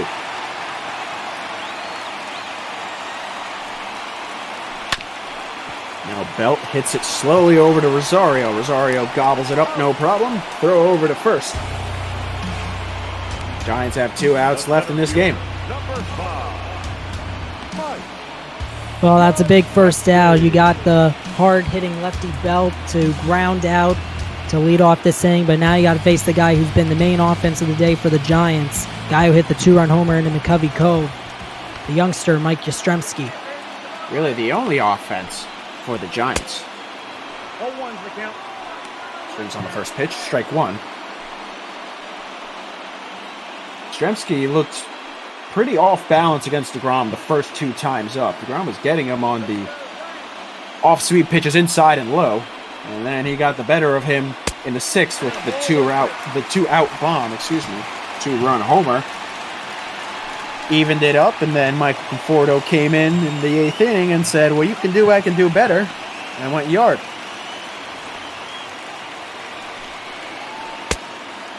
Pitches inside, 2-1. I'll tell you what, Matias, no matter what happens here, whether the Mets come out on top or the Giants come back, we go to extras, or the Giants win it here, this has been quite a game. 3 home runs, great pitching by Cueto and deGrom, despite each giving up a 2-run home run. Good relief pitching on both sides for the most part. Fantastic game all around. A lot of action on that off-speeder. Nearly hit him.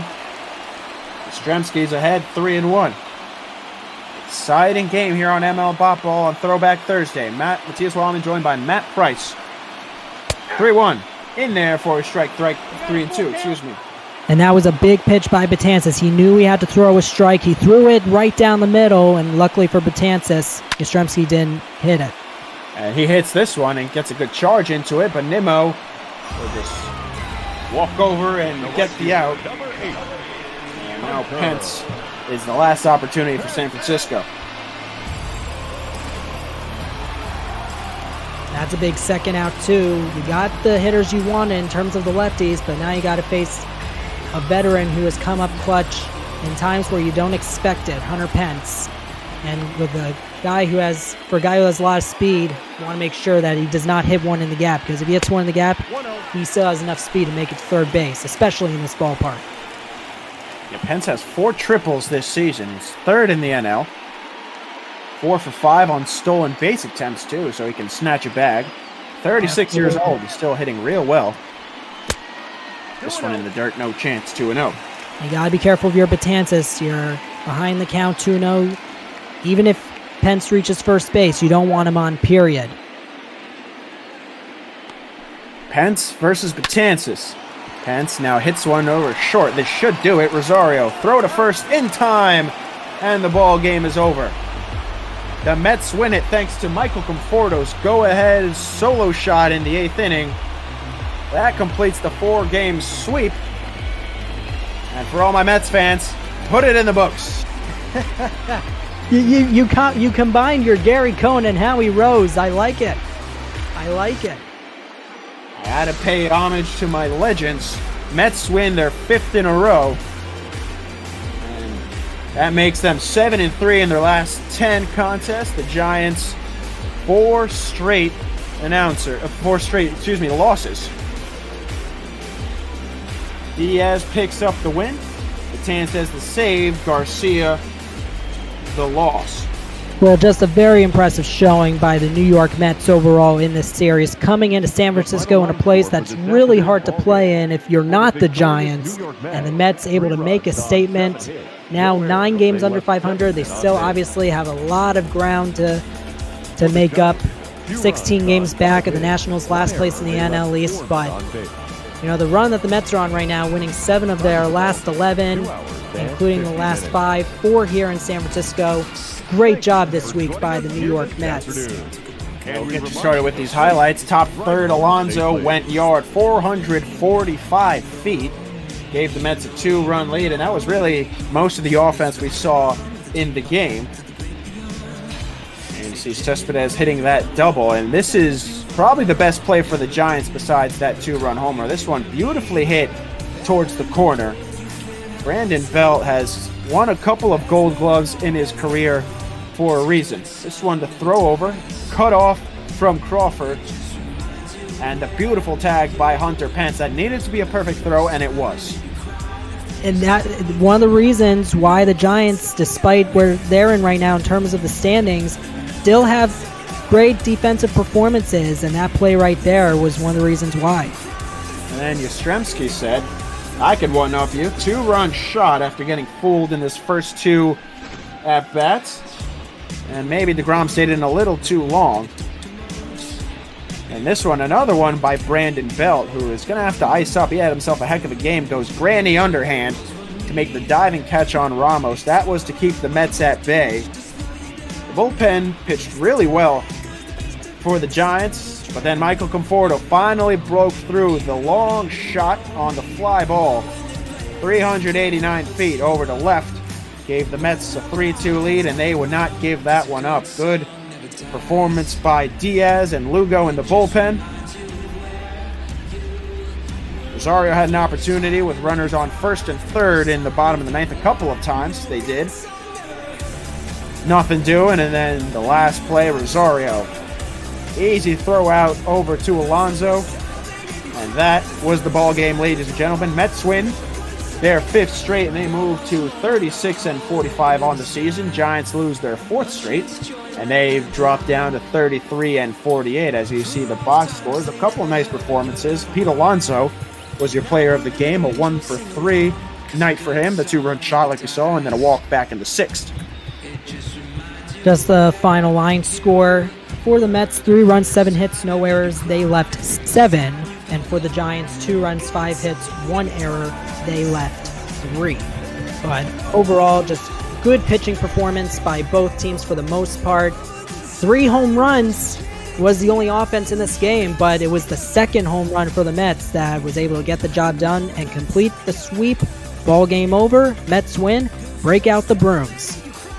Yeah, Mets get a much-needed 4-game sweep to give them some confidence, and we have a good slate ahead of us. Of course, you can donate to the Trevor Project all day long. Seattle and Miami coming up. Tyler Danberg, see he's in the booth now. P. Minster 3 will be with him. How you doing today, Tyler?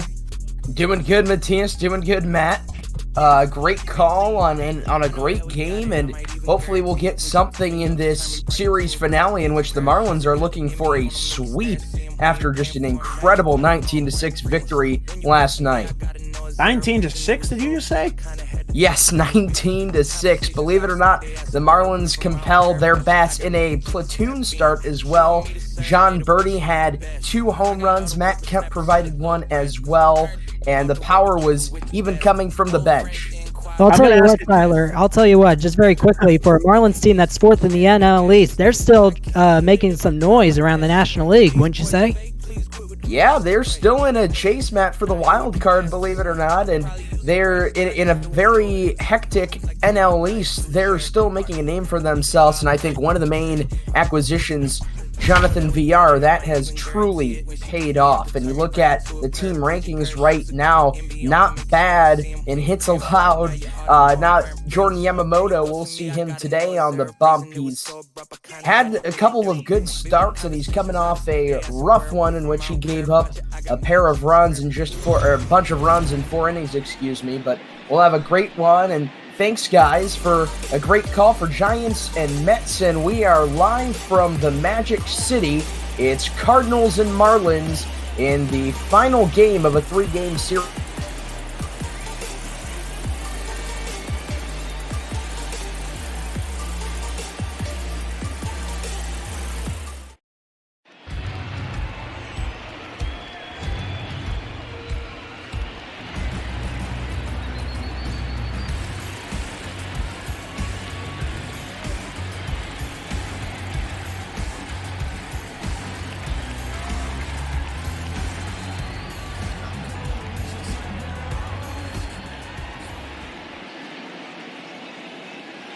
Leading off the afternoon for St. Louis, the right fielder, Tommy Edman.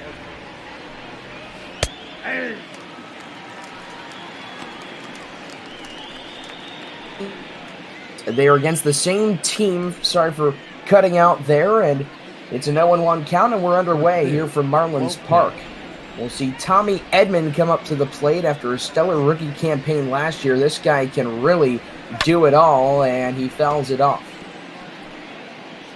Tommy Edman was 1 for 1 yesterday. He had a sac fly and an RBI. He pinch hit for Daniel Ponce de Leon later in the game. Here's the pitch, a swing and a miss. Yamamoto strikes out the first batter he sees, and Edman goes down on strikes. The third baseman, number 13. Good pitch by Jordan Yamamoto, just driving it up, and Edman fooled by that pitch, and there's one away. Love the throwback uniforms here on Throwback Thursday. I think probably one of the best ones we've seen today on ML Bop Ball. I think you got to give it to the Pirates and the Nationals, the 78-79 We Are Family uniforms for the Buccos, as well as the classic powder blue Expo uniforms for the Nationals. And we will now see up at the plate Matt Carpenter, a 9-year veteran in St. Louis. He spent all career, in St. Louis. Yamamoto in the wind. The 0-2 pitch coming with one down, and it's a swing and a miss. 2 batters, 2 strikeouts, and Yamamoto has fanned a pair. Third, the first baseman, Paul Goldschmidt.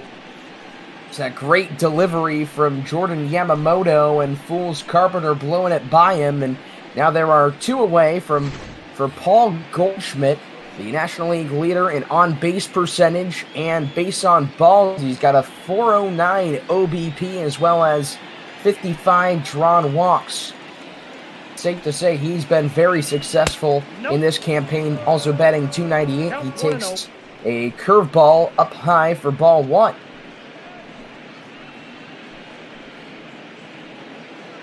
Of course, here on ML Bot Ball, you can donate to the Trevor Project, a suicide hotline for LGBTQ youth. They're doing a great job and trying to help a lot of these teens in a very tough time and where mental health is very important. So that's our nonprofit featured today and many other days on ML Bot Ball. Here's the 2-0 delivery from Yamamoto, and it's a fly ball tagged out to left center field.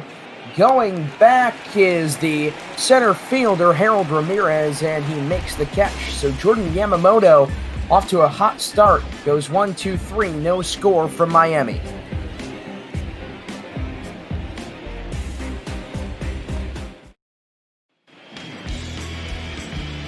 Now we'll see a pitching sensation of last year has not been doing that well in terms of record with a 6-7 wins and loss rates. It's Jack Flaherty. He's appeared in 16 games, all starts, a 2.69 ERA. Still not bad. He's one of those guys that defines that just the wins and losses do not define who you are. He still has a great ERA. He led the NL in WHIP last year with a .968 rate, and he'll face Jonathan Villar, the acquisition who was acquired via trade in the offseason this winter, and he takes a backdoor breaking ball for strike 1. Look above the scoreboard ticker. The Cardinals have really struggled this year after an appearance in the National League Championship Series last year, and that's in there for a called strike to VR. 34 and 46th, but they're still third in the NL Central. Mike Schilt could say he's on the hot seat. Flaherty in the line, the pitch, fouled off by Jonathan Villar. He was acquired in the Easton Lucas trade, Jonathan Villar was. Perhaps that was a steal for the Marlins. Here's the pitch, and he just misses low. Flaherty does. It's 1-2. In the wind again, here's the pitch. Called strike 3. He rings up Jonathan Villar, and there's one away. A lot of strikeouts early. The right fielder. We'll bring up Brian Anderson. He did not play yesterday, but he heats up in June. Last year, he hit 33 extra base hits in a span of 50 hits from June 15th to August 15th, and, well, that was by far the league lead over that span from June 15th to August 15th. So this is where he starts to heat up. Here's the pitch. Outside, ball 1. Anderson batting .264, 7 home runs, 35 RBIs. Here's the wind and pitch from Flaherty. It's in the dirt, picked out by the 9-time Gold Glove Award winner, Yadier Molina. It's 2-1. Ball, that's out. Now outside, 3-1. So Brian Anderson, just one of those guys that he's able to play whenever, like we mentioned before. The 2, 3, and 4 hitters for the Marlins are coming off some days of rest. Anderson, Dickerson, and Aguilar did not play yesterday. That was due to Matt Kemp, Garrett Cooper, and also Lane Thomas getting the start. Anderson takes ball 4. Excuse me, that's not Lane Thomas. We're thinking of the guy who played in right yesterday for the Cardinals. But, in fact, that is Matt Joyce. Joyce homered as well yesterday. Matt Kemp homered. John Birdie homered twice as well. Just really slinging it at Marlins Park for the Fish. And we'll see Corey Dickerson, who's down to the count 0-1. Flaherty misses, high and outside. It's 1-1. Jack Flaherty was a Gold Glove finalist last year. We might see him flash the leather during this outing. Here's the 1-1. 2-1. Misses in the dirt and inside. 2-1. His 0.91 ERA and 15 starts after the All-Star break last year is third lowest in Major League history during that time. Only Jake Arrieta and Greg Maddux have lower ERAs after the All-Star break. A minimum of 15 starts, and it's 3-1 to Corey Dickerson. An All-Star with Tampa in 2017. That was in Miami. Now he's home. And that's going to be ball 4. He walked him again. Flaherty walks Brian Anderson, the previous batter, and now he walks Corey Dickerson, and there are 2 men on with 1 down here in the bottom of the first. For Jesus Aguilar, a guy who made a name for himself in Milwaukee just a couple years ago, the rejuvenation of his career, a 35 home run campaign. He was a 2007 signee by the Cleveland Indians, an international undrafted prospect, worked his way up, didn't get too many opportunities, bounced around, sent to the Brewers in a couple years, and finally his 2018 season was quite impeccable. 35 home runs, we mentioned before, 100 plus RBIs, and he takes a called strike on the outside corner. Flaherty really working that slider. 1-1 the count.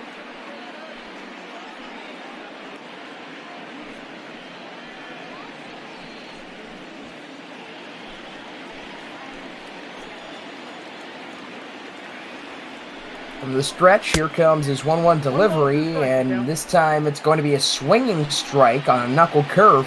1-2, and Flaherty's quick to get back to the set. And a swing and a miss. Aguilar goes down, swinging on a low slider at the bottom of the zone, and that's the second K for Flaherty. Just drags that slider. Aguilar, not that great of a hard breaking ball pitcher. If you hang it in him, that's a mistake, but Flaherty put it down low, and that slider really makes you miss. Now we'll see Isan Diaz, and he takes an outside fastball for a called strike. Diaz was one of those guys that homered in his major league debut last year, and that was quite the infamous interview with his dad, live interviewed by Fox Sports South while all of this went down. So that video definitely resurfaced last Sunday for Father's Day. Cool moment between Diaz and his father. Here's the 1-1 pitch for Flaherty. High and inside, 2-1. But make no mistake, Diaz has had a good go-around this year. Last game, he was 3 for 5 with a pair of doubles and 4 RBIs.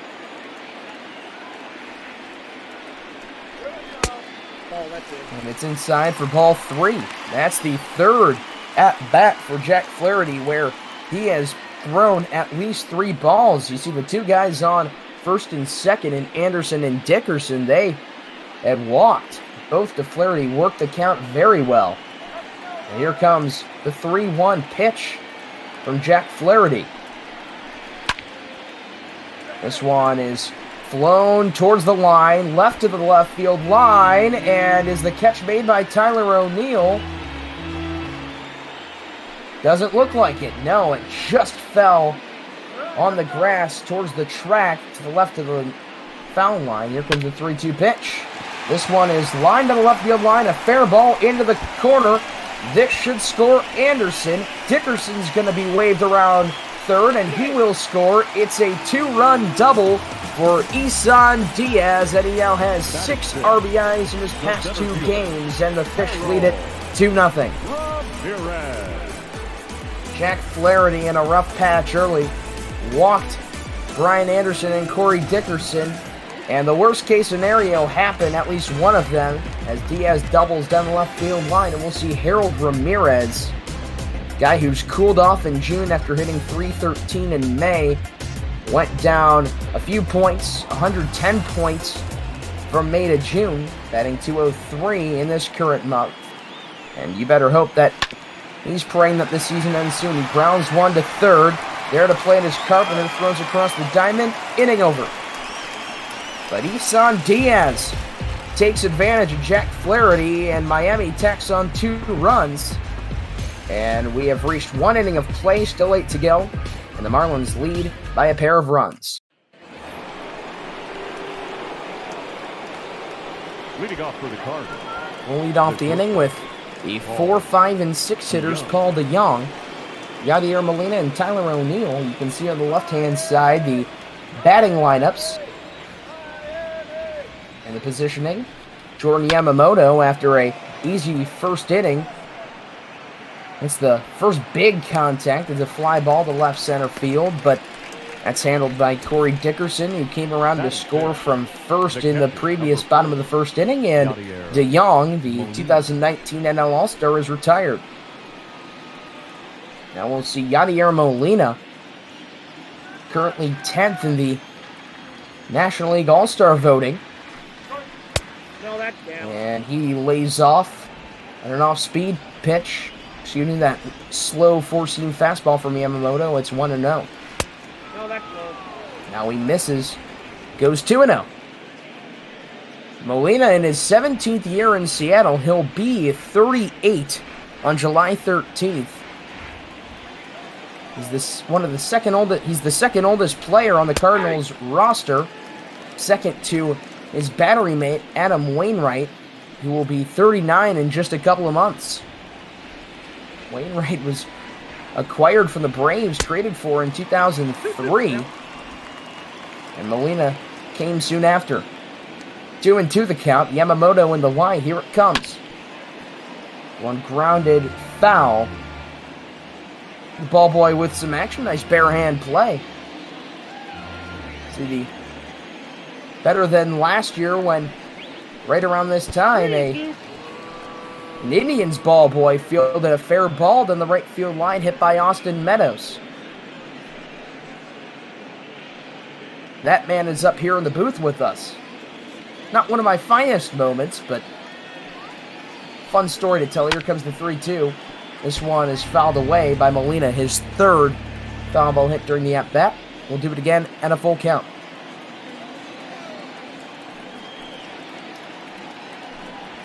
Ball 4, take the base. And he misses. Ball 4. So Molina is walked and put a runner on first with 1 down The left fielder. for Tyler O'Neill. In his last 10 games, he's batting .209, 9 for 43, but he went 1 for 4 with a double yesterday and a pair of RBIs, did strike out. He was acquired in 2017 from Seattle from Marco Estrada.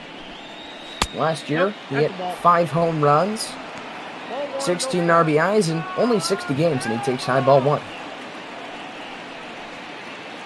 He's also a third-round pick a while back.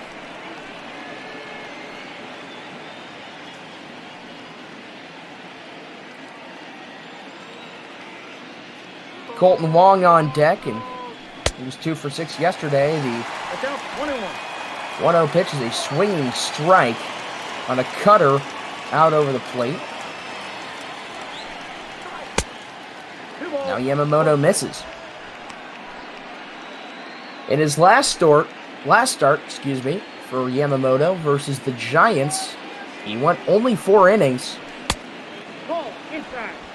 allowed 5 hits, 4 earned runs, struck out 3, and the Marlins lost 5-1, but they've hit a nice streak looking for the sweep today, and they're already leading by 2 runs. The 3-1 delivery coming from the sophomore, and it's ball 4. So Yamamoto, just like Jack Flaherty an inning ago, walks back-to-back batters, and that's not a great sign, because if there's anything history will tell us that just happened about 7 minutes ago, it's that there's a chance that you can get extra base hits and drive in both these runners that the pitcher walked, because that's exactly what Isan Diaz did for Miami. We'll see what Colton Wong can do. Off the plate, ball 1. Got the favorable righty-lefty matchup. Former lottery pick as well from the Cardinals. It's 1-0. He fouls it back off the screen behind home plate, and now we're even at the count, 1-1. Tyler Danberg here with you from Marlins Park on ML Bop Ball. It's Wednesday evening baseball. And he pops one, foul crown, left of the line at third. And there to make the play is Jonathan Villar. The pitcher, number 22. Now there are 2 outs in the top of the second. For Jack Flaherty hitting in the 8th spot, Harrison Bader will hit in the 9 hole. Flaherty batting just at 100 on the year, has struck out 17 times. Also has driven in 6 runs. Not a bad hitting pitcher. I think that sums up why he's out there in the 8th spot. Here comes the 28th delivery on the outing for Yamamoto. And it's a swing and a miss.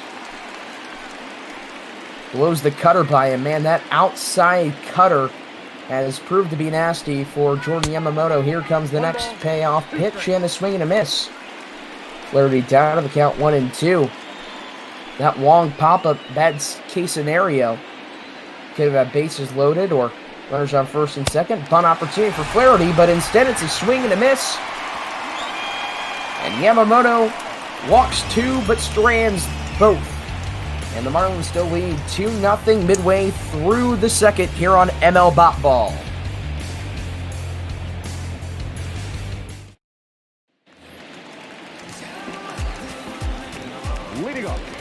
See Jorge Alfaro to lead off the bottom of the second inning to face Jack Flaherty, who allowed 2 runs in his previous frame. Check swing on the first pitch of the half inning, and it looked like Alfaro went. He's 0 for 6 against Flaherty with a trio of strikeouts, 2 of them swinging. Misses low, ball 1. Alfaro was 3 for 5 yesterday with a home run and an RBI and scored 3 runs. But he swings and misses on a slider down and away. Flaherty has proved that his slider can be lethal, and that's been his go-to get yourself out of trouble pitch throughout his career. Here comes the 1-2. And there's that slider, but it misses this time, ball 2.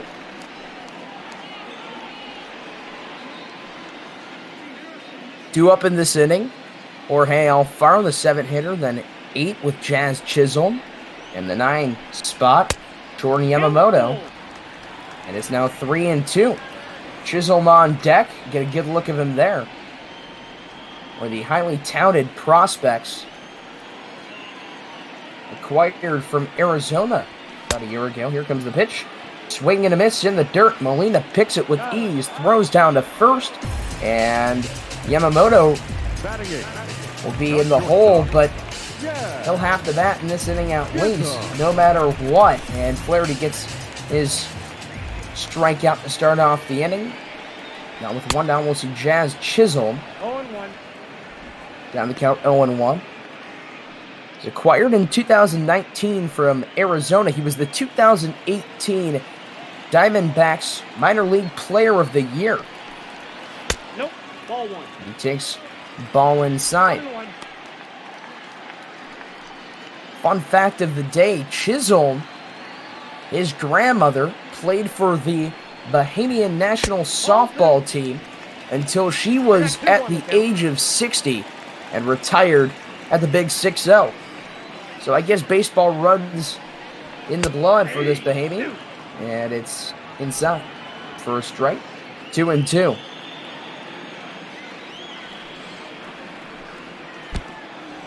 And it hit him. The 3-2 pitch was going to walk him no matter what, and Flaherty really struggling so far, and he hits Chisel to put a runner on first. Look at, you can feel the pain. Just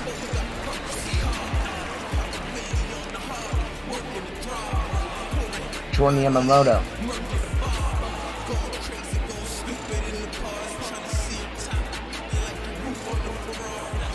Batting 148 on this season. He shows bunt, pops it up, and a basket catch is made by Flaherty. And the runner's going to have to stay put. And now we'll see PR at the top of the order. The runner on first and 2 down.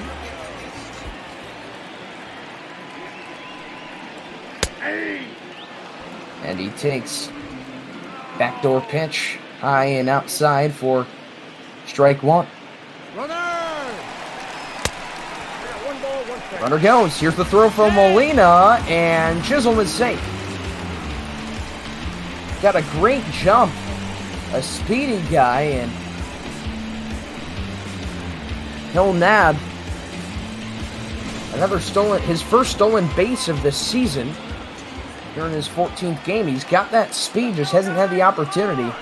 And now runner on second. Big steal, because if you play the mind game, that's critical. With 2 down, the missed bunt pop-up by Yamamoto wasn't able to move him over to second. VR will fly one into left center. Under it to make the catch is O'Neill, and the inning is over. So the damage is limited. They strand Chisholm on second. Bader, Edman, and Carpenter due up for the Cardinals. Coming up next on ML Bot Ball. We'll see Harrison Bader for the first time The center fielder, Harrison today. Bader. We'll face Yamamoto. Very customary for the Cardinals under Mike Schilt to have the pitcher in the 8th spot, and Bader's one of those guys that has struggled this year offensively. Very good defensively. We all know that. And he's down in the 9th spot. Batting 196, on the season. 7 home runs, 20-plus RBIs. The wind, the pitch from Yamamoto, a swing and a miss. It was a very underrated pick in the 3rd round when he was drafted by St. Louis. And he hits a bloop shot to center, and that one's going to get down for a base hit. And now the speedy Bader will lead off the inning with a single. Right fielder, number 19, Tommy Edman. Yamamoto tries to hang that fastball, and Bader just took it right into center. Just had to do his best, was a little late on that, and took it into center. I'll bring up Edman with a runner on first. Takes ball, a fastball inside. Edman, a guy, he can find the opposite field gap. Has 15 doubles this year so far. And there, he pokes one to left, and that's going to be a base hit. So 2 batters into the inning, and Yamamoto allows 2 base hits. That righty-lefty matchup tough for Yamamoto, and brought that fastball inside, and there are 2 men on.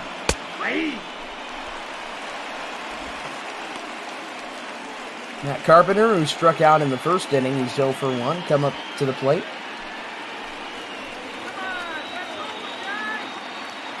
Good opportunity here for the 34-year-old. He fouls it off. He's tied for 8th in the National League with 41 walks. He's led the National League at a season's conclusion twice. Ball in the dirt and the curveball, nicely blocked by Jorge Alfaro, the catcher, and the runner stayed put. 1-2. Towering fly ball hit to right. Anderson's under it. This one's enough for Bader to tag up. Here's the throw. It's offline. There'll be runners on the corners with one out. And a great situation for Paul Goldschmidt. He's in the top 10 in batting average with runners in scoring position this year in the National League. He was 0 for 3 yesterday with a pair of walks. But there's no telling what he really can't do because he can do pretty much everything. A Silver Slugger, a Gold Glove Award winner, a Defensive Player of the Year named by Wilson just a few years back. Here's the 0-1 delivery from Yamamoto when it's high and inside. He signed a 5-year deal for St. Louis in 2019 after spending 10 years with the D-backs.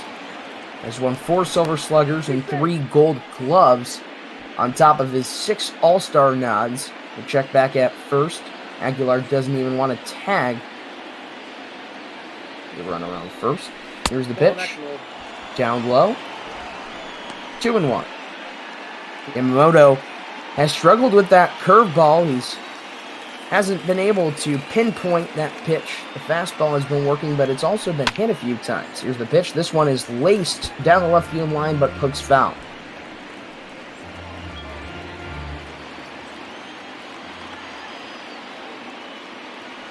Edmund on first, Bader on third. The pitch, check swing, he did not go, ball 3. This is a dangerous part of the Cardinals starting lineup. If you can't get Goldschmidt, you're going to have to face Paul DeJong. That's not a great situation. Full count. Here comes the pitch from Yamamoto, and it's a fly ball hit down the left field line. It hooks foul. Just at the last second, misses the foul pole. We'll do it again at 3-2. Here's the pitch to Goldschmidt, who's 0 for 1 today. This one is tagged to center. It's made on a line by Harold Ramirez. Bader will tag up and scores. And it's now only a 1-run lead for the Marlins. And Goldschmidt hits a sac fly to drive in Harrison Bader. And it's 2-1. Paul DeJong.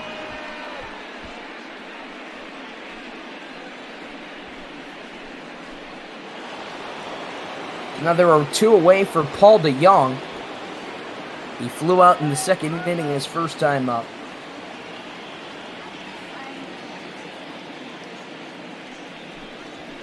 No, that's down.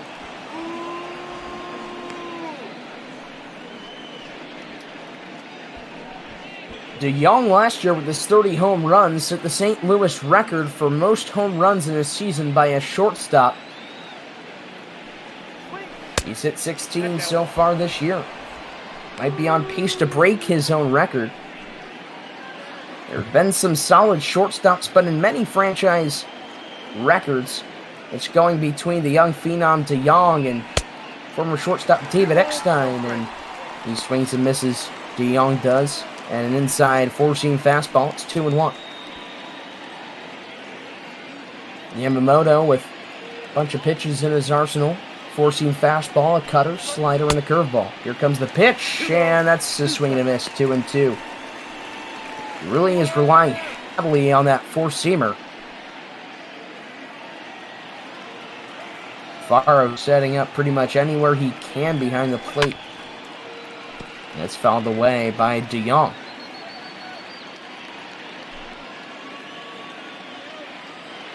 We mentioned before he was 0 for 0 with a walk. He pinch hit in the previous game for Ryan Helsley, and he takes low ball 3. We're in a full count. Was supposed to get that full day of rest. Did it so, came in the 8th. Pops it up on the infield. Aguilar's there. He's under it. He makes the catch. Goldschmidt sac flies to center. Bader scores, but Yamamoto single-handedly gets out of the jam. It's 2-1 Miami as the Cardinals cut the lead in half.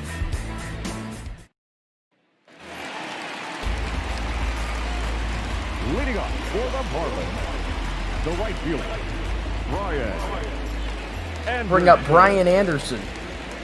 He'll face Jack Flaherty. Yet again, he was walked in his first time up. Later scored, was the first guy to score along with Corey Dickerson on a Nissan Diaz double down the left field line. The 0-1 pitch is a swing and a chop foul. Jack Flaherty, in his last start, he pitched 7 full innings, 6 hits, 1 earned run, 8 strikeouts, and there's his 4th today as he punches out Brian Anderson. Just that clean break on the payoff pitch, and Anderson really just missed it by inches, but that's what it looks like. Yet that's not really what it seemed, because Flaherty just blew it by him for his 4th punch out today. Now he'll face Corey Dickerson, and the first pitch of the at-bat is a ball at the knees. Dickerson walked in the first inning, like Anderson, who came before him. He scored. And the Diaz double. Now he hits a line drive into right, and that one's going to be a ground rule double. That's Corey Dickerson's 22nd double of the year. He currently ranks 12th in the National League in that category. I'll put a runner in scoring position for Jesus Aguilar, who struck out his first time up. And it's that slider that is called for a strike. Flaherty struck out Aguilar, and it was pretty much all sliders.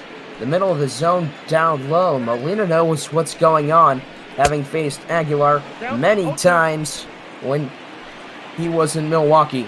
Another slider, this time cut at and missed by Aguilar. 1 ball. Now they try and go up high, mix it up, and there's almost maybe that hunch that Flaherty and Molina connect for a slider down low. Here comes the pitch. There's that slider again. Aguilar gets a piece of it. It's 1-2.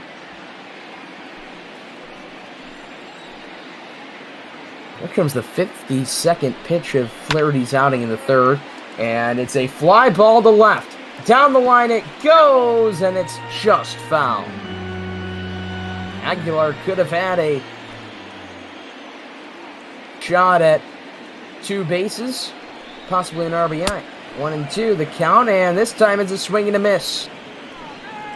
Flaherty rings up Aguilar for his 5th strikeout of the game. Jack Flaherty looking like he's starting to settle down.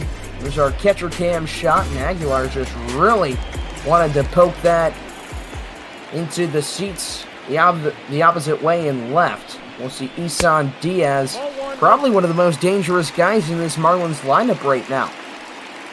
He's 1 for 1 today with a double that drove in 2 men. And let's put Miami up 2-1.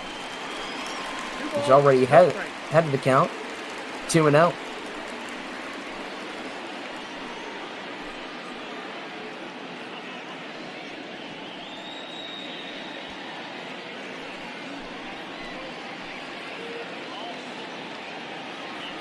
Diaz awaits the 2-0 delivery, fouls it off. Diaz, with the 2019 Miami Minor League Player of the Year, he was also a PCL All-Star, and he swings and misses at a high and inside fastball, 2-2. It's the first Marlin to homer in his Major League debut. Was Jeremy Hermida in 2005. And that was a grand slam in his first at-bat. Just like Colton Wong, who did it in his first at-bat for the Cardinals. Here's a a line shot picked out by Wong, the 2019 NL Gold Glove Award winner at second. And Diaz lines out. Cardinals due up. Molina, O'Neill, and Wong. It's still 2-1 Marlins.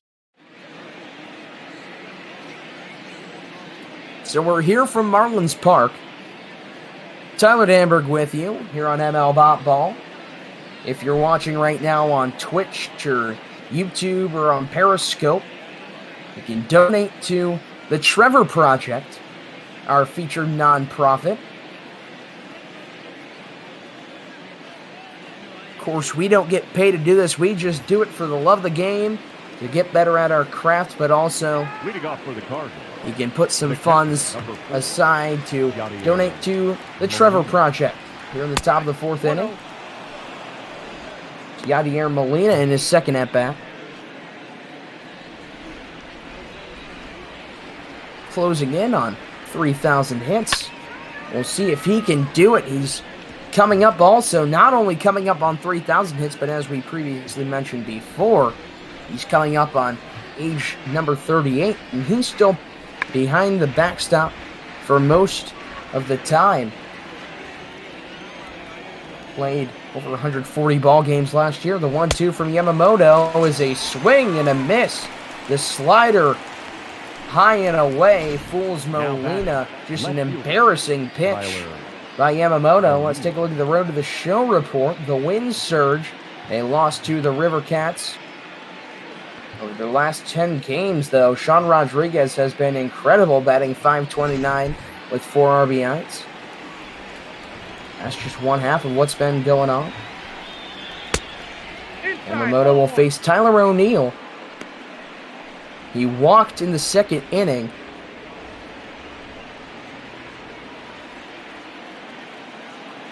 Yamamoto will now throw his 60th pitch of the outing, and it's in there.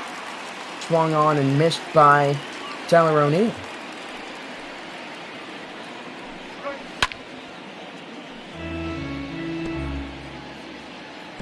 So, O'Neill coming into this game batting .259. Slugging percentage of .425, though, has been relatively solid for this powerful Cardinals lineup, but not able to find the power there as he swings and misses at strike 3. Our pitch speed comparison presented by Topps. Flaherty is maxed out at 96 miles per hour. Yamamoto has topped out at 94.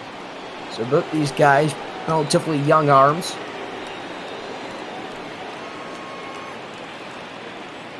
Jordan Yamamoto, though, we talked about his first 2 games against the Cardinals.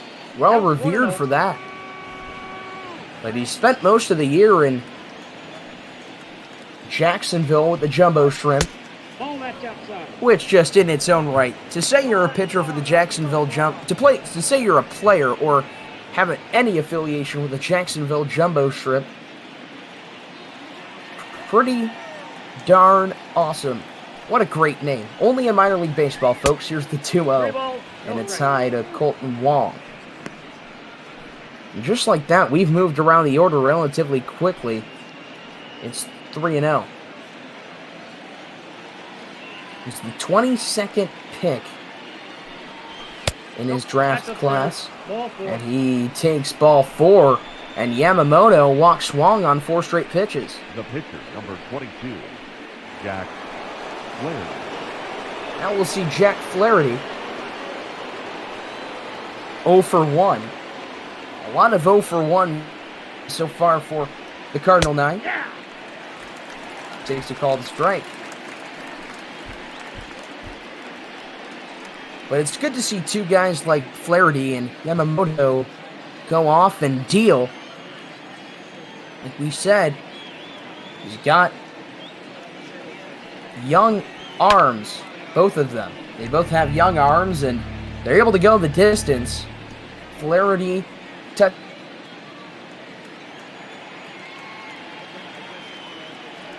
Here comes number 69. And it's called strike 3 on the high inside corner. Flaherty goes down on the strikes. And Jordan Yamamoto is still tossing one heck of a game. Only 4 hits combined for both teams. It's 2-1 Miami midway through the 4th.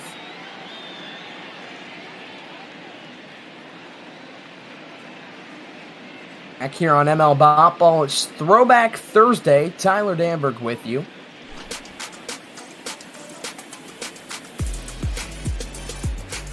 We'll see Jordan Yamamoto start things off. Guy who has gotten hits this year, better batting average than his opposing pitcher, Jack Flaherty. Excuse me, Harold Ramirez is due up.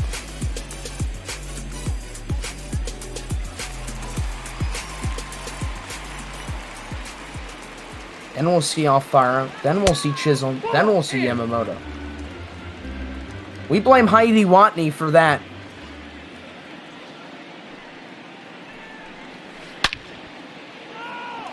Lines it foul.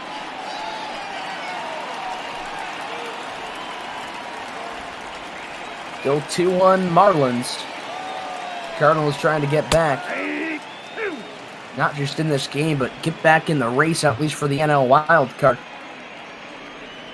Been a struggling season. The boys in powder blue today. As a 2-2 count. Flaherty misses on that slider. Here comes the following delivery. And it is lined to second. And the play is made by Colton Wong, guy who he's had a quick glove today. Gold Glove Award winner in 2019. He joined Fernando Vina as the only Cardinals second baseman to Gold Glove. He's also the Wilson Defensive Player of the Year at second base. One down for Jorge Alfaro. And he misses, fouls it away. Misses the main part of the barrel. It's 0-1.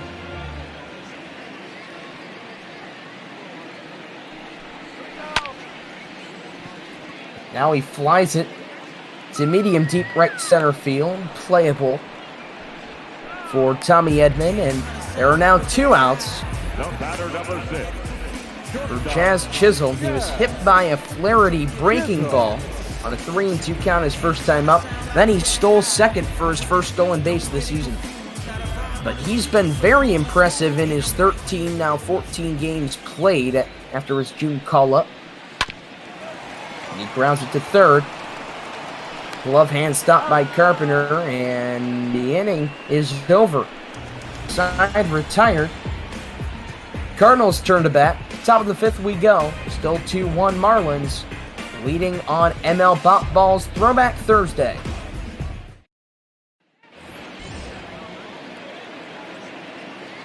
Leading off for St. Louis. So we're here at the top of the 5th. Tyler Damberg with you, and we already have some action in the Marlins bullpen. And rightfully so. Jordan Yamamoto, a young arm. That's pitch number 71. Ryan Stanek and Adam Conley working in the bullpen. And, well, I think a part of that is because the Marlins can afford to go deep in the pen. They can use a couple guys, and that one is launched, but it's foul from Harrison Bader. Well, let's take a look. Besides the winning pitcher yesterday, the starter Jose Urena, it was Sixto Sanchez and Eliezer who came in relief for Urena, and that's it. And Bader swings and misses at strike 3. 7th strikeout for Jordan Yamamoto, and what a beautiful hanging breaking ball from Yamamoto. And I'll bring up Tommy Edman. Meanwhile, the Cardinals, their bullpen, they were scattered in terms of relievers. That one's grounded to the pitcher Yamamoto, throws over to first for the second out. Now batting, the third baseman, Matt 2 down. Carpenter. Meanwhile, the Cardinals, they threw Daniel Ponce de Leon, John Brebbia, Tyler Webb, John Gant, and Ryan Helsley. 5 guys in relief yesterday of Miles Michaelis. And the struggles were poured on for the Cardinals starter. Michaelis couldn't find his funky stuff in terms of the cutter, the curveball, and the slider. The St. Louis right arm. Yamamoto down to the count 2-0. The pitch to Matt Carpenter is fouled off. The tools of ignorance of Jorge Alfaro. Here's the pitch. Inside a little bit too much off the plate. 3-1.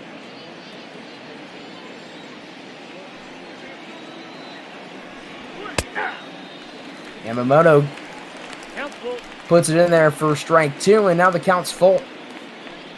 Important pitch for Yamamoto, but signs of fatigue are showing. His velocity's down a few miles per hour. But here comes a 3-2, and it is laced into the shift.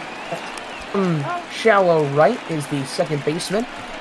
That's Isan Diaz, and the inning is over. So the Cardinals come up empty. And we're midway through 5 innings of play. Yamamoto, VR, Anderson due up. And now we'll see Jordan Yamamoto. He made that type of glitch error a full inning prior in the bottom of the 4th. Yamamoto lined out in the 2nd inning. 4 for 28 on the season.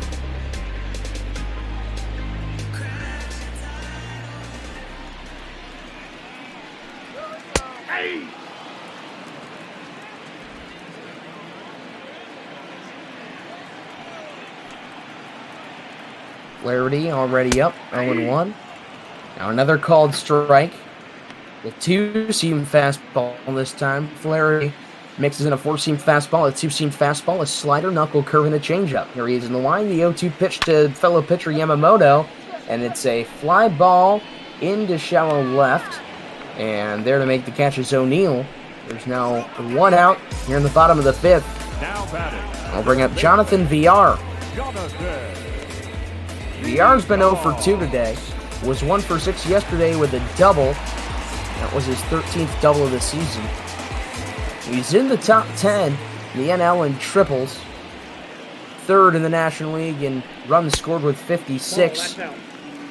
And has 17 stolen bases, the 2nd most in the NL. But there's a 13 stolen base gap between VR and the guy who is the leader. That's the speedy Trey Turner of the Washington Nationals. And it's 1-1. Turner has 30. He's in place. VR has 17. He's in 2nd. Crazy how much that gap is. He shows bunt. Drops it down the 3rd base line, but it's foul. Now, VR is going to have to use his bat. 1-2. Here it comes inside. Ball 2. Flaherty coming into pitch number 75. And we're wondering if the Marlins are going to make a move to go to the bullpen in the next inning. Well, same idea for the Cardinals, but they're low on arms. But Flaherty with a much-needed strikeout. And VR is now 0 for 3 on the day. It's that curveball outside with that inside break to it. There's a classic trademark Jack Flaherty backdoor curve. And now see Brian Anderson struck out his last time up. Got a great slate for you here on ML Bop Ball. Tigers and White Sox coming up next with Duggo and Tim Moore. Anderson check swings and went. Your AL Central battle. Flaherty throws, grounder, poke backhand stop by Wong. High throw, but it's in time to retire Anderson. So Jack Flaherty really calming down. No hits in that inning. 1-2-3, 2-1. Marlins still lead it after 5 innings of play on Pop Ball.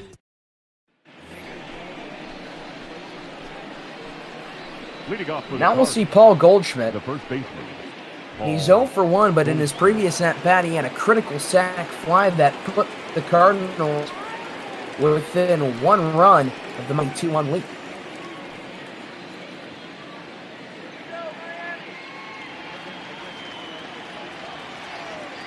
Yamamoto stays out there. Here comes pitch number 81 of his outing, and it's in there for a called strike 1.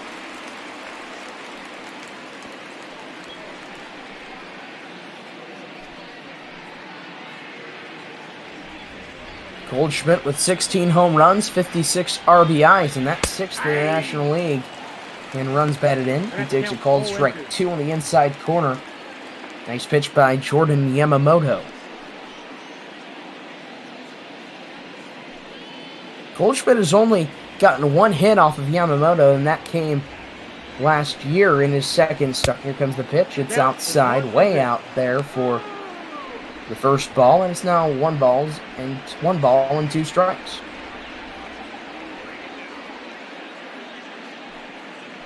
You can say these teal vest pinstripe uniforms for the Marlins, reminiscent of those 97-98 years, that 97 title. It's ball 2 to Goldschmidt. Yes, it's Throwback Thursday, but also got to look at it on a superstitious side. The Marlins are looking for some good luck to try and get back in the wild card race, and looks like the luck just keeps on a-coming for Jordan Yamamoto, and that's the 8th strikeout for the Marlins hurler. And look at that breaking ball, low and outside. That's exactly what you teach from a young age. And what a pitch by the Honolulu, Hawaii native.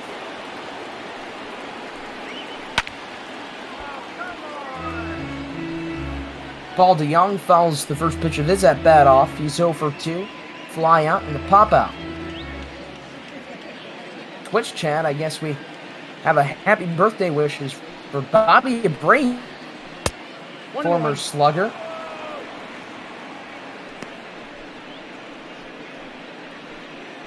Always great when we just have random stuff like that pop up in the ball community. The 1-1 pitch coming from Yamamoto, and it's a called strike 2. What a slider by Jordan Yamamoto, ticking in at the lower 80s in terms of miles per hour. Now the 1-2 is taken high for ball number 2. Payoff pitch, and it's in the dirt. Trying to get DeYoung to chase. Now the count is full.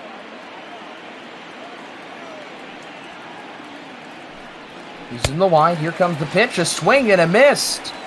Jordan Yamamoto. His 9th strikeout of the game. And he's really showing why the Marlins have the 3rd lowest ERA in the National League entering today. And that one, so far, knock on wood, might get even lower. But always a tough out coming up the plate with Yadier Molina.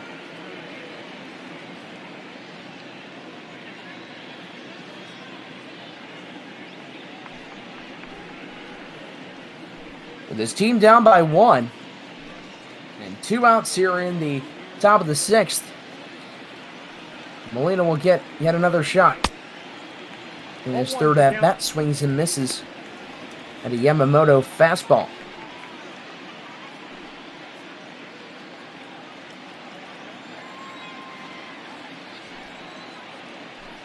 The 0-1 misses.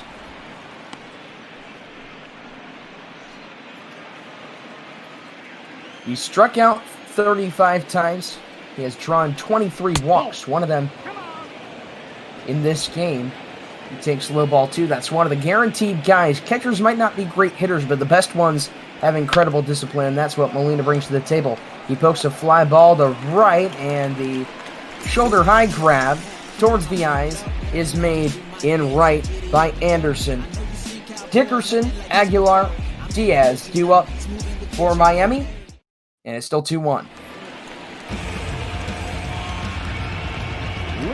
Cardinals finally have some action in the bullpen. Ryan Helsley and John Brebbia warming up in the bullpen. These are 2 guys that have pitched yesterday. The only pitchers that are fresh are Andrew Miller, Alex Reyes, and the closer, Giovanni Gallegos. Helsley pitched a full inning, only allowed 1 hit. Brebbia pitched 1 inning just like his teammate Helsley and gave up 2 hits and 3 runs. Here's a single to right. The leadoff man is aboard. Up next for the Marlins, Corey Dickerson, he leads his Marlins team in hits. VR's 3 behind him, but he's 0 for 3 today.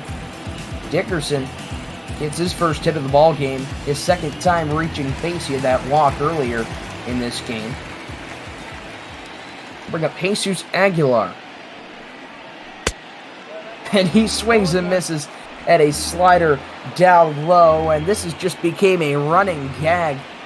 I think it's safe to say that that slider in the middle low tier of the strike zone is Aguilar's kryptonite, but he still loves swinging for it. Here comes the 0-1, and he hits a fly ball in left center field, and that one is going to get down for a hit. Dickerson holds at second. It's a single for Jesus Aguilar. The second baseman, Isan Diaz. So Flaherty now will see Isan Diaz. 1 for 2 with the double, pair of RBIs, but this was almost the same situation. There were 2 outs. First, but the runners on first and second. Dickerson was one of those runners. He hits a liner down the left field line, and that's going to get down for a base hit. Dickerson will score. Aguilar holds up at second, and it's yet another RBI for Isan Diaz, his 3rd on the day. That is Diaz's 7th in the past 2 games, and he just lines that into the core. Initially cut off and left by O'Neill. Could have been more, but Aguilar with his limited speed holds up at second, and Mike Schultz goes to the bullpen. Flaherty, a rough day. Allows 3 runs. Struck out a handful. But Isan Diaz has proved to be his kryptonite. They'll bring in Ryan Helsley. He's pitched in 43 games, a record of 1-4. 9 holds. Got the hold yesterday. 40.2 innings pitched, a 4.87 ERA, and a solid strikeout to walk ratio of 39-20. Only gave up a hit in 1 inning of relief. One of the high points for the Cardinals in their 19-6 defeat, where the Marlins just toppled on the runs against this Cardinals team. And the Fish, they're sitting pretty comfortable so far through 5 full innings, 5.5. Looking for the sweep. Helsley's delivery, and it curveball, 1-1. Ramirez, 0 for 2, takes a called strike, and that's a nice pitch by Ryan Helsley. Ramirez, in 2019 as a rookie, batted .279 with 11 home runs, 50 RBIs. His 116 hits were 6th most among NL rookies. Here comes the pitch, and it's high, ball 2. That was in a loaded NL rookie class, especially on offense. Fouls it off a defensive swing.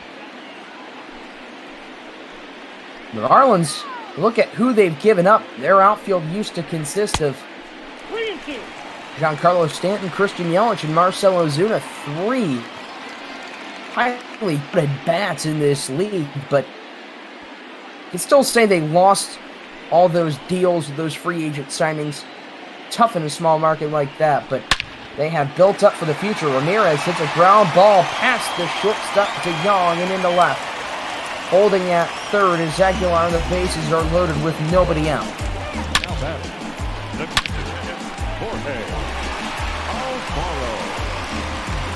Ramirez just with a blistering ground ball past the shortstop to Young. Now Brebbie and Gant warming up for the Cubs. Bring up Jorge Alfaro, 0 for 2 with a strikeout and a flyout. Hit a home run in the middle of the game yesterday. Had 3 hits altogether. He takes ball 2 and an inside fastball. He's 5 for 13 in his last 3 games as well, and he's no stranger to clutch hitting. Can't get any more clutch than this. Bases loaded, nobody out, and he takes a changeup down low for strike 1.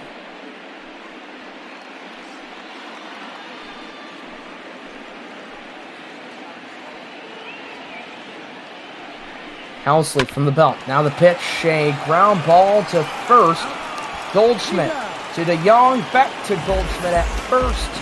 2 down, a run will score. It's 4-1 Miami. So, all in all, even though the ground into the double play, Alfaro gets the job done. He drives in the 4th run today for the Marlins. But what a nicely turned double play by the Cardinals. Goldschmidt to DeYoung, back over to the first baseman, Goldie. Runner on third for Jazz Chisholm.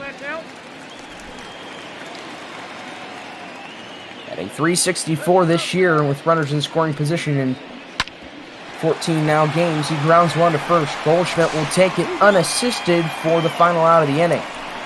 But Miami keeps it coming in the run department. First it was Diaz with his 3rd RBI of the game.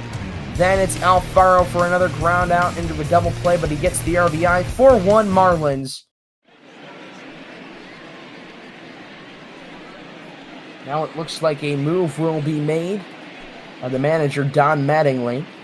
Ladies and gentlemen, your attention. And we'll see Ryan Stanek. These changes for Miami. Forward pitcher for the Rays came in this offseason. A 2-1 record in 30 games pitched. 10 holds, a 30.2 IP innings pitched rate.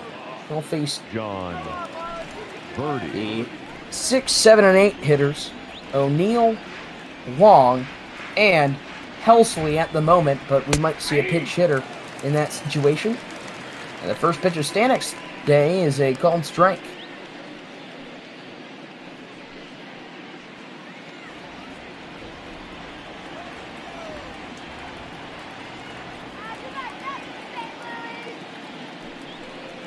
He's able to do a lot. 0-2. And he gets strike 2. So 0-2 the count. With nobody on, nobody out here in the top of the 7th. Stanek fires, and it's a swing and a miss. A heating slider. Now batting. The first punch out for Stanek's day.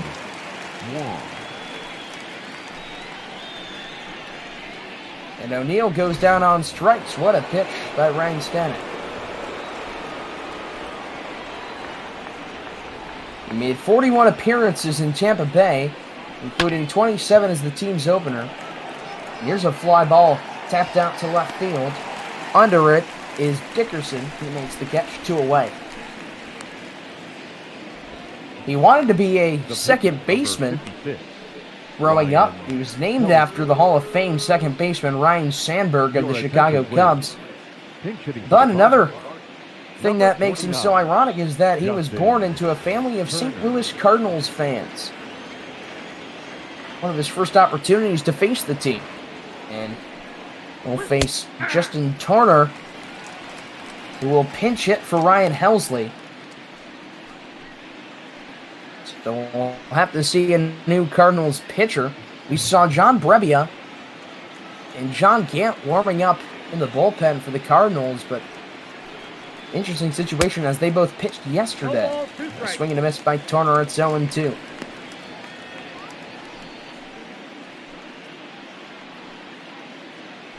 And he was acquired by the Marlins at the end of the season. At the deadline, he finished the season with 22 appearances out of the bullpen for Miami.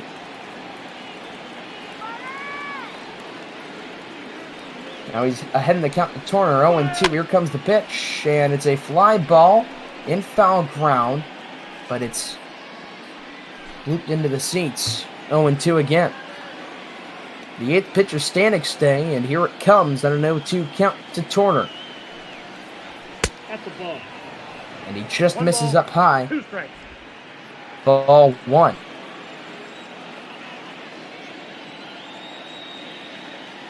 From the stretch, from the belt, here comes his 1-2 delivery and another high fastball taken for ball 2. So 2 pitches ago, he was ahead in the count, 0-2. Now Turner's came back. Even though he's batting 148, can still work the count, 2-2. Here comes the pitch. It's a fly ball. Shallow left center field. The shortstop, Chisholm, is there to make the catch. Seventh inning stretch. So it's 4-1 Miami midway through the 7th. Marlins are looking good here on ML Bop Ball. Your attention, please. Now We'll see John Brebbia. Number 60. Appeared 15 games, a record of 2-1. He's held 6 in 53 full innings, a 3.06 ERA. Leading off. Pitched the full inning yesterday. Allowed 3 runs, struck out a batter, and has allowed 2 hits. He'll face John Birdie. He's a part of that double switch for Jazz Chisholm. Birdie hit 2 home runs yesterday, batting .248 on the season. Here's the pitch from Brebbia. Counts 1-1.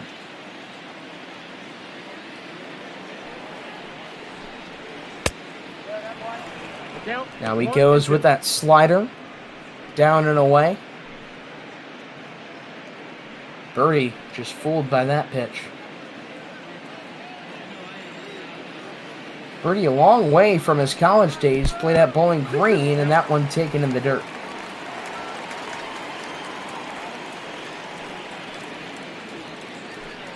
Here's the kick and deal from Brebbia, and it's now 3-2.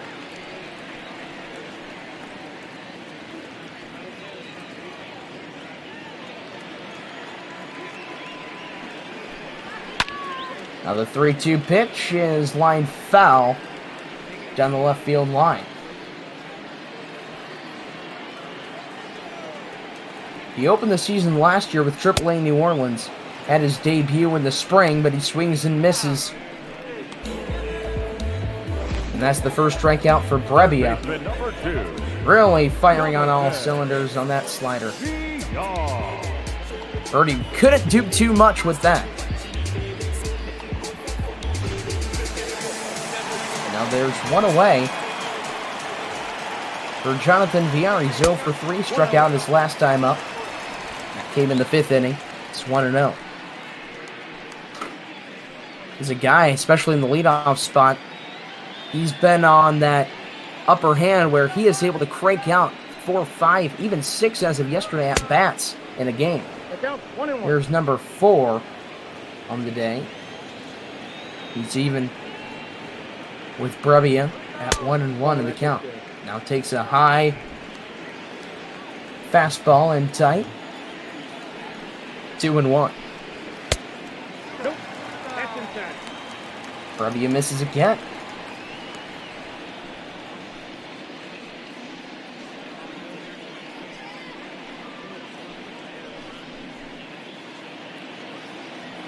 So we'll have our final 2 games of the day with Duggo and Tim Moore on the call for Tigers White Sox, as it's in there to VR, and then we'll have on the call the final game of ML Bop Ball on the day. It's a good one as well. Darvish, Wade Miley, Justin Rock, and Nate Blank. To ground ball the first. Goldschmidt takes it unassisted. And there were 2 outs. And actually, I'm wrong. There was 1 more after dark, coming at 10:45. The Phillies and the Braves. We'll have Mike A and Tardis 16 on the call. Hopefully Tardis's Phillies can keep it going.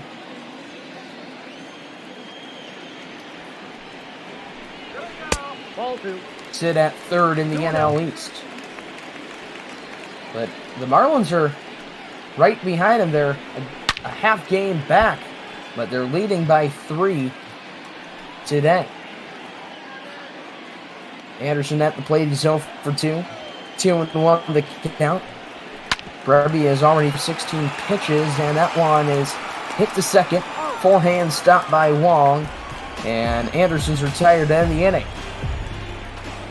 So Miami comes up empty, but they still lead 4-1 after 7 innings of play here on ML Bop Ball. Now we'll see Yimi Garcia. The record, a little distracting at 1-3, but He has 7 holds. Strong ERA as well. He'll face Harrison Bader, the 9-hitter, 1 for 2 singled back earlier in the game. And it's in there. Called strike.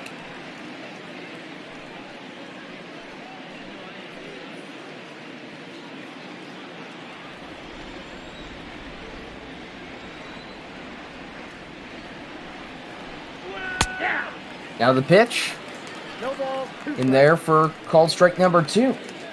Yimi Garcia. Last year is whip ranked 3rd among NL relievers behind only Milwaukee's Josh Hader and St. Louis's closer Giovanni Gallegos.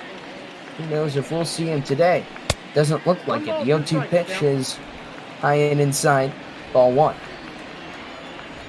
A native of Mocha, Dominican Republic, Nope, that's the ball.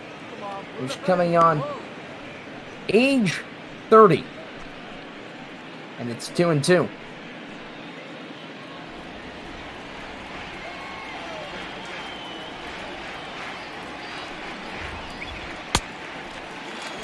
And the payoff pitch is a swing and a miss, and Bader strikes out for the 2nd time today. So let's go back to our starter comparison. They're both removed from the game. Jack Flaherty, 5 innings pitched, allowed 4 runs. That was the big distinction between the two. Yamamoto struck out 9 compared to Flaherty's 6, and only gave up 1 run in 6 innings. We'll see Tommy Edman. He singled in the 3rd.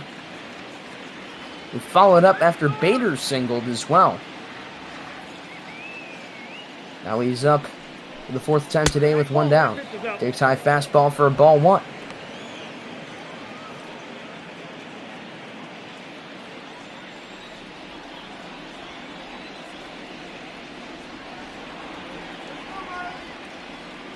Garcia from the set. Here comes the 1-0 delivery. And it's high and inside. Taken by Edman for ball 2.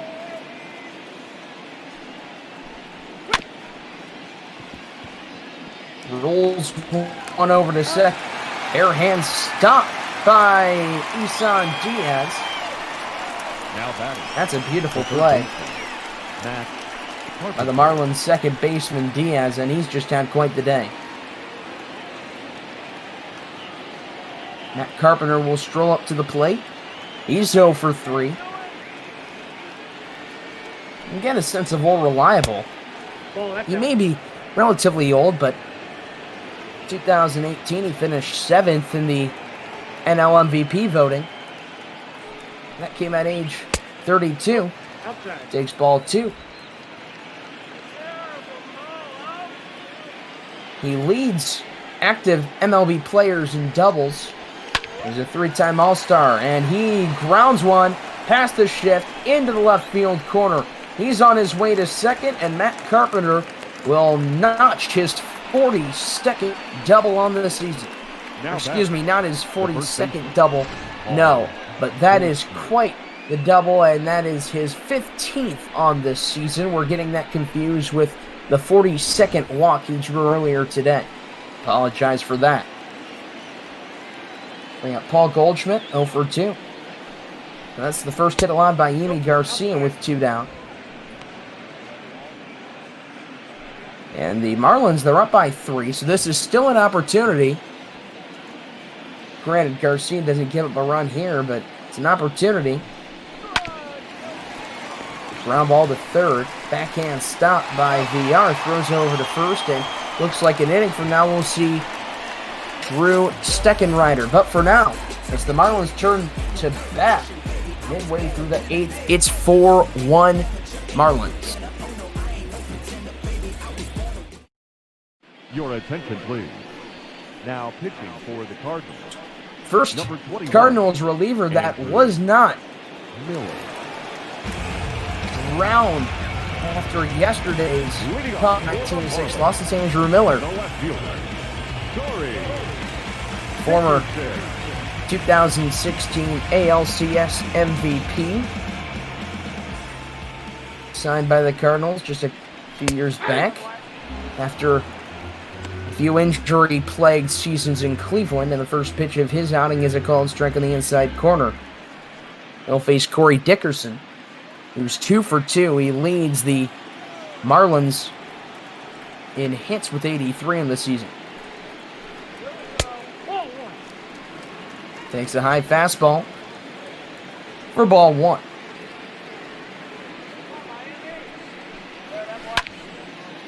Now this one is flowing into left. Plenty of room in deep left for O'Neill. He'll make the catch to retire the former Pirate and Philly. So now we'll see Jesus Aguilar, 1 for 3, singled his last time up to left center, and later scored.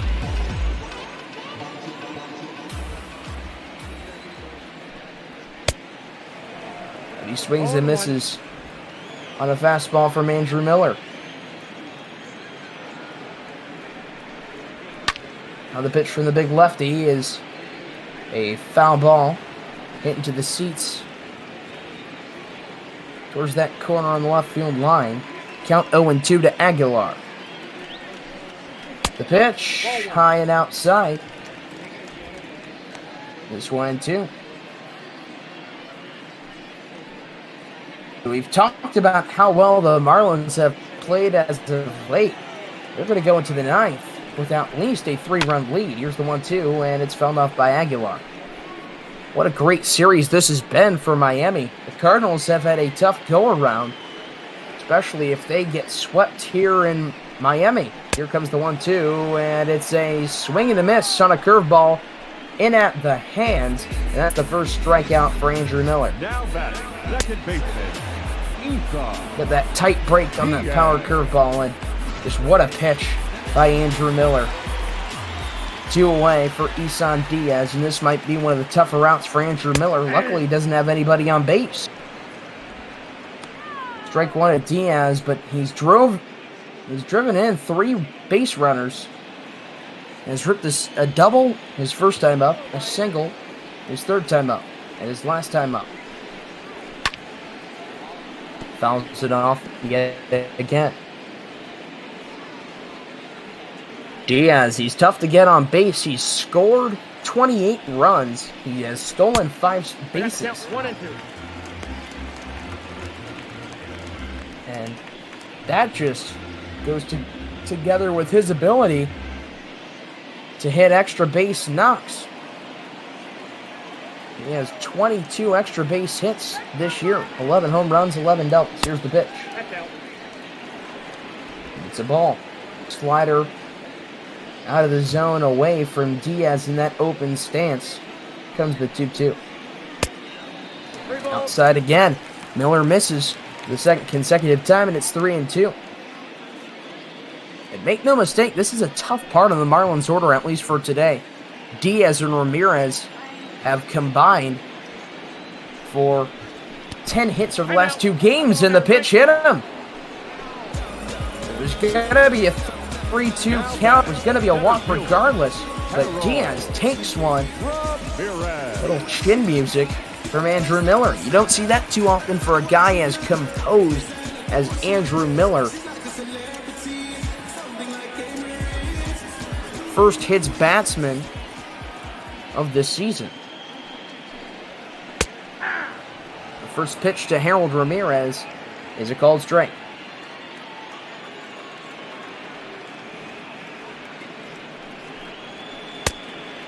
In the stretch, his pitch misses. And Miller now with that ball puts the count even at 1 apiece. Ball 2. The delivery misses low. Ball 2.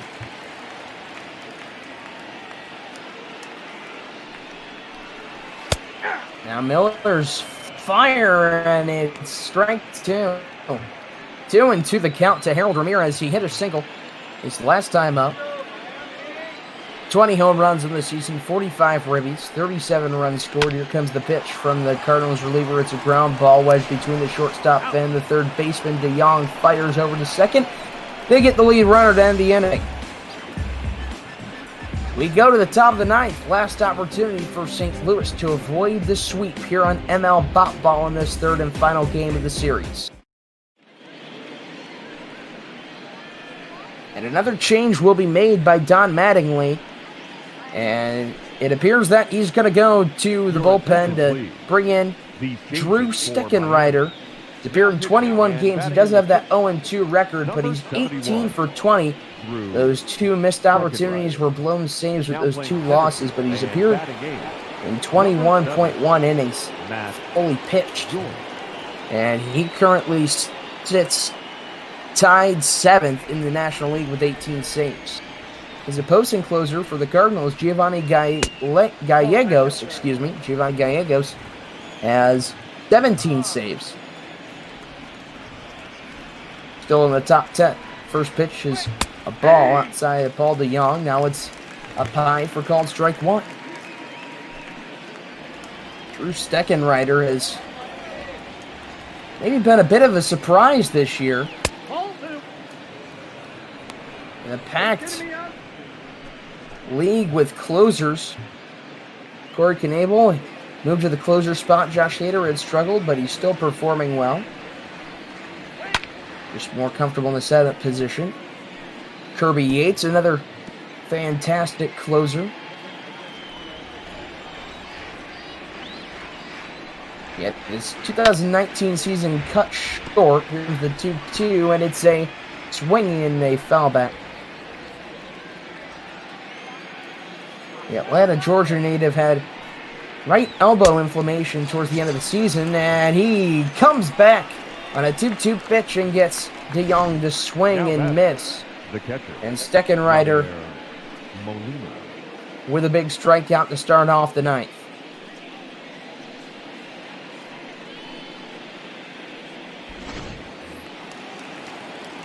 Totally blows that one by the NL All-Star from last year. Now we'll face Yadier Molina, the second batter for the inning. Takes ball 1 low.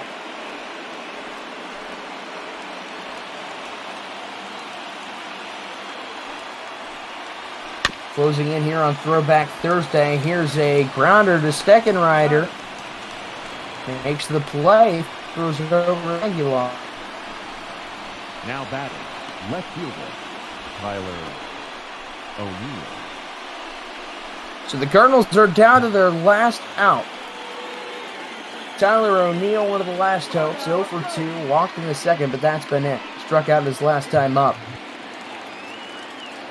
Still has been a high point in this Cardinals lineup.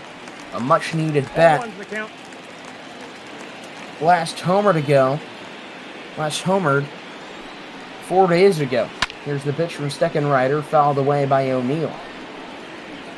And that was Tyler O'Neill's 6th home run of the season. He's a guy that is able to still get on base. He has that on-base percentage of .315, a slugging percentage of .421. Count at 1-2, Steckenrider. The fastball marking in at 95 miles per hour, and the final out has been retired. The Marlins get the sweep. They go to an incredible 40-41 on the season. Philadelphia, it's your move. The Cardinals are swept by Miami at Marlins Park. What a victory for the Fish. But meanwhile, the Cardinals with a valiant effort, but they come up empty. And a part of that is just because they came up short when the opportunity was big. The opportunities, all in all, were really scarce, but Drew Steckenrider picks up his 19th save of the season. Jordan Yamamoto gets the victory. He's now at a record of 6-7. Jack Flaherty now falls to 6-8. Just a tough loss on this season for Jack Flaherty after a strong 7-inning 4-3 win in Cincinnati. And now he comes up short in Marlins Park, unlike he did 4 days ago. And now we'll take a look at the highlight reel.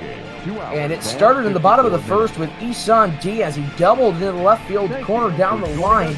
And that drove in both Brian Anderson and Corey Dickerson to put the Marlins up 2-0. And that was really the big hit But the Cardinals, just an inning and a half later, is Paul Goldschmidt with a sac fly to drive in Harrison Bader. And that was his 56th RBI of the season. Or excuse me, 57th RBI of the season. Still tied for 6th in the National League. So the score 2-1 now. Goldschmidt then struck out his next at bat. And Jordan Yamamoto really started to click. That was his 8th strikeout of the game. Then Isan Diaz went to that left field corner again. This time it was cut off by Tyler O'Neill, but it still drove in a run blast, and that put the Marlins up 3-1, and that set up a bases loaded situation. Jorge Alfaro grounded into a double play, that 3-4-3, nicely turned by Goldschmidt and Goldschmidt and DeYoung, but that still wasn't enough. And the Marlins and Drew Steckenrider were able to close it out and get the sweep for victory number 40 on the season. And they're slowly making a case for the wild card race, and they take the victory 4-1. And Drew Steckenrider really had it going, struck out Tyler O'Neill chasing a changeup top of the ninth, and that's where we are on the day. It's a 4-1 victory for Miami. We'll have some more ML Bop Ball coming up next. We've got a good slate coming up. We're waiting on our broadcasters Doug and Tim Moore, but we've got another great game between the Tigers and the White Sox. The White Sox, they've been playing very good baseball so far, chasing the Twins and the Indians. So we see that Doug and Tim Moore are in the on-deck circle, but Jordan Yamamoto, our player of the game, 6 innings pitched, 2 hits, 9 strikeouts, only 1 earned run. He walked 3 batters. That came early. He shook that off and turned that into a gem of an outing to get his 6th victory of the season.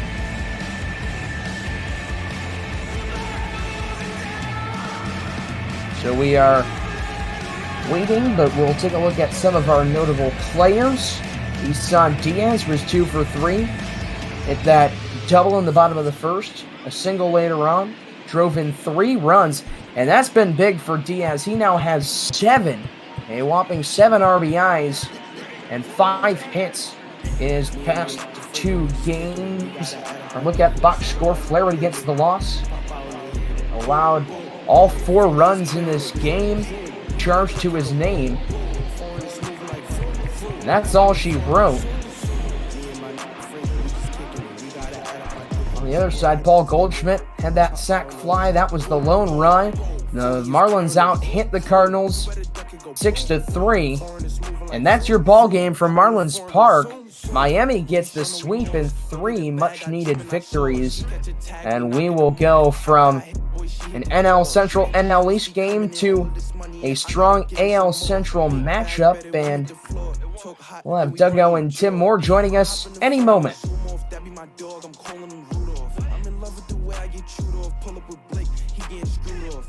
But for right now, I'm Tyler Dammer saying so long from ML Bop Ball. And it's a big victory for the Miami Marlins. They move to 40-41 on the season. The Cardinals move to 34-47.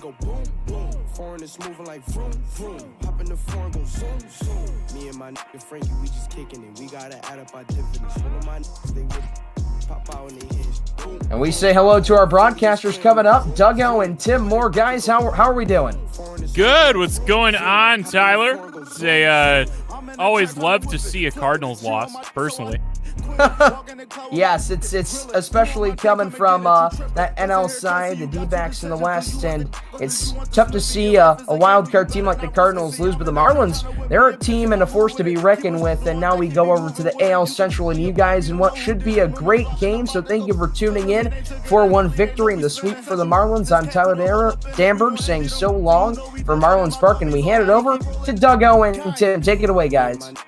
Well, what's going on this lovely Thursday, Tim? How are you doing? I'm doing great. I'll tell you what, I'm excited for this matchup because obviously we have both of us colliding here in this wonderful Thursday evening edition of Major League Baseball. I mean, both of us being relatively known of late for extra inning games. And you have one of the better teams in AL Central of the Chicago White Sox. You have the struggling Detroit Tigers, but based upon what I've seen now, the last two games I've called, and both of them actually being Yankees games, I've watched them lose to the worst team in the league of the Pittsburgh Pirates in extra innings, and yesterday to the Baltimore Orioles while they tried to come back from a 5-0 deficit. And today, with Boyd being on the mound for this Detroit Tigers team, I have no idea what to expect. Which is wild because just a season ago, it seemed like Matthew Boyd was one of the only redeeming factors for this Tigers team. Granted, he only walked away with a 9-12 record. Pitcher wins, blah blah blah. But Boyd was probably one of the things to be excited about for this Tigers team. And here we are, about halfway through the season. Today actually is that halfway point, game number 81. And he's rocking a 1-8 record and a 4.5 ERA. Well, what's scary about it, though, is you mentioned that 1.8 record. He actually has a better ERA than last season with a 4.52. But what's really come back to hurt him is that he really hasn't been striking out hitters as much as he did last season. And again, halfway through the year as well, he's right on total as well for the walks total he had last season. But it's almost like the command just hasn't been there this point, and I'm sure Detroit's trying to find it. This is a team that's still rebuilding, but for Boyd, it's finding the strike zone early. If he makes it through the first 3 innings, he's going to be just fine. But again, really, to be honest, the only game this season where he's made it pretty solid past the 3rd inning, he went on the win, and that was his only one win on the year. Again, 1-8, not too promising. Again, you never know. Again, especially with 2 division rivals going at it, it could be anyone's ball game. So then looking on the other rubber in this matchup, the game of 2 southpaws, it'll be Dallas Keuchel going for the Chicago White Sox. So, I don't know. This is exciting, man. This is the first full season we've seen out of him because we saw him sign late into the year with the Atlanta Braves and rock that. That was always curious, man. I know as somebody with vested Cubs interest, I know how that worked out with Craig Kimbrell, and I don't like to think about it. But, Dallas Keuchel's an exciting guy, and it was a big addition to this offseason for these White Sox. I was really stoked about everything that happened on the South Side this offseason. Yeah, I mean, you look at it for the White Sox, this is a year where, again, expectations were relatively low, but they've come out strong, and they're competing not just for a division title right now, but also sitting in a wild card spot. Right now, here in the AL side, it looks like 3 playoff teams are going to come from the AL Central, and this is a team right now being led by Keuchel. I mean, Keuchel, he's done an incredible job on the mound. And you look at his ERA this year, I believe it's a 3.52 to this point. It's actually one of the best starts he's had since 2017, which was his last All-Star season. So he's starting to get back into a rhythm. Obviously, last year he struggled, but that was mostly because he missed half of the year. This year, getting right into the rhythm, finding his command. And I'll tell you a little bit something funny. I'd like to see him go to war against Randy Johnson, because you talk about 2 opposite type of pitchers. Obviously, Randy Johnson in his career, known for blowing it right by hitters, 100-plus mile-an-hour fastballs. Dallas Keuchel's lucky if his ball even touches 89 miles an hour on the 2-seam. And it's wild, too. I feel like, at least in the ball season here, we've seen a resurgence of guys that fit that soft contact profile. Maybe your Dan Herron types of old. You've got Mike Leake. Until his forearm exploded out of nowhere, he was doing that. Madison Bumgarner's retooled his approach to do the same. You see Keuchel here excelling in that role as well. It's almost like a renaissance for some of these guys whose careers may not have been, the greatest in the new modern era, in the new baseball world. Thanks, Manfred. It's wild to see how some of these guys are doing so well. It's the thing, too, with Keuchel is he's almost like an Andy Pettit type pitcher, attack the corners. Sure, I don't have the velocity, but I'm confident I can hit my spots. And that was a big reason why back in 2015 when he won the Cy Young, was such, a competitive pitcher for the Houston Astros. He's carried that over still, and you're seeing it this season again. He has his command both the left and right side to the plate, but his one killer is actually his cutter. And he leaves that cutter up, and we'll see here today if that's the case. Hitters tend to hit him very well, especially high and in to right-handed hitters. So I'm eager to see if this Tigers lineup can take advantage if his cutter's left up in the zone early on. Well, I guess we'll have to see. And, as you said, pretty mismatched on paper, but there's a reason we actually play the game. As I don't know about you, I'm about ready to start this, maybe get it kicked off a little bit early here. I'm real excited to see it as they're right now going through the White Sox lineup. Looking at two players in particular. How about Tim Anderson? We look at it, the big turnaround he had last season. Who knew Tim Anderson had the kind of bat and wheels he had? Obviously, he had somewhat a good bit of speed. In terms of the bat, no one knew he had as much power and such as he did, as well as hitting for average. And Edwin Encarnacion, after the biggest collapse in the postseason you can ever see in terms of the turnaround, batting a 700, it felt like, against the Twins, to being lucky to even not striking out against the Astros. He's done a very good job in a rebound season as well, getting up in age for the Chicago White Sox team. I thought that was one of the more curious moves that they made in the offseason, was to do that, especially right after locking up Jose Abreu for some time. Maybe, but it seems to be working out. You said that you thought the White Sox kind of flew under the radar. This is kind of how this division was going to play out. Actually, if anything, I thought the Cleveland Indians are flying way above where they should be. I thought it was going to be a two-team race between the White Sox and the Twins. I can agree with that. I really thought this was the Twins' year. Obviously, you mentioned the Indians. I don't think anyone expected them being right now competing for a division title. In fact, right now they sit above White Sox in the standings, but the White Sox, for a good little bit, were sitting a game or two back. Now they've faltered a little bit, but this is a team that's slowly getting the pieces and, starting to find their momentum and add on a pitching staff that's getting better and better. Dallas Keuchel was a huge acquisition. You have Kopech, who's probably the future of this pitching staff. And, how about Giolito? No one expected him, especially after how he did with the Mets, come here and be a Cy Young type pitcher. So it's all working out in the right times for this White Sox team. No, there's a lot of young pieces to be excited about, and there is certainly the storylines here today, as it will be a good one. The Tigers coming in here, winners of just 3 of their last 10, 30-50 on the season. Going to be taking on the Chicago White Sox, 51-30, winners of 6 of their last 10. Just a game and a half back in the very contested AL Central. And Tim, as we've said plenty of times, I'm really looking forward to this one. It's going to be interesting. You see the Tigers too, don't get me wrong. They sit second to last in this AL Central.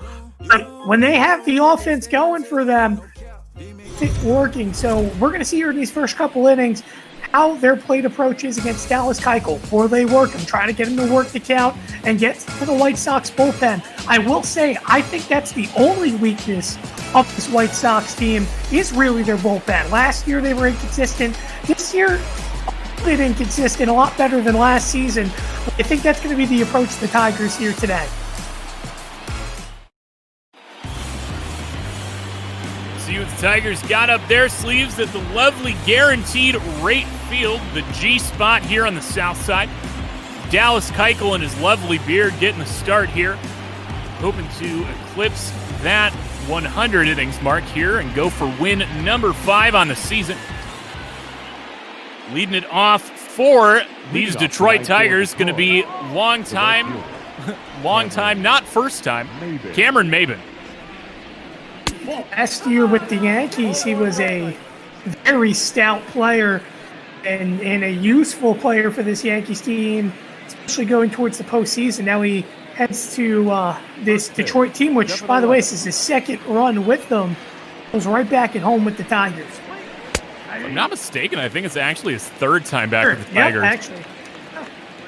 There we go. Lovely day down here on the south side. Well, it's 60 degrees. doubt that, as somebody who's spent, who's lived a couple years there in Chicago. Doubt that it's that lovely, that close to the lake this part of the summer. Count's going to be 1-2 here to Maben as he fouls it off. Seeing it early from Keuchel going to that two-seam away. Let's see if he goes there again or he's going to try slider in here. No, he's going to go upstairs. Pitch comes in, another foul ball. Stay at 1-2 here. Said Keuchel's MO is mostly going to be soft contact. Shouldn't be too hard against the Tigers here as he gets Maben swinging. No contact there. First strikeout of the day for Dallas Keuchel. And again, that slower velocity comes to pay off.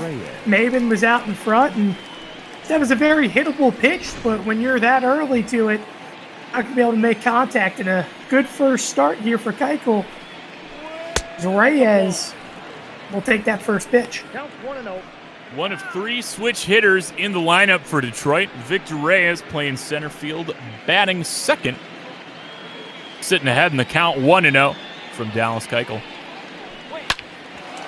That one's on the ground and going to be stopped over there at third by Moncada, able to get it over in time for out number 2. That was a good job there by Moncada. When you look at young infielders and Moncada still, trying to get that experience, bobble a baseball and regather yourself and be confident that you can make the throw across the diamond. It's relatively important. You saw him do it right there to get out number 2, and he had all the time in the world to make that throw. So now the quick 2 outs. It'll bring up Jonathan Scope, one of the guys that came on just a little 1-year deal over to these Tigers.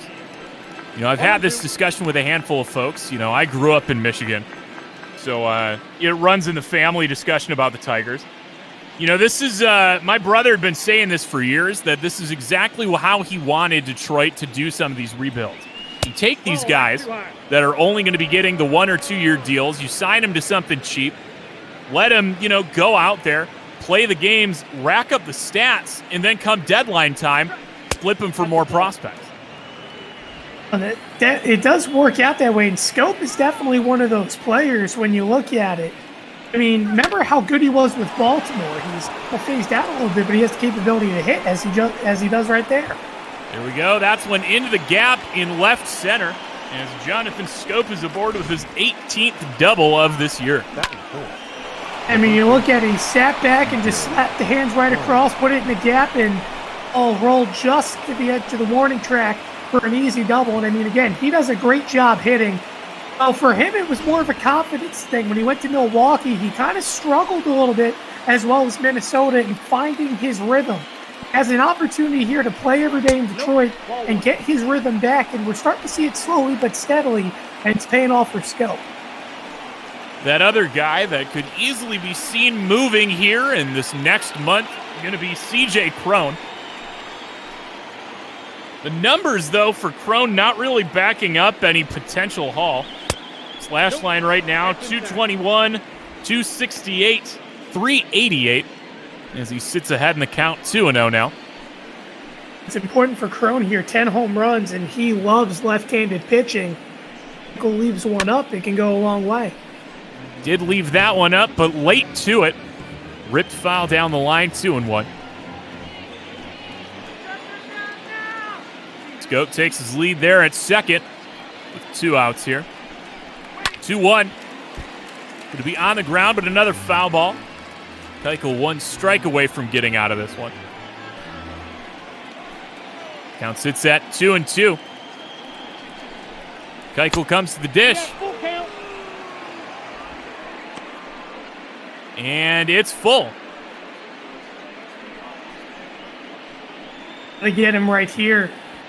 While Mickey's gotten older, you definitely don't want to face Cabrera with runners in scoring position. Find ways to get it done with ease. Payoff pitch inside, and C.J. Cron will take a walk here. And as you said, it is the elder statesman, Miguel Cabrera, coming to the dish here with 2 on and 2 out.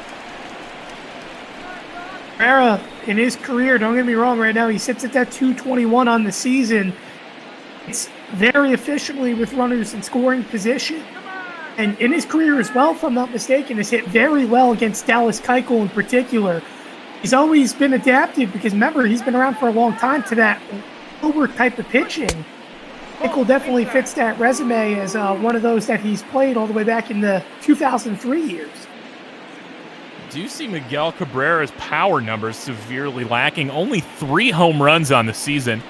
You know, the former Triple Crown winner and batting title champion only hitting 221. You know, you have to think a lot of the modern days behind him are gone as that one's in the air, and that will drop. As, man, something's up with the humidity, man. My ability to see this ball is lacking here today. And Miguel Cabrera making me eat my words with an RBI single to break it open here. 1-0 Tigers here in this first top half.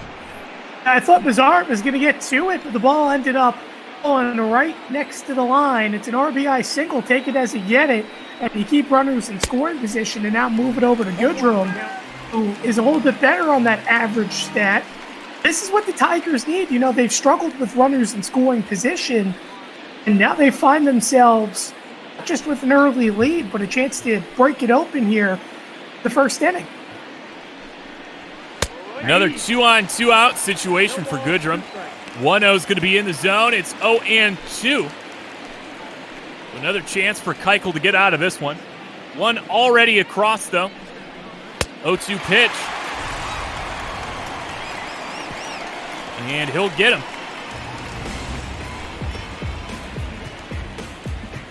2 strikeouts, but 2 hits and a run come across here for Detroit. As we'll see what the Southsiders can counter with here. Already down by a run. Job there by Keuchel, limiting the damage and getting out of trouble. I'm eager to see here, do the White Sox answer back against a struggling Matthew Boyd? Again, we talked about at the top of the broadcast and his win-loss ratio being relatively terrible, but his ERA better than last season, and they need a quality start from him here. See what happens. I mean, that team record, you know, I would have to imagine, mostly in part due to the anemic offense of Detroit all year. You know, Chicago, though, has been able to show up when they need to. Just 1 run today will put them into elite territory in the major leagues this year. They will be just the 3rd team to eclipse the 400 runs scored mark. Both them and Minnesota will do so if they can get on the board here today. And it'll be Leury Garcia starting it off for the White Sox. See what they can answer with. Already down by a run. That was on the ground. Nice little snag there by Crone. Toss will be in time. Get it started here. 1 out for the White Sox. Crone did a good job there on the slide. Made sure as well, if he missed it, to keep the ball out in front. At that point, easily fielding your position as Boyd. With a 3-1 now, goes out here and has opportunity to face Tim Anderson, who you want to, again, try to keep the ball on the ground against. Leave it up. He loves to hit line drives, especially to left center field. I'm surprised teams don't really shift him too much because he's more of a type of a pull hitter.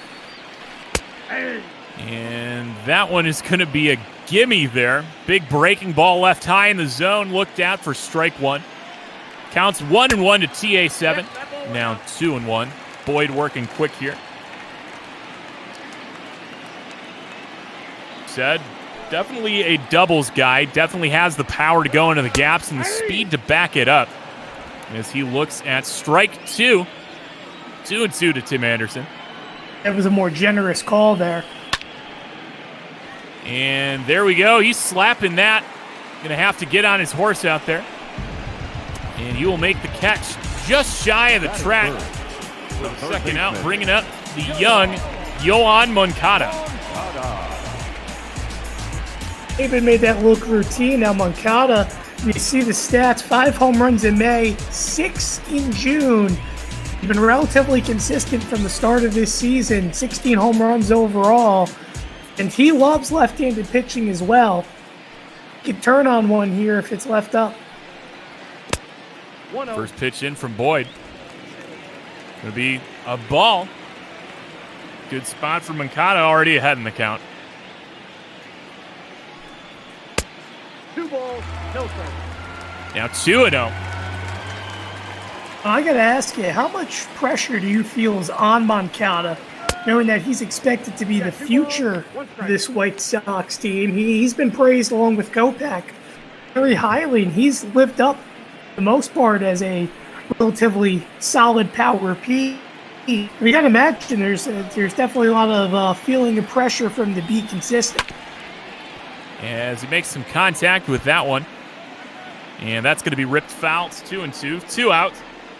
Honestly, I don't think that the pressure's really as much as you might be thinking. You know, there's so many young guys coming up for these White Sox all at the same time, as that one's going to be down the line and foul. Stay at 2-2. You know, he had the former North Sider Eloy Jimenez come over, Luis Robert, Nick Madrigal and all that, as the count runs full. And that's not even getting into guys like Giolito, Kopech, Cease, Dunning. Wait, no, Dunning is is he a White Sox guy? I can't remember. I feel like he is. That one's down the line, but that will be fair, as I am having some issues. I'm going to blame it on the post-surgery medication. But Yohan Moncada is going to be standing on first with a single here. 2 out. Yeah, great job there by Moncada. All you have to do is sit back and an outside fastball. That's exactly how they teach you. Sit back, take it off the back leg, and just let that baby roll. And it's like that. It's a 2-out single as Edwin Encarnacion steps in. And my goodness, I'll tell you what, not only is he first in the DH category, but how about a 330? I don't think anyone expected Encarnacion to be hitting for average at this point. No, I mean, maybe it's the soul of Frank Thomas coming in here for Edwin. Long has it been since they've had a big meaty guy swinging the bat for both average and power? As that one's going to be on the ground, and will it dribble foul and save him? It will. It'll be 1-1 now. It's so weird seeing him in 3 as well. I mean, it's a unique number for him. Another foul ball. It's 1-2.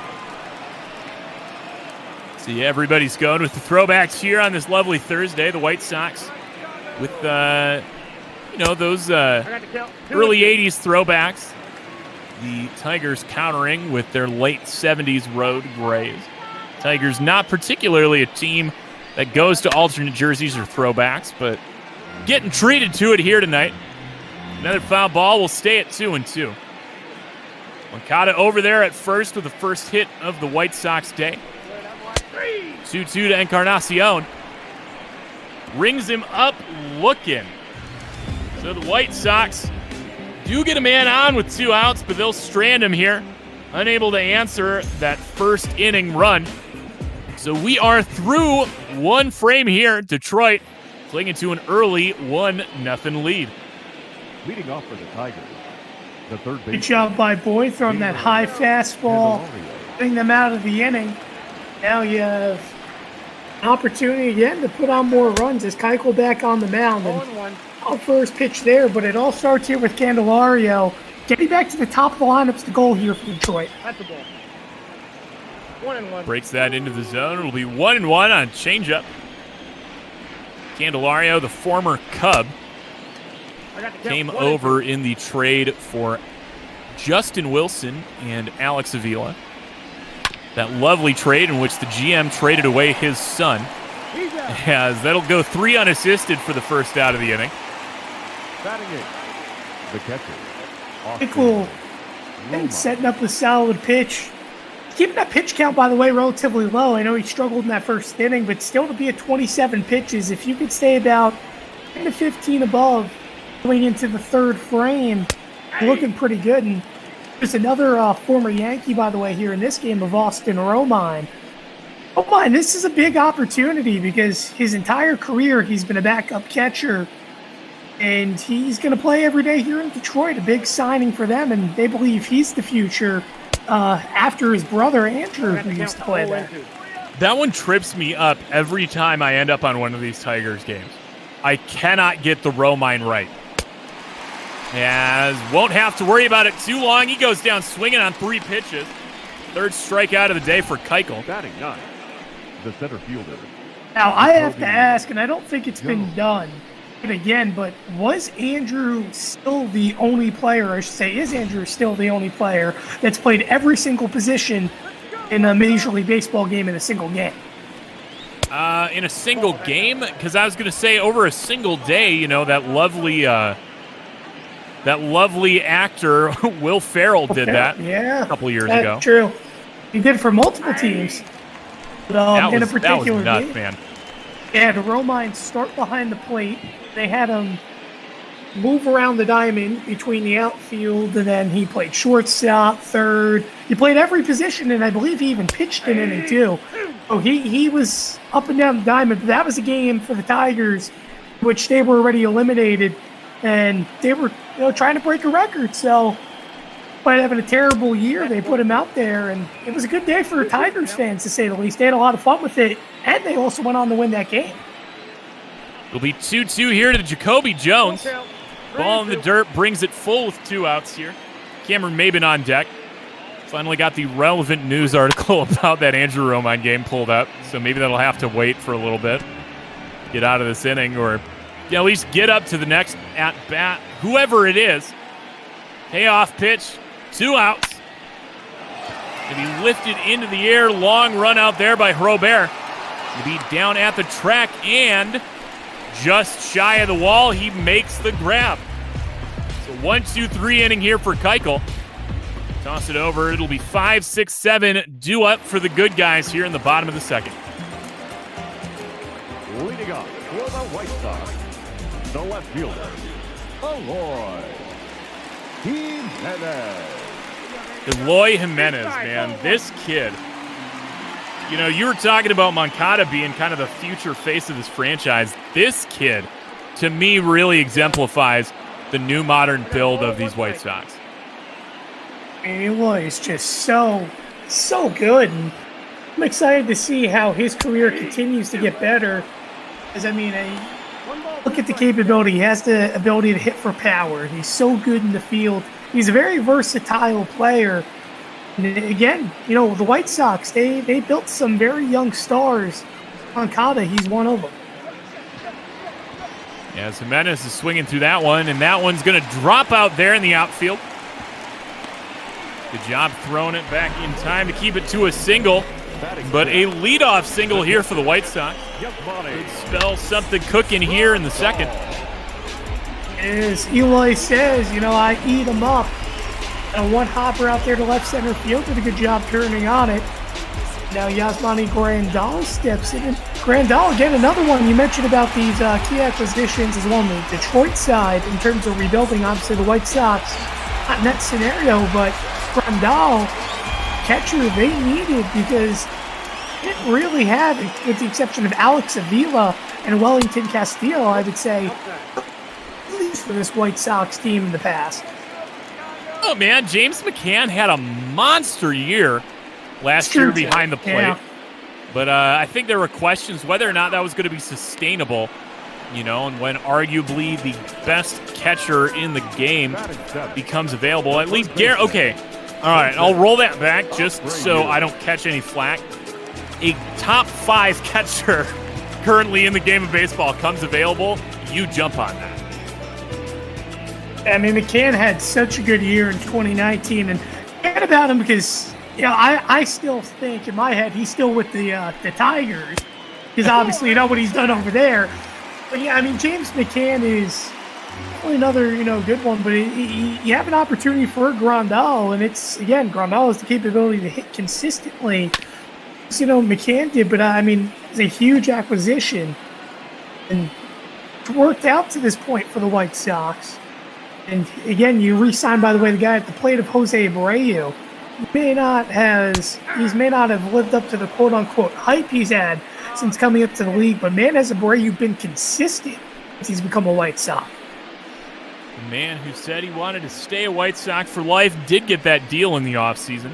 He's going to be here for another handful of years. Definitely think that's a good sign for the future. 1-2 here to Abreu. After Grandal popped out to first, that we totally talked over. Whatever. Doesn't matter. Too much insightful conversation. It's never a bad thing. 2-2 to Abreu. Foul ball there, 2-2. Would you say it's fair to make the analysis that Jose Abreu is one of the most underrated first basemen in all of baseball? I think it's possible. He's always consistently there, but you never really see him get talked about. You know, maybe just because he doesn't fit that big, thick first baseman mold, you know what I mean? Like, he's not your big masher type, and he's not, you know, big defensive wizard. Nothing really stands out about him. As that one is going to put any positive things we have to say to rest. 6-4 to 3. Go down routinely there. Twin killing for Abreu means they go down in order. So now through 2, score is still the same. Detroit clinging to a 1-0 lead. Sit back there, take a sip of the iced coffee.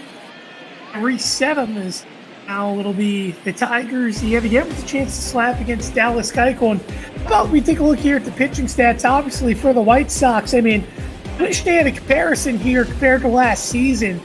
Because, I mean, oh my goodness, what a turnaround for this White Sox team, needless to say, in terms of this pitching staff.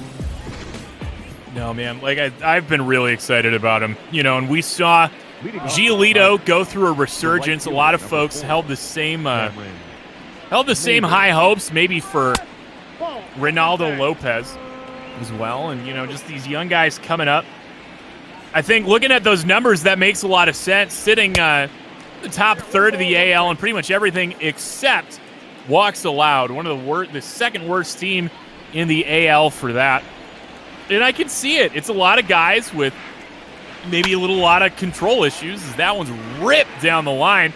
But that'll hook just foul. Maven looking to get on the board and double the lead, but just a long foul ball. Count runs to 1-2. You know, it's a lot of these guys that throw heat. Kopech, you know, sits up there. Triple digits all game as that one's going to be flared out to Tim Anderson for the first out of the inning. The left fielder, number 22. There's a big White Sox fan, Indiana, but he's on the border between both Indiana and Illinois. He's a diehard White Sox fan, and always talks about in the past about how it almost feels like being a White Sox fan kind of plays with your emotion, because you think about all the years where they had such good starts that just couldn't finish in terms of once they got to the midway point. And this year, definitely not the case. I mean, the White Sox doing such a good job from this beginning. And if they falter and aren't a playoff team, it'll really surprise me, because it looks like now the White Sox are here to stay, and they are no fluke. But the dangerous thing is they've got to sustain it, man. They're already sitting in a tough race, you know, just in their division. You know, giving me flashbacks to the 2015 National League Central, where the 3 best teams in the league all made the playoffs. 2 of them were wild card teams, man. That was a wild year, and I feel like we're going to be primed for the exact same thing here, but in the AL here in 2020. I think it's fair analysis to say that you can go and say that one of these AL Central teams very well can win the World Series, as well as the NL Central. I mean, the Central this year on both sides, and arguably 2 of the strongest divisions. So what you're saying is that we haven't been treated to a Subway Series in a long time, but maybe the 2020 Bop Ball world could see one?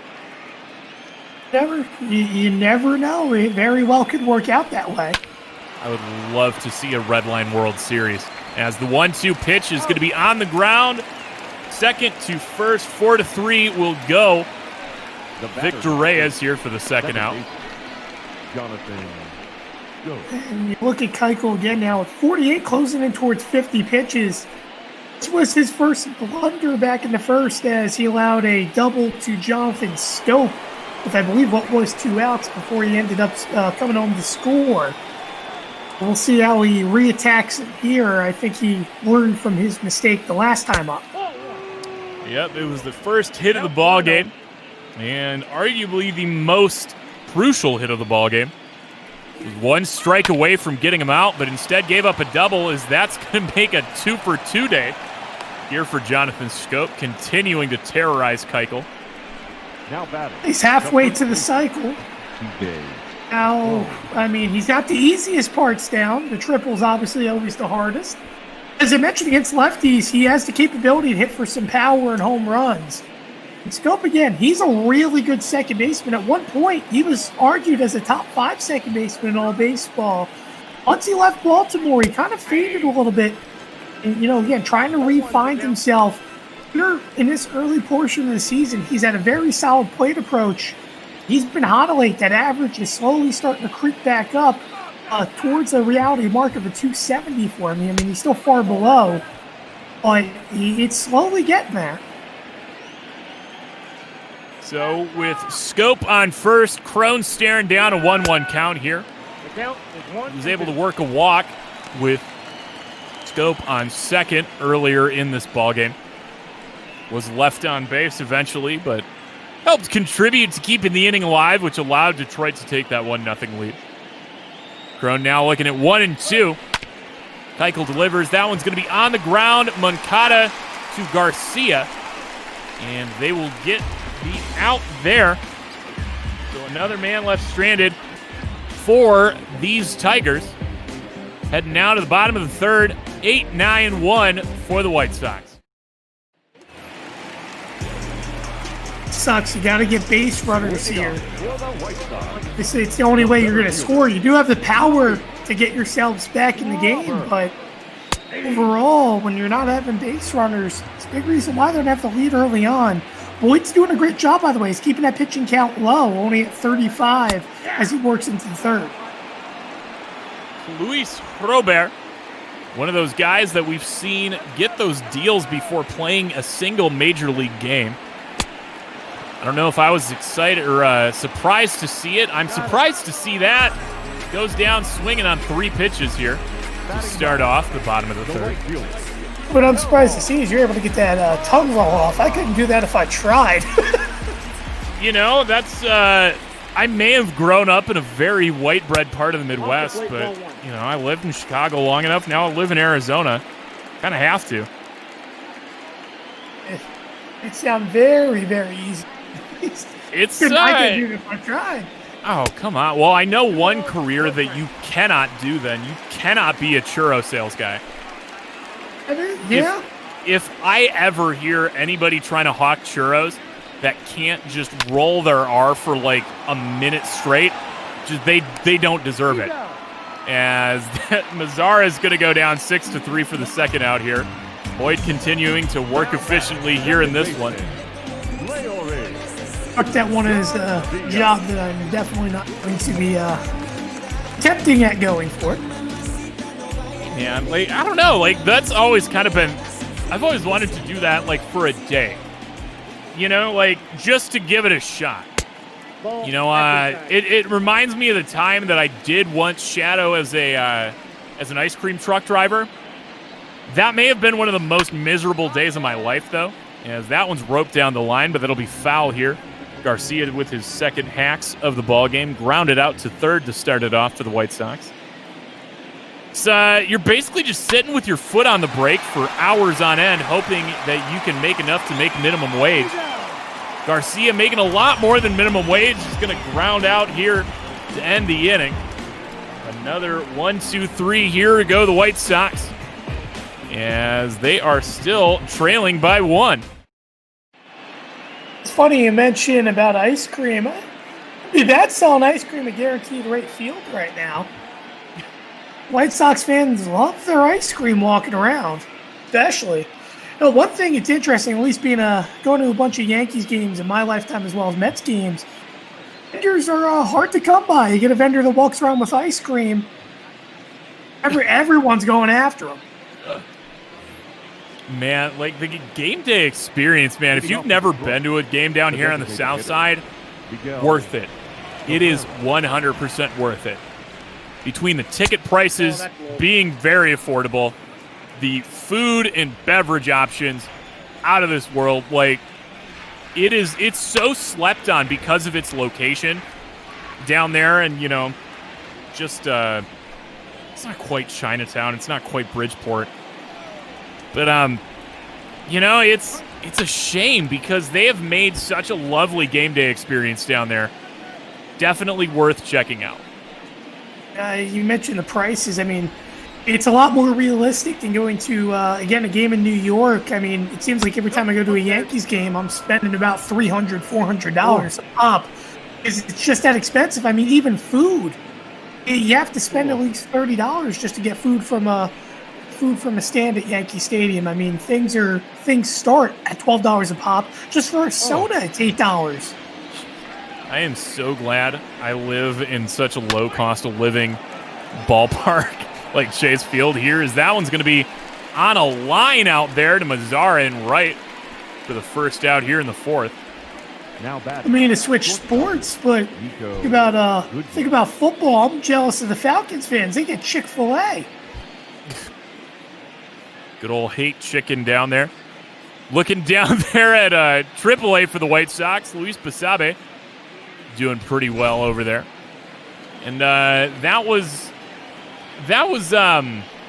another one of the guys that came over in was that the Adam Eaton trade? No, yes. The Adam Eaton trade in which he came over. Because it was there was always a joke that they accidentally chose the wrong Luis Basabe, I think. Because it was what? Luis Alejandro Basabe and Luis Alex Basabe or something like that. I remember it was ridiculous, and that they chose the worst of the two brothers in the trade, so everybody thought that they may have screwed that up.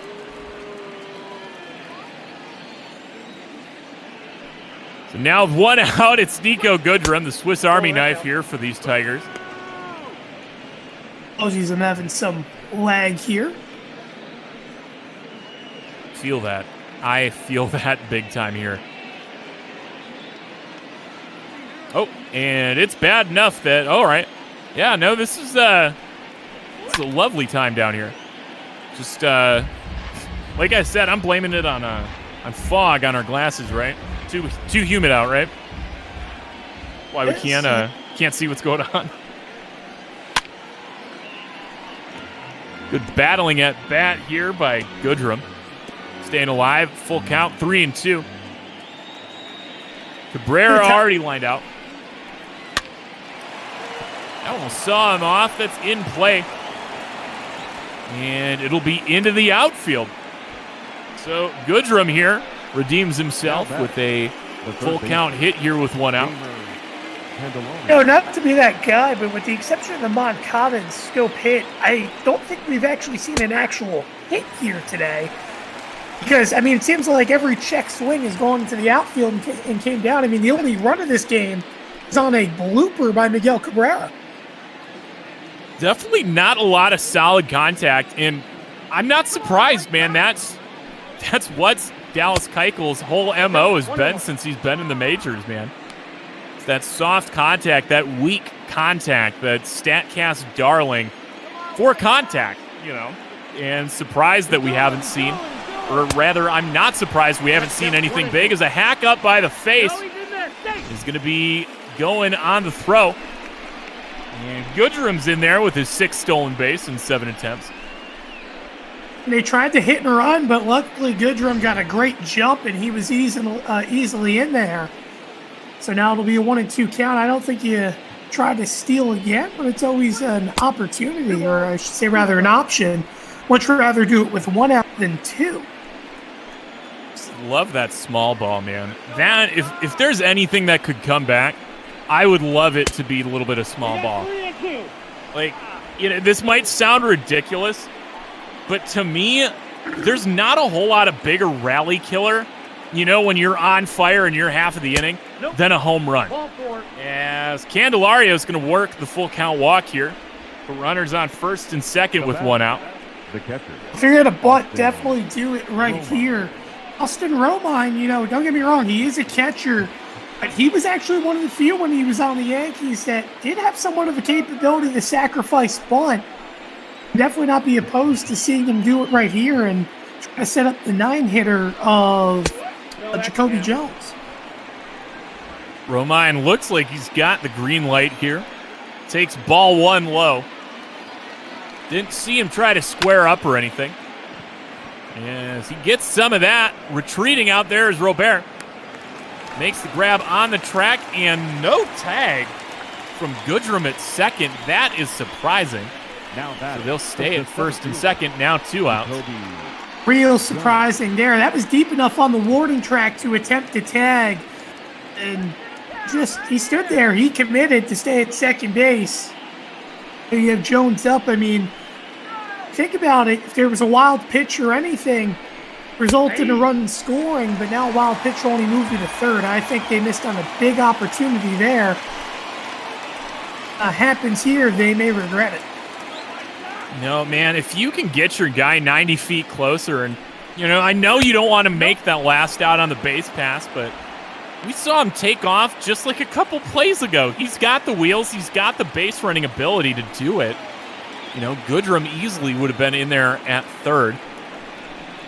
Instead, they'll just be at first and second, and they say that the AL has the DH. I don't believe it. Jacoby Jones' line looking like a pitcher out here.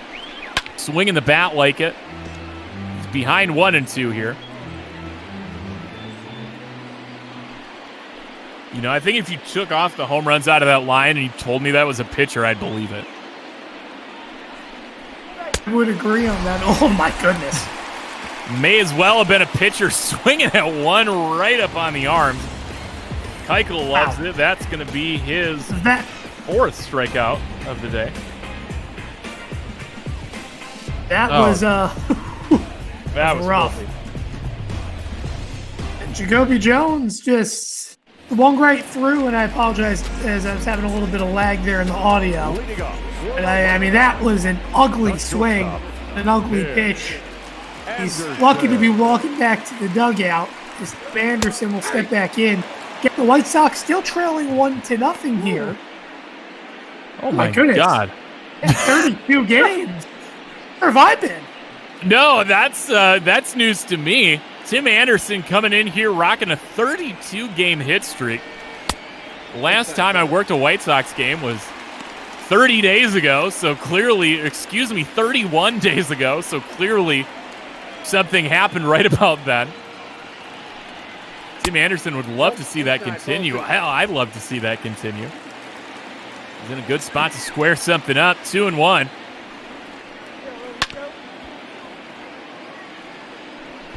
That one's on the ground. 2-2 now on a foul ball. And you worked game 2 or 3 of that hit streak. Oh. Yeah. And there we go. Tim Anderson now rocking a 33-game hit streak. Whew. Incredible. I mean, Tim Anderson, again, if you want to talk about most improved player in all Major League Baseball, knew he had the capability for offense as he's had of late. I mean, he made that routine again, another outside pitch, slap that ball opposite field, and makes it simple. Lead off single and move it now to the middle portion of your lineup. Exactly what they needed to do. I mean, Leury Garcia has been ice cold as of late. The last month hasn't done a whole lot for him.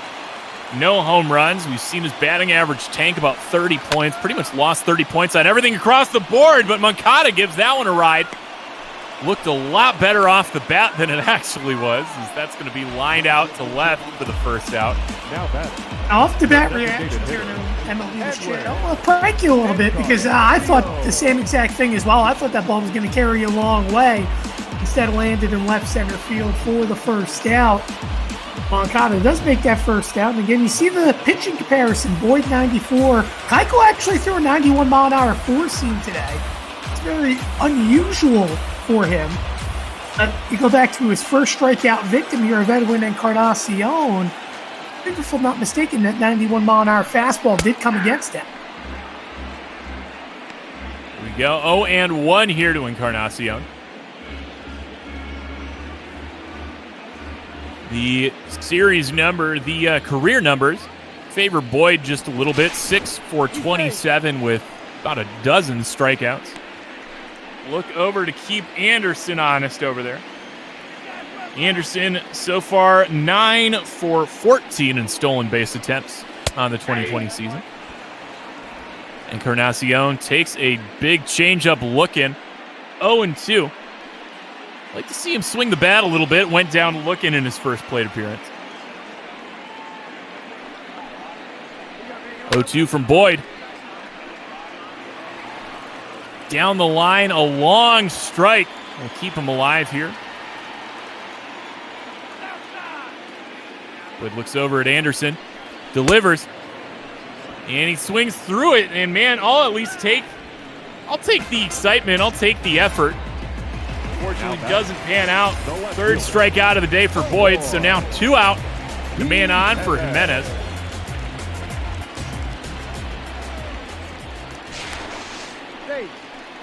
Another look to keep Anderson's.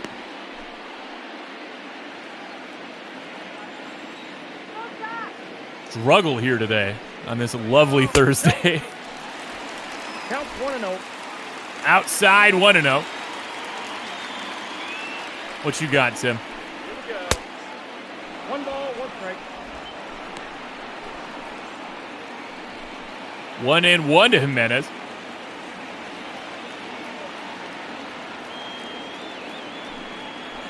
Aye. 1-2 now. As we are plagued with all the problems that come with broadcasting in the American League. That's what I'm going to blame it on. 1-2, and he goes down looking. Jimenez. Back-to-back strikeout victims for the White Sox. Matthew Boyd has thrown 4 scoreless innings. 3-hit ball here for these Tigers. Still clinging to a 1-0 lead, heading now to the top of the 5th. Leading off for the Tigers. They're doing a great job there. Getting them on the breaker, 2 strikeouts in that inning. And, I mean, remember what I told you before this game when we were talking earlier today? It's either going to be an extra inning type of affair or a 1-run ball game or a blowout. We're seeing the Tigers right now dominate this White Sox team as we close in towards midway point. There we go. First pitch swinging to start the inning. But Jimenez will be there to make the running grab out shallow left, 1 away. Keuchel now up to 80 pitches on his day, just through 4 1/3. Not exactly the efficiency you'd like to see out of Keuchel. You know, his pitching style usually bodes well for long outings. You know, may get hit around a little bit, but generally when you're trying to throw soft in the zone, you know, you're getting quick through at bats. You're not walking a lot of guys. You're getting after them quick and not letting guys get too far. But, you know, usually you can get through 6-7 innings with ease. But so far, Keuchel has been laboring to get through it. He's had a couple 1, 2, 3 innings, but it looks a lot worse looking at that pitch count.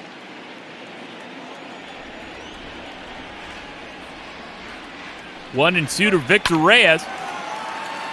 It's another foul ball. Stay at 1-2.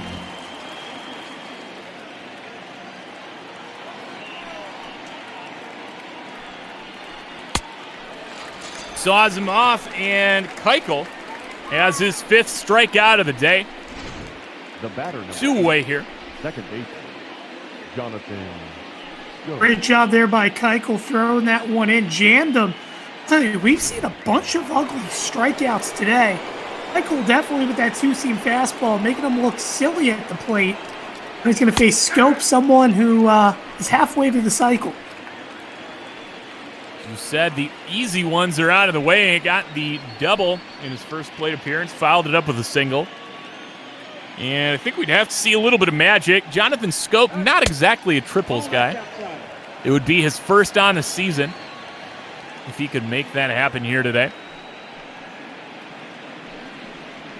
Counts 1-1 to Scope. Holds off, and they'll call it a ball. 2-1.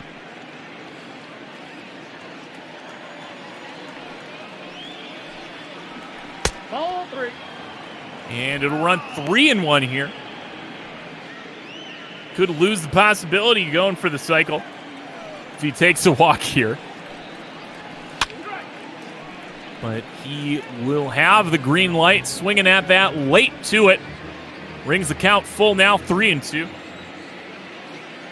First too many faced have gone down, and they will ring him up looking. Dallas Keuchel now 6 strikeouts, and that one pesky run in the first is looking worse and worse as it goes on. The White Sox need to counter with something here, trailing by a run all game.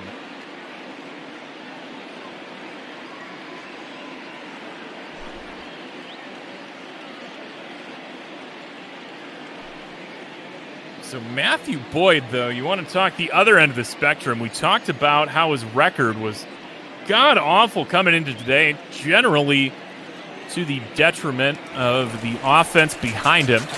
Getting the Jacob deGrom treatment, rocking up that 1-8 record. He's looked real efficient here today, though. Sent pretty much everybody down in order, outside of just 2 hits, really. 3 hits allowed on the day, one of them nullified by a double play. So this will be just the second time that Yasmani Grandal comes up to bat here. Popped out to first in his first plate appearance. Quickly staring down an 0-2 count to start off this bottom of the 5th. How you feeling over there, Tim? A little bit better at all? Trying to now get the stream back up. As that'll be the 3rd straight strikeout offered up by Boyd. 2 to end the last inning and 1 to start it off here. Grandal goes down swinging. Boyd's just been so strong today. It's incredible. You think about the record 1-8, but he's not scared at all to face this strong hitting White Sox lineup. My God, he should have been afraid of Jose Abreu there, as that one is going to tie it up here with one swing of the bat. And I tell you, I wish I could see it. I have no idea, but based upon your reaction, won a very, very long way. No doubter down the left field line, goes for 415 feet, 108 miles an hour off the bat. Good for 15 on the year for that man who's going to be here for a couple more years.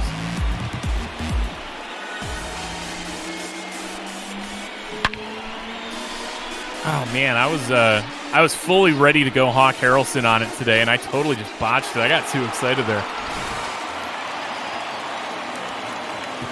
Sox fans definitely miss Hawk a bunch. I mean, think about all those.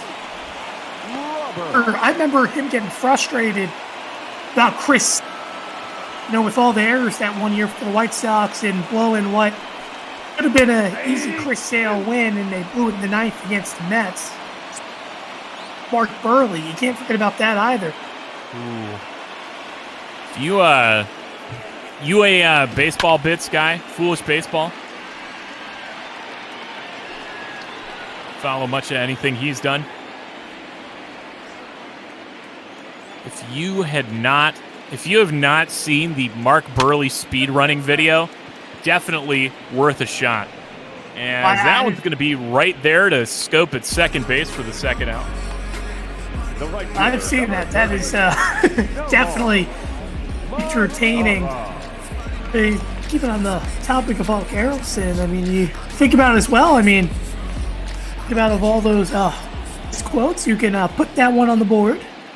That's what I'm talking about, man. I think I've only called him the good guys once today. I haven't screamed "he gone" after a strikeout yet, and I haven't gone into total self-pity mode the second the White Sox fell behind. Mazzara's up here, and he's going to dribble that one down to third. Easy toss from Candelario. We'll get the third out of the inning, but not before Jose Abreu does put one on the board. Looking at a brand new ball game through 5. Tigers 1, now White Sox 1.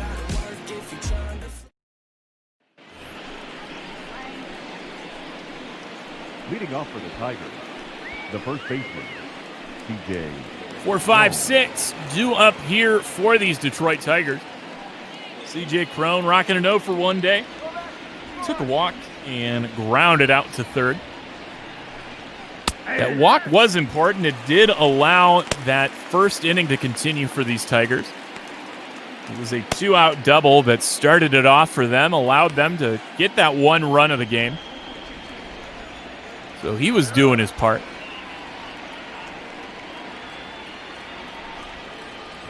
Keuchel now. Pitch counts crawling up there. 93rd pitch of the game thrown. Now 1-1 here to Cron. That one's smack in the middle of the zone, but Mr. Soft Contact does it again. Soft will fly out to shallow center for the first out of the inning. Miguel Cabrera.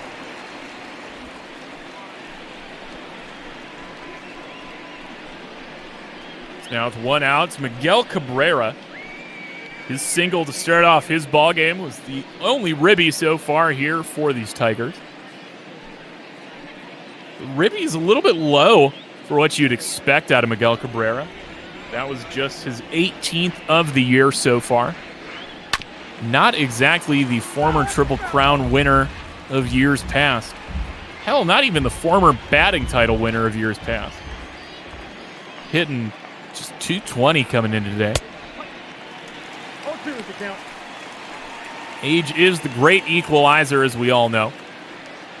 Seeing Cabrera, you know, Pujols is a totally different story. Don't even need to start there, but seeing Cabrera just fall off a cliff with age here. 0-2 on the ground. Moncada to Abreu. Goes the second out of the inning. The shortstop, Nico Goodrum. Coming into play today, the White Sox looking to keep that ERA just a little bit lower. So far, doing a good job of that. Just the 1 run through now 5 2/3 for Keuchel. Likely going to be his last inning pitched here before tossing it over to the bullpen. Curious to see who exactly the White Sox go to. You got a couple schools of thought that you could go with out of this bullpen. Sitting in a tied game. Not sure exactly how long it goes. Maybe you want to go to a long reliever. Maybe you think that the Tigers aren't exactly, you know, that formidable, and you throw out maybe somebody that you would go to if you were losing. As Keuchel going to have me hold that thought. 7th strikeout of the day. Goodrum goes down swinging for his second time. And we'll see what the White Sox do before they have to worry about it. See if they can get some offense and push it into a save situation heading into the late innings. The second baseman, Leori Garcia. That's a ball. So Leori Garcia is a guy I had my eye on doing my morning constitutional prep work here. Saw that he lost a solid amount of hitting stats across the board and had failed to record a home run in the last 30 days. 0 for 2 today. Love to see that turn around.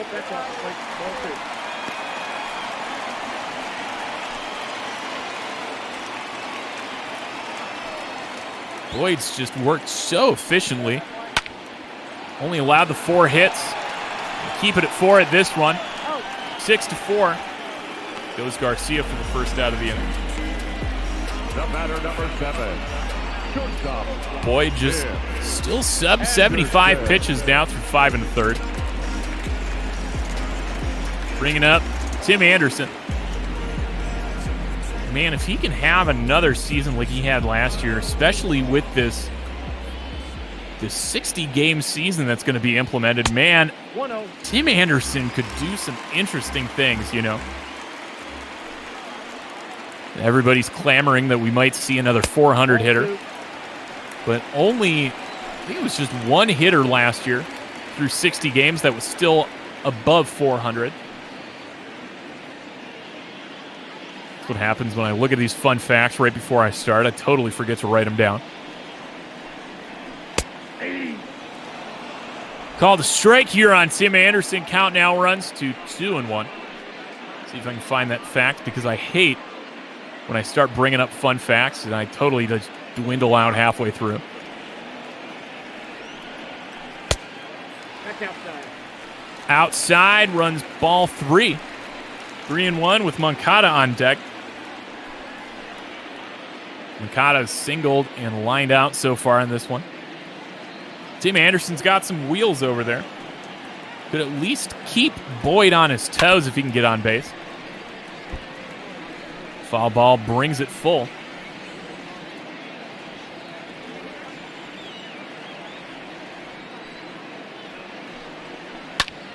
Payoff pitch is going to be into the gap. And Tim Anderson's going to take a hard turn at first. And he will be standing safely with a 1-out double here. The guy is able to get one into scoring position here. Tim Anderson continuing to lead his team with now his 22nd double. Handful of teammates sitting there at 20. Love to see one out of Garcia eventually to join the team as well.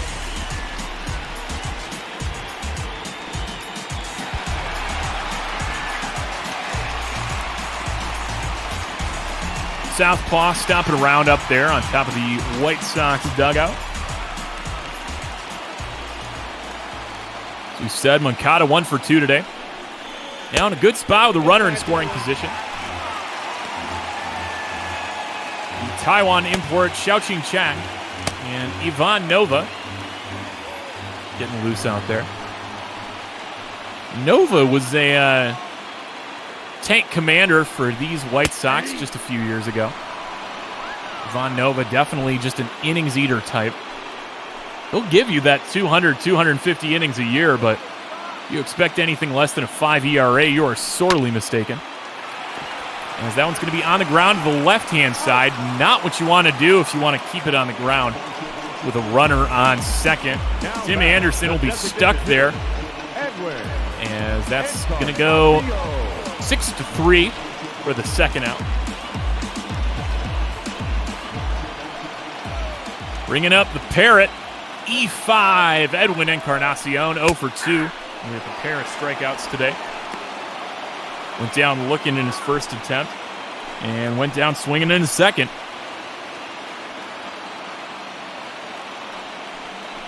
Oh, 1 here to Edwin. High and inside, 1-1. Feeling a little bit better over there? Hopefully. 1-1 down at the feet, 2-1. Big curveball out of Boyd, nowhere near the zone. One of the first innings, Boyd's actually had to labor a little bit. Guys have been able to go deep into counts and at least make him work there. Romine telling him to calm down. I'd love to see him not calm down. I'd love to see something happen here. Tie ball game here.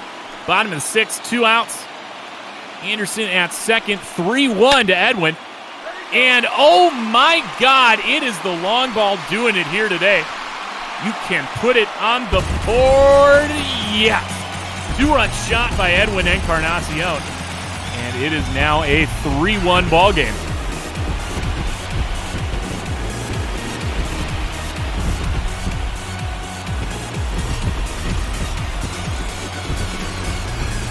Another laser off the bat. We saw one come off with similar numbers from Abreu earlier in this one. And those 2 power-hitting first basemen, I don't even know if Edwin qualifies as first baseman anymore, man. But those 2 sluggers doing the damage here today. Now batting. Just the 6th hit given up by Boyd. But the biggest ones of the ball game going to be those 2 home runs. Now a 3-1 game here. Jimenez 1 for 2 today.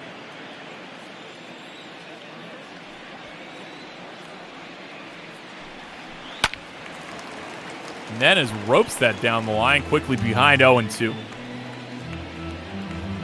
So speaking of Eloy, the former Northsider, came over in that Jose Quintana trade as he strikes out swinging to end the inning. I'll have to keep that thought for just a few seconds. So I got to recap this. Edwin Encarnacion blasts one out to left field and puts the good guys up now 3-1 as we are through 6 innings.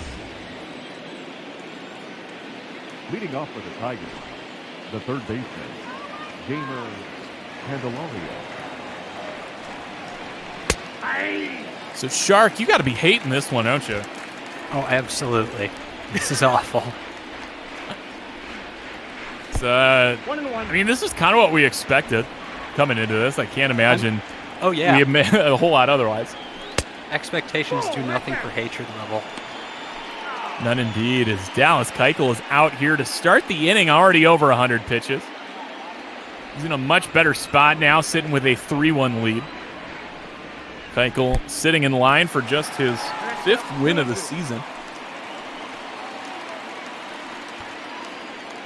And no, I'm not entirely sure why he's still out there pitching. You know, maybe they just felt like it was a perfect time for rest day for the bullpen. Start.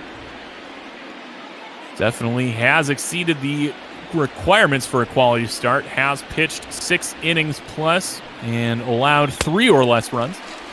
As he gets Candelario to go down swinging here for the first out in the top of the 7th. 8th strikeout for Dallas Keuchel, man. Back-to-back strikeouts over the edge of the inning. Maybe they want him to get to 10 strikeouts. Who knows? The way Detroit's been playing, I wouldn't be surprised.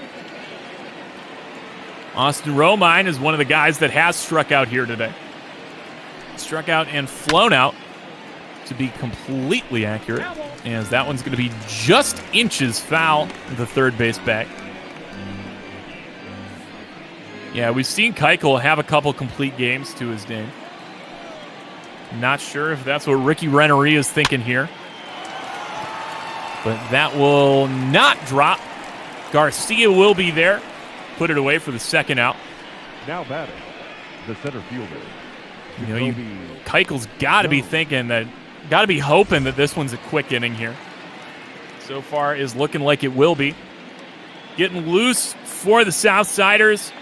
Going to be Steve Cishek and the closer, Alex Colome. As Jacoby Jones, man, like I said earlier, like Shark, tell me that a 186 batting average and a 45 strikeout to 9 walk ratio isn't a pitcher. Tell me that. Got him. Ladies and gentlemen, it's time for the I can't, but what I can do is play the stretch.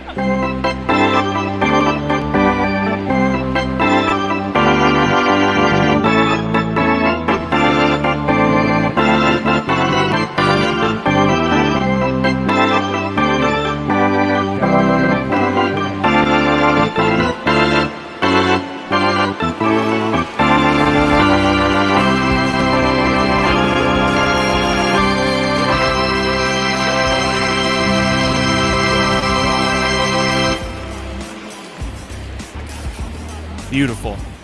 Always beautiful. Much more beautiful than this Tigers performance. I was about to say, does it help take the edge off of anything that you have to deal with going on here? Being exposed for years helps takes the edge off, you know.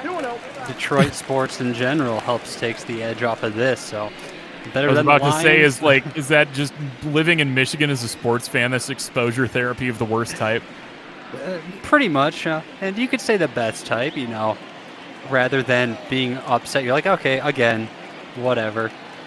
Yeah, I mean, we had all those Wings titles growing up. That started when we were born. Yeah, and that just broke a couple years ago. That's nuts.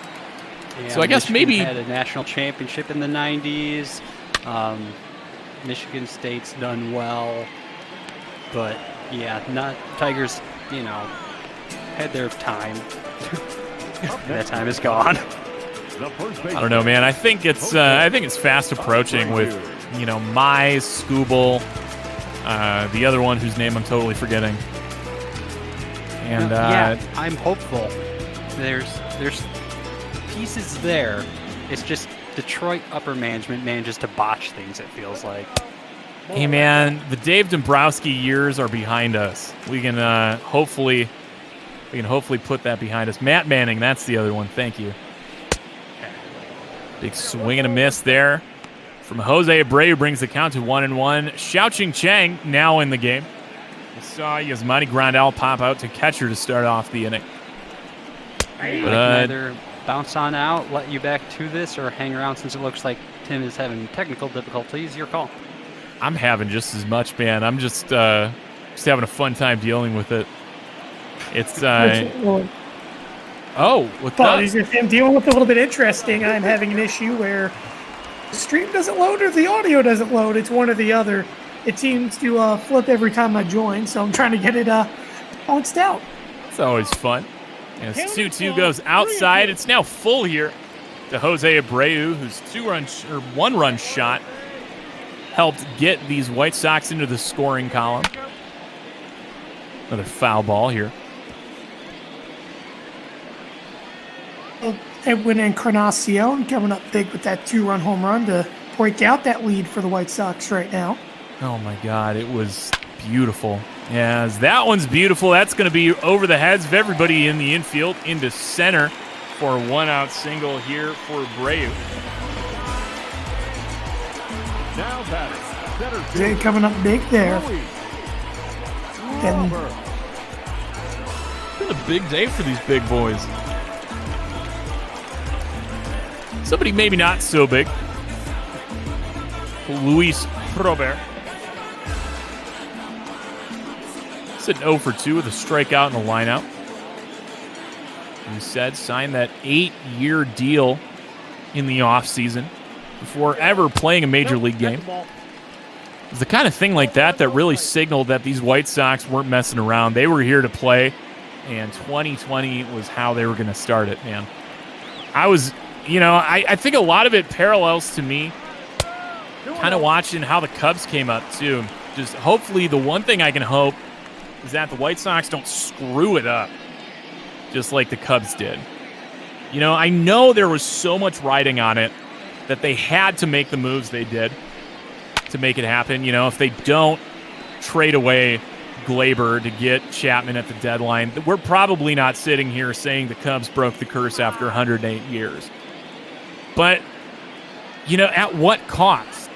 The White Sox, even if ESPN doesn't believe it, did win a World Series in 2005. They don't have that, almost century-long deficit, drought hanging over their heads. If they do it the smart way, which it feels like Rick Hahn has been doing, is that one's going to be another hit, and that one's going to be trouble. We're going to see if they send Abreu from first. They do make the hard turn at third. And, oh my God, on the throw in, Robert breaks for third. We'll see if they score that. They do score that, an RBI triple here, as it's now 4-1 White Sox. Just beautiful ball placement. Roll into the wall. Get a nice head start before the throw is even in. And I love that kind of attitude, just hoofing it out to third, even if it is against my Tigers. See, man, good baseball's good baseball. That's true.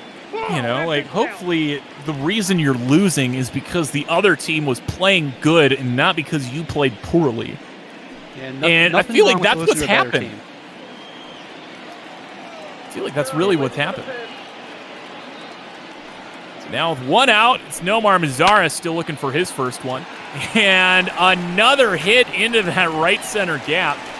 That's going to easily score Robert. And it is now 5-1 White Sox. This is more what we expected coming into this one. Xiaoqing Chang not really doing what he was supposed to do. But if you're a fan of the White Sox, you are loving his performance thus far. But I don't know, where was I going with that? Runner breaks for second, and if that doesn't drop, that's a problem. It does drop. The hit and run will not go first to third, instead safely at second. Garcia finally gets his first hit of the ball game. Talking about losing to better teams versus just being a bad team. Your attention, please. 4 straight hits means that's the day for Chung. And it'll be Tank Commander Ivan Nova, already 99 innings thrown this year. A lot of workload as a starter before getting relegated. Saw Casey Mize get called up. So Nova's time is done catching the bulk innings here for these Tigers. And now with men on first and second, it'll be Tim Anderson. The double single and a run scored so far to his name. I'm not excited to see him back up at the plate, that's for sure, especially with 2 on. No, it's been a hit parade here. Single, triple, single, single after the leadoff pop-out by Grandal. Tim Anderson did get a hit back in the 6th, which allowed him to continue that hit streak now to 33 games. That is just mind-blowingly good. That's incredible. That's what we're talking about, man. That's good baseball. Hate him or love him. That's great. Is that one's going to go for 2. 5 to 4 to 3. The easy double play there. As Nova gets the first guy out, he sees, gets 2 out of it. As now, through the end of 7, the White Sox have climbed into double digits in the hit column and now lead by a score of 5-1. As easy as that double play was, hard getting there. With that being said, I'll hop on out, let you get back to your call. Take it easy, man. Good, buddy. So now the back end of the bullpen decisions getting a little bit easier for these White Sox. Now with a 4-run lead heading into the late innings. Jimmy Cordero coming out for these White Sox. First pitch he throws going to be swung on and hit on a line out to right. Mazzara will be there. Now batting, the left fielder. Keichel's final day right there, looking good. 7 innings pitched, 4 hits, just 2 walks, 1 earned run, 8 strikeouts though. Keuchel not exactly a strikeout wizard, but hey man, whatever works, works.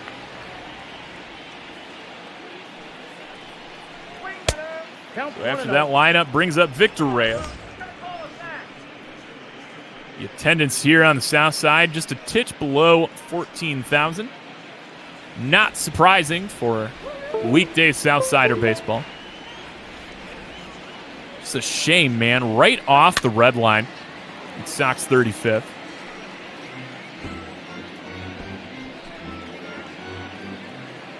But I was saying something about the Cubs, man. There's a lot of things I was going to say paralleling the Cubs and the White Sox. And as that's swung on, it's 1-2. Herrera and Jace Fry getting loose out there. No longer is Colome getting loose, as it's no longer a safe situation. Yeah, no, I think it was, I see a lot of parallels about how the White Sox have built themselves over the last couple of years and how they've really come into their window. And you can see that this is when they're saying, we're primed to strike. This is the time. And it's good to see that aggression. I just really hope that they don't fall into the same pratfalls, as that one's going to hit him. Victor Reyes gets aboard for the first time today. Probably not the way he wanted to see it, though. Jonathan. As that's going to hit him on the arm. He'll take first here with 1 out. But I don't think they have that same urgency that the Cubs front office and definitely the Cubs fans saw when they started building that championship core. One of the things that the Cubs have been missing, in recent years has been something solid there at second base. With Addison Russell, I'll just say underperforming. I'll take all the off-the-field stuff out of it. Addison Russell underperforming. Ben Zobrist obviously aging. Having somebody like Gleyber Torres would have been huge. I think that team's back in the World Series. If that happens, is that one's into left field. It's going to be another hit for Jonathan Scope. Now 3 for 4 on the day.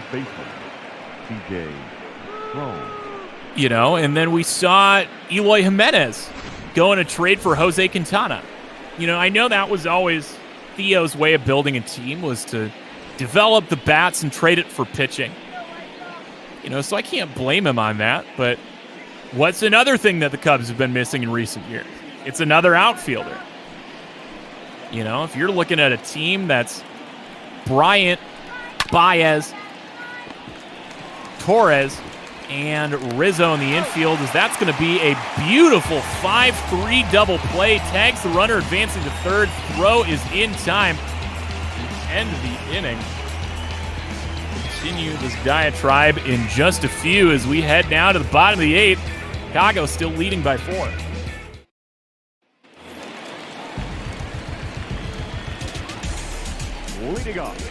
You know, if you've got an infield that's Bryant, Baez, Torres, Rizzo, and an outfield of Schwarber, Jimenez, and whoever you want to put out there, it's Zobrist, Hayward, whatever. That's insane. That team is winning the World Series. You're finding a way to pay for pitching in the offs. You know, maybe Dallas Keuchel is part of that team because that's a fairly defensive. Actually, no, there's a lot of holes in the defense there. As that one's going to be skied out into center as Nova's in here for his second inning of work. First full inning of work. Gets Moncada to fly out to center for the first out. Now batting, the designated hitter. You know, I understand the moves they had to make to win that World Series, try to stay competitive in that window, but there's not that sense of urgency. There's not that pressure from the fans. You know, that media pressure down on the south side to do it. You know, I think if they can just sit here and do the smart thing, which it seems they have, they've locked up their young talent. You know, Jimenez is already there on a cheap deal. Robert is already there on a cheap deal. You know, Abreu's along for a long time. Moncada's going to be here. You know, you've got the pitching talent coming up too. You know, those guys won't be ARB eligible till, what, 2026, 2025? Somewhere along there. There is going to be a lot of good things down here on the south side if they don't blow this up. So far, I trust Rick Hahn to not blow it up.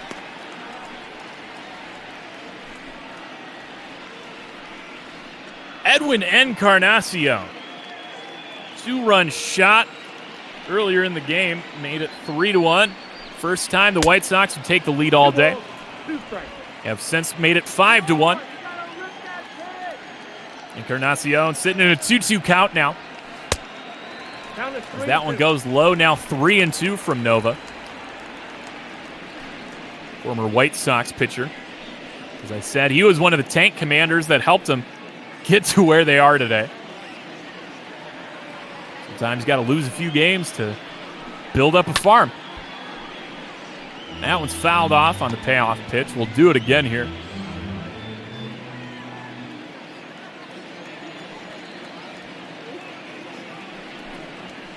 Another payoff pitch means another foul ball. Good job of Edwin looking for the one he wants here.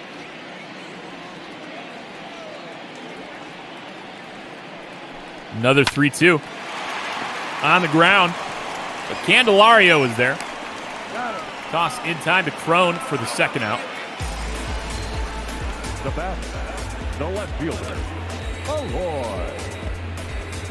Maybe that's just the Chicago guy in me that just wants to see good baseball, but I'm excited, man. Strange things may be afoot at the Circle K, but beautiful things are afoot down here at the G spot. Former Cub, Eloy Jimenez. He's up here. He's got a 1-for-3 there. Struck out twice, though. Count sitting at 0-1. Now looks at another strike 0-2.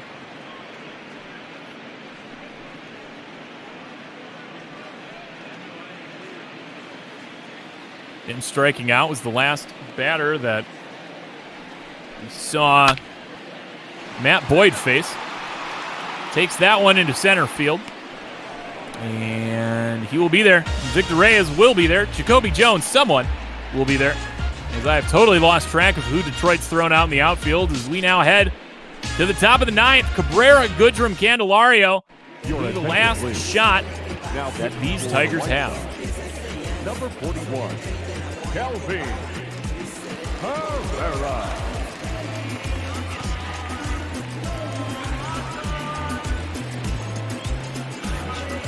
Leading off for the Tigers, the designated hitter.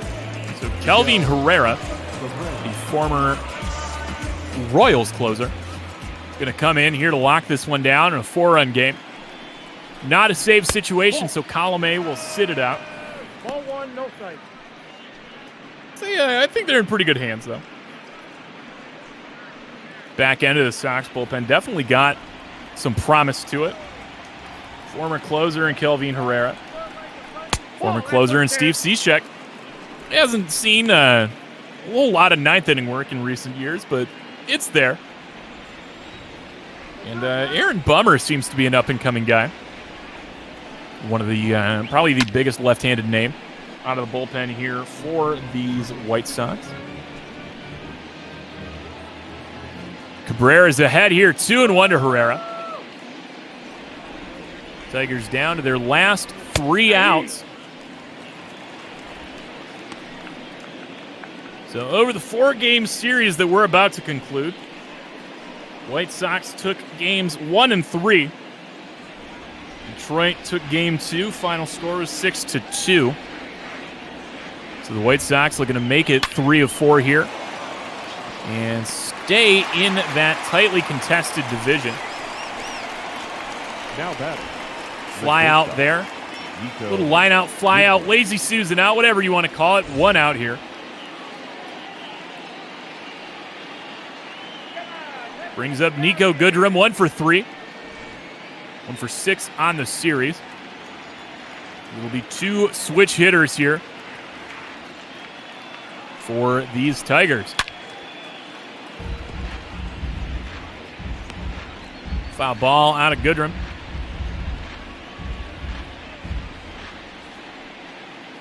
Goodrum 1 for 3 on the day.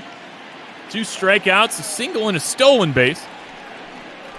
I'd argue that him not tagging up earlier in the ballgame on a deep fly helped, was part of the, I don't know, maybe the symptom of a bigger problem for these Tigers. Only run of the Tigers ballgame coming on a little bit of a rally in the first, and it really hasn't been a lot since. You know, we knew with Keuchel it wasn't going to be a big long ball day.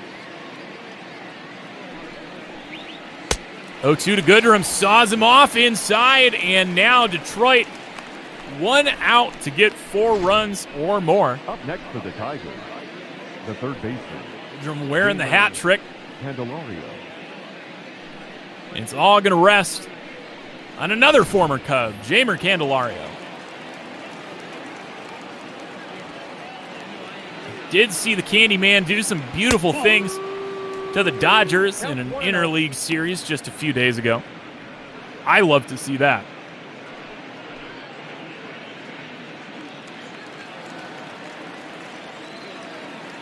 Takes ball 1 there. And ball 2 by Herrera. Bottom of this Tigers order does not show much promise. Candelario, Romine, and Jacoby Jones to follow if they can keep it going here. Got a possibility of handing it over to Romine. Candelario's ahead 3-0. And that's way outside, so Candelario will take a top of the 9th. 2 outs. Walk. The catcher, Austin Romine.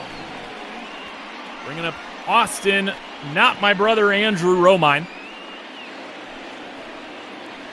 Not to be confused with the other former Detroit Tigers catcher, also named A. Romine. Got a man on first and just that 1 out to work with. It's everybody's showdown nightmare.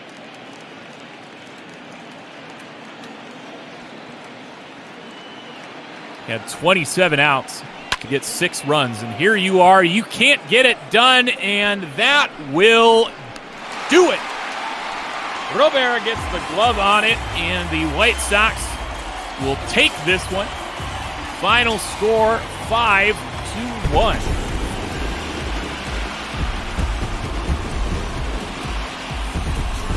Had a feeling this one was going to go this way here. Dallas Keuchel squaring up against a very struggling Matthew Boyd. And that is what we saw. Both guys came out of the gates throwing really well. And it was Keuchel that was able to hold on just a little bit longer. Just the one earned run given up in that first inning. Chicago was able to crawl their way back into it later in the game. Home runs in the 5th and 7th innings. 5th and 7th?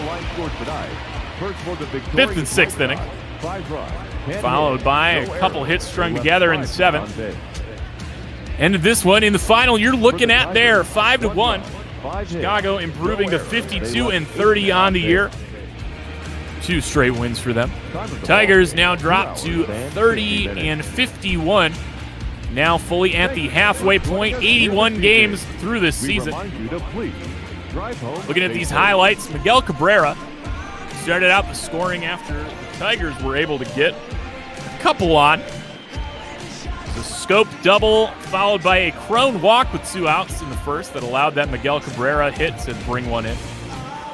Nothing doing, though, until bottom 5 when Jose Abreu took it down the line, equaled it up. Talking a lot about the Parrot and Abreu and big, thick boys over there at first, how underrated Abreu is. But the Parrot, Enguin, Encarnacion. I failed to speak correctly. Homered out to left, so big swings there for the White Sox, made it 3-1. Keuchel went out there, already thrown 100 pitches, pitched a gorgeous 7th inning as well. Kept it where it was at. The White Sox didn't need any more, but they were going to do it. Luis Robert with the heads-up play to advance over to third on that triple, drove in the run from first. That was his 5th triple on the year. White Sox are just doing it all over, man, top to bottom. Even with how much crap I was giving Lurie Garcia early on in this ballgame, he even came through 1 for 5 today. But that made it 4-1. This made it 5-1. Mazzara took another one out after that was 4 straight hits out into that right center gap. But that was the end of it. Detroit able to get a runner on there in the bottom of the 9th. Doesn't matter, as that Romine brother flew out to center. And that's all she wrote, folks.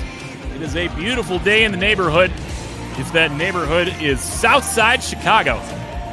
White Sox taking this one.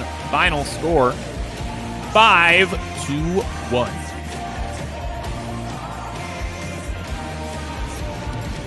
So, folks, get out your CTA passes, as we're just going to take you up the red line here. Get on the train here at Sox 35th. Take it northbound. Get ready to depart at Addison. As actually, I'm pretty sure the Cubs are away today, so disregard everything I tried to go for. The Cubs will be facing off here in Cincinnati. It's the right team. The geography a little bit wrong. Apparently, we're totally fine. We're stalling for time. But yeah, no, the game to follow going to be the Chicago Cubs, just killing it over there in the National League Central. Going to take on the Cincinnati Reds. You know, talking about how contested the AL Central is this year with those 3 top teams all vying for just that one spot. The NL Central hasn't been a whole lot better. Cincinnati currently 5 games back of Chicago. A win could move them up to 4. But yeah, no, one lovely Chicago game to another. As this isn't Trailer Park Boys, but J-Rock's coming in here to the booth. What is going on this lovely Thursday? Not too much, Duggo. How you doing today? I am doing great, watching a good guys win down here on the south side. Excited to follow it up with some Northsiders action. Yeah, it should be a fun one. The Cubs have taken the first 2 games of this series, so it'll be interesting to see how the Reds respond trying to stay afloat in the race for the top spot in the National League Central. No, I've been keeping a lot of tabs over there on the Central. I know I've got a lot vested in it. My Diamondbacks have clawed their way into the wild card spot, that second wild card spot. Been a fierce battle up there between Atlanta, Cincinnati, and the Snakes over there. So that's definitely been something worth watching. And man, watching what these Cubs have done, this is exactly what Cubs fans wanted in like 2017. It's weird that it's taken this long into the window, and arguably when that window's shutting, that, we're seeing this incredible run here in 2020. All you needed was a little bot ball to sort of spark the light underneath Kyle Schwarber, Ian Happ, and Albert Almora Jr. Jason Hayward as well. He's had a great series against Cincinnati. Homered on the game I called on Tuesday night, and he'll try and follow it up again tonight. Should be fun. A lot of playoff consideration, as you mentioned. 3 teams really vying for those 2 wild card spots, as you mentioned. Your D-backs, the Reds, and the Atlanta Braves. It'll be a fun final couple months of the season as you see these 3 teams sort of eat each other up trying to get that final spot. So I touched on it a little bit earlier here. We haven't been graced with a Subway Series in quite a few years. What do you think the odds are that we might see one here at a Redline World Series here in the Bot Ball 2020? It seems certainly possible. The White Sox have had a fantastic season as the AL Central has become like a full-on juggernaut in 2020, but that would be a lot of fun. I know the 2 fan bases, a lot like the Mets and Yankees, don't get as much love for the hate they have for one another, but there is certainly plenty. And after spending 2 years working as a broadcaster in the Cubs system, there is a lot of animosity between those 2 fan bases, and it would be a lot of fun to see those 2 duke it out in the World Series. Man, it would be so ugly. So, I mean, if you work with the Cubs, then it's really like a big brother, little brother situation. Absolutely. I was a former North Sider, so I that kind of runs in me. Family from dad grew up in Lombard and everything. The Cubs blood, I didn't want it. I was just born with it. But yeah, no, I mean, that's all these White Sox fans just have this vitriol for Cubs fans, and Cubs fans are like, oh yeah, you guys won in 2005, I think. That is literally the relationship that Mets and Yankees fans have. See, I had a conflicted experience. I grew up at the height of Yankee dominance in the New York area in the late 90s, early 2000s, but Mom was a Met fan, Dad was a Yankee fan. And it was a very interesting 8-year-old life during that 2000 Subway Series trying to play both sides and not get kicked out of my house even though I was under the age of 10. How did your mom allow that to happen? How did she marry a Yankees fan? She's not as crazed about it as other people. My only stipulation was I wasn't able to make fun or criticize the Mets. Because if I did, then I would get threatened. Because earlier that year, I mentioned this in the first broadcast I did, came home from a dinner one night. Benny Agbayani is at the plate in Game 3 of the NLDS against the Giants. And I go, he stinks. There's no way this guy's going to do anything. My mom got so mad, she went upstairs and slammed the door, locked the door, and 3 pitches later, Agbayani, of course, hit that walk-off home run against the Giants. So 8-year-old Justin got a little taste of Jewish guilt at a young age through exactly that. That's Yankee Subway Series. That's one of the most New York stories I think I've heard, and that's saying something, man. I'm about to marry into a New York Queens family too, like that lovely Flushing family. And whenever you're in doubt, just bring those dirty water bagels, maybe a slice of pizza, and maybe a handle of your favorite liquor, and that's it's usually a good way to get into the good graces of anybody in this neck of the woods.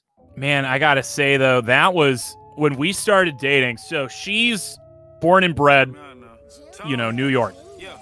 I am born and bred Midwest. Just the P word. You brought it up. The P word in this household. Oh my God. That's got to make some amazing family discussions around the holidays. It's something, man. Let me tell you. I managed to drag her out. I don't know how, I managed to drag her out on one of our first dates to Lou Malnati's. Never been to Lou Malnati's. She hid that from her parents. Wow. She straight up hid that from her mom. She's like, especially because it, other than the fact that a lot of New Yorkers just do not agree that that's pizza, the fact that you were eating something called pizza with a fork and a knife, too, that really was real blasphemy. See, that's where it gets a little tricky and a little hazy there. I think it would be fine. New Yorkers, New Jerseyans, very particular about eating pizza with a knife and fork. That's like sacrilege. I feel like they would be okay as long as you left the part about the knife and fork out of it. Right. Either way, we're still together. We're engaged, and that's all that matters. We can still keep it together. We can bond along our mutual hate of Dodgers. Lovely now down here in Arizona. That's the key to every ingredient. You just need a common enemy, and luckily you guys have found one. And maybe that's the piece de resistance that keeps you guys going. Oh, there's a lot of them, but it's definitely there's definitely a lot of sports. It's a lot of Yankees and Dodgers hate, man. I think it just popped up on one of my social media on this days, and I think it was just that Dodgers fans are just spicy Yankees fans in every meaning of the word spicy. Not wrong in terms of the fact that they've had probably as many championship victories and have had the most loaded teams over the course of the last 20 years. But much like the Yankees, the Dodgers have to find a way to get back to the World Series in recent years. Well, not get back, but to actually win the dang thing. Well, I think we are going to be talking about somebody that's got a good chance of making it back to the World Series. So, as we're creeping closer to that 6 o'clock hour, you equipped to handle this yourself? Will you wait for your partner to pop in? I can. I've been broadcasting games by myself for a long time. All right. Actually, part of my favorite thing about doing these games with Botball is actually getting to do games with other people for a change, which has been a nice added stipulation here. But I've gone solo before, and I'm used to people not wanting to be around me, so I can handle it. Gotta have that now you're laying the guilt on me. Dang. Man, you really got that running good. It runs in the family, I think. I think it's part of the bloodline. I wasn't granted a great hairline or particular height, so we'll take what we can get. Well, all right. I'll have to bug Mark to see if we can get you over with me on the West Coast one of these days. But I'll let you go from the south side here to the north side. Have yourself a lovely call as we wait here for Aiden to join you, but should be a good one here in this 9 o'clock Eastern spot. So, all right, man. Anything you got before I dig off? Oh, man, just enjoy the rest of your Thursday. Have fun, be well, and hopefully we can get on a broadcast together for one of these games sometime soon, whether it's Diamondbacks or anything. As long as it's baseball, it's all good. There we go. All right, folks, thanks for sticking with me on the south side. Keep sticking in for the north side here. Justin and Aiden.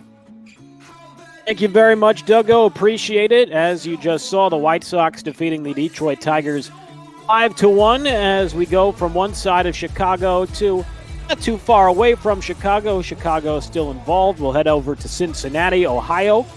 Great American Ballpark as the Cubs and Reds wrap up their 3-game series. For those who haven't been privy to what's gone on in the series leading into tonight, the Cubs entered Tuesday night leading the NL Central by 3 games over Cincinnati. The Reds were a game and a half up on Duggo's Diamondbacks in the race for the top NL wildcard spot. The Cubs have taken the first 2 games of this series, a convincing 3-1 win last night. They won by a run 5-4 on Tuesday night, as well as they've had a fantastic season, as you see, leading the National League right now. A 2-game lead on the Nationals, the reigning world champions, for the top spot in the National League, that number 1 seed. The Dodgers, the hated Dodgers, according to Duggo, 4.5 back of that number 1 overall seed. Entering the day for the Reds, they are still leading the NL wild card push, but they have a very minute lead, as small a lead as you can possibly have. A half-game advantage over the Diamondbacks and the Braves for that final spot in the National League wild card, or two of the three spots in the National League wild card, I should say. Give you a little rundown of the lineups for tonight's game. You see them on your screen for those who are hard of reading. Chris Bryant will lead off for the Cubs tonight, playing third base. Anthony Rizzo, the first baseman, will hit second. Javier Baez, the shortstop you see there, will bat third. Wilson Contreras, catcher, will be in the fourth spot. Kyle Schwarber, having a breakout season, will bat fifth and left. Ian Happ, second baseman for Chicago, in the sixth spot. Jason Hayward, who's had a fantastic series and a real nice season, will bat seventh and right. Albert Almora Jr., former first-round pick, will bat eighth and center. And Yu Darvish will be the number 9 hitter. He will be on the mound for the Cubs tonight. 4-5 with a 4.01 ERA. Darvish, highest ERA in the Cubs starting rotation coming into tonight, as he will try and lead the Cubs to a crucial sweep. For Cincinnati, however, their starting lineup will be as follows. Shogo Akiyama will lead off in center field. Nick Senzel, second baseman. He gets some DH time with the new rules this year in Major League Baseball. He'll play second tonight. Bat second. Eugenio Suarez homered yesterday. He'll bat third at third base. Doc is homered on Tuesday. He'll bat cleanup space. Nicholas Castellanos will be in left, batting fifth. Aristides Aquino, fielder, in the sixth hole. Freddie Galvis, shortstop, hitting seventh. Tucker Barnhart, the catcher, will hit eighth. And Wade Miley, new addition for the Reds, will bat ninth. On the mound, Miley making just his 7th start of the year. He entered the rotation for Trevor Bauer, who has been on the disabled list quite a while with an injury. Miley to a 3.46 earned run average. Had a nice season last year in Houston. Reds signing, or not really signing, but adding Kyle Boddy to their minor league chain as sort of the coordinator of their pitching and how they're dealing with pitching and developing pitchers down the line. Got him from Driveline. He will be a very interesting guy to see how he will work with these Reds arms going into the 2020 season and into the future. The Reds have had an issue of being able to develop arms, particularly their top flight arms, in recent years. So the ability to do that, as you see, we'll get some throwback unis. Always like the old school Cubs unis, 70s, 80s. Can't go wrong with either of them. And Reds, who did an excellent job last year in honor of their 150th season, dating back to 1869. They had different throwback uniforms that they wore for every home series during the year. And how can you not love those big red machine 1975, 76 all over unis from the Joe Morgan, Johnny Bench days? Absolutely beautiful on a Thursday night. But they did a great job last year. They had about 15 some odd different throwback uniforms that they shuffled through every weekend last year at Great American Ballpark, all the way from the 1800s dating to the 2000s. See some of the transactions there for the Reds in recent years. As Aiden Block joining us here on this Thursday night. Aiden, happy to have you along with us. Got a fun one tonight. What are you expecting Cubs and Reds battle atop the National League Central?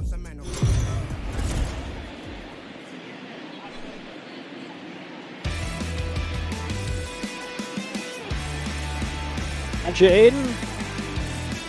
Maybe some audio issues for the time being. We'll to have Aiden's on with us in just a matter of moments. As you see, the Reds getting ready to get underway under the sunshine at Great American Ballpark. The Cubs, winners of 8 of their last 10. The Reds coming into the day, winners of 5 of their last 10. And Aiden, Wade Miley on the mound today for Cincinnati, trying to keep the Reds away from being swept. Yeah, first of all, loving the throwbacks that Cincinnati has given us today. They were the original team, or at least the original team in baseball was located in Cincinnati, and all of those Cubs baby blues as well. This is a classic rivalry. Always, again, it's like Yankees Red Sox, a classic rivalry, but it's always much more fun when the teams are really competing. And looking forward to it today. Chris Bryant will lead off for Chicago. He's had a fantastic season. 309, 44 extra base hits, 16 homers, 35 RBIs, and our first pitch of the day is in there for a strike, and we are underway right at 9 Eastern time. And in the Cubs trying to complete a sweep. The Cincinnati Reds, the Cubs winning 5-4 on Tuesday, a 3-1 win last night as the 0-1 from Miley is low, and it's 1 ball and 1 strike.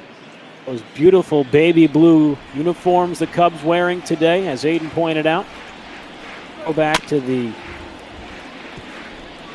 Santo, Say, Billy Williams days for the Cubs as Bryant fouls it off 1-2.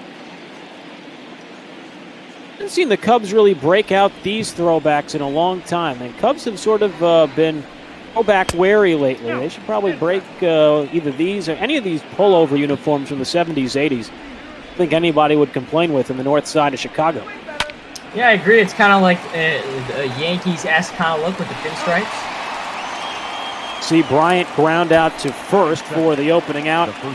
This one, so 1 up, 1 down for Wade Miley as that'll bring up Rizzo. He's had a great series for the Cubs, hitting at .254, 18 homers, 39 RBIs. He's homered in each of the first 2 games. His 3-game set. Yeah, Rizzo's been... Go ahead. Go ahead, Aiden. No, Rizzo's been a huge impact to this offense. You can see maybe not the average to prove it at .254, but again, he's a veteran presence in the clubhouse, as we've seen, with a lot of these major league teams, and we will likely see for years to come. You don't necessarily need to be the best player in order to have a big impact on that team. Rizzo takes outside 1-1. You'd expect Rizzo to have a slightly higher batting average this point of the season, but coming on strong entering the day, 4 for 8 in this series. Rizzo takes high, 2 balls and 1 strike. So 3 of his 4 hits in the series for extra bases, and I like to see him getting hot right around the midway point of the calendar. 1 is swung on and hit in the air into center. Akiyama was right's got it, and 2 quick outs to get this day started for Wade Miley. Yeah, very good start, and retiring 2 of the bigger names in this Cub lineup, Bryant and Rizzo, the 2 names that a lot of people would most associate with the Cubs. He's able to get those 2 gone, and a very good start for him today. Here is Javier Baez, who takes low. 1-0. Javi hitting at .295, 17 homers, 53 RBIs. The cover boy of MLB The Show 20, as this a ground ball fair down the third base line, backhanded, and a throw by Suarez. Not in time. Baez beats it out for the game's first hit. I tell you, that was a very, very tough base hit. Great job by Baez, but a great job at third base. Way to knock it down. If that gets into the corner, that is likely multiple bases, and he just missed him. The throw was just late. What a great effort by the Red defense. As a talented third baseman, more known for his bat than his defense, but definitely stellar play there as Wilson Contreras takes inside for ball 1. Willie hitting at .283, homers, 32 driven in for the Cubs. 1-0 from Wade, and Contreras swings and misses and ends up flinging the lumber into about the 15th row down the third base line. That one, a throw over to first there from Miley. Great crowd today in Cincinnati. You can look, it looks packed. Beautiful day for baseball. Weekend, well, not necessarily a weekend, but getting into the weekend sort of swing, and a really, really great crowd. Good to see some fans being allowed at baseball. It's the one good thing about ball, Aiden. You don't have to worry about social distancing rules or anything of that nature in the crowds there. COVID-19, not a problem. Yeah, I was going to say the coronavirus does not exist in the ball universe. Everybody's healthy, I would assume Garrett is the commissioner of Brault, much more competent than a lot of people would think Rob Manfred is. A lot of things are different. A lot of things are better about Brault. You got fans and the commissioner. This is a ground ball back up the middle and into center, a base hit. Oh, an infield single and a seeing eye ground ball. And all of a sudden, the Cubs threatening here in the first. They've got 2 on, 2 out, and that'll bring up a really, really impressive hitter this year in Kyle Schwarber. Yeah, you talk about the veteran guys like Brian and Rizzo leading in the clubhouse. Well, Schwarber's led on the field. He's having a monster season. 22 home runs, 50 RBIs, a 957 OPS. He is having a red-hot season, and the guy you want up with a guy in scoring position like you have right now.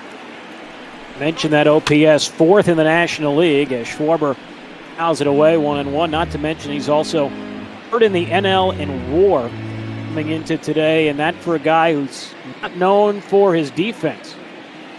1-1 the count as Miley comes home, and this a ground ball to short, fielded by Galvis, and this toss on to second for the force, and problem averted for the Reds in the first. At the end of the half, it's the Cubs nothing.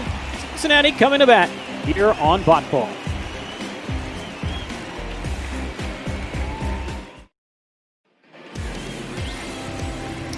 Darvish gets the mound for Chicago today. His 18th start of the season, so he's started a lot for this Cub team. Remember, he's kind of bounced around, was with the Rangers for a while, then out to LA for a season, and now has ended up in Chicago. He has been a great addition to this pitching staff, a pitching staff that was a big part of that early start that has propelled the Cubs into first place in the National League Central. Darvish, 4-5, that ERA just a smidge over 4 as Shogo Akiyama takes low and inside 1-0. It's amazing, Aiden, is you look at the numbers for this Cubs rotation, that 4.01 ERA Darvish has, it's the worst out of the 5 guys currently in their starting rotation. So that is how good Cubs pitching staff has been. 1-0, and this one fouled off. Again, like I said, it's kind of been a very pitching-oriented team. Obviously, they have the offense to prove it. But I've heard from a lot of Cub fans that this is kind of the last season. They feel like if they don't win a championship this season, they won a championship back in 2016, and they've made some playoff runs since.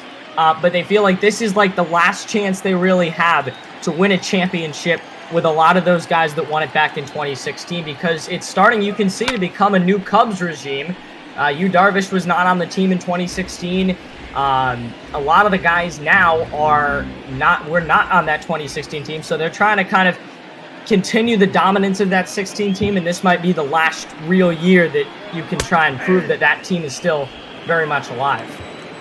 Shogo Akiyama strikes out looking, and tough way to start the day for the Reds as Darvish picks up the strikeout. That'll bring up Nick Senzel, former first-round pick out of Tennessee. Senzel on the year, 275, 9 dingers, 25 RBIs, 2 for 9 in this series.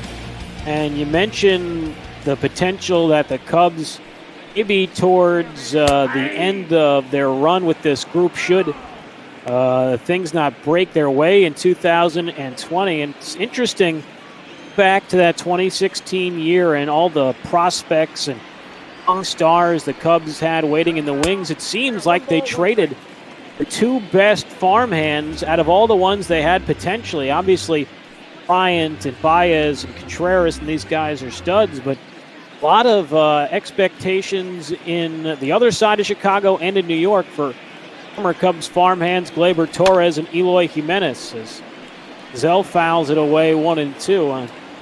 Not so the Cubs regret the hitting of Torres, but hitting Jose Quintana for Eloy Jimenez and Dylan Cease, not the greatest idea in hindsight, as Enzel with a lazy ground ball to short for the second out. Yeah, they're able to get 2 quick outs in this inning. Not much offense that we've seen. Obviously, the Cubs got a runner over to second in their half of the first, but not too much offense today, and I wouldn't expect it when you got 2 strong guys going for both sides on the mound. This should be a pitching duel. It'll be interesting to see how the Cubs deal with Eugenio Suarez as he takes a strike 0-1. You see what he did yesterday.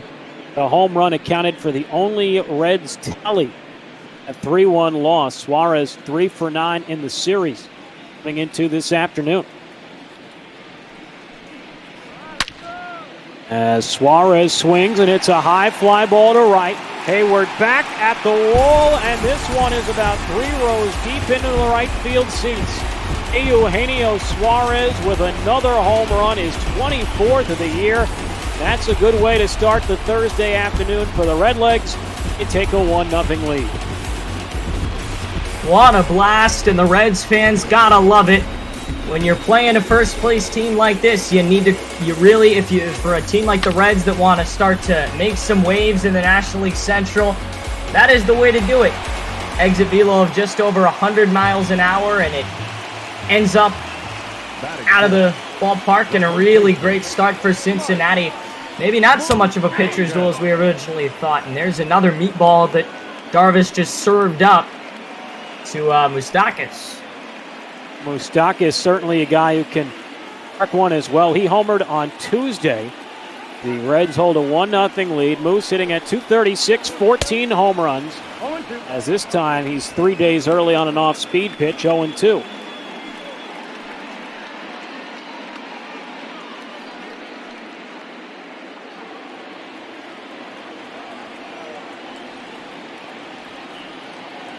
Darvish comes set, and now the 0-2 offering, and that one high, 1 ball and 2 strikes. Moustakas, 4 homers shy of 200. His career feels like he's been around forever at this point. Figured he'd be at a higher number at this point in time as Moustakas fouls it away. 1-2, but nearing that next milestone, will probably reach it in the next week or so. Yeah, I mean, you talked about, we talked about Brian and Rizzo being having a veteran presence in the clubhouse, but Moustakas really one of the more experienced guys. Castellanos and Freddie Galvis, and even the pitcher today, Miley, would have that for the Reds, but Moustakas is the guy that has been on championship teams and has played in big playoff games. When the Reds inevitably make the playoffs, whether they're division winners or they have to play in a wild card game, they're going to come in and they're going to really need a guy that has been there and has played and is not fazed by the big crowd, and Moustakas would be that guy. As he swings and misses, the announcer Jinx alive and well as he strikes out to end the inning, but not before Eugenio Suarez says hello to the right field seats. 1-0 Reds after 1.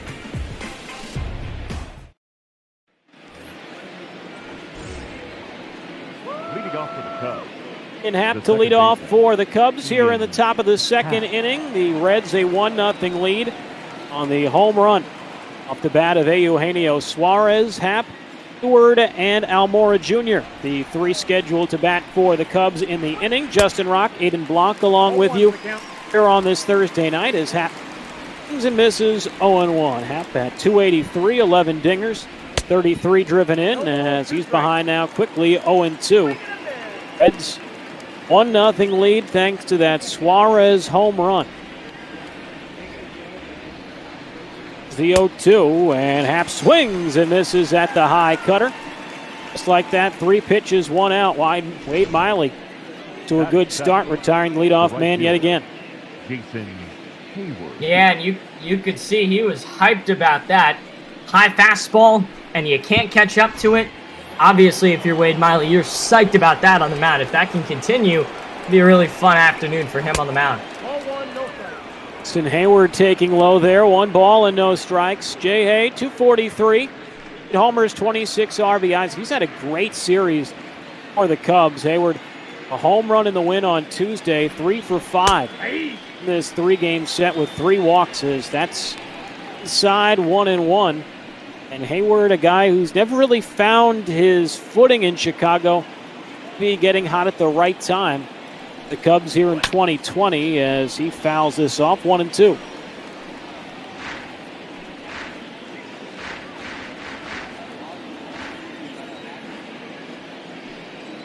Miley comes home and Hayward fouls another one off He's 1 ball and 2 strikes. Nobody on, 1 out.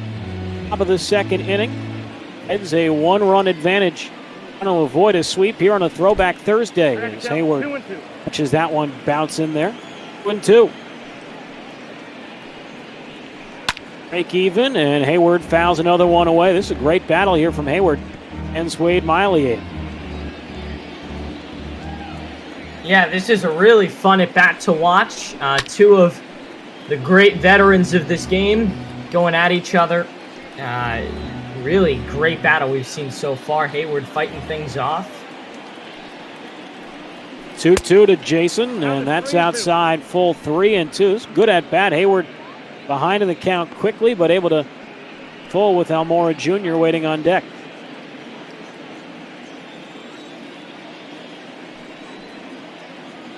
Payoff pitch from the southpaw, and Hayward out in front.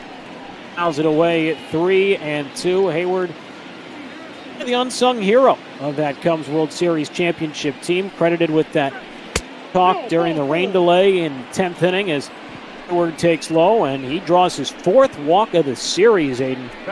Great eye from the Cubs right fielder. Albert Almora. Yeah, you know, it reminds me of the old Moneyball quote. He gets on base. Simple as that. You don't really care how he does it. He's going to first. Doesn't really matter how he got on first. As Albert Almora fouls it off, and the count 0-1. That's the most important thing. Can't win if you can't get on base. And the Cubs will do that here with 1 out, as Almora takes high. Is 1 ball and 1 strike. Albert, 274, 3 homers, 11 RBIs, 55 games.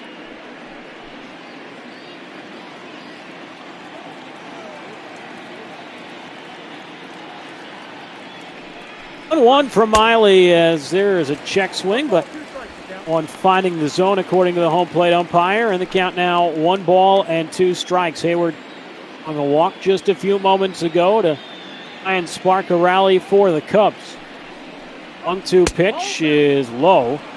And the count now 2 balls and 2 strikes.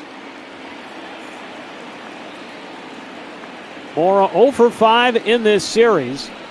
The lefty comes home, and that one high is full 3-2. And it seems like the Cubs have done a good job making Miley throw a lot of pitches, near 40 with 1 out in the second. Yeah, he's been okay in terms of he hasn't allowed more than 1 base runner and has been all right, dominant. But again, he's kind of struggled. Hasn't had an excellent day in terms of pitch accuracy, but success working well there. A 3-6-1 double play, and the side retired. Through 1.5, the Reds a 1-0 lead. Leading off for the Reds, the left fielder, Nick Cueto. Go to the bottom of the second here in Cincinnati. Reds 1-0 advantage here at Great American Ballpark. Castellanos, Aquino, Galvis, the 3 scheduled to bat as the first pitch swung on and tapped to second. Easy play for Ian Happ. 1 pitch, 1 out. Doesn't get much easier than that, Aiden. Certainly doesn't, and especially after giving up that home run in the first. Great way to settle down and start to get into a rhythm here in the second. Comes the Punisher, Aristides Aquino. 63, 13 homers, 36 RBIs as he swings through a hanging breaking ball. 1-1, you see those numbers. Lifetime against Darvish, 5 hits, 4 of them have been home runs.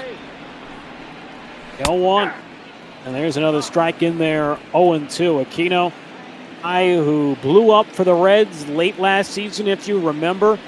All really coming in coordination with a change in his swing, as didn't do much favor there as he strikes out, 2 away. 3rd strikeout for Darvish. Not shortstop. Ready. Galvin.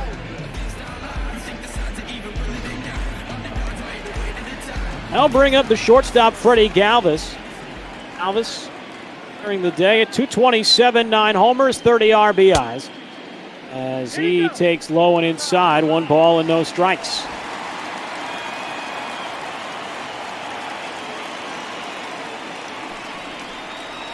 Darvish comes home, and Galvis takes that one away. 2 balls and no strikes. Galvis expected to be the shortstop this year for the Reds. Whether or not he will stick with the Red legs going into 2021 and beyond, it's still up for grabs as that is outside 3-0. The Reds really looking for a shortstop of the future, but seem to have found it. A guy who played for us in Daytona last year, blew up in spring training before the World Stop in March, and that was Jose Garcia.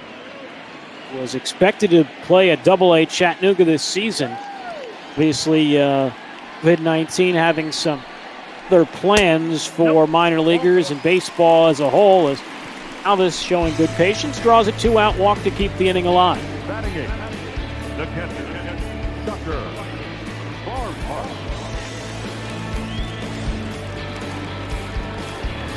First walk given up there by Darvish, as that'll bring up Tucker Barnhart. He has been awful for his last 10, just 2 for his last 31. Microscopic 0.65 average. You see the overall numbers. Tucker, 221, 5 homers, 15 driven in. The uppercuts on that one, it's fouled away, 0-1.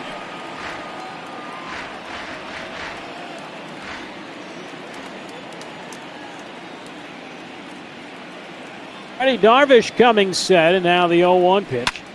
As this one fouled away, and Darvish quickly ahead. 2 balls and 2 strikes. Is the runner at first base after a walk, the 0-2. And this is inside, 1 ball and 2 strikes. Barnhart gonna flip the lineup over and get on base and keep it going for the pitchers. So Mr. Wade Miley doesn't have to lead off in the 3rd.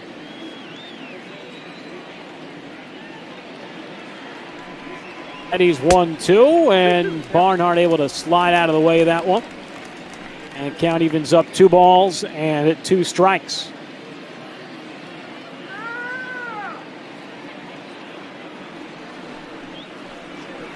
2-2, and Barnhart fouls another one away. So the Reds trying to add some mileage onto Darvish's arm here in the early going. Now the 2-2. The cutter filling in on the hands, and the side is retired. Reds leave 1 at the end of 2. 1-0 Cincinnati.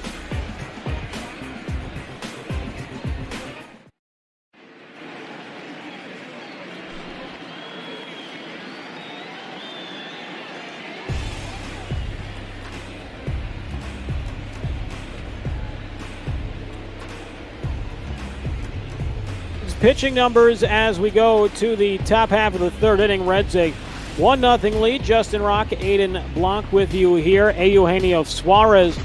Difference in this game to this point, a home run back in the opening inning to give the Cubs a 1-0 deficit. 9-1 and 2 due up for Chicago.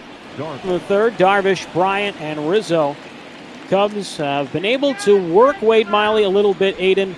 They've been unable to really push anything across to this point. Yeah, but I think that working him might be just as good, because if he can get to the bullpen, you got a good chance. This is the back end of a series.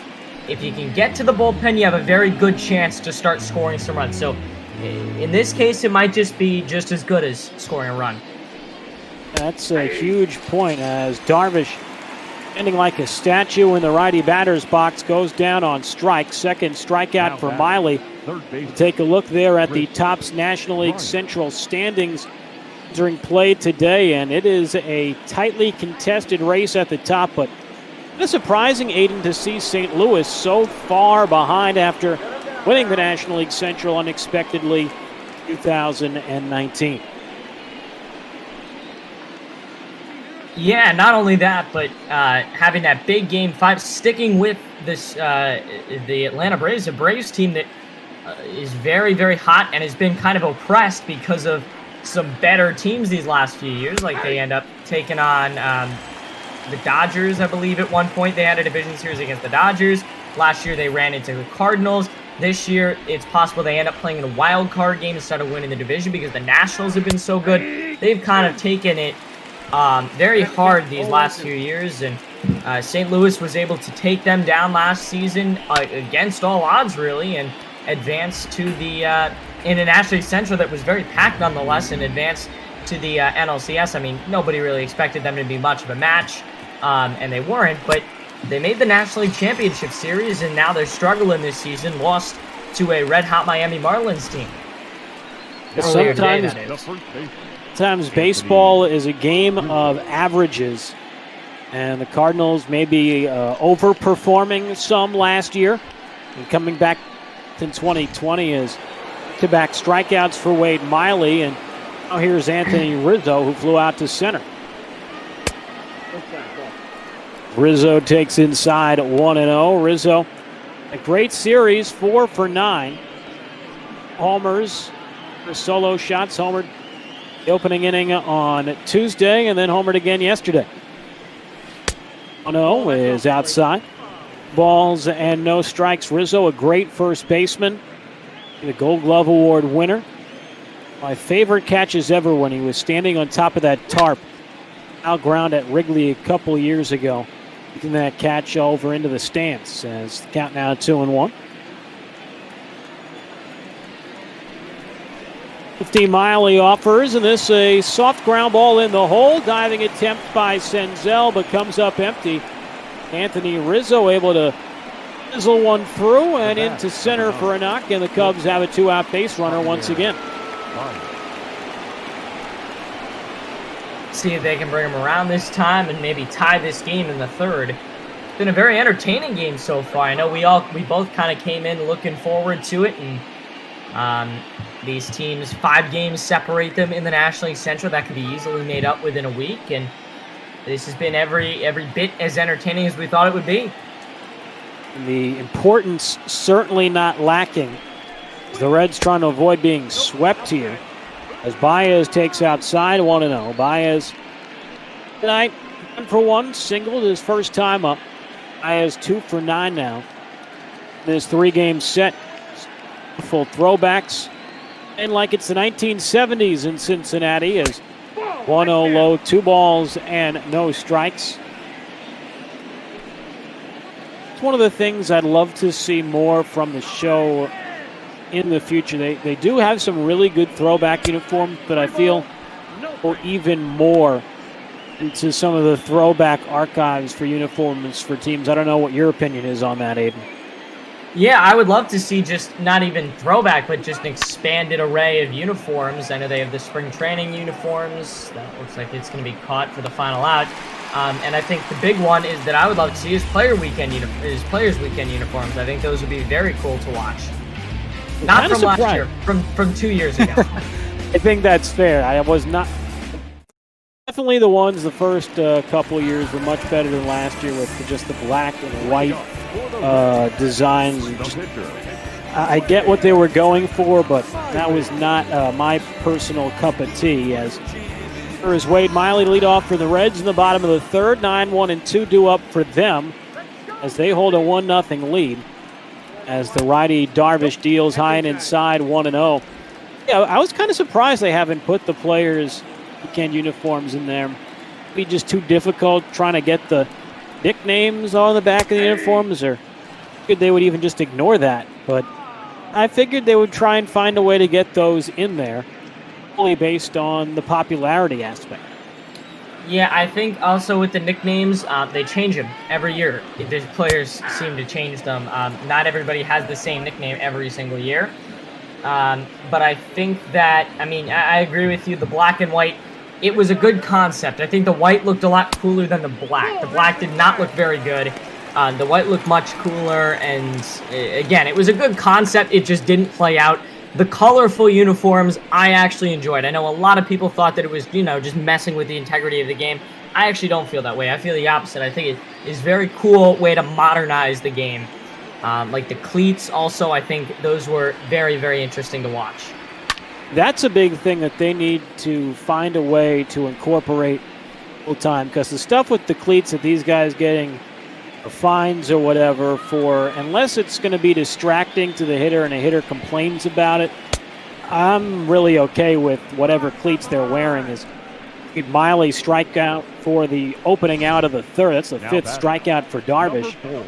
There's one away, but I would love to see that be expanded, not just for Players Weekend with the cleats, but just throughout the season, and allowing the players to be a little more vibrant with their choices, not like you see in the NBA. Yeah, I agree. Like in the NBA or even in the NFL, I know there's a lot of players that like to do fun custom cleats for their games. They like to paint, and it's very easy. A big business in the NFL is, cleat design, and I think it would be very cool to see some unique spikes and unique cleats in Major League Baseball. You mentioned the business aspect there, Aiden, and that's a huge part of why I don't understand why they wouldn't want an expanded thing with that with the cleats, because guys are doing that and they showcase it, and kids and fans and people alike, that would be a layup for sponsors and corporate partners, because you're putting out their brand and all these different cool designs that players are wearing. Yeah, I agree. And I mean, you can make it like, it's just like the bat business in Major League Baseball. It can be a very cool, niche-y little business. I'm sure there are plenty of guys that they do it in the NFL. There's plenty of guys that design these cleats and get paid plenty of money to do it. It'd be a very cool niche-y little business in Major League Baseball if they open that up. And there's so many guys that players would, especially young players, would love to get the cleats of. As Akiyama with a little flare in his shallow center, about a step on the grass. Baez catches it for the second out. But telling me that some kid, if Mike Trout had his own special cleat that he wore, that kids wouldn't go lining up at Modell's or Dick's to go get the Mike Trout cleat, or anyone really, Javi Baez, Fernando Tatis Jr. You can go on and on with these really talented, exciting young players that all over the world would want to get their cleats. Yeah, I agree. I didn't even think about it. I was thinking about it in terms of the third-party business could kind of come up and make cleats, but you're absolutely right. Just like Steph Curry has his shoe, LeBron James has his shoe, Michael Jordan has his brand. These players could make brands and, start to get. I mean, that's a big way. We talk about you need to get kids into this game a little bit more, and that's a big way to do it. If you're able to, put on a Bryce Harper T-shirt, I think that's a big way to get more youth support in this game. That is a big part about baseball's future. As Darvish settling in nicely, he's only given up one hit. Trails though by a run as we head to the fourth.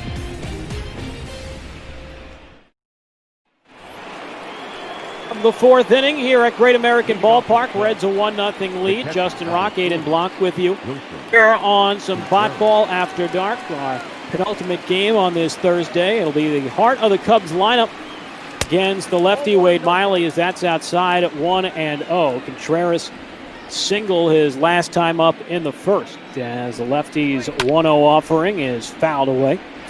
1 ball and 1 strike, and talk about things changing in baseball and things you'd like to see be changed.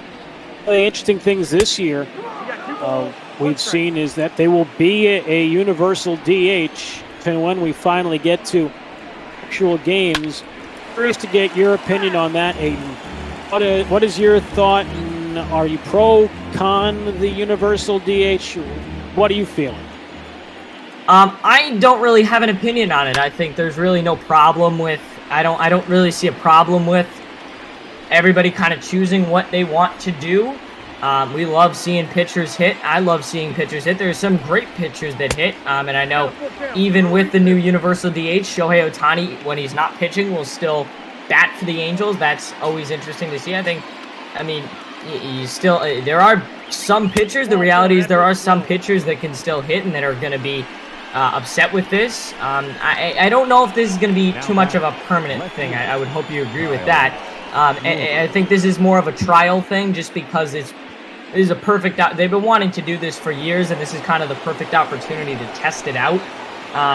We'll see if this becomes permanent, but I don't think that right now they're saying this is now the new thing. I think this is probably going to be tried out this year, and if it works, they'll probably implement it again on a year-by-year kind of basis. Because that's going to be the interesting thing that happens with this, is how it goes going forward after the 2020 season. Will they switch back to what it has been in the past? Will they keep universal DH as a part of the game, as the 1-1 to Schwarber is swung on and missed? And now 1 and 2 comes one on, nobody out. I've been expecting this for years. I've been saying it for probably close to a decade now, I feel like. I agree to the extent, and I see your comment, Bunish, about not sure how this has to relate with, but I think it was more in the realm of being such a short season that they're more likely to see guys get hurt because there has been this sort of extended layoff from when spring training was into when they ultimately try and get back into spring training, quote unquote, on July the 1st. And it was more of a health thing, worrying about pitchers getting hurt on the bases after not really doing a whole lot for a couple months. But I've expected this for years, especially starting, bringing that up, in pitchers getting hurt on the base paths. I remember Chen-Ming Wang ruined his career for the Yankees in 2008 running the bases in Houston. The Cubs now threatening with 2 on and body out. And Happ taking outside, 1 ball and no strikes. Happ far today, 0 for 1, struck out. First time up in the second as the Cubs, by trailing by a run, have really worked Miley as he's nearing 70 pitches already. The ground ball to second, could be 2 on to second for 1. Galvis back to first to double play. 4 to 6 to 3, and a huge twin killing by the Reds left-hander. The right fielder, Jason Hayward.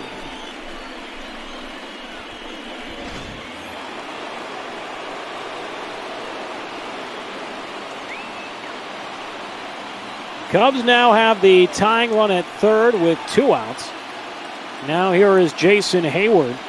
Walked his first time, and he swings and lifts it in the air to left, but Castellanos over to get it, and the Reds again ends out of trouble in the 4th. Cubs get 2 base runners, but don't push anything across. The 3.5, still 1-0 Cincinnati.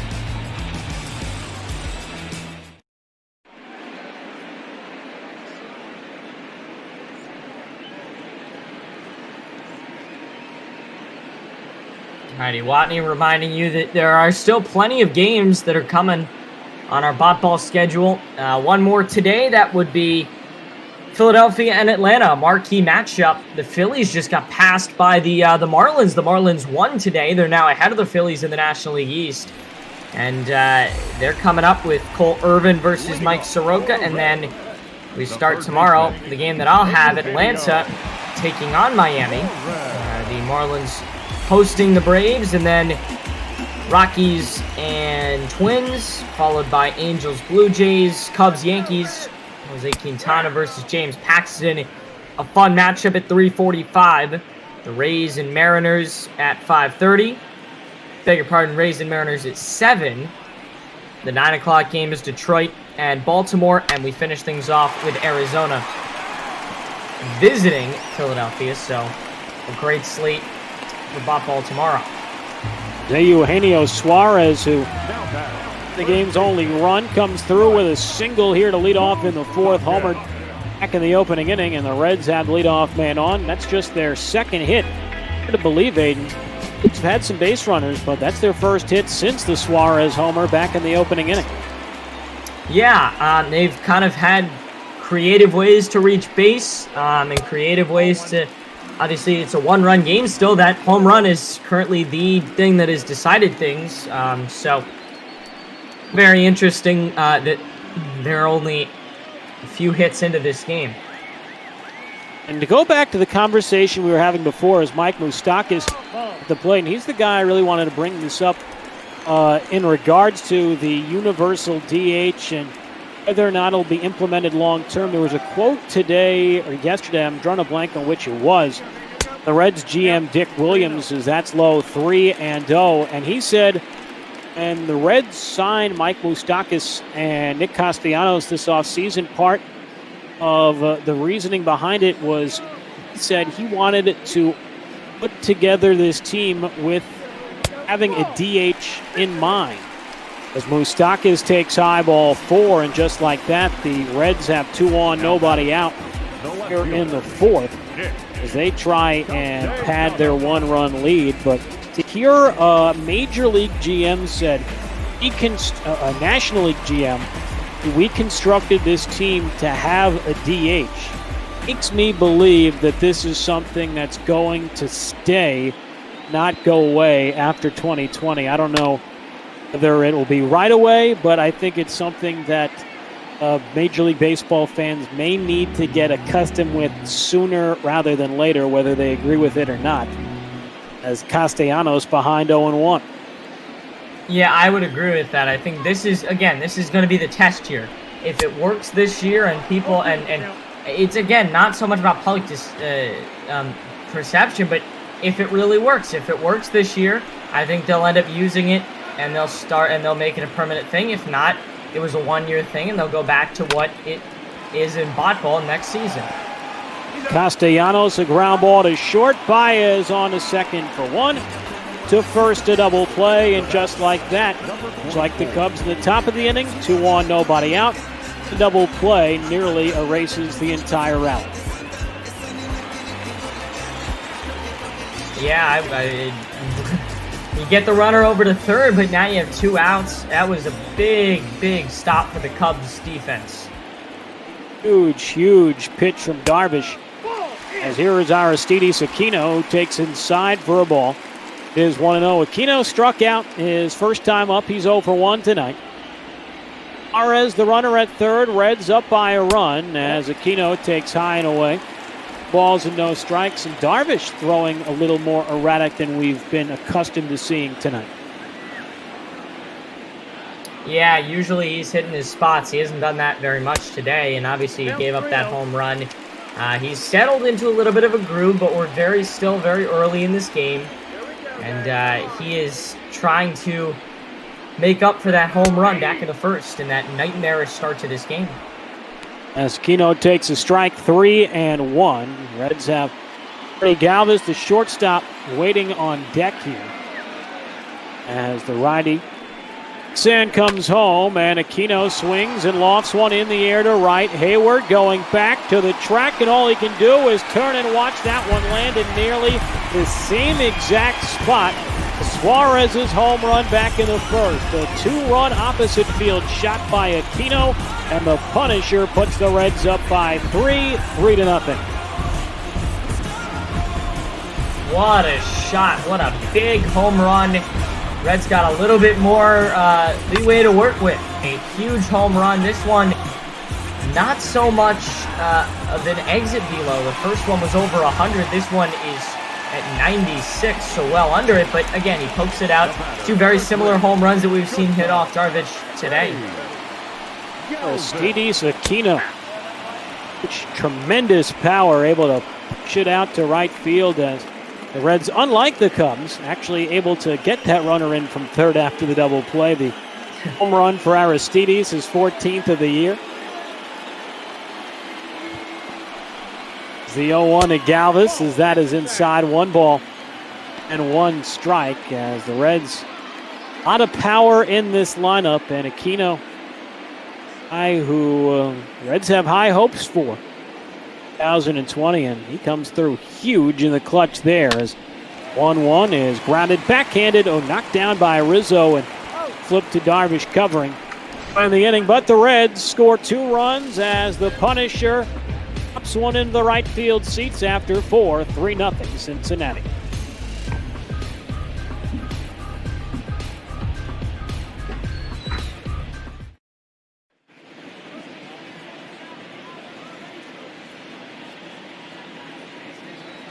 Austin Rock, Aiden Blanc with you here On this Thursday night, fans, a reminder, as we always do here on Botball, we are doing this indeed for charity, as we have done throughout the course of the 2020 Botball season. Charity that we have focused on for this week is the Trevor Project, which is the world's largest suicide prevention and crisis intervention organization for LGBTQ youth. Obviously, this is Pride Month throughout the United States. So we want to recognize our brothers and sisters in the LGBTQ community, all those struggling through tough times. Those who want to make a donation to the project can check it out. I believe there is a link that we can get going in our Twitch channel. I know that's a possibility. Or if you like to go more direct, you can always check it out at the trevorproject.org. That is the trevorproject.org. Aiden, one of the best things about Botball has been the charity stuff. Got to be a huge, huge part of why this has been so successful over the course of should have been a normal baseball season. Yeah, I mean, you gotta love these charities, supporting them, and we're able to obviously do the simulated season. We don't make any money. I don't make any money. You don't make any money. Nobody makes any money in this, except for the charities. They're the only ones that profit off of Botball. And that's an important thing. This is a tough time for everybody, families, all over the country. It's been a tough time for everybody. So us who can help, obviously, not everybody's in that position, as Almora takes outside ball 4, and the Cubs lead off walk here to start the 5th. If you can, in a position to lend a hand during these trying times, please do so, as so that's part of what this is all about, trying to be a good person and help each other out when we are in need. So what this is all about, and to try and relay some good vibes here on a Thursday night, as Darvish lays a bunt down towards first. Moustakas throws to second, over to first, and they get nobody. Moustakas decided to throw to second to try and get the lead runner. His throw just a hair late. Almora got a good jump. Sometimes you see that work in the show, Aiden, throwing behind the runner. This time, unable to get there in time, and they get nobody on a sacrifice. Yeah, it was one of those plays that everything had to work perfectly in order to get the desired outcome, and one miscue ends up costing them everything. And now there's 2 on and nobody out. This is a perfect situation for Chicago to try and get themselves back into this ball game. First 2 batters get on base. Now nobody out, and the top of the order due up. A very powerful top of the order. Chris Bryant, almost 330 with runners in scoring position, is a big chance for them. The tying run at the plate to the Cubs. Form of Chris Bryant, the 1-0. And that is high. 2 balls, no strikes. Bryant, hitless today, has grounded out to first and struck out. Miley, this will be the 80th pitch of the night for him. We'll wonder, see how long he goes. The Reds did have double barrel action up in their bullpen just a few moments ago, as Bryant takes a strike. It's 2-1. Bryant entering the day second in the National League in on-base percentage and OPS, trying to put the Cubs on the board here in the middle innings. 1 from Miley, and there's a strike on the inside corner, and back even, 2 balls, 2 strikes. A 2-2 pitch, swung on line, caught over at third base, back to second, not in time. And Suarez very nearly came away with a line drive double play. Quick hands for the first out. What a great play. Nearly got him at first, and now we're going to see some action maybe with the Reds' relief. We'll see how things go. Wade Miley's day is done after 4 1/3 innings of shutout ball. He's still responsible for the 2 runners on base, so his line not complete just yet, but his day is complete, and they will go to the left-hander, Cody Reed, coming on out of the bullpen, another lefty. Numbers for Cody on the season: Former Royals farmhand came over to Cincinnati in that Johnny Cueto trade, which was like a millennium ago at this point. Anthony Rizzo to the box.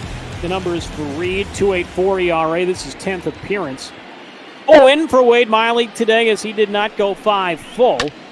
Now the pitcher of record for Cincinnati as Rizzo fouls it off 0-1. Rizzo, 1 for 2 in this ball game. Flew out to center, singled his last time. 0-1, ground ball to first. This could be 2. Moustakas to second for 1. Galvis back to first. There in time is the pitcher. Bring the bag, Reed, and a 3-6-1 double play. It's the Reds out of trouble again. We're halfway through this one. We go to the bottom of the 5th. 3-0 Reds in Cincinnati. And how big was that? A huge double play to end things.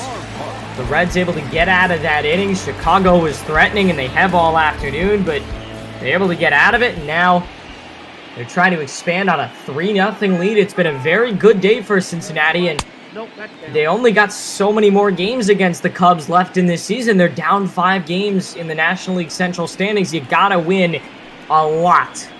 You gotta this is the time where you kind of gotta decide if you're going to be contenders or pretenders. You certainly can't afford being swept at home by the team that you're trying to chase the race for the division championship, as Barnhart takes a strike 1 and 2, but the Reds have through to this point in the afternoon. They've made some big pitches. They've gotten some big hits and hold a field goal lead as Barnhart fouls it away, stays 1 and 2. And it'll be interesting to see what the Reds do here. The pitcher spot waiting on deck. Yeah, that'll tell us. We'll know right now if they plan on giving Miley's spot to a designated hitter and going to the bullpen again, or if they decide to stay the course and not make any changes. So a little jam shot to third. Easy play for Chris Bryant to throw out the lead-footed catcher. And there's one away here on the bottom of the 5th, and now here comes that pitcher spot. Your attention, please. And they will bring up a pinch hitter. Yeah, they are going to go with,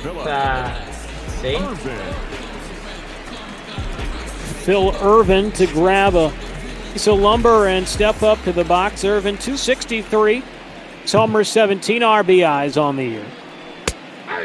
Good job grabbing that. Good job grabbing that name. I missed it because my screen froze right when the title card was supposed to come in. I gotta love when technology doesn't play to your benefit, but I'll always remember Phil Irvin. I mentioned this the other night. This is inside in the count. Actually, called strike 0-2, but first round pick of the Reds in 2013. My first summer working as a broadcaster for a team was 2012 in the Cape League. Is this a grounder back to the mound? And Darvish throws this one way out of play. Now one hop ski balls into the first row of seats, and fat E1 in your score sheet. Reds now have a man in scoring position with 1 out, as that was an adventurous throw there from the Cubs starter. Yeah, that to say the least. But they do get the out. And the base is still empty. As here is Akiyama takes a strike, and the count is 0-1. You see the Cubs bullpen up and working. Alec Mills, Trevor McGill, and loosening. As Yu Darvish into some trouble here towards the end of his day. 76 pitches now. 0-1 and a breaking ball low. 1 ball and 1 strike, but I'll always recognize Phil Irvin. I mentioned this the other night, as I said, in the Cape League. He was the MVP of the Cape League the first summer I ever worked as a broadcaster for a specific team, and he dominated a Harwich squad with a lot of talent, and he was MVP, turned himself into a first-round pick, and now a major leaguer. As Akiyama takes outside, it's 2 balls and a strike.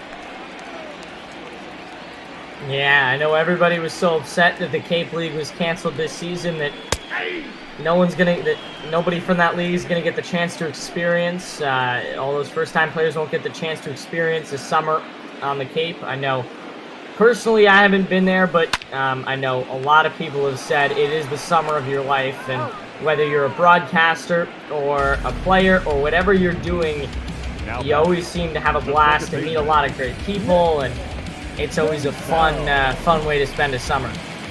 Yeah, no, it is a unbelievable experience, and whether you can be able to do it as a player, a broadcaster, or an intern, or just as a fan, I highly recommend going there. You're right on top of the action. The game is free. It is not like other collegiate summer leagues across the country where you have to pay a ticket for admission. Any money you pay is either for food or solely donations to the ballpark. Everyone who works for the team is a volunteer. They all have regular jobs. It is not their full responsibility. And you are right, Aiden. It is very sad that a lot of these people will not get a chance to experience Cape League this summer. First time since, I believe, World War II that the Cape League had been canceled. So that's how rare it has been, as Senzel grounds out to short. And the Cubs are able to avoid further damage in the fifth. We're on to the sixth, 3-0 Cincinnati, Great American Ballpark. Ladies and gentlemen, your attention please. Now, No arm in the game for the Reds, and that'll be the right-hander Robert Stevenson. Takes over for the left-hander Cody Reed, who got the final out of the fifth. leading off for the Cubs, the shortstop, Javier Baez. Here is Javier Baez to lead off, and Javi takes low, 1 ball and no strike. Stevenson, right-hander in for Cincinnati, making his 44th appearance. 1-0, 3.86 ERA, 58 strikeouts in 46 2/3 innings. Long-armed righty, as there's a strike, 1-1. Stevenson pitching in the opening game of this series. Was back on Tuesday night through 2 scoreless, struck out 5. The 6 outs he recorded. 1-1, and Baez taking all the way, and the count now 1-2. Javi 1 for 2 has singled and flied out to right today.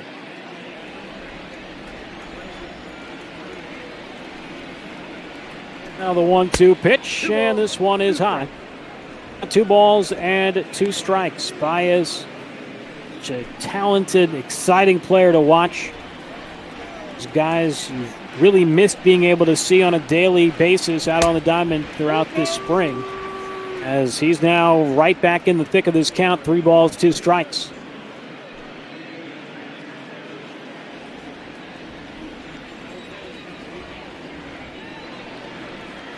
Long hold from Stevenson, now the payoff pitch, and this is a ground ball back up the middle, and this will trickle on through into center field for a hit, and Baez is his 2nd hit of the day, and the Cubs have leadoff man on yet again. It's time here in the 6th. Cubs now, that is the 3rd consecutive inning. Put the leadoff man on. They have done it in 3 of 6 frames tonight, as Wilson Contreras takes a strike 0-1.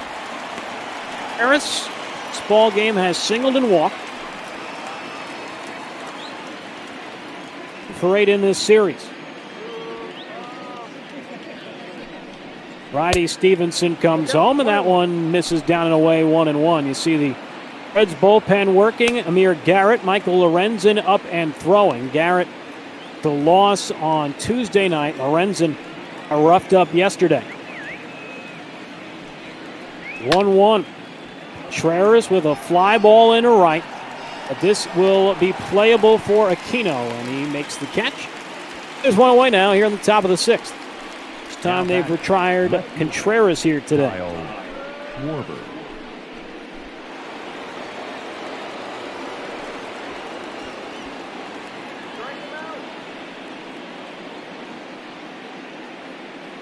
Oh, now here is Kyle Schwarber with 1 on and 1 out. It's a 3-0 lead here in the top of the 6th inning. Will avoid being swept as Schwarber takes outside 1-0. Schwarber in this ball game has grounded into a fielder's choice and reached his last time back in the 4th. is on a walk. 1-0. And this a line drive down the line and left. This one is fair and rolling all the way to the wall. Baez on his way to third. He will stop there. Orber is in at second with a one-out double. The Cubs will bring the tying run to the plate yet again, the second time in as many innings.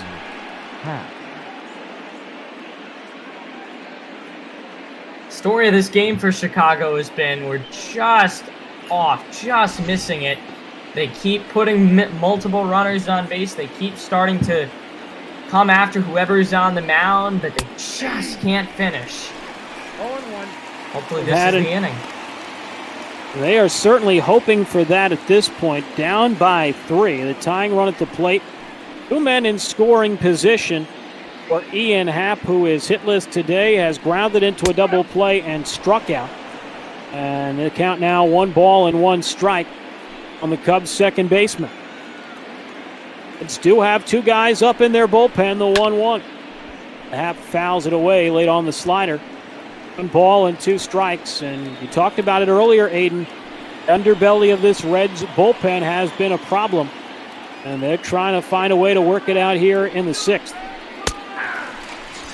And especially with a Cubs team that is threatened even against your starting pitcher with Wade Miley, they have shown that whoever gets put into this game, they're going to be able to hit off of. We'll see if Cincinnati goes to a couple guys to finish this game or starts to trust Stevenson. Because the way things are going, he's probably not going to make it out of this inning if he can't shut him down right now. Struck out for the second out. Now here is Hayward. He's had a great series. Hayward a walk today. He's also flied out to left. 3 for 6 in this 3-game set. As he swings and fouls it back. And the count now 1-1. A huge at-bat here for Stevenson if he could get Hayward. And 2 more runners for the Cubs. They've left 5 on base already. That is low. 2 balls and 1 strike.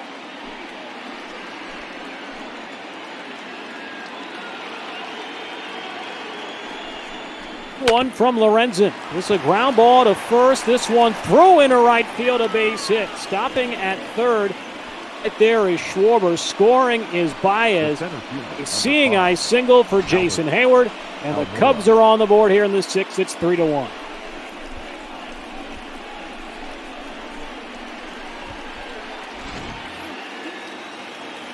Tying runs are now aboard for Chicago. A go-ahead run of the plate in the form of Albert Almora as he fouls it away 0-1. He was finally able to break through in the 6th inning on a, in some regards, a lucky base hit from the Cubs right fielder. And that now outside 1-1.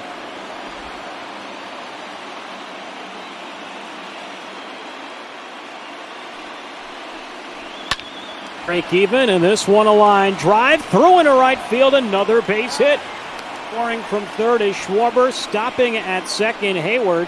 The RBI single from Albert Almora, and all of a sudden it's a 1-run game here in the 6th. And now here comes a pinch hitter, the form of Victor Caratini.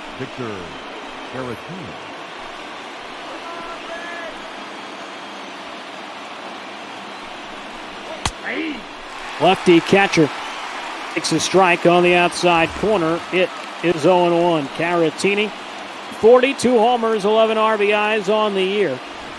Not play yesterday.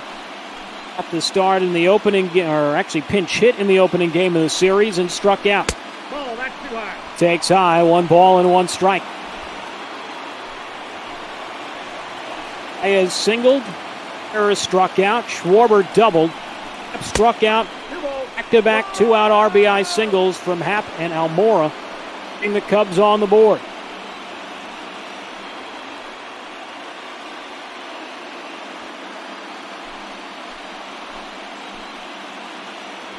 Stevenson pitched great the other night, has struggled here this afternoon, and he takes low, does Caratini. 3 balls and 1 strike, and Stevenson now in danger of loading the bases. Chris Bryant, the leadoff batter, waiting on deck. Forward at second, Almora at first, and 2 down. The 3-1 from Stevenson. Swung on and belted to right field, and all they can do is turn and watch that one end up as a souvenir. Victor Caratini, a pinch hit, 3-run home run, a 5-run 6th inning for the Cubs. They take a 5-3 lead. Well, how about that? A moonshot. We talked about it. The Cubs are going to hit no matter who's pitching. Their offense has awoken here in this 5th. And what a big shot. Look at this. No doubter. We'll see the statistics a little bit faster than the early home run that Cincinnati had. 100.9 miles an hour. Now Michael Lorenzen comes out of the bullpen. This is a big spot for him to come in with the game in jeopardy and the win very much in doubt for Cincinnati. We'll see if he can hold these Chicago bats off for a little while. Scoring 5 runs. And Stevenson here in the 6th as Lorenzen's first pitch to Chris Bryant is low for a ball, 1-0. Stevenson giving up 5 runs in the inning on the strength, 5 hits. Lorenzen pumps a fastball by him. The count 1-1. Lorenzen pitched yesterday for Cincinnati in the loss. Lorenzen ended up giving up a run on 3 hits in 2/3 of an inning, has an ERA up around 5.5. Nope. And this one misses inside. 2 balls and 1 strike. Harp back on the point you made earlier, Aiden. Good part of this will be getting into the bullpen, and Chris Bryant says hello to Michael Lorenzen by plopping one way into the left field seats. 3rd home run of the inning, and the Cubs now take a 6-3 lead as Chris Bryant says hello.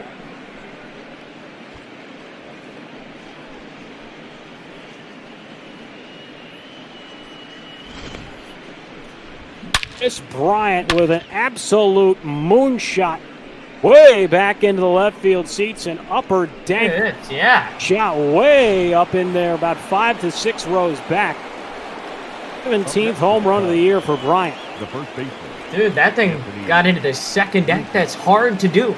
I mean, we saw back when the Home Run Derby was here a few years ago in the All-Star game, we didn't see a lot of balls get up there. That is very hard to do, and Chicago has just awoken, and they're looking to sweep this series. I mean, Cubs are going to look to run away with this National League Central before we can even get to August. Lorenzen kills and Rizzo fouls it off 0-1. For those just joining us, the Cubs getting all 6 of their runs in this 6th inning against Robert Stevenson and now Michael Lorenzen as that's high, 1-1. Cubs have now batted around. Rizzo, the 9th man to bat in the inning. 1-1 as this one hit in the air to left. Castellanos over to his right will make the catch to retire the side, but not before the Cubs score 6 runs on 6 hits. Cubs getting a 3-run shot from Caratini to take the lead and a homer from Bryant to pad it. 6-3 Chicago after 5.5. Ladies and gentlemen, your attention please. Now Cubs making a call to the bullpen as they will bring in the right-hander Alec Mills to take over for Yu Darvish, who, even after a rocky start to his day, believe it or not, leaves in line for the win. Yeah, crazy to think about, but you know, you look at what happened the last time that Suarez was up. Wood's the right guy. He's the right guy to bring into this game because you look at his record. He's actually gotten the win or loss in 9 games. He's a nice long-form reliever. Don't be surprised if Mills ends up going maybe even for the save. He's only got 3 innings. It's possible that he ends up going all 9 outs, maybe just 6, but he likely will not just be a one inning kind of guy. He'll come in and maybe pitch to the end of the game. We'll see.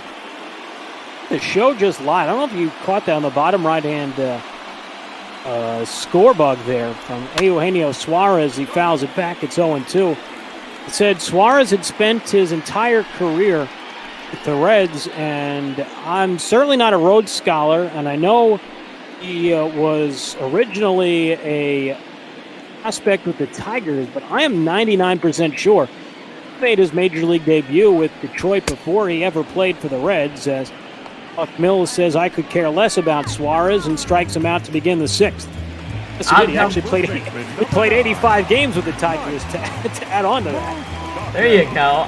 Yeah, no, the show has had glitches. I saw the other day, I was doing a Yankee game and it said Stanton had a 997 batting average. Obviously, that's not true. I mean, it was career too. Not only it wasn't just season, it was 997 career. Which means he only got retired like 10 times in his entire career. But yeah, the show has been known to have a few technical glitches. Because here comes the 1-1 Moustakas low, 2-1. Yeah, in a sport where if you fail 7 out of 10 times, you're a Hall of Famer.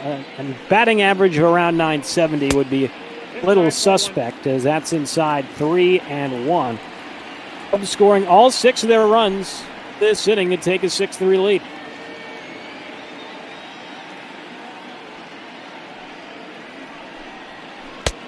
To Moustakas, changeup swung on and missed, and now full 3 balls and 2 strikes. Body deals, and this one fouled away. It stays full 3-2 with the Cubs. Back-to-back RBI singles with 2 out from Hayward, and then Almora Jr. a pinch hit. 3-run homer by Victor Caratini made it a 5-3 game, and Chris Bryant made it back-to-back with a solo shot to left, making it 6-3, and counted for all 6 of Chicago's runs here tonight. The off pitch to Moustakas, fouled away again. The Reds, those of you just joining us, coming away with the first 3 runs in this one. Suarez homer to right, in the first, and Aquino a 2-run shot to right in the 4th. As Moustakas, lazy pop-up foul ground into left. Schwarber in foul ground, able to get there. The second out, nice play by Schwarber. Had to run a long way with the shift on. Number 2,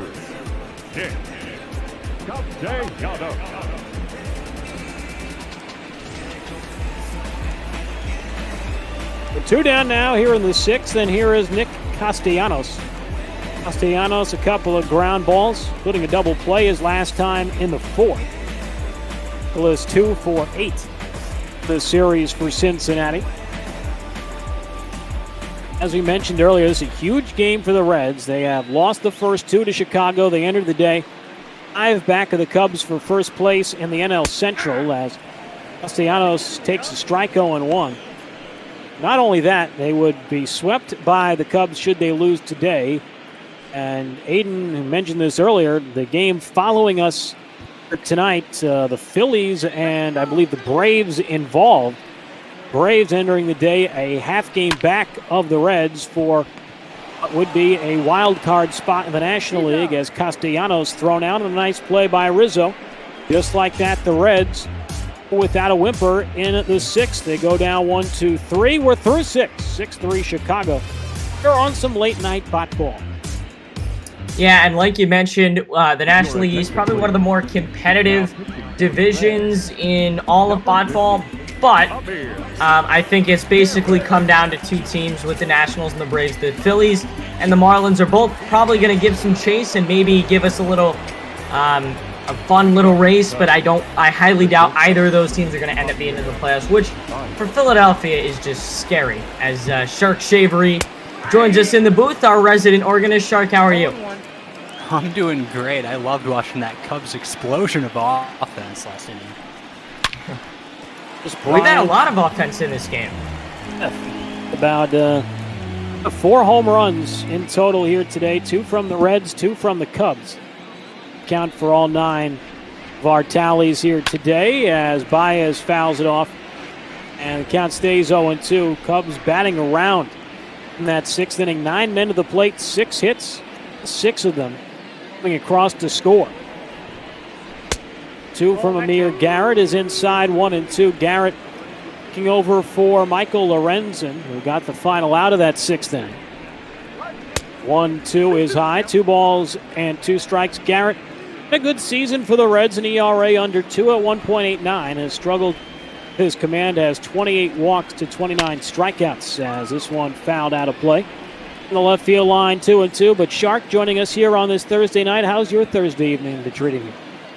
Well, it's going pretty swell so far. Like I said, the Cubs getting all those runs across certainly made it a bit better. Chicago Cubs fan there, Shark, as Baez strikes out for the opening out here in the 7th. Yep, raised a Tigers fan and a Cubs fan because they're both right the same distance away and in different divisions, or leagues, I should say. So where did you end up going more often as a kid, as Wilson Contreras punishes one deep into left field, and all they can do is turn and watch that one turn into a souvenir. Third home run for the Cubs in 2 innings, as Wilson Contreras is 11th of the year. It's at 7 unanswered for the Cubs. They lead it 7-3. This is crazy. What kind of offense? The Cubs have awoken. They remember they had a few weeks back, they had that very slow stretch where they lost. They were like 2-8 over 10 games. They are very much back. I mean, right now they're looking like the kings of the bot ball world, and it'll be interesting to see if this is how they play in real baseball once that starts pretty soon. As Kyle Schwarber takes low 1-0. And I think it's so awesome that these two guys back-to-back, and I worked with both of these guys in 2015 with the Tennessee Smokies. Schwarber was the big-name prospect. He was still expected to be the Cubs' catcher the future at the time. He actually played only catcher us that year until he was called up straight from Double-A, the major leagues, when he made that debut in Cleveland. Contreras that year was not a top prospect, was not expected to be anything, he even expected to be Schwarber's backup full time in Double-A that year. But Schwarber and Contreras at the beginning of the season started swapping each day.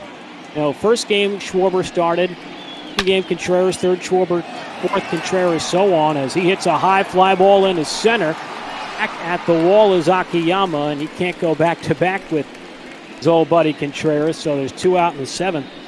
But I spoke to Willie during that season. He said he expected full-on to be Schwarber's full-time backup. It's so well they had to put him in the lineup every day. From being a non-prospect, the top catching prospect in baseball by mid-season. One of the greatest career turnarounds for a minor leaguer. Afterthought, and multiple-time All-Star. Really amazing when you consider that nobody gave him a chance as recently as 5 years ago. Now he's hitting monster shots in bot ball.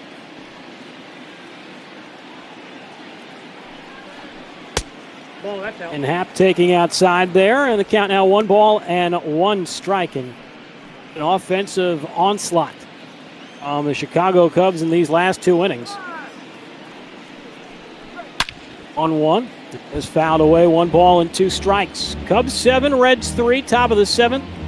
Justin Rock, Aiden Blanc, Shark Shavery, all with us for the 7th inning stretch. Coming up in just a matter of moments as Ian Happ says, I want some organ music. He strikes out to end the inning. Wilson Contreras making Shark happy. The Cubs have scored 7 straight. Take it away as it's time to stretch.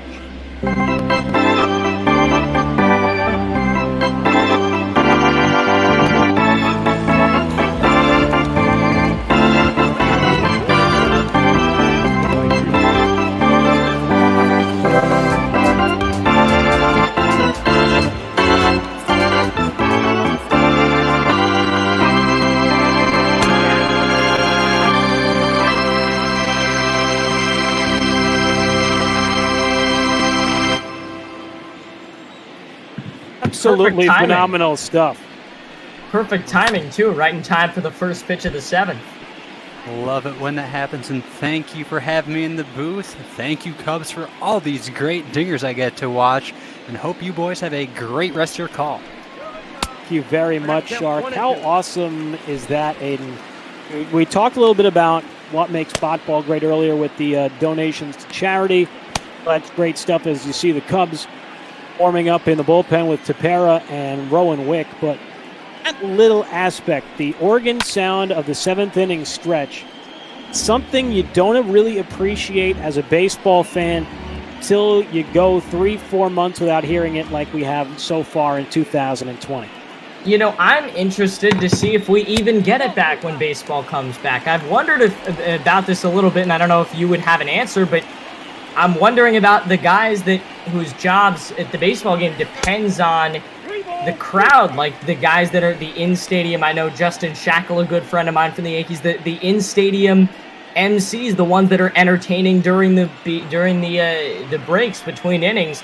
Are they going to be back, or without fans? Really, there's no point in having them. And organist, I mean, you can still make the argument they'll be on the broadcast, but I mean, there's a lot of jobs that depend on crowds to be there.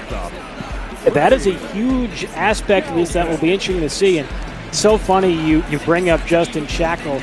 Justin was one of the guys introduced to me by a guy who graced our airwaves on Botball recently, Mick Gillespie. He was a mix intern for the Tennessee Smokies a couple of years before I was there, and Buffalo, New Jersey, and that was one of the guys he wanted me to get in touch to as a Galvis bangs one off the right field fence, and Mora able to bring it back in as the Reds get a one-out double from Galvis. Yeah, that'll be really interesting to see how the in-game experience is rated. 2020. I think it'll be really tough for the on-field MCs and the in-game hosts ballparks to really find their niche without fans. But I would imagine the people who run the music and that sort of atmosphere, the ballpark, will stay the same, because I would imagine, as you would too, Aiden, that they would still have the walk-up music, music in between innings, so there isn't sort of that awkward silence, emanating throughout the ballpark. I have to imagine there'll be some, press box staff there in that regard, but as for on-field MCs, it might be a little bit tough as Barnhart grounds out for the second out of the seventh. Moving up third there is Galvis. Yeah, it'll be very interesting to watch that and see how things go. One of the many things we still are that we're gonna find out about in the next coming weeks about how baseball is planning to return. I know we found out the other night. I'm very excited about it as a Yankee fan that the Yankees will play in at least in one of two games that will take place on July 23rd. There'll be 4 teams that play July 23rd in a doubleheader. That'll be on national TV. Garrett Cole's going to start in one of those games, and everybody else will start on the 24th. But I'm really looking forward to that.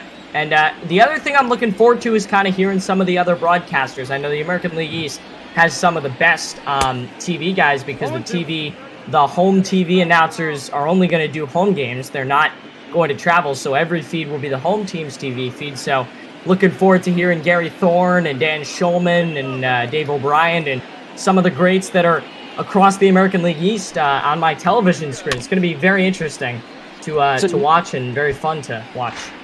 That's another fantastic point you bring up there, Aiden, as making these things a little bit different this year because they want to limit the travel. It will be only home play-by-play broadcasters, and I think it'll be a great experience for fans as Casali, the pinch hitter, strikes out to end the 7th inning. Like Mills throwing up another scoreless number on the scoreboard. We go to the 8th inning in Cincinnati, 7-3, Chicago. Ladies and gentlemen, and it's not like as Matt Bowman comes in for Cincinnati, he'll pitch for the Reds, likely going to try to weather the storm of this Cubs offense, which is very tough to do. But it's not like you don't have a Yankee broadcast. It's, first of all, I would assume the play-by-play the TV guys will be instructed to do sort of a neutral national kind of broadcast, which will be fun to hear.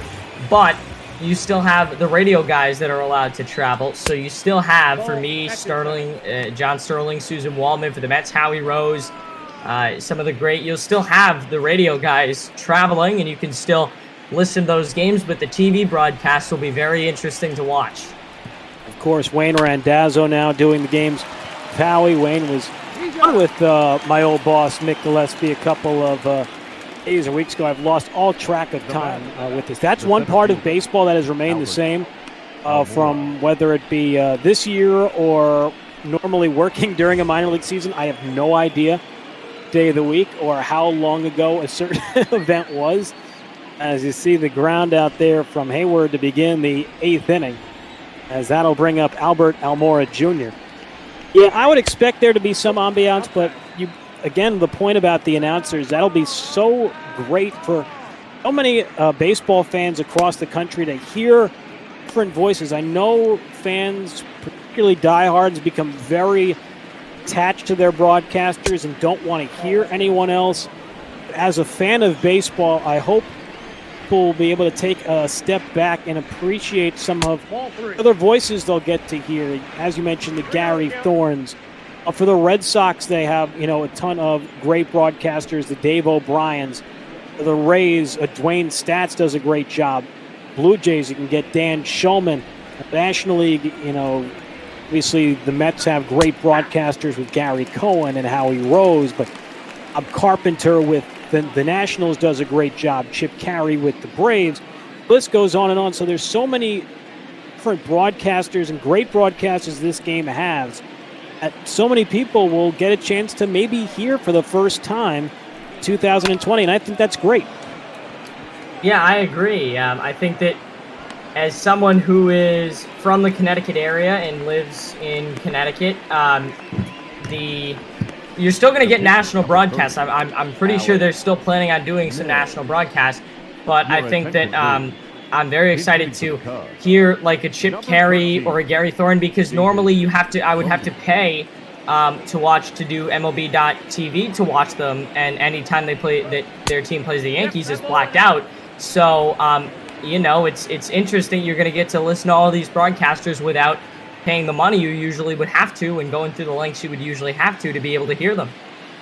And it's going to be really fun for Yankee fans this year during those Yankee-Oriole games, especially when they're playing in Baltimore, to hear Gary Thorne as the broadcaster calling a potential Gleyber Torres home run, and after happened last year and that funny exchange with all the home runs Gleyber hit against them, I'm sure a ton of Yankee fans would get a kick to hearing a Gary Thorne Gleyber Torres home run call as fly out to right there from pinch hitter David Bodie ends the inning. Reds need some runs. They trail by 4 as we go to the bottom of the 8th. Yeah, I agree. We all have seen those clips of Gary Thorne on the Gary Sanchez home runs, and now we're going to get to hear him really call a game. I'm hoping that at one point or another, since we're going to play him 10 times this season, Kevin Brown gets on. I interviewed him the other day. He's a very, very nice guy, one of the more Jason Benetti type broadcasters, though he knows so much that's not about baseball, kind of outside of the game. He's the youngest broadcaster in the major leagues. I know he usually fills in for a game or two for Gary Thorne, and we'll see. I'm hoping that he'll get on to a game, or that his radio feed gets put onto the TV feed, or in some form or another I'll get to hear him calling it.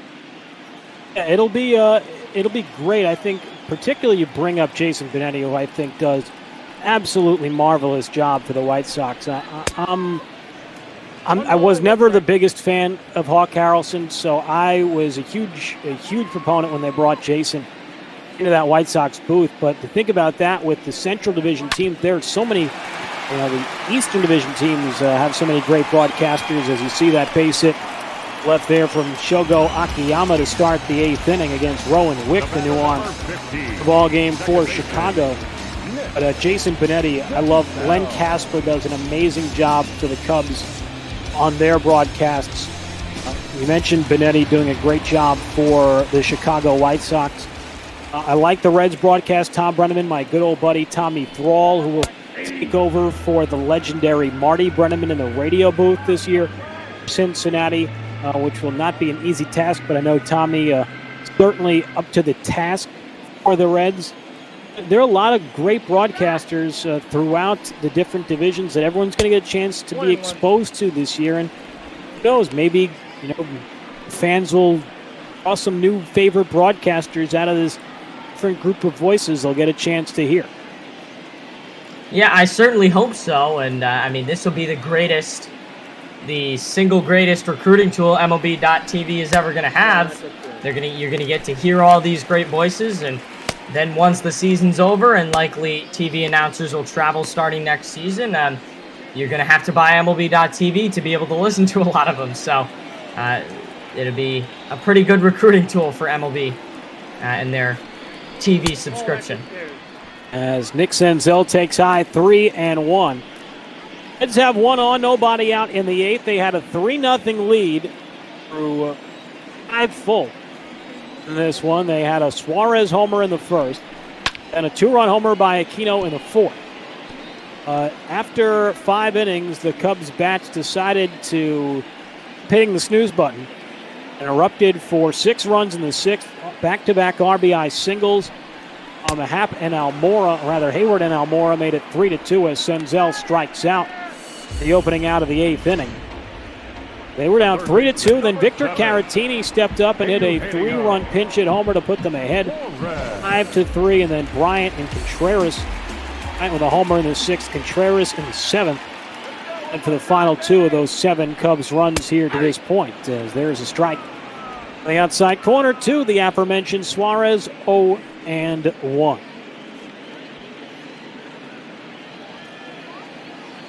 If you're going to rally, it's a good spot to do it in. 3-4-5, potentially coming up this inning for the Reds. Reds trying to avoid being swept as that's low 1-1. Head towards the tail end of this one, bottom of the 10 o'clock hour, of course, coming up to close out our evening of Brault Ball. Our Brault Ball After Dark will be coming up.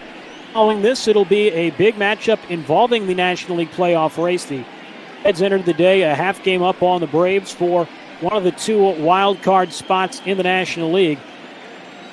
The Braves will take on the Phillies. Coming up after this, Cole Irvin for Philadelphia, Mike Soroka for the Braves. It'll be Mike Anthony. TARDIS 16 on the call for you on that one. So one game of importance into another. And the Reds have their work cut out for them. They need 4 runs with 5 outs left to get.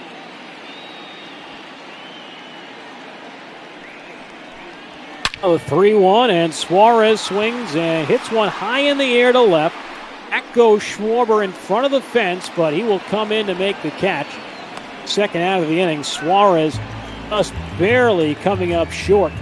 Bid for his second home run.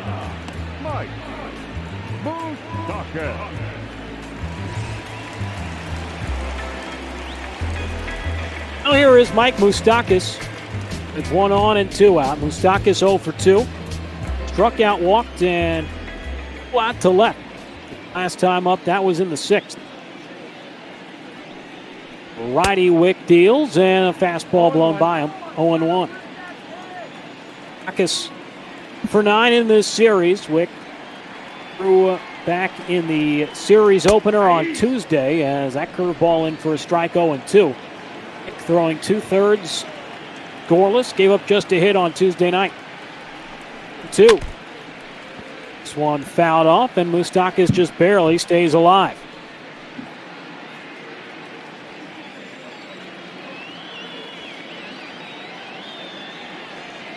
Payoff pitch coming from the right-hander. And this one fouled down the left field line. This will be another souvenir. Zayden mentioned earlier, great crowd on hand for a Thursday afternoon in Cincinnati. Now the 0-2 from the righty. And that one just off the plate. Good take from Moustakas, 1-2.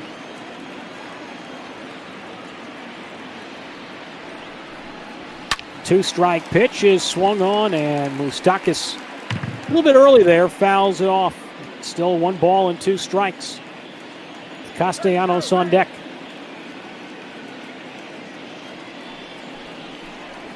One, 2, and Wick misses high. Balls and 2 strikes. Wick, a former position player in the Cardinals system, switched to a pitching role later on in his pro career. The 2-2. And this one popped up behind home plate. Contreras onto the warning track in front of the seats, makes the catch, and the Reds are retired in the 8th. No runs, a hit, no errors, and 1 man left at the end of 8 innings of play. It's the Cubs 7, the Reds 2. Ladies and gentlemen, your attention, Reds 3. My math and counting skills were never exactly too sneaky back in the day. I was not a math major. As you see the Reds make another call to the bullpen, bring in the righty, Raisel Iglesias. Yeah, and he has got a simple goal, just no more runs. Just keep the Chicago offense quiet so we can try and put together a rally in the bottom of the 9th. He's going to have a tough task. He'll face the top of this Cubs order as Chris Bryant takes a strike, 0-1. Bryant, a homer his last time in the 6th. He's 1 for 4. And the side-arming Iglesias deals inside. 1 ball and 1 strike. The Reds, in the bottom of the 9th, will have Castellanos, Aquino, and Galvis due up, trying to avoid a sweep. 1-1 from Iglesias is outside. 2 balls and 1 strike. Righty deals, and that one fouled away, stays 2 balls, 2 strikes. Cubs in the late 70s baby blue throwbacks today. The Reds in the white pullovers from the big red machine era. As Iglesias with a frisbee slider to strike out Bryant. Second time he's been put away on strikes today. Number 44, Anthony. Yeah, interesting. He's been retired twice today. Usually that's not how Bryant goes down, but the Red pitching has done a good job of retiring him at least. Sims up in the Reds bullpen should he be needed, as Anthony Rizzo takes away 1-0. Anthony 1 for 4 with a single. That was back in the 3rd. Flew out to left. Last time up in the 6th inning. Rizzo's had a great series, 5 for 12. 1-0, and Rizzo with a fly ball in his center. Facing that one back is Akiyama towards the warning track at the wall, and that one is gone. Just beyond the 404 marker in dead center for the 3rd consecutive game and the 3rd time in this series. Anthony Rizzo has hit one out, and the Cubs have added to their lead. It's now 8-3. Wow. I don't think either one of us expected this, even in the 4th or 5th inning. The Cubs have been silent. It was looking like the Reds were going to salvage this series, but these home runs have just been so detrimental to Cincinnati, and they're not going to feel good about the end of this series. They're going to get swept. It is such a horrible sweep. Really, of all the teams that get swept by, this is not one of the teams you would rather be swept by. At home, too, is making it especially excruciating if you're a Reds fan, as Iglesias deals outside 1-1. And really, you look at this series right now, obviously there's still 3 outs left for the Cubs to get as Iglesias issues a strike 1 and 2, but these have been games winnable for the Reds. They lost by 1 on Tuesday, 3-1 loss last night. A game they led 3-0 through 5 here today before the wheels totally fell off with the bullpen, as that misses low, 2-2. Yeah, I mean, you got to find a silver lining in this, and that would be that you've played pretty good ball. It's not like you're getting blown out like you are today. Today is kind of in the minority. So far this week, you've kind of played pretty well. It's just been a tough day and a tough week for you guys. Payoff pitch coming from Iglesias, and that is high and inside, ball 4. And Baez is on with a walk, and back-to-back men have reached against Iglesias after promising start to his inning with a strikeout of Chris Bryant. Now here is Contreras, one of 4 different Cubs who have homered here today. Started with Caratini's pinch hit 3-run shot in the 6th.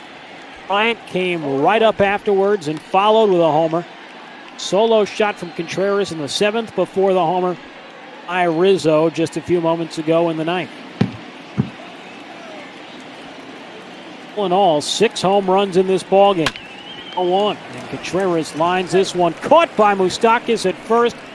Unable to get the out there on a potential line drive double play. Great play of former third baseman.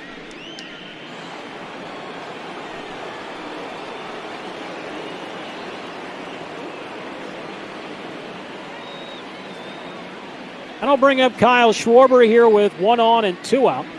One already in for the Cubs. Schwarber, this ball game 1 for 2 with a double. That one is low. 1 ball and no strikes. Schwarber actually 1 for 3 in this ball game, I should say, with that double. Back in the 6th inning before he came around to score. Schwarber, a ground ball back up the middle and through into center. Another base hit, trying to go to third is Baez. He will make it. Second hit of the game for Schwarber, and the Cubs looking to add further damage to an already bruised Red psyche.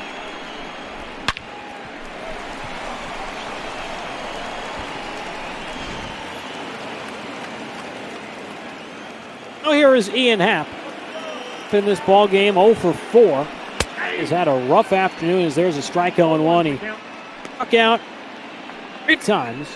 The one time he put the ball in play, well, he grounded into a double play.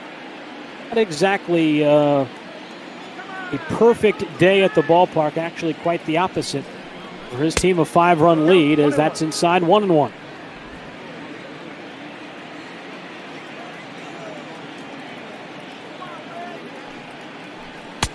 One from Iglesias, and that one bounces in there. 2 balls and 1 strike. Again, the Reds will have the middle of their order due up in the bottom of the ninth. Castellanos, Aquino, and Galvis. It'll be 5, 6, and 7, the 2-1. As Happ a wave and a miss, 2-2.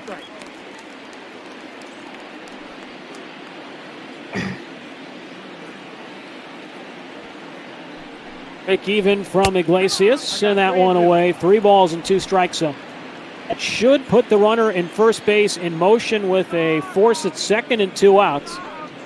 Off pitch, and this one fouled away. We'll do it again. Made Iglesias work. The Reds bullpen mighty taxed here this afternoon. A payoff pitch, ground ball through into center field, a base hit. Hopping at second, Schwarber. Baez scores the first hit of the day for Ian Happ. Drives in a run. Is now 9-3 Cubs here in the ninth.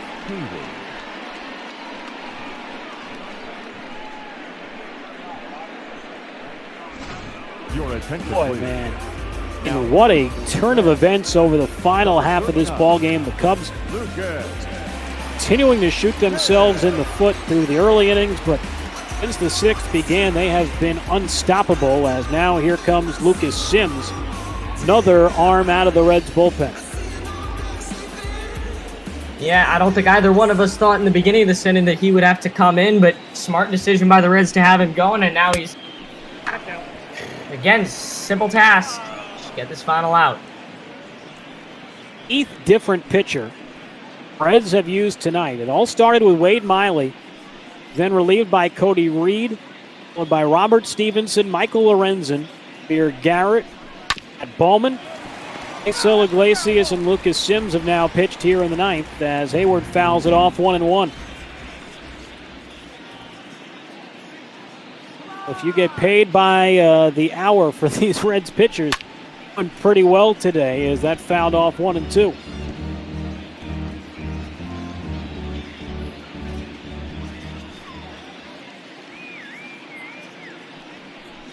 One-two from Sims. One at the letters, strike 3 called, and the side is retired, but the Cubs score 2 more runs, including a home run. Anthony Rizzo, his 3rd in as many games in this series. We go to the bottom of the ninth. Cubs lead it 9-3.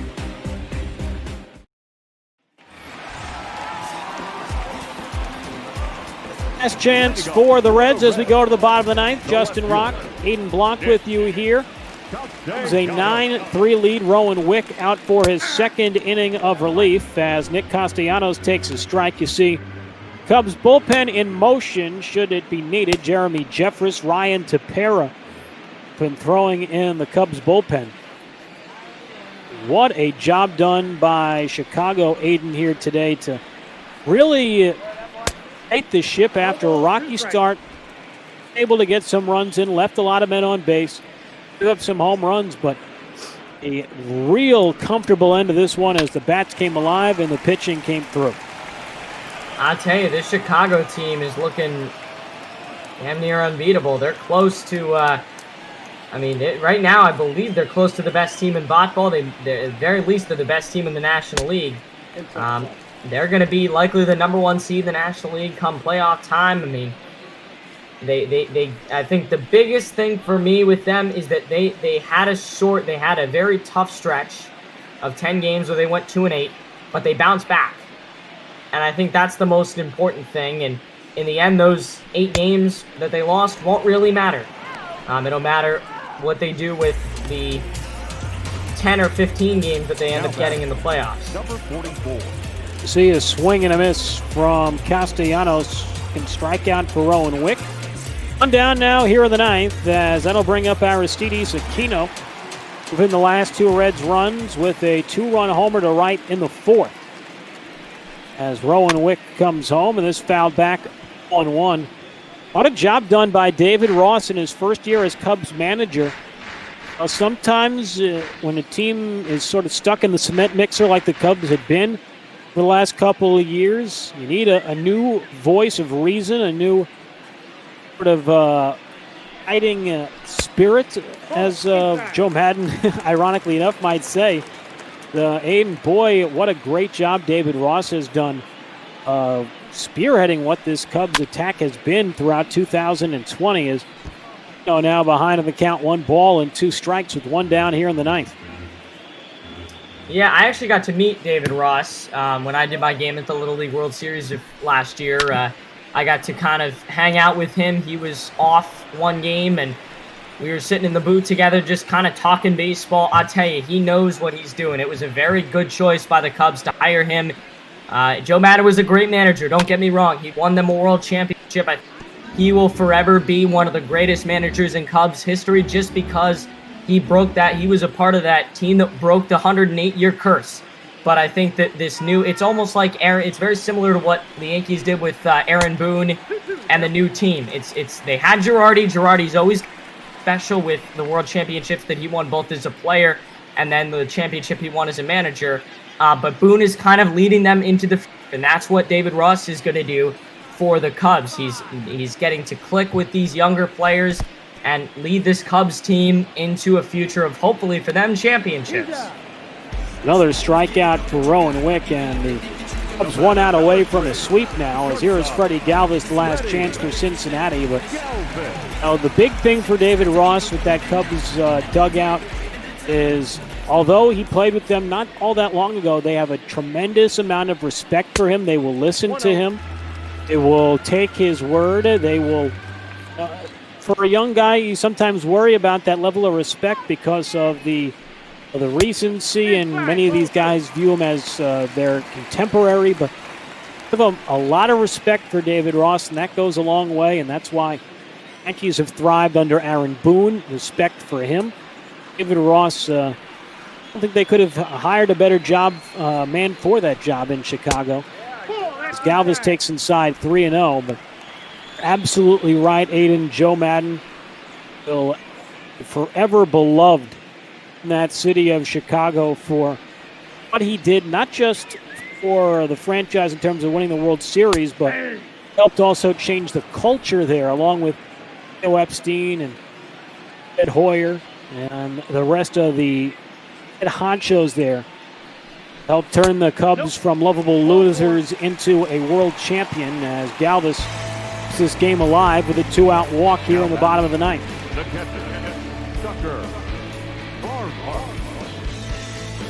He'll pass the baton to Tucker Barnhart and keep things going for Cincinnati, down by 6 in the 9th. Pedro Strop in the Reds bullpen if they can get a prayer and send this to extra innings. Righty Wick comes home, and the first pitch to Barnhart, low 1-0. Fans, a reminder, more baseball coming up for you after this one at 10:45. Obviously, that has come and gone, but as this game is over, we will get you out to Atlanta, Truist Park. The Atlanta Braves and Philadelphia Phillies are off in a National League East. Go down as Barnhart fouls that one away, 1-1.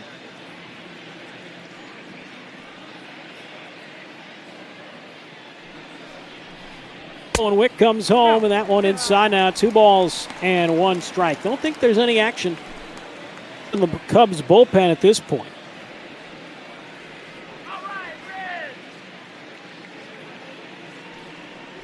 The 2-1 from Wick. And again, the Cubs are 1 strike away from a sweep.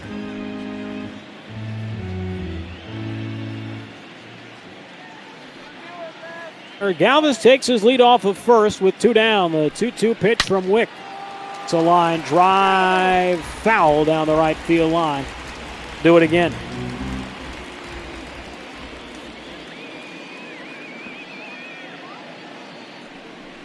They're 2-2. Swung on and belted deep to right field.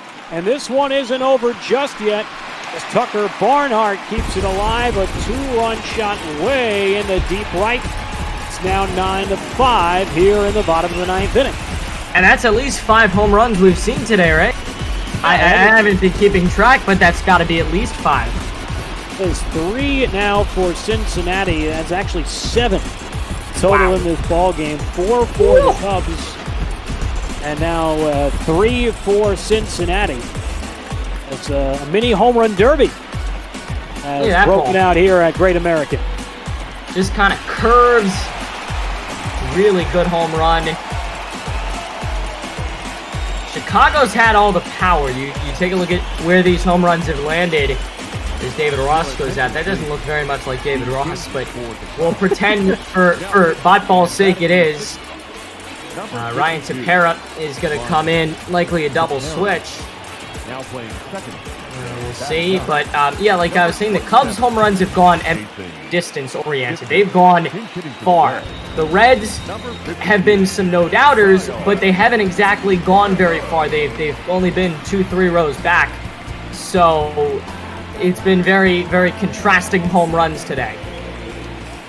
Now Farmer will be the pinch hitter for the pitcher's spot, trying to keep it alive. Ryan Tepera arm in the game for the Cubs as Farmer takes outside. 1-0 Farmer to pinch hit, hitting .208, no homers, 2 RBIs. Tepera, the new arm for the Cubs, .350 ERA, 36 strikeouts in 36 innings. This is 35th outing. He'll try and get the final out here in the bottom of the 9th as Farmer takes inside, 2 balls, no strikes. And that's the beauty of baseball, Aiden. It's not over until you get that final out. And out number 27 is recorded. The Reds still have a chance as Farmer now way ahead, 3-0. Yeah, the Reds kind of not going down without a fight. Now down to a 4-run game and 9-hitter up. The 1-hitter on the leadoff man on deck. It's taking all the way as Farmer for a strike. It's 3-1. Not over yet. Great sings. It's not over till it's over. Over till the fat lady sings. Really, you can pick whichever yogiism you really favor on a given day as Farmer fouls it off. And once more, the Reds are down to their final strike. Just trying to complete a sweep here in the Queen City. Payoff pitch from the former Blue Jay, and that one fouled off, and we'll do it again. Never-ending game here on a Thursday night. A lot of offense. A payoff pitch is swung on and fouled away. We'll do it once more. Pitch at bat here from Kyle Farmer.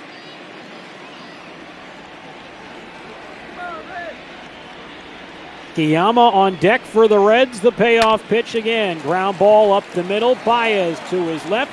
Behind second, throws to first. And the Cubs win. Cubs win, raise the W. Chicago sweeps the Reds in Cincinnati. Thanks to 4 home runs, they win it this afternoon, 9-5. Yeah, they're raising the W in Cincinnati. A big win for Chicago. They finished the sweep. I mean, this series makes it very, very difficult for Cincinnati to stage any sort of comeback in that Central Division. And I would assume they'll play at least 1 or 2 more times, but still, it's going to be very difficult for the Reds to stage a comeback. A devastating loss. We thought Cincinnati might have it in the bag early, but didn't turn out that way. And the Cubs get a very big win. Not much needed, but a big win to help them. They're now 6 games up in the National League Central. Take a look at the final line score in this one. The Cubs 9 runs, 13 hits, an error. It's 5 runs, 6 hits, no errors. This ball game, Darvish, the winning pitcher. Robert Stevenson, the loss. As we look back at the highlights from this one, there was a lot of long balls, and it started early. As Eugenio Suarez got us going in the first with an opposite field shot. put Cincinnati up 1-0, and then a few innings later in the fourth, Aquino added the 2-run shot to make it 3-0 Reds. The Reds thank you for attending and remind you to please drive home safely. That would be pretty much all the Reds' offense until just a few seconds ago, as we saw the Cubs again chip away in the sixth inning. Albert Almora, second of back-to-back RBI singles. That pulled the Cubs within a run 3-2, but this was the straw that broke the camel's back. Victor Caratini hit 3-run homer that put the Cubs up 5-3. Yeah, that was a big one. One blink of an eye, and it goes from 3-0 Cincinnati to 5-3 Chicago, and the Reds would not be the same. Chris Bryant, the very next batter, followed up with a home run of his own to left, 427-foot shot. That made it 6-3 Cubs. After 6 in the seventh, they would add more. Wilson Contreras got in on the action. This one sailing out to left to make it a 4-run game. And it kind of just started to slip away from Cincinnati. They didn't have much control after the Caratini home run. Anthony Rizzo adding insurance in the top of the ninth. His third home run in as many games in the series. Homer Tuesday, Wednesday, and now here today on Thursday to help the Cubs complete this sweep. They would add another run in the ninth on this RBI single from Ian Happ. They had a 6-run lead going into the bottom of the final frame. The Reds would chip away a little bit, a 2-run homer from Tucker Barnhart, but that was a case of too little, too late. As able to come out of the bullpen was Ryan Tepera. The final out, Cubs complete the sweep. Kyle Farmer's ground out to short. And this one, Darvish ending up with the victory. He improves to 5-5. Robert Stevenson taking the loss for the Reds, his first of the year. He's now 2-1. And as we begin to put a final bow on this one, you see Victor Caratini, our player of the game today, as we get the box score in this one. Any final thoughts, Aiden, from a come-from-behind victory thanks to some on-ball magic by the Cubs? Yeah, the 10:45 game is going to end up delayed about 15 minutes or so because there was so much offense. Thought Cincinnati might have it in the bag, but Chicago comes back. I truly think they are the best team in ball regardless of their record. As we welcome Mike A and TARDIS 16 into the booth. Hopefully your guys, we didn't take all the offense away from you guys. Yeah, should be some good ball after dark action as we're about ready to move you down to the southeast. It's going to be a hot, sticky one here tonight in Atlanta, and this is a great NL Central showdown, but an NL East showdown wrapping up the night. Phillies looking to bounce back after what was an absolute gut punch. You mentioned Chicago taking a big series here, extending their lead in the division. The Phillies just trying to hang on and remain relevant. They're 12.5 back of Washington, who seems to be running away with that division. The Braves still within reach, maybe a wild card, but the Phillies had a big lead yesterday in a ball action game. Blew the lead over the last couple of innings after a big win to begin the series. So instead of going for a sweep, they're just looking to win the series tonight, and they need it badly as now they've slipped below 500 for just the second or third time this season. And the Braves have a travel day tomorrow. I know I'm doing their game tomorrow at 12:15. They have a travel day. They have no travel day between them. Between now, they'll go from Miami right after this game. So a very tricky situation for them. That'll pretty much do it for us as we get ready to send you out to Atlanta for the Braves and the Phillies. This is a huge game now in terms of the NL playoff picture. With the Reds loss today, should Atlanta win, they will hop them in the standings for the race for the National League wild card. So before we sign off, anything else you want to add, Aiden? No, I really enjoyed calling this game. Enjoyed talking with you, talking baseball, and love me some late night ball. Well, with that, I think it's about time to hand the reins over to Mike and to TARDIS 16. Guys, have a great call out in Atlanta tonight.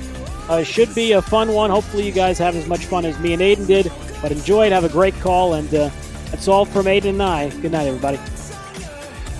Thanks a lot, guys. And for our late night pop ball viewers, we're about to ship you down south as we are putting the finishing touches on the pregame here. Tardis, how you doing tonight? I'm good. I'm testing out some mic stuff, so let me know if I need to change anything. You sound good so far. And as we get ready for this game between the Phillies and Braves, you take a look there at some of your league leaders. Home run chase starting to heat up as we've hit these hot summer days. Ball always carries a little bit better in those summer months. And here you see Truist Park, home of the Atlanta Braves. Two-time defending NL East champs. However, they find themselves, like everybody else in the East, looking up at the defending world champion Washington Nationals. They've really caught fire here over the last month and a half or so. The Braves trying to keep chase, as we mentioned in the pregame. The Phillies trying to stay relevant, stay on the horizon, stay within striking distance. They'll have a chance to do it here by taking a series from the Braves as we get a look at our starting pitcher for the Braves, Mike Soroka. After a fantastic 2019 season, he's come back down to earth a bit. Not bad numbers, but 8-7 with an ERA just a tick over 4. A far cry from what he was doing through much of last season. Number 3, Bryce Harper. As we see some throwbacks from both of these teams, Phillies taking it all the way back to, I believe, the 40s there. The Braves with some old Milwaukee Braves uniforms. And while the uniforms are old, the lineup is new, as the Phillies trying out a new lineup, trying to get the offense going here in Atlanta. As Bryce Harper leads things off, he's been knocked up from the number 3 spot. He had been struggling a bit. I really think some of the same problems that plagued him in 2019. No one really getting on in front of him, and he really had to start chasing some pitches to make things happen. There he waves over a good pitch from Soroka, quickly 0-2. Yesterday, Bryce, after moving up the leadoff spot, had a double and an RBI, and the team scored 7 runs. They did end up losing that game in the 9th. Bullpen blew the game. But Bryce is hoping that this new lineup and him batting leadoff can make some things happen for this Phillies team. Well, maybe not quite the prototypical leadoff guy and not the prototypical leadoff at bat, as he doesn't work the count much there. He's up there hacking. Ends up popping that one up to Swanson at shortstop. That'll bring up catcher JT Realmuto, who, you look at the splits, I remember seeing something similar with the man on deck, Didi Gregorius. For some reason, Realmuto not liking the home cooking, but doing just fine on the road this season. I've seen a lot of that from this Phillies team. We're not exactly sure why. Their stadium dimensions are pretty friendly, especially to the lefty guys, and everybody seems to just prefer not playing there. And that has been the problem for the Phils the last few seasons.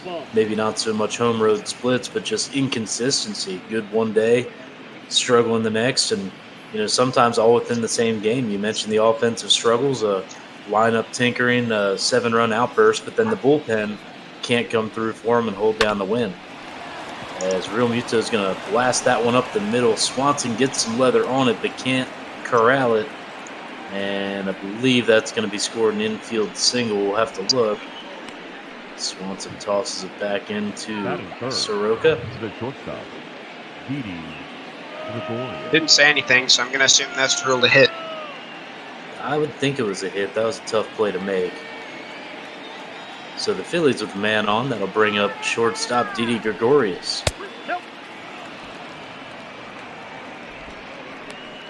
Gregorius, aside from his home road splits, has probably been one of the more consistent Phillies. He's really done it with the extra base hits. Not too many singles to his name, but he's been a league leader in doubles. He's hit plenty for power.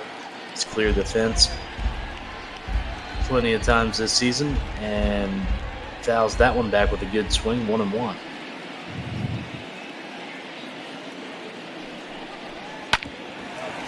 Gregorius grounds that one up the middle. Could be 2. Swanson to Albies, to Freeman. Taylor made double play. And Soroka and the Braves are out of this one. No runs, 1 hit, no errors. Nobody left on base. We go to the bottom of the first here at Truist Park. 0-0.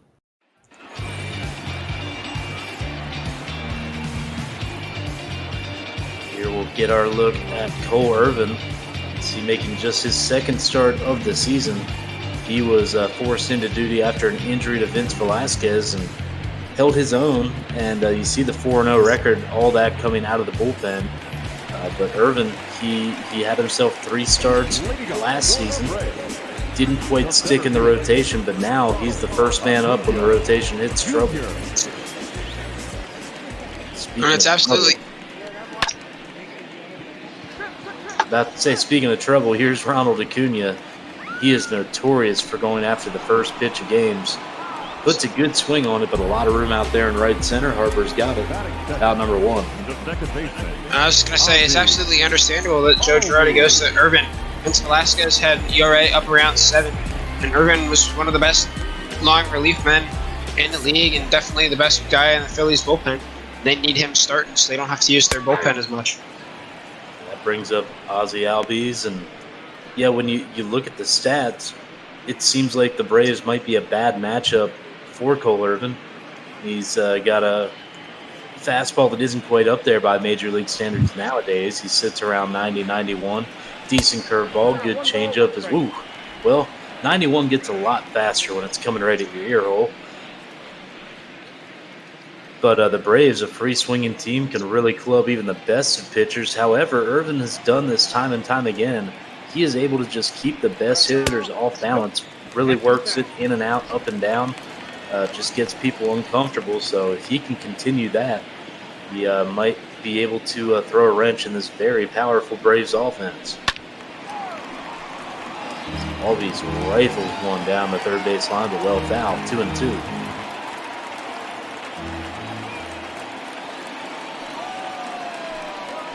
Irvin into the wind, big slow curveball. Albies all over it, drives it deep to left. Kingery going back at the track, looking up, and that one's not coming back. Solo home run, Ozzie Albies, his 13th of the season. And just like that, the Braves take a 1-0 lead here in the first.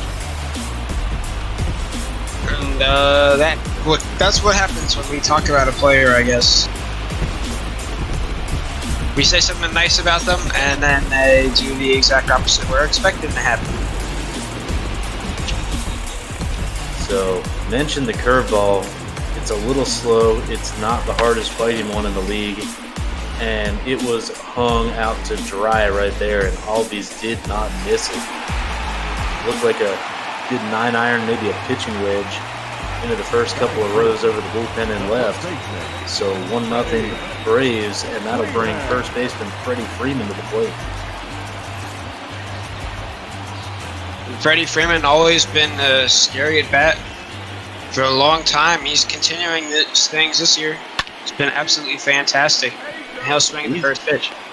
Yeah, he's first pitch swinging. Lines one. This one much more manageable for Kingery. Right at him, takes a step back and gloves it. 2 down. So seems like the book is out on Irvin. He, as you mentioned, wants to work deep into games. That means staying around the plate. And when you don't have absolutely electric stuff, that's going to mean a lot of balls put in play. And the Braves, with the guys in this lineup and how they like to swing early in counts, that's just fine by them.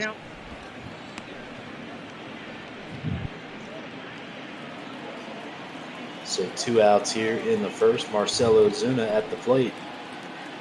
Irvin into the wind. The 0-1 pitch. Good fastball up and out of the zone. Ozuna chases. Fouls it off. 0-2.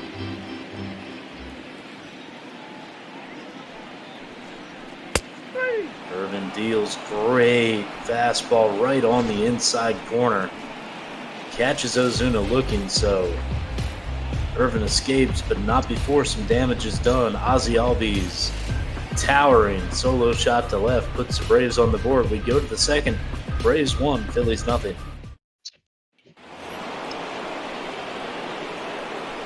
off for the Phillies, the first baseman, number 17, Rhys Hoskins. In the top of the second here at Truist Park. Mentioned the big lineup shakeups that have been occurring kind of throughout the season for the Phillies, some due to injury, but a lot due to struggles. The biggest shakeup made yesterday is almost everybody found a new spot, but the one guy who's been consistent, at least in his spot in the batting order, has been first baseman Rhys Hoskins. Struggled mightily early in the year. He's rebounded a bit, still leads the team in homers and RBIs, but they need him to do a little bit more if this team is going to catch something in the second half and maybe challenge for a wild card. And they're going to need his power bat to continue what it was doing. His average wasn't there, but he was leading the league in home runs at a few points during the season. Yeah, 224 doesn't look like a great clip, and it isn't, but that was 170 just about a month ago, as Hoskins is going to find some bad luck here. Absolutely smashes one back up the middle. Soroka dodges it, and what would be a base hit up the middle in a shiftless world goes right to the breadbasket of Albies, who takes care of it for out number 1. And that was more of an interesting shift. Rhys Hoskins isn't known for hitting stuff up the middle, and they judged him just right. As Adam Paisley steps in, he gets into one first pitch. Deep to right center field. Acuna covering all sorts of ground and chasing it down a few feet shy of the wall. Long run there. Looked like Markakis just gave up on it. Maybe he heard Acuna calling, but that had to be at least 100, 120 feet that Acuna covered. Yeah, and I thought it was gone just the way he stood there and watched it. And I guess Acuna thought it was his all the way and just kept going. He wasn't even on the screen when that ball started tracking to right center, but flies in there in time, even able to square up on it at the track, manages to stop short of a collision with the wall. So 2 outs here and a 1-1 count quickly to third baseman Alec Bohm. Soroka fires Bohm, tied up with a good fastball inside, 1-2. Bohm, I was looking at the Rookie of the Year leaders the other day. Bohm is in the top 5 Rookie of the Year. I think he was number 3 the other day. I'm not sure if he's still there, but he's been pretty good, actually. He hasn't lit the world on fire, but he's done exactly what the Phillies have needed him to do. But there, comes up empty, another good sinker at the knees. Can't get those hands in, swings right through it. And that'll do it for the Phillies here in the second. We go to the bottom half. Atlanta on top, 1-0.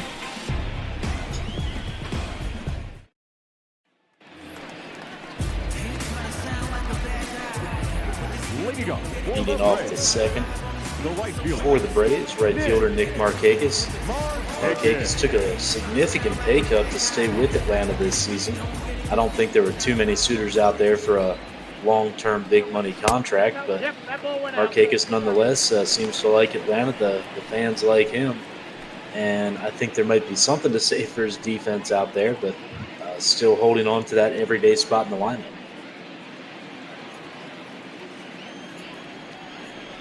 And I get taking the pay cut to stay where you like to be. If I was with the Phillies, I would take a pay cut to play with them. If he wants to be in Atlanta, taking a pay cut is one of the ways he can stay there. I forget if he is a native Georgian, but I do know that he went to junior college at Young Harris up in the North Georgia mountains. Swings and misses there. I know that because a good friend of mine was also playing baseball up there at Young Harris. And one of the Halloween parties I threw back in college, my buddy's brother and Nick Markakis crashed. That ball's going to miss up and in. 3-2 now to Markakis. Markakis was born in upstate New York, but moved to Georgia when he was a kid. Ah, there you go. Thank you. As Markakis sprays that one foul just beyond the third base dugout. We'll do it again, 3-2. He's a good guy. Not a great beer pong player. As that one sprayed to left, will it stay fair? It will. It's going to get down. Kingery over to field it. And Markakis, good bit of opposite field hitting there. Irvin trying to stay away from him the last couple of pitches. There, Nick able to get the barrel to the ball.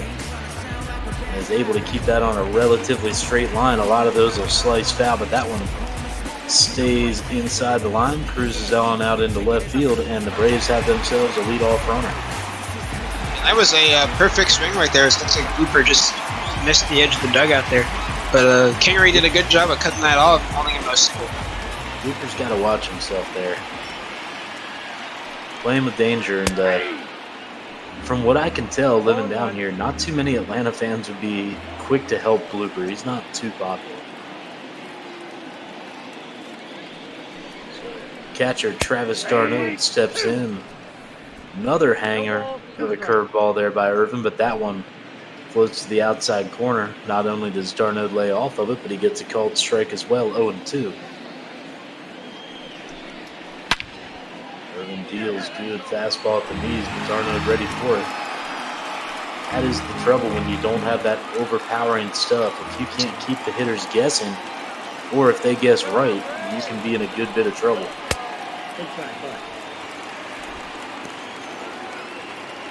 Travis Darno kind of counts as a Phillies legend. He was drafted by the Phillies, and they traded him for Roy Halladay. Yeah, that counts. I mean, he did his part there. Here he's going to loft one to right. Harper under it quickly, gets it back in. Score that one F9. Darno back to the dugout. One down here in the second. And then Darno later got traded with Noah Syndergaard for R.A. Dickey. So he was traded for 2 different Cy Young winners. Huh.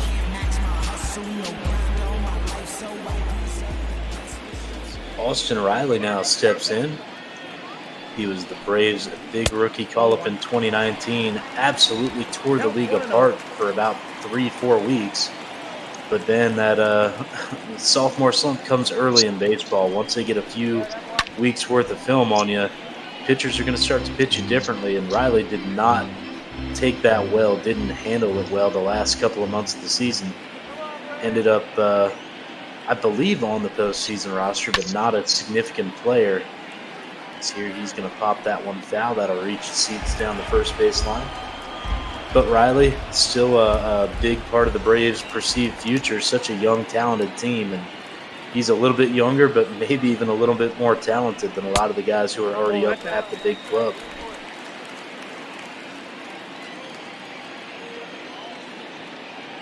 Two-two pitch, one down here in the second. Irvin sets, good changeup. Riley chases, gets a piece of it. That was diving out of the zone, 2-2. And Riley had his season cut short last year with a knee injury in August, ended up ending his season. It's always a shame to see someone like that go down with an injury that fast. Yeah, gotcha. I seem to remember him not being on the postseason roster. I couldn't remember if it was injury or just leading up to that injury, he had not been performing quite where they wanted him to. Is there great changeup floated on the outside corner. Riley can't get that to that one. He'll go down swinging. Second strikeout victim of the day for Irvin. That'll bring up the shortstop, Dansby Swanson.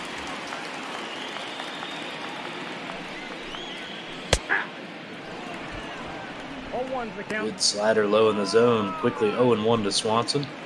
Markakis on first, a leadoff single, but hasn't moved since then. Irvin sets at the belt, deals high, 1-1.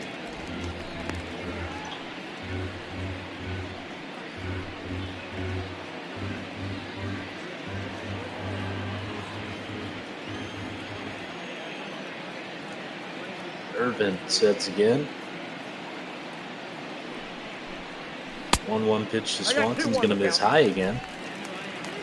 Count goes to 2-1 strike. Doubt we'll see any action on the bases from Markakis unless this runs full as Swanson is going to go right back up the middle. That's going to be a base hit. Markakis going station to station. Good throw in from Hazley, a bit wide, but Bohm able to corral it. But the Braves trying to rally here. A 2-out single by Swanson puts runners on first and second. With Soroka looking to help his own cause here in the batter's box. Irvin deals and Soroka, I guess he was in the same hitters meeting the rest of the position guys. He goes right after the first pitch he sees, puts a good cut on it, but whips it foul, 0-1.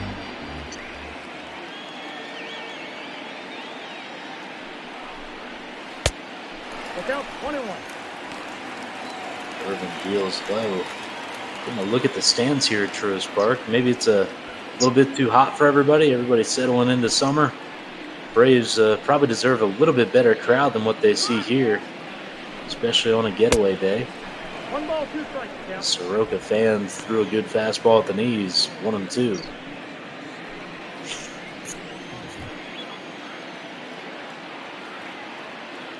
Irvin trying to pitch out of some danger here in the second. The 1-2 check swing. They're going to say he went around.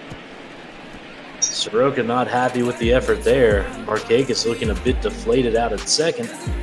But Irvin dances through that danger, gets his third strikeout of the day. We go to the third. Still 1-0, Braves on top. Leading off for Philadelphia, the left fielder, Scott Kingery. That'll bring Scott Kingery to the plate to lead off the third here for the Phils. Kingery thinking about bunting, bunts right on through it. That slider leaked outside the zone, but Kingery couldn't hold back. He's got plenty of speed if he can find the right patch of grass there in the infield. He tries it again, drops a good bunt. Going to be a tough play, and Riley runs right over it. See how they score that. I think you got to give him a hit. That was just a very tough play to make. Yeah, that was not a routine play by any standard. He's lucky he didn't get credit with an error on it, I guess. No, I think, when you consider the speed, when you're the official scorekeeper, you get a lot of latitude to consider a lot of things and put your opinion on a lot of things. As Kingery not stopping there, he's off and running, and he is going to swipe second clean. So apparently speed was just the entire strategy for not only the at-bat, but everything after that. As Segura's going to lace one into right center, that's going to find room. Cut off by Markakis, but no chance to catch Kingery. He flies around third, and that stolen base is going to manufacture a run. The Phillies going to some small ball to tie this one up here at 1 in the third. I was thinking yesterday maybe we should move Gene Segura down to the 9 hole because Zach Eflin was hitting behind him and had an RBI. And Gene didn't do anything, and now Gene is fighting back to stay higher up in the lineup. They really do like to mess with all of our opinions here in the Bot Ball universe. But you weren't wrong to think that. Segura's been struggling first earlier in the year at the top of the order and now down at the bottom. But here, he's going to try to move up a base. It's Irvin's job to do it as he bumps that one hard to Albies. Only play is to first, so that's going to work out. Not exactly where you want the sack bump to be, but it gets the job done. Phillies put a man in scoring position with just one out. And this is exactly where they want Bryce Harper to be. He may be first in the order now, but he just was not getting enough opportunities with guys on base and especially in scoring position with less than 2 outs. Last season, his numbers were through the roof when he had those chances. He just didn't have many of them. But here he's got exactly what an RBI guy wants. Chance to do a lot of things. Let's see how Soroka approaches this at bat.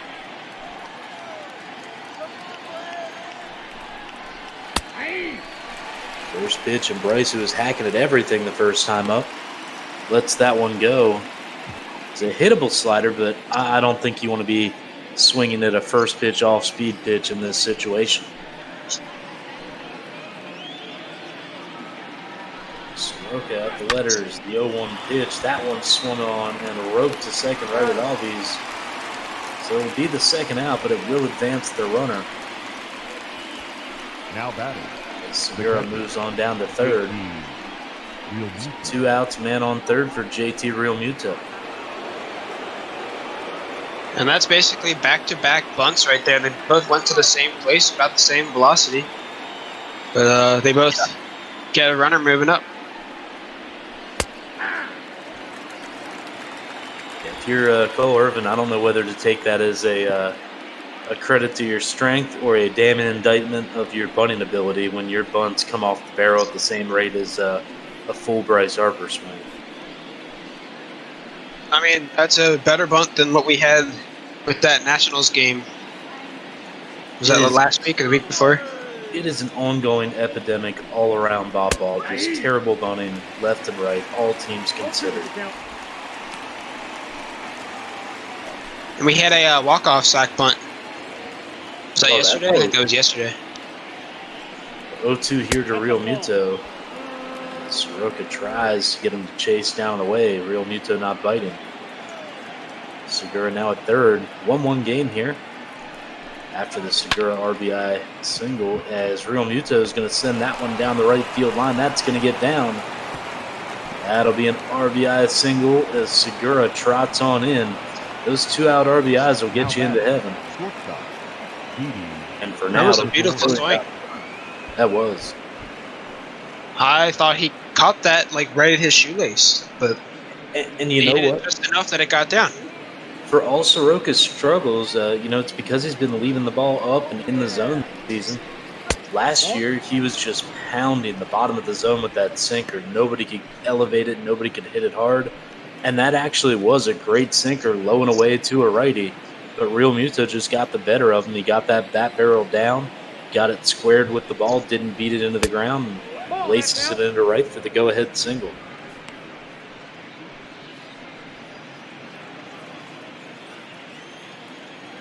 So in steps Didi Gregorius, quickly ahead in the count, 2-0. And there might have swung at ball 3, but it was a juicy one. Can't blame him for that one. If he had hit it, might still be going. 2-1 misses low, 3-1.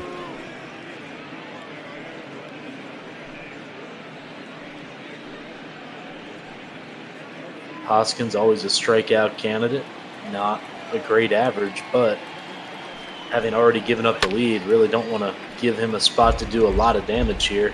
He has hit well in this ballpark since it opened up 3 years ago.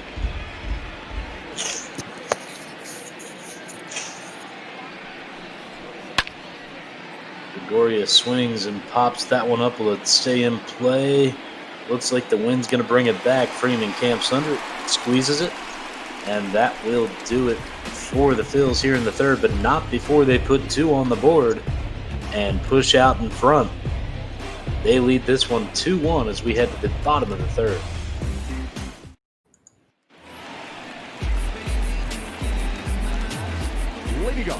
See the big guys in with our trivia question of the night on the Twitch stream.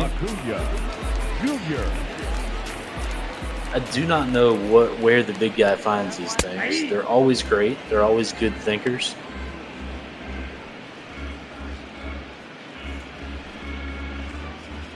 So it'll be back to the top of the lineup for the Braves in the third. Irvin with a quick strike on Ronald Acuna. Acuna a little bit late on a fastball there, quickly 0-2.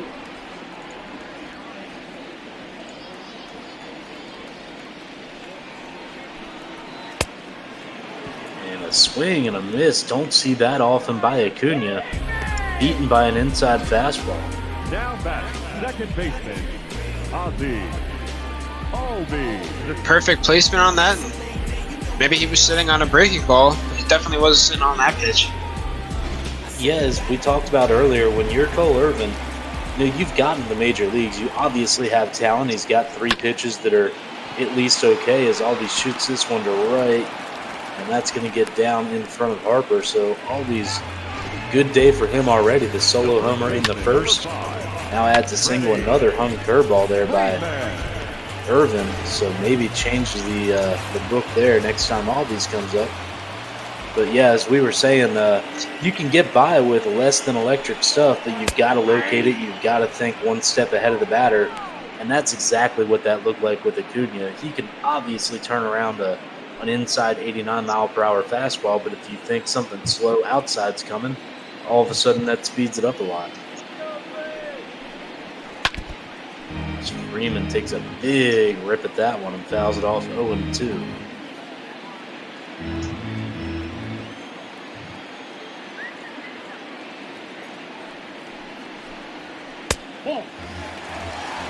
It's just outside 1-2. Freeman.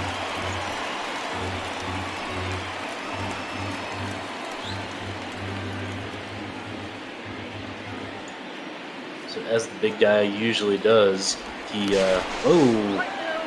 did he catch him? Yeah, he did.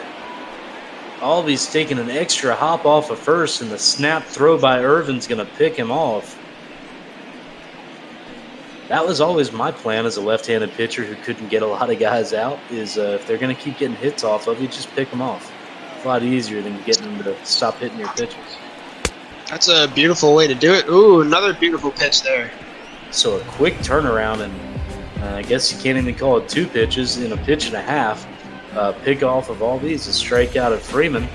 And just like that, Irvin out of the jam. We go to the 4th. 2-1, Phillies on top. Leading off for Philadelphia. What I was getting at was it seems like the big guy, usually with his trivia questions, makes it relevant to the 2 teams that are playing. I think he says that one was a Brave or a Philly that we're looking for. And I think I have an idea. Is it a very obscure name that a lot of people wouldn't have heard, big guy? I'll hang up and take your answer off the air as we go to the top of the 4th. Good cutter or slider. Front doors him. 1-1. 2 balls. That one leaks outside. 2-1. I think I've got a guess.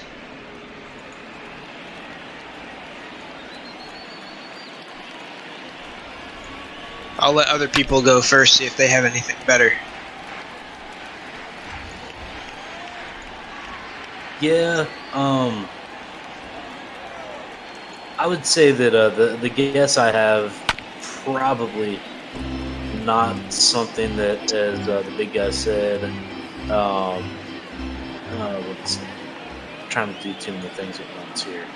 I think he said that he doesn't think it's a too obscure a name.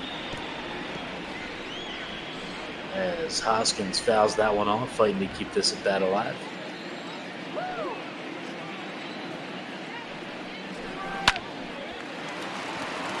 Hoskins puts that one through the shift. Last time he went right up the middle and got robbed by a second baseman. This time he grounds to right where the shortstop should be. But Swanson was 5 feet to his right and can't get to it. So he's on with a leadoff single here in the 4th.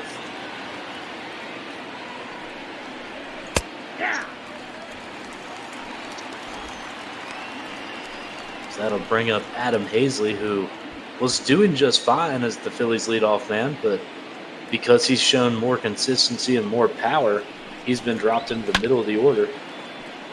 Has shown more power than the Phillies thought they were getting out of their 2017 first-round pick.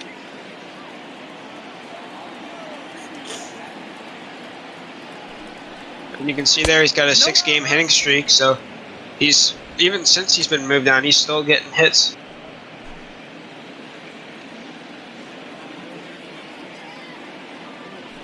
The 1-2 on the way to Hazley is swung on and missed. Great sinker on the outside corner by Soroka. Hazley getting aggressive and just couldn't help himself there. Something weird going on down on the farm for the Braves. AAA Stripers, I guess most of the talents moved up to the big league club. That explains the 29-42 mark. Not sure how the Mississippi Braves have not recorded a win or a loss yet here on June 25th. They do a split season, I think.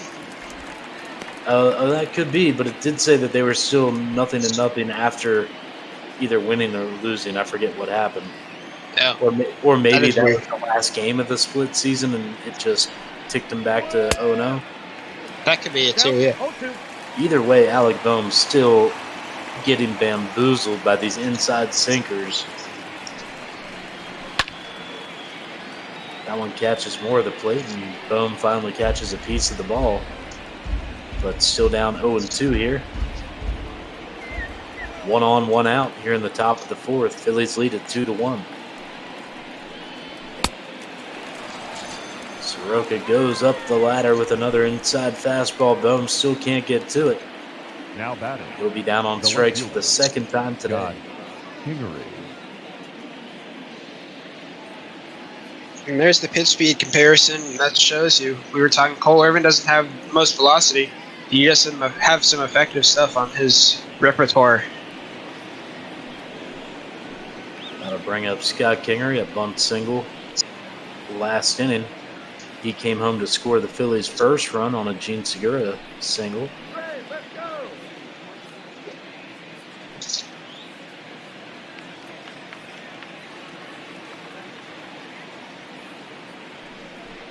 Hoskins leads off first. Kingery fouls that one back. 0-1.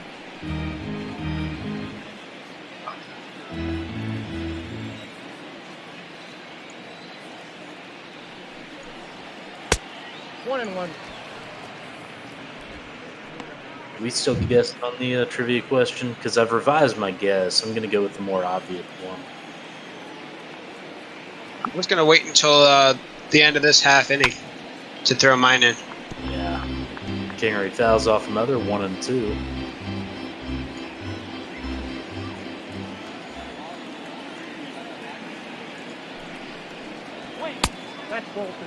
Kingery lays off a good sinker in the dirt. Count runs 2-2.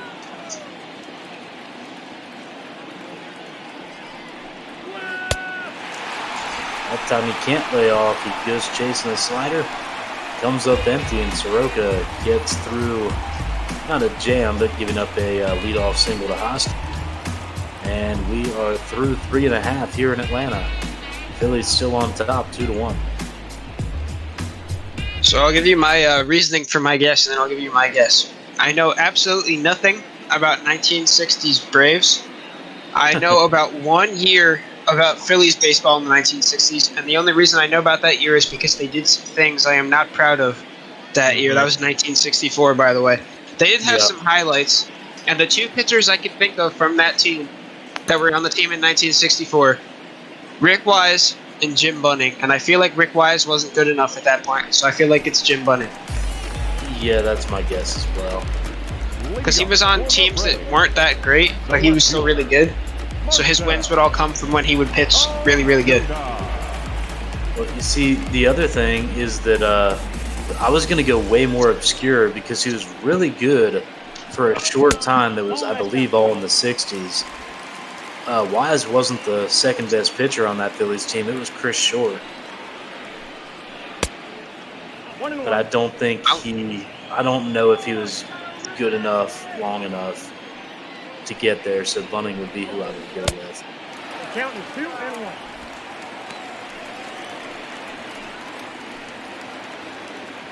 I only knew that because I knew Wise pitched the second half of the doubleheader. Bunning pitched that was the perfect game. Right. As Ozuna's going to tap out the second here to begin the bottom of the fourth. Yo, talk about a tough act to follow. What do you even do if you're the starter 45 minutes after a perfect game? Yeah, try to pitch it as fast as possible like Mark Burley. Yep. And then he can go home and eat it. Fast and pitches perfect games.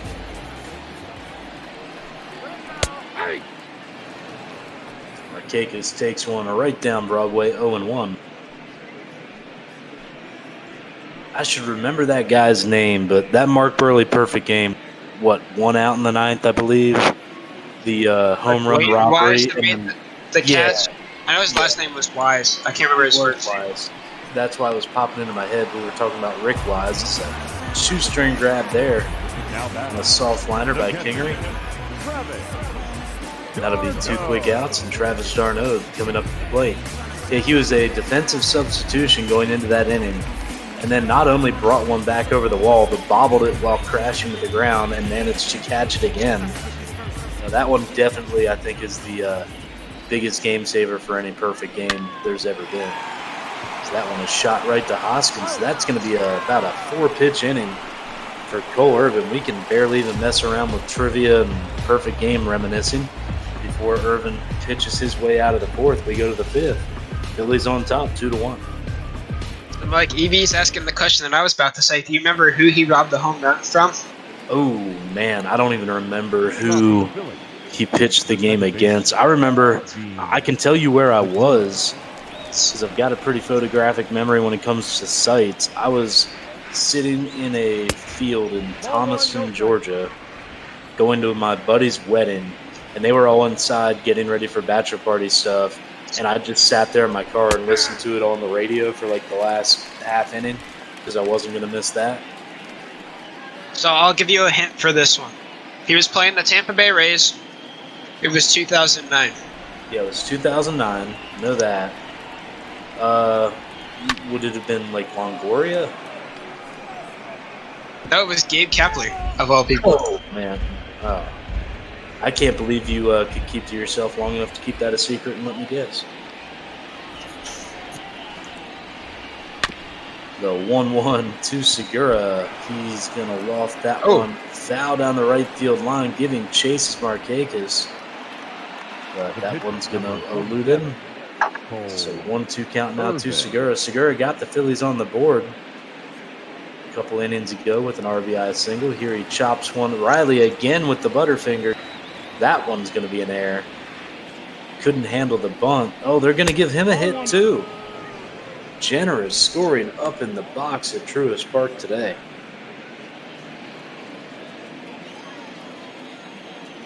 I think your feed is behind.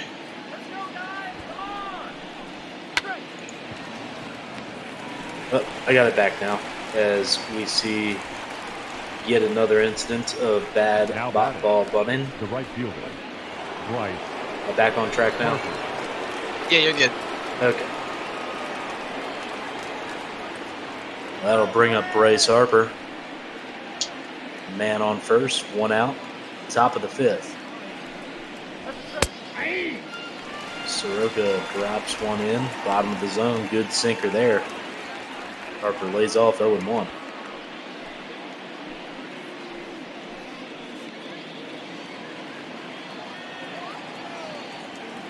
Phillies trying to take the series here in Atlanta. So Harper lets that one drop below the knees, 1-1. Braves, as mentioned in the pregame, while they're much closer to the Nationals than anybody else in the East, they still are on the outside looking in. As far as the playoffs go, a lot of good teams waging a war for the wild card spots. So the Braves, they're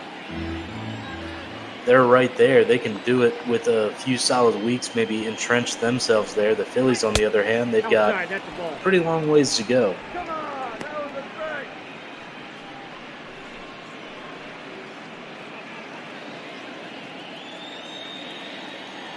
2-2 count to Harper.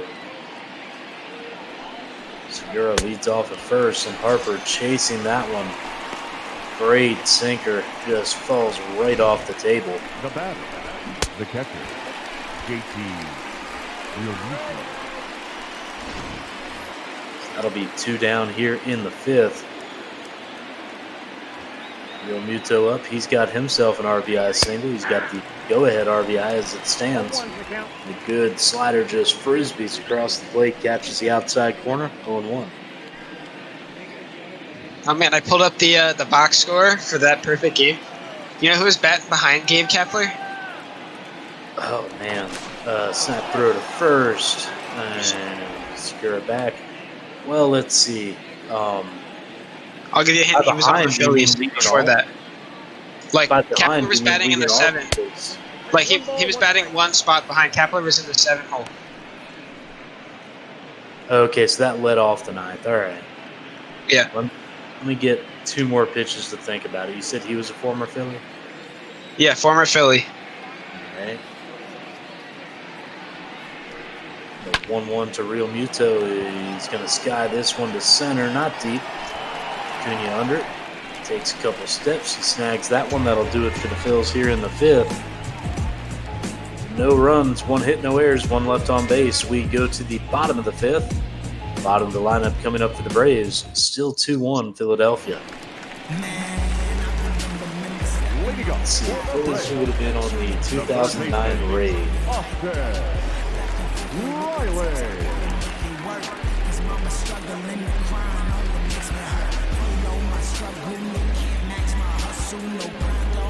High ponder, Austin Riley will step in. Strikeout victim a couple of innings ago. Irvin doing what he has to do. It's not flashy, it's not fancy, but it keeps on getting the job done for the Phils, especially now as he has been promoted to this number 5 starter role. As Riley pops that one up, high fastball. He couldn't level off on it. Segura out into shallow right. He squeezes it, one away. The batter, number 7. I don't know, man. I'm drawing a blank on former Phillies who would be with the 09 Rays. Wait, hang on. Former Philly, like, no, never mind. What were you going to say? Nah, it was way too early for it to be Wilson Ramos. Okay. Because I didn't know if he it meant, wasn't Wilson Ramos. No. like a former Philly at the time that he was playing with the Rays. Yeah, he was a Philly the year before that. Okay. Hang on.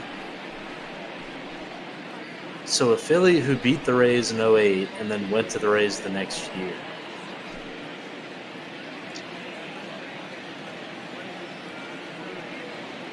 Ponder some more. Dansby, Swanson in. It's that one low, 2-0. I'm going to just say Eric Brumble. It was not Eric Brentland because he was still on the Phillies at that point. It was known ladies' man and dog owner Pat Earl. Oh. I totally forgot he was a Ray before he ended up in San Francisco.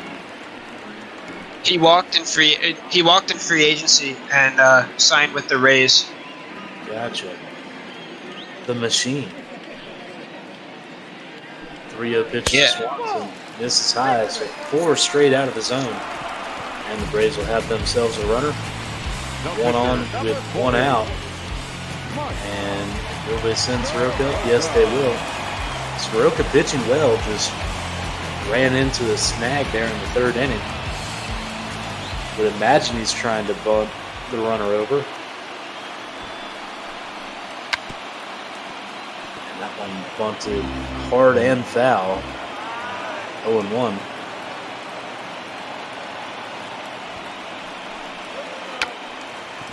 Curveball bunted right at Hoskins. Hoskins thinking about going the other way. Thinks better of it at the last second. Spin move to get the bare hand tag out. So Soroka gets the job done, moves the runner over to second, but now 2 outs here in the 5th. Did the Phillies hire a new defensive coach or something in the offseason? Reese Hoskins' defense has stepped up this year. Well, it's a brand new coaching staff. They cleaned house when Kapler left. Girardi's brought in his own set of guys. Obviously, Blooper trying to get the fans into it. Some of them on their feet, anticipating a lot from Acuna. And why not? He's a guy that you usually can anticipate a lot from. And he takes that one just below the knees, 1-0.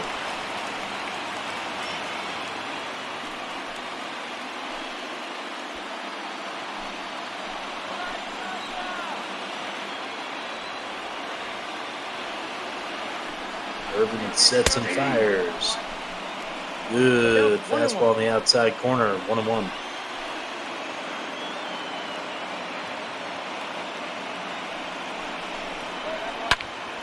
Irvin deals. Acuna puts a charge into that one. Gonna drop for a hit. Hazley down with. Throw into second is gonna be wide. Acuna in with an RBI. Game is tied. Second baseman. Hazley was playing deep. Looked like he might have had a shot at it, but a little bit too much topspin. That ball got down a little bit faster than I was anticipating. Running on the crack of the bat with 2 outs, no problem getting Swanson in from second.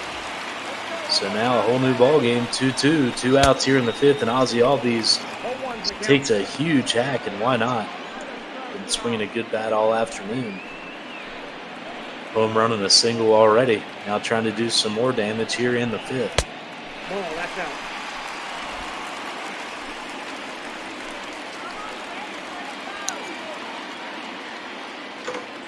1-1 pitch on the way. Swung on and missed good. All speed on the outside corner. 1-2.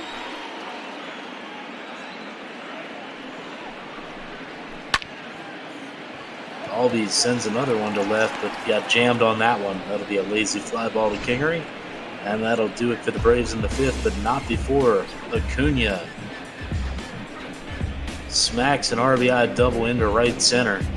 Brings home Swanson and ties this game up at 2 as we go to the 6th.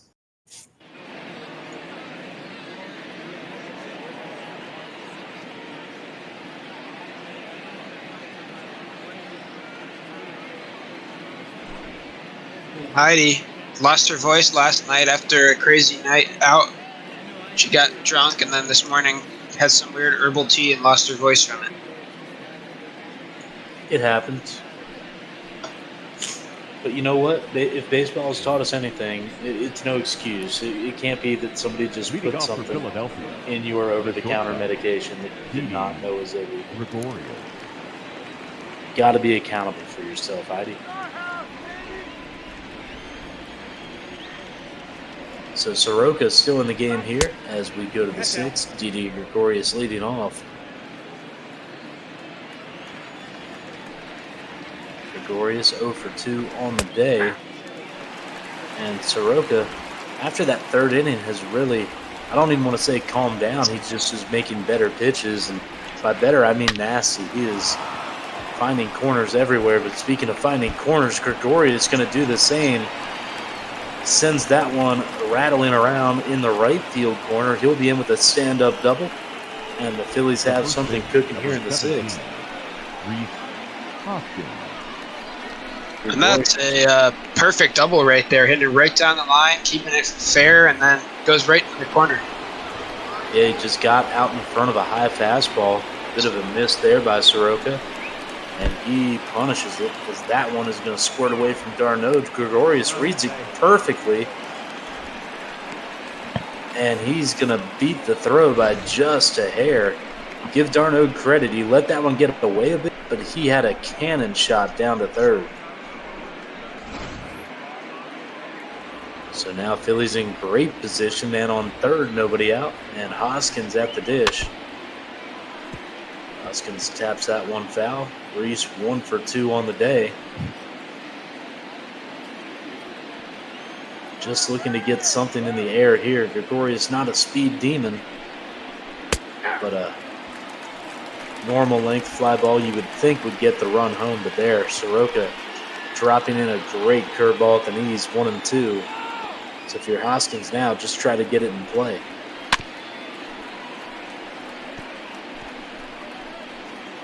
Front door slider there. Hoskins able to get to it. Do it again, 1 and 2.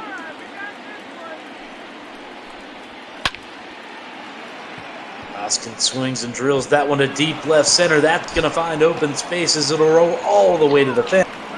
Gregoria trots home, and Hoskins has himself a double. Couple of doubles to lead off the 6th.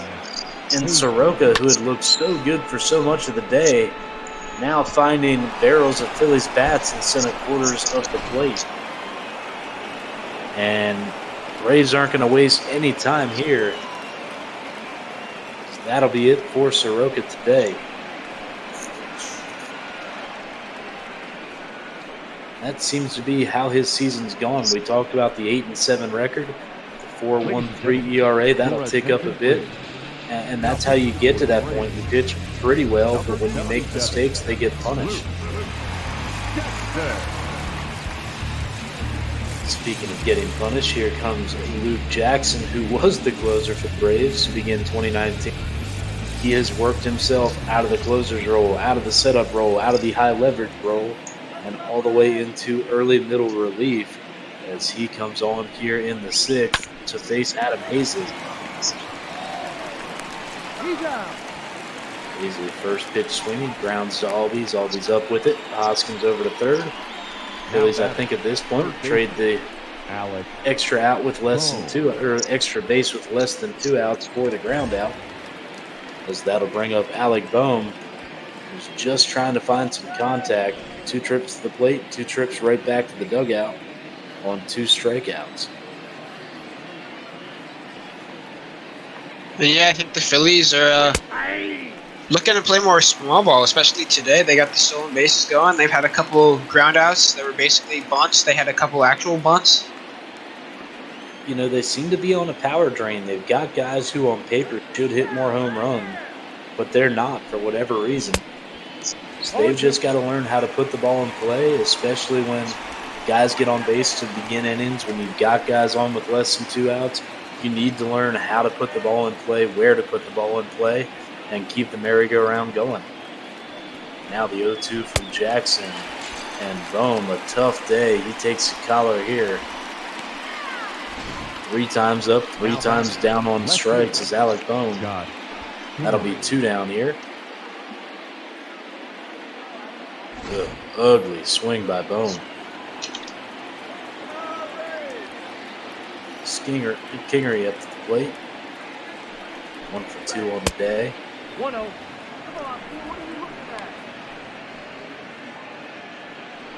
Jackson has the makeup of a good closer. He can get it up there 97, 90 per hour. And he's got an absolutely wipeout slider. Moving 3 to 9 on your clock. As Kingery sends that one out to right. That's going to be tracked down by Markakis. That'll do it for the Phillies here, but not before Rhys Hoskins puts the Phillies back out in front. RBI double. We go to the bottom of the 6th inning. Phillies on top, 3-2.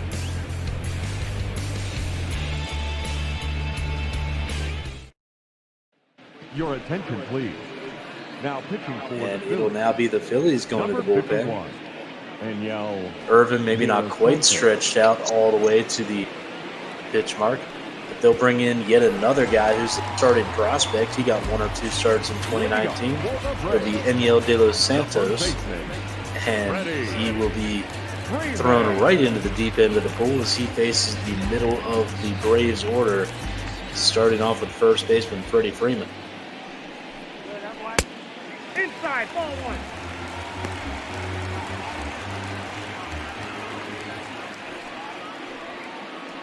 You see De Los Santos, originally selected by the Braves back in 2007. Been a long way working up the minor league ranks, but the Phillies really thought that he turned a corner. Has been one of their better, I guess he's getting too old to be a prospect, but one of their better arms, more dependable arms that they think can turn into a part of the rotation. I think he's still listed on their prospect list. Yeah, I don't think he has a full year of service time, so he would still qualify as a prospect, but they've been kind of guarding him, wondering when he's going to get up and really harness the role they want for him. As there, made a mistake pitch to Freeman. Freeman all over it, but out in front of it. As he sends that one deep into the seats down the right field line and foul. De Los Santos probably rightly pitching cautiously and lets Freeman go. Leadoff walk for the Braves. They're going to try to answer back here in the 6th.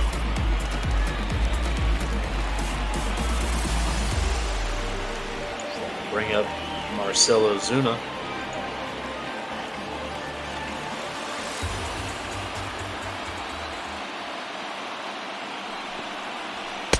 Santos fires low and away, 1-0.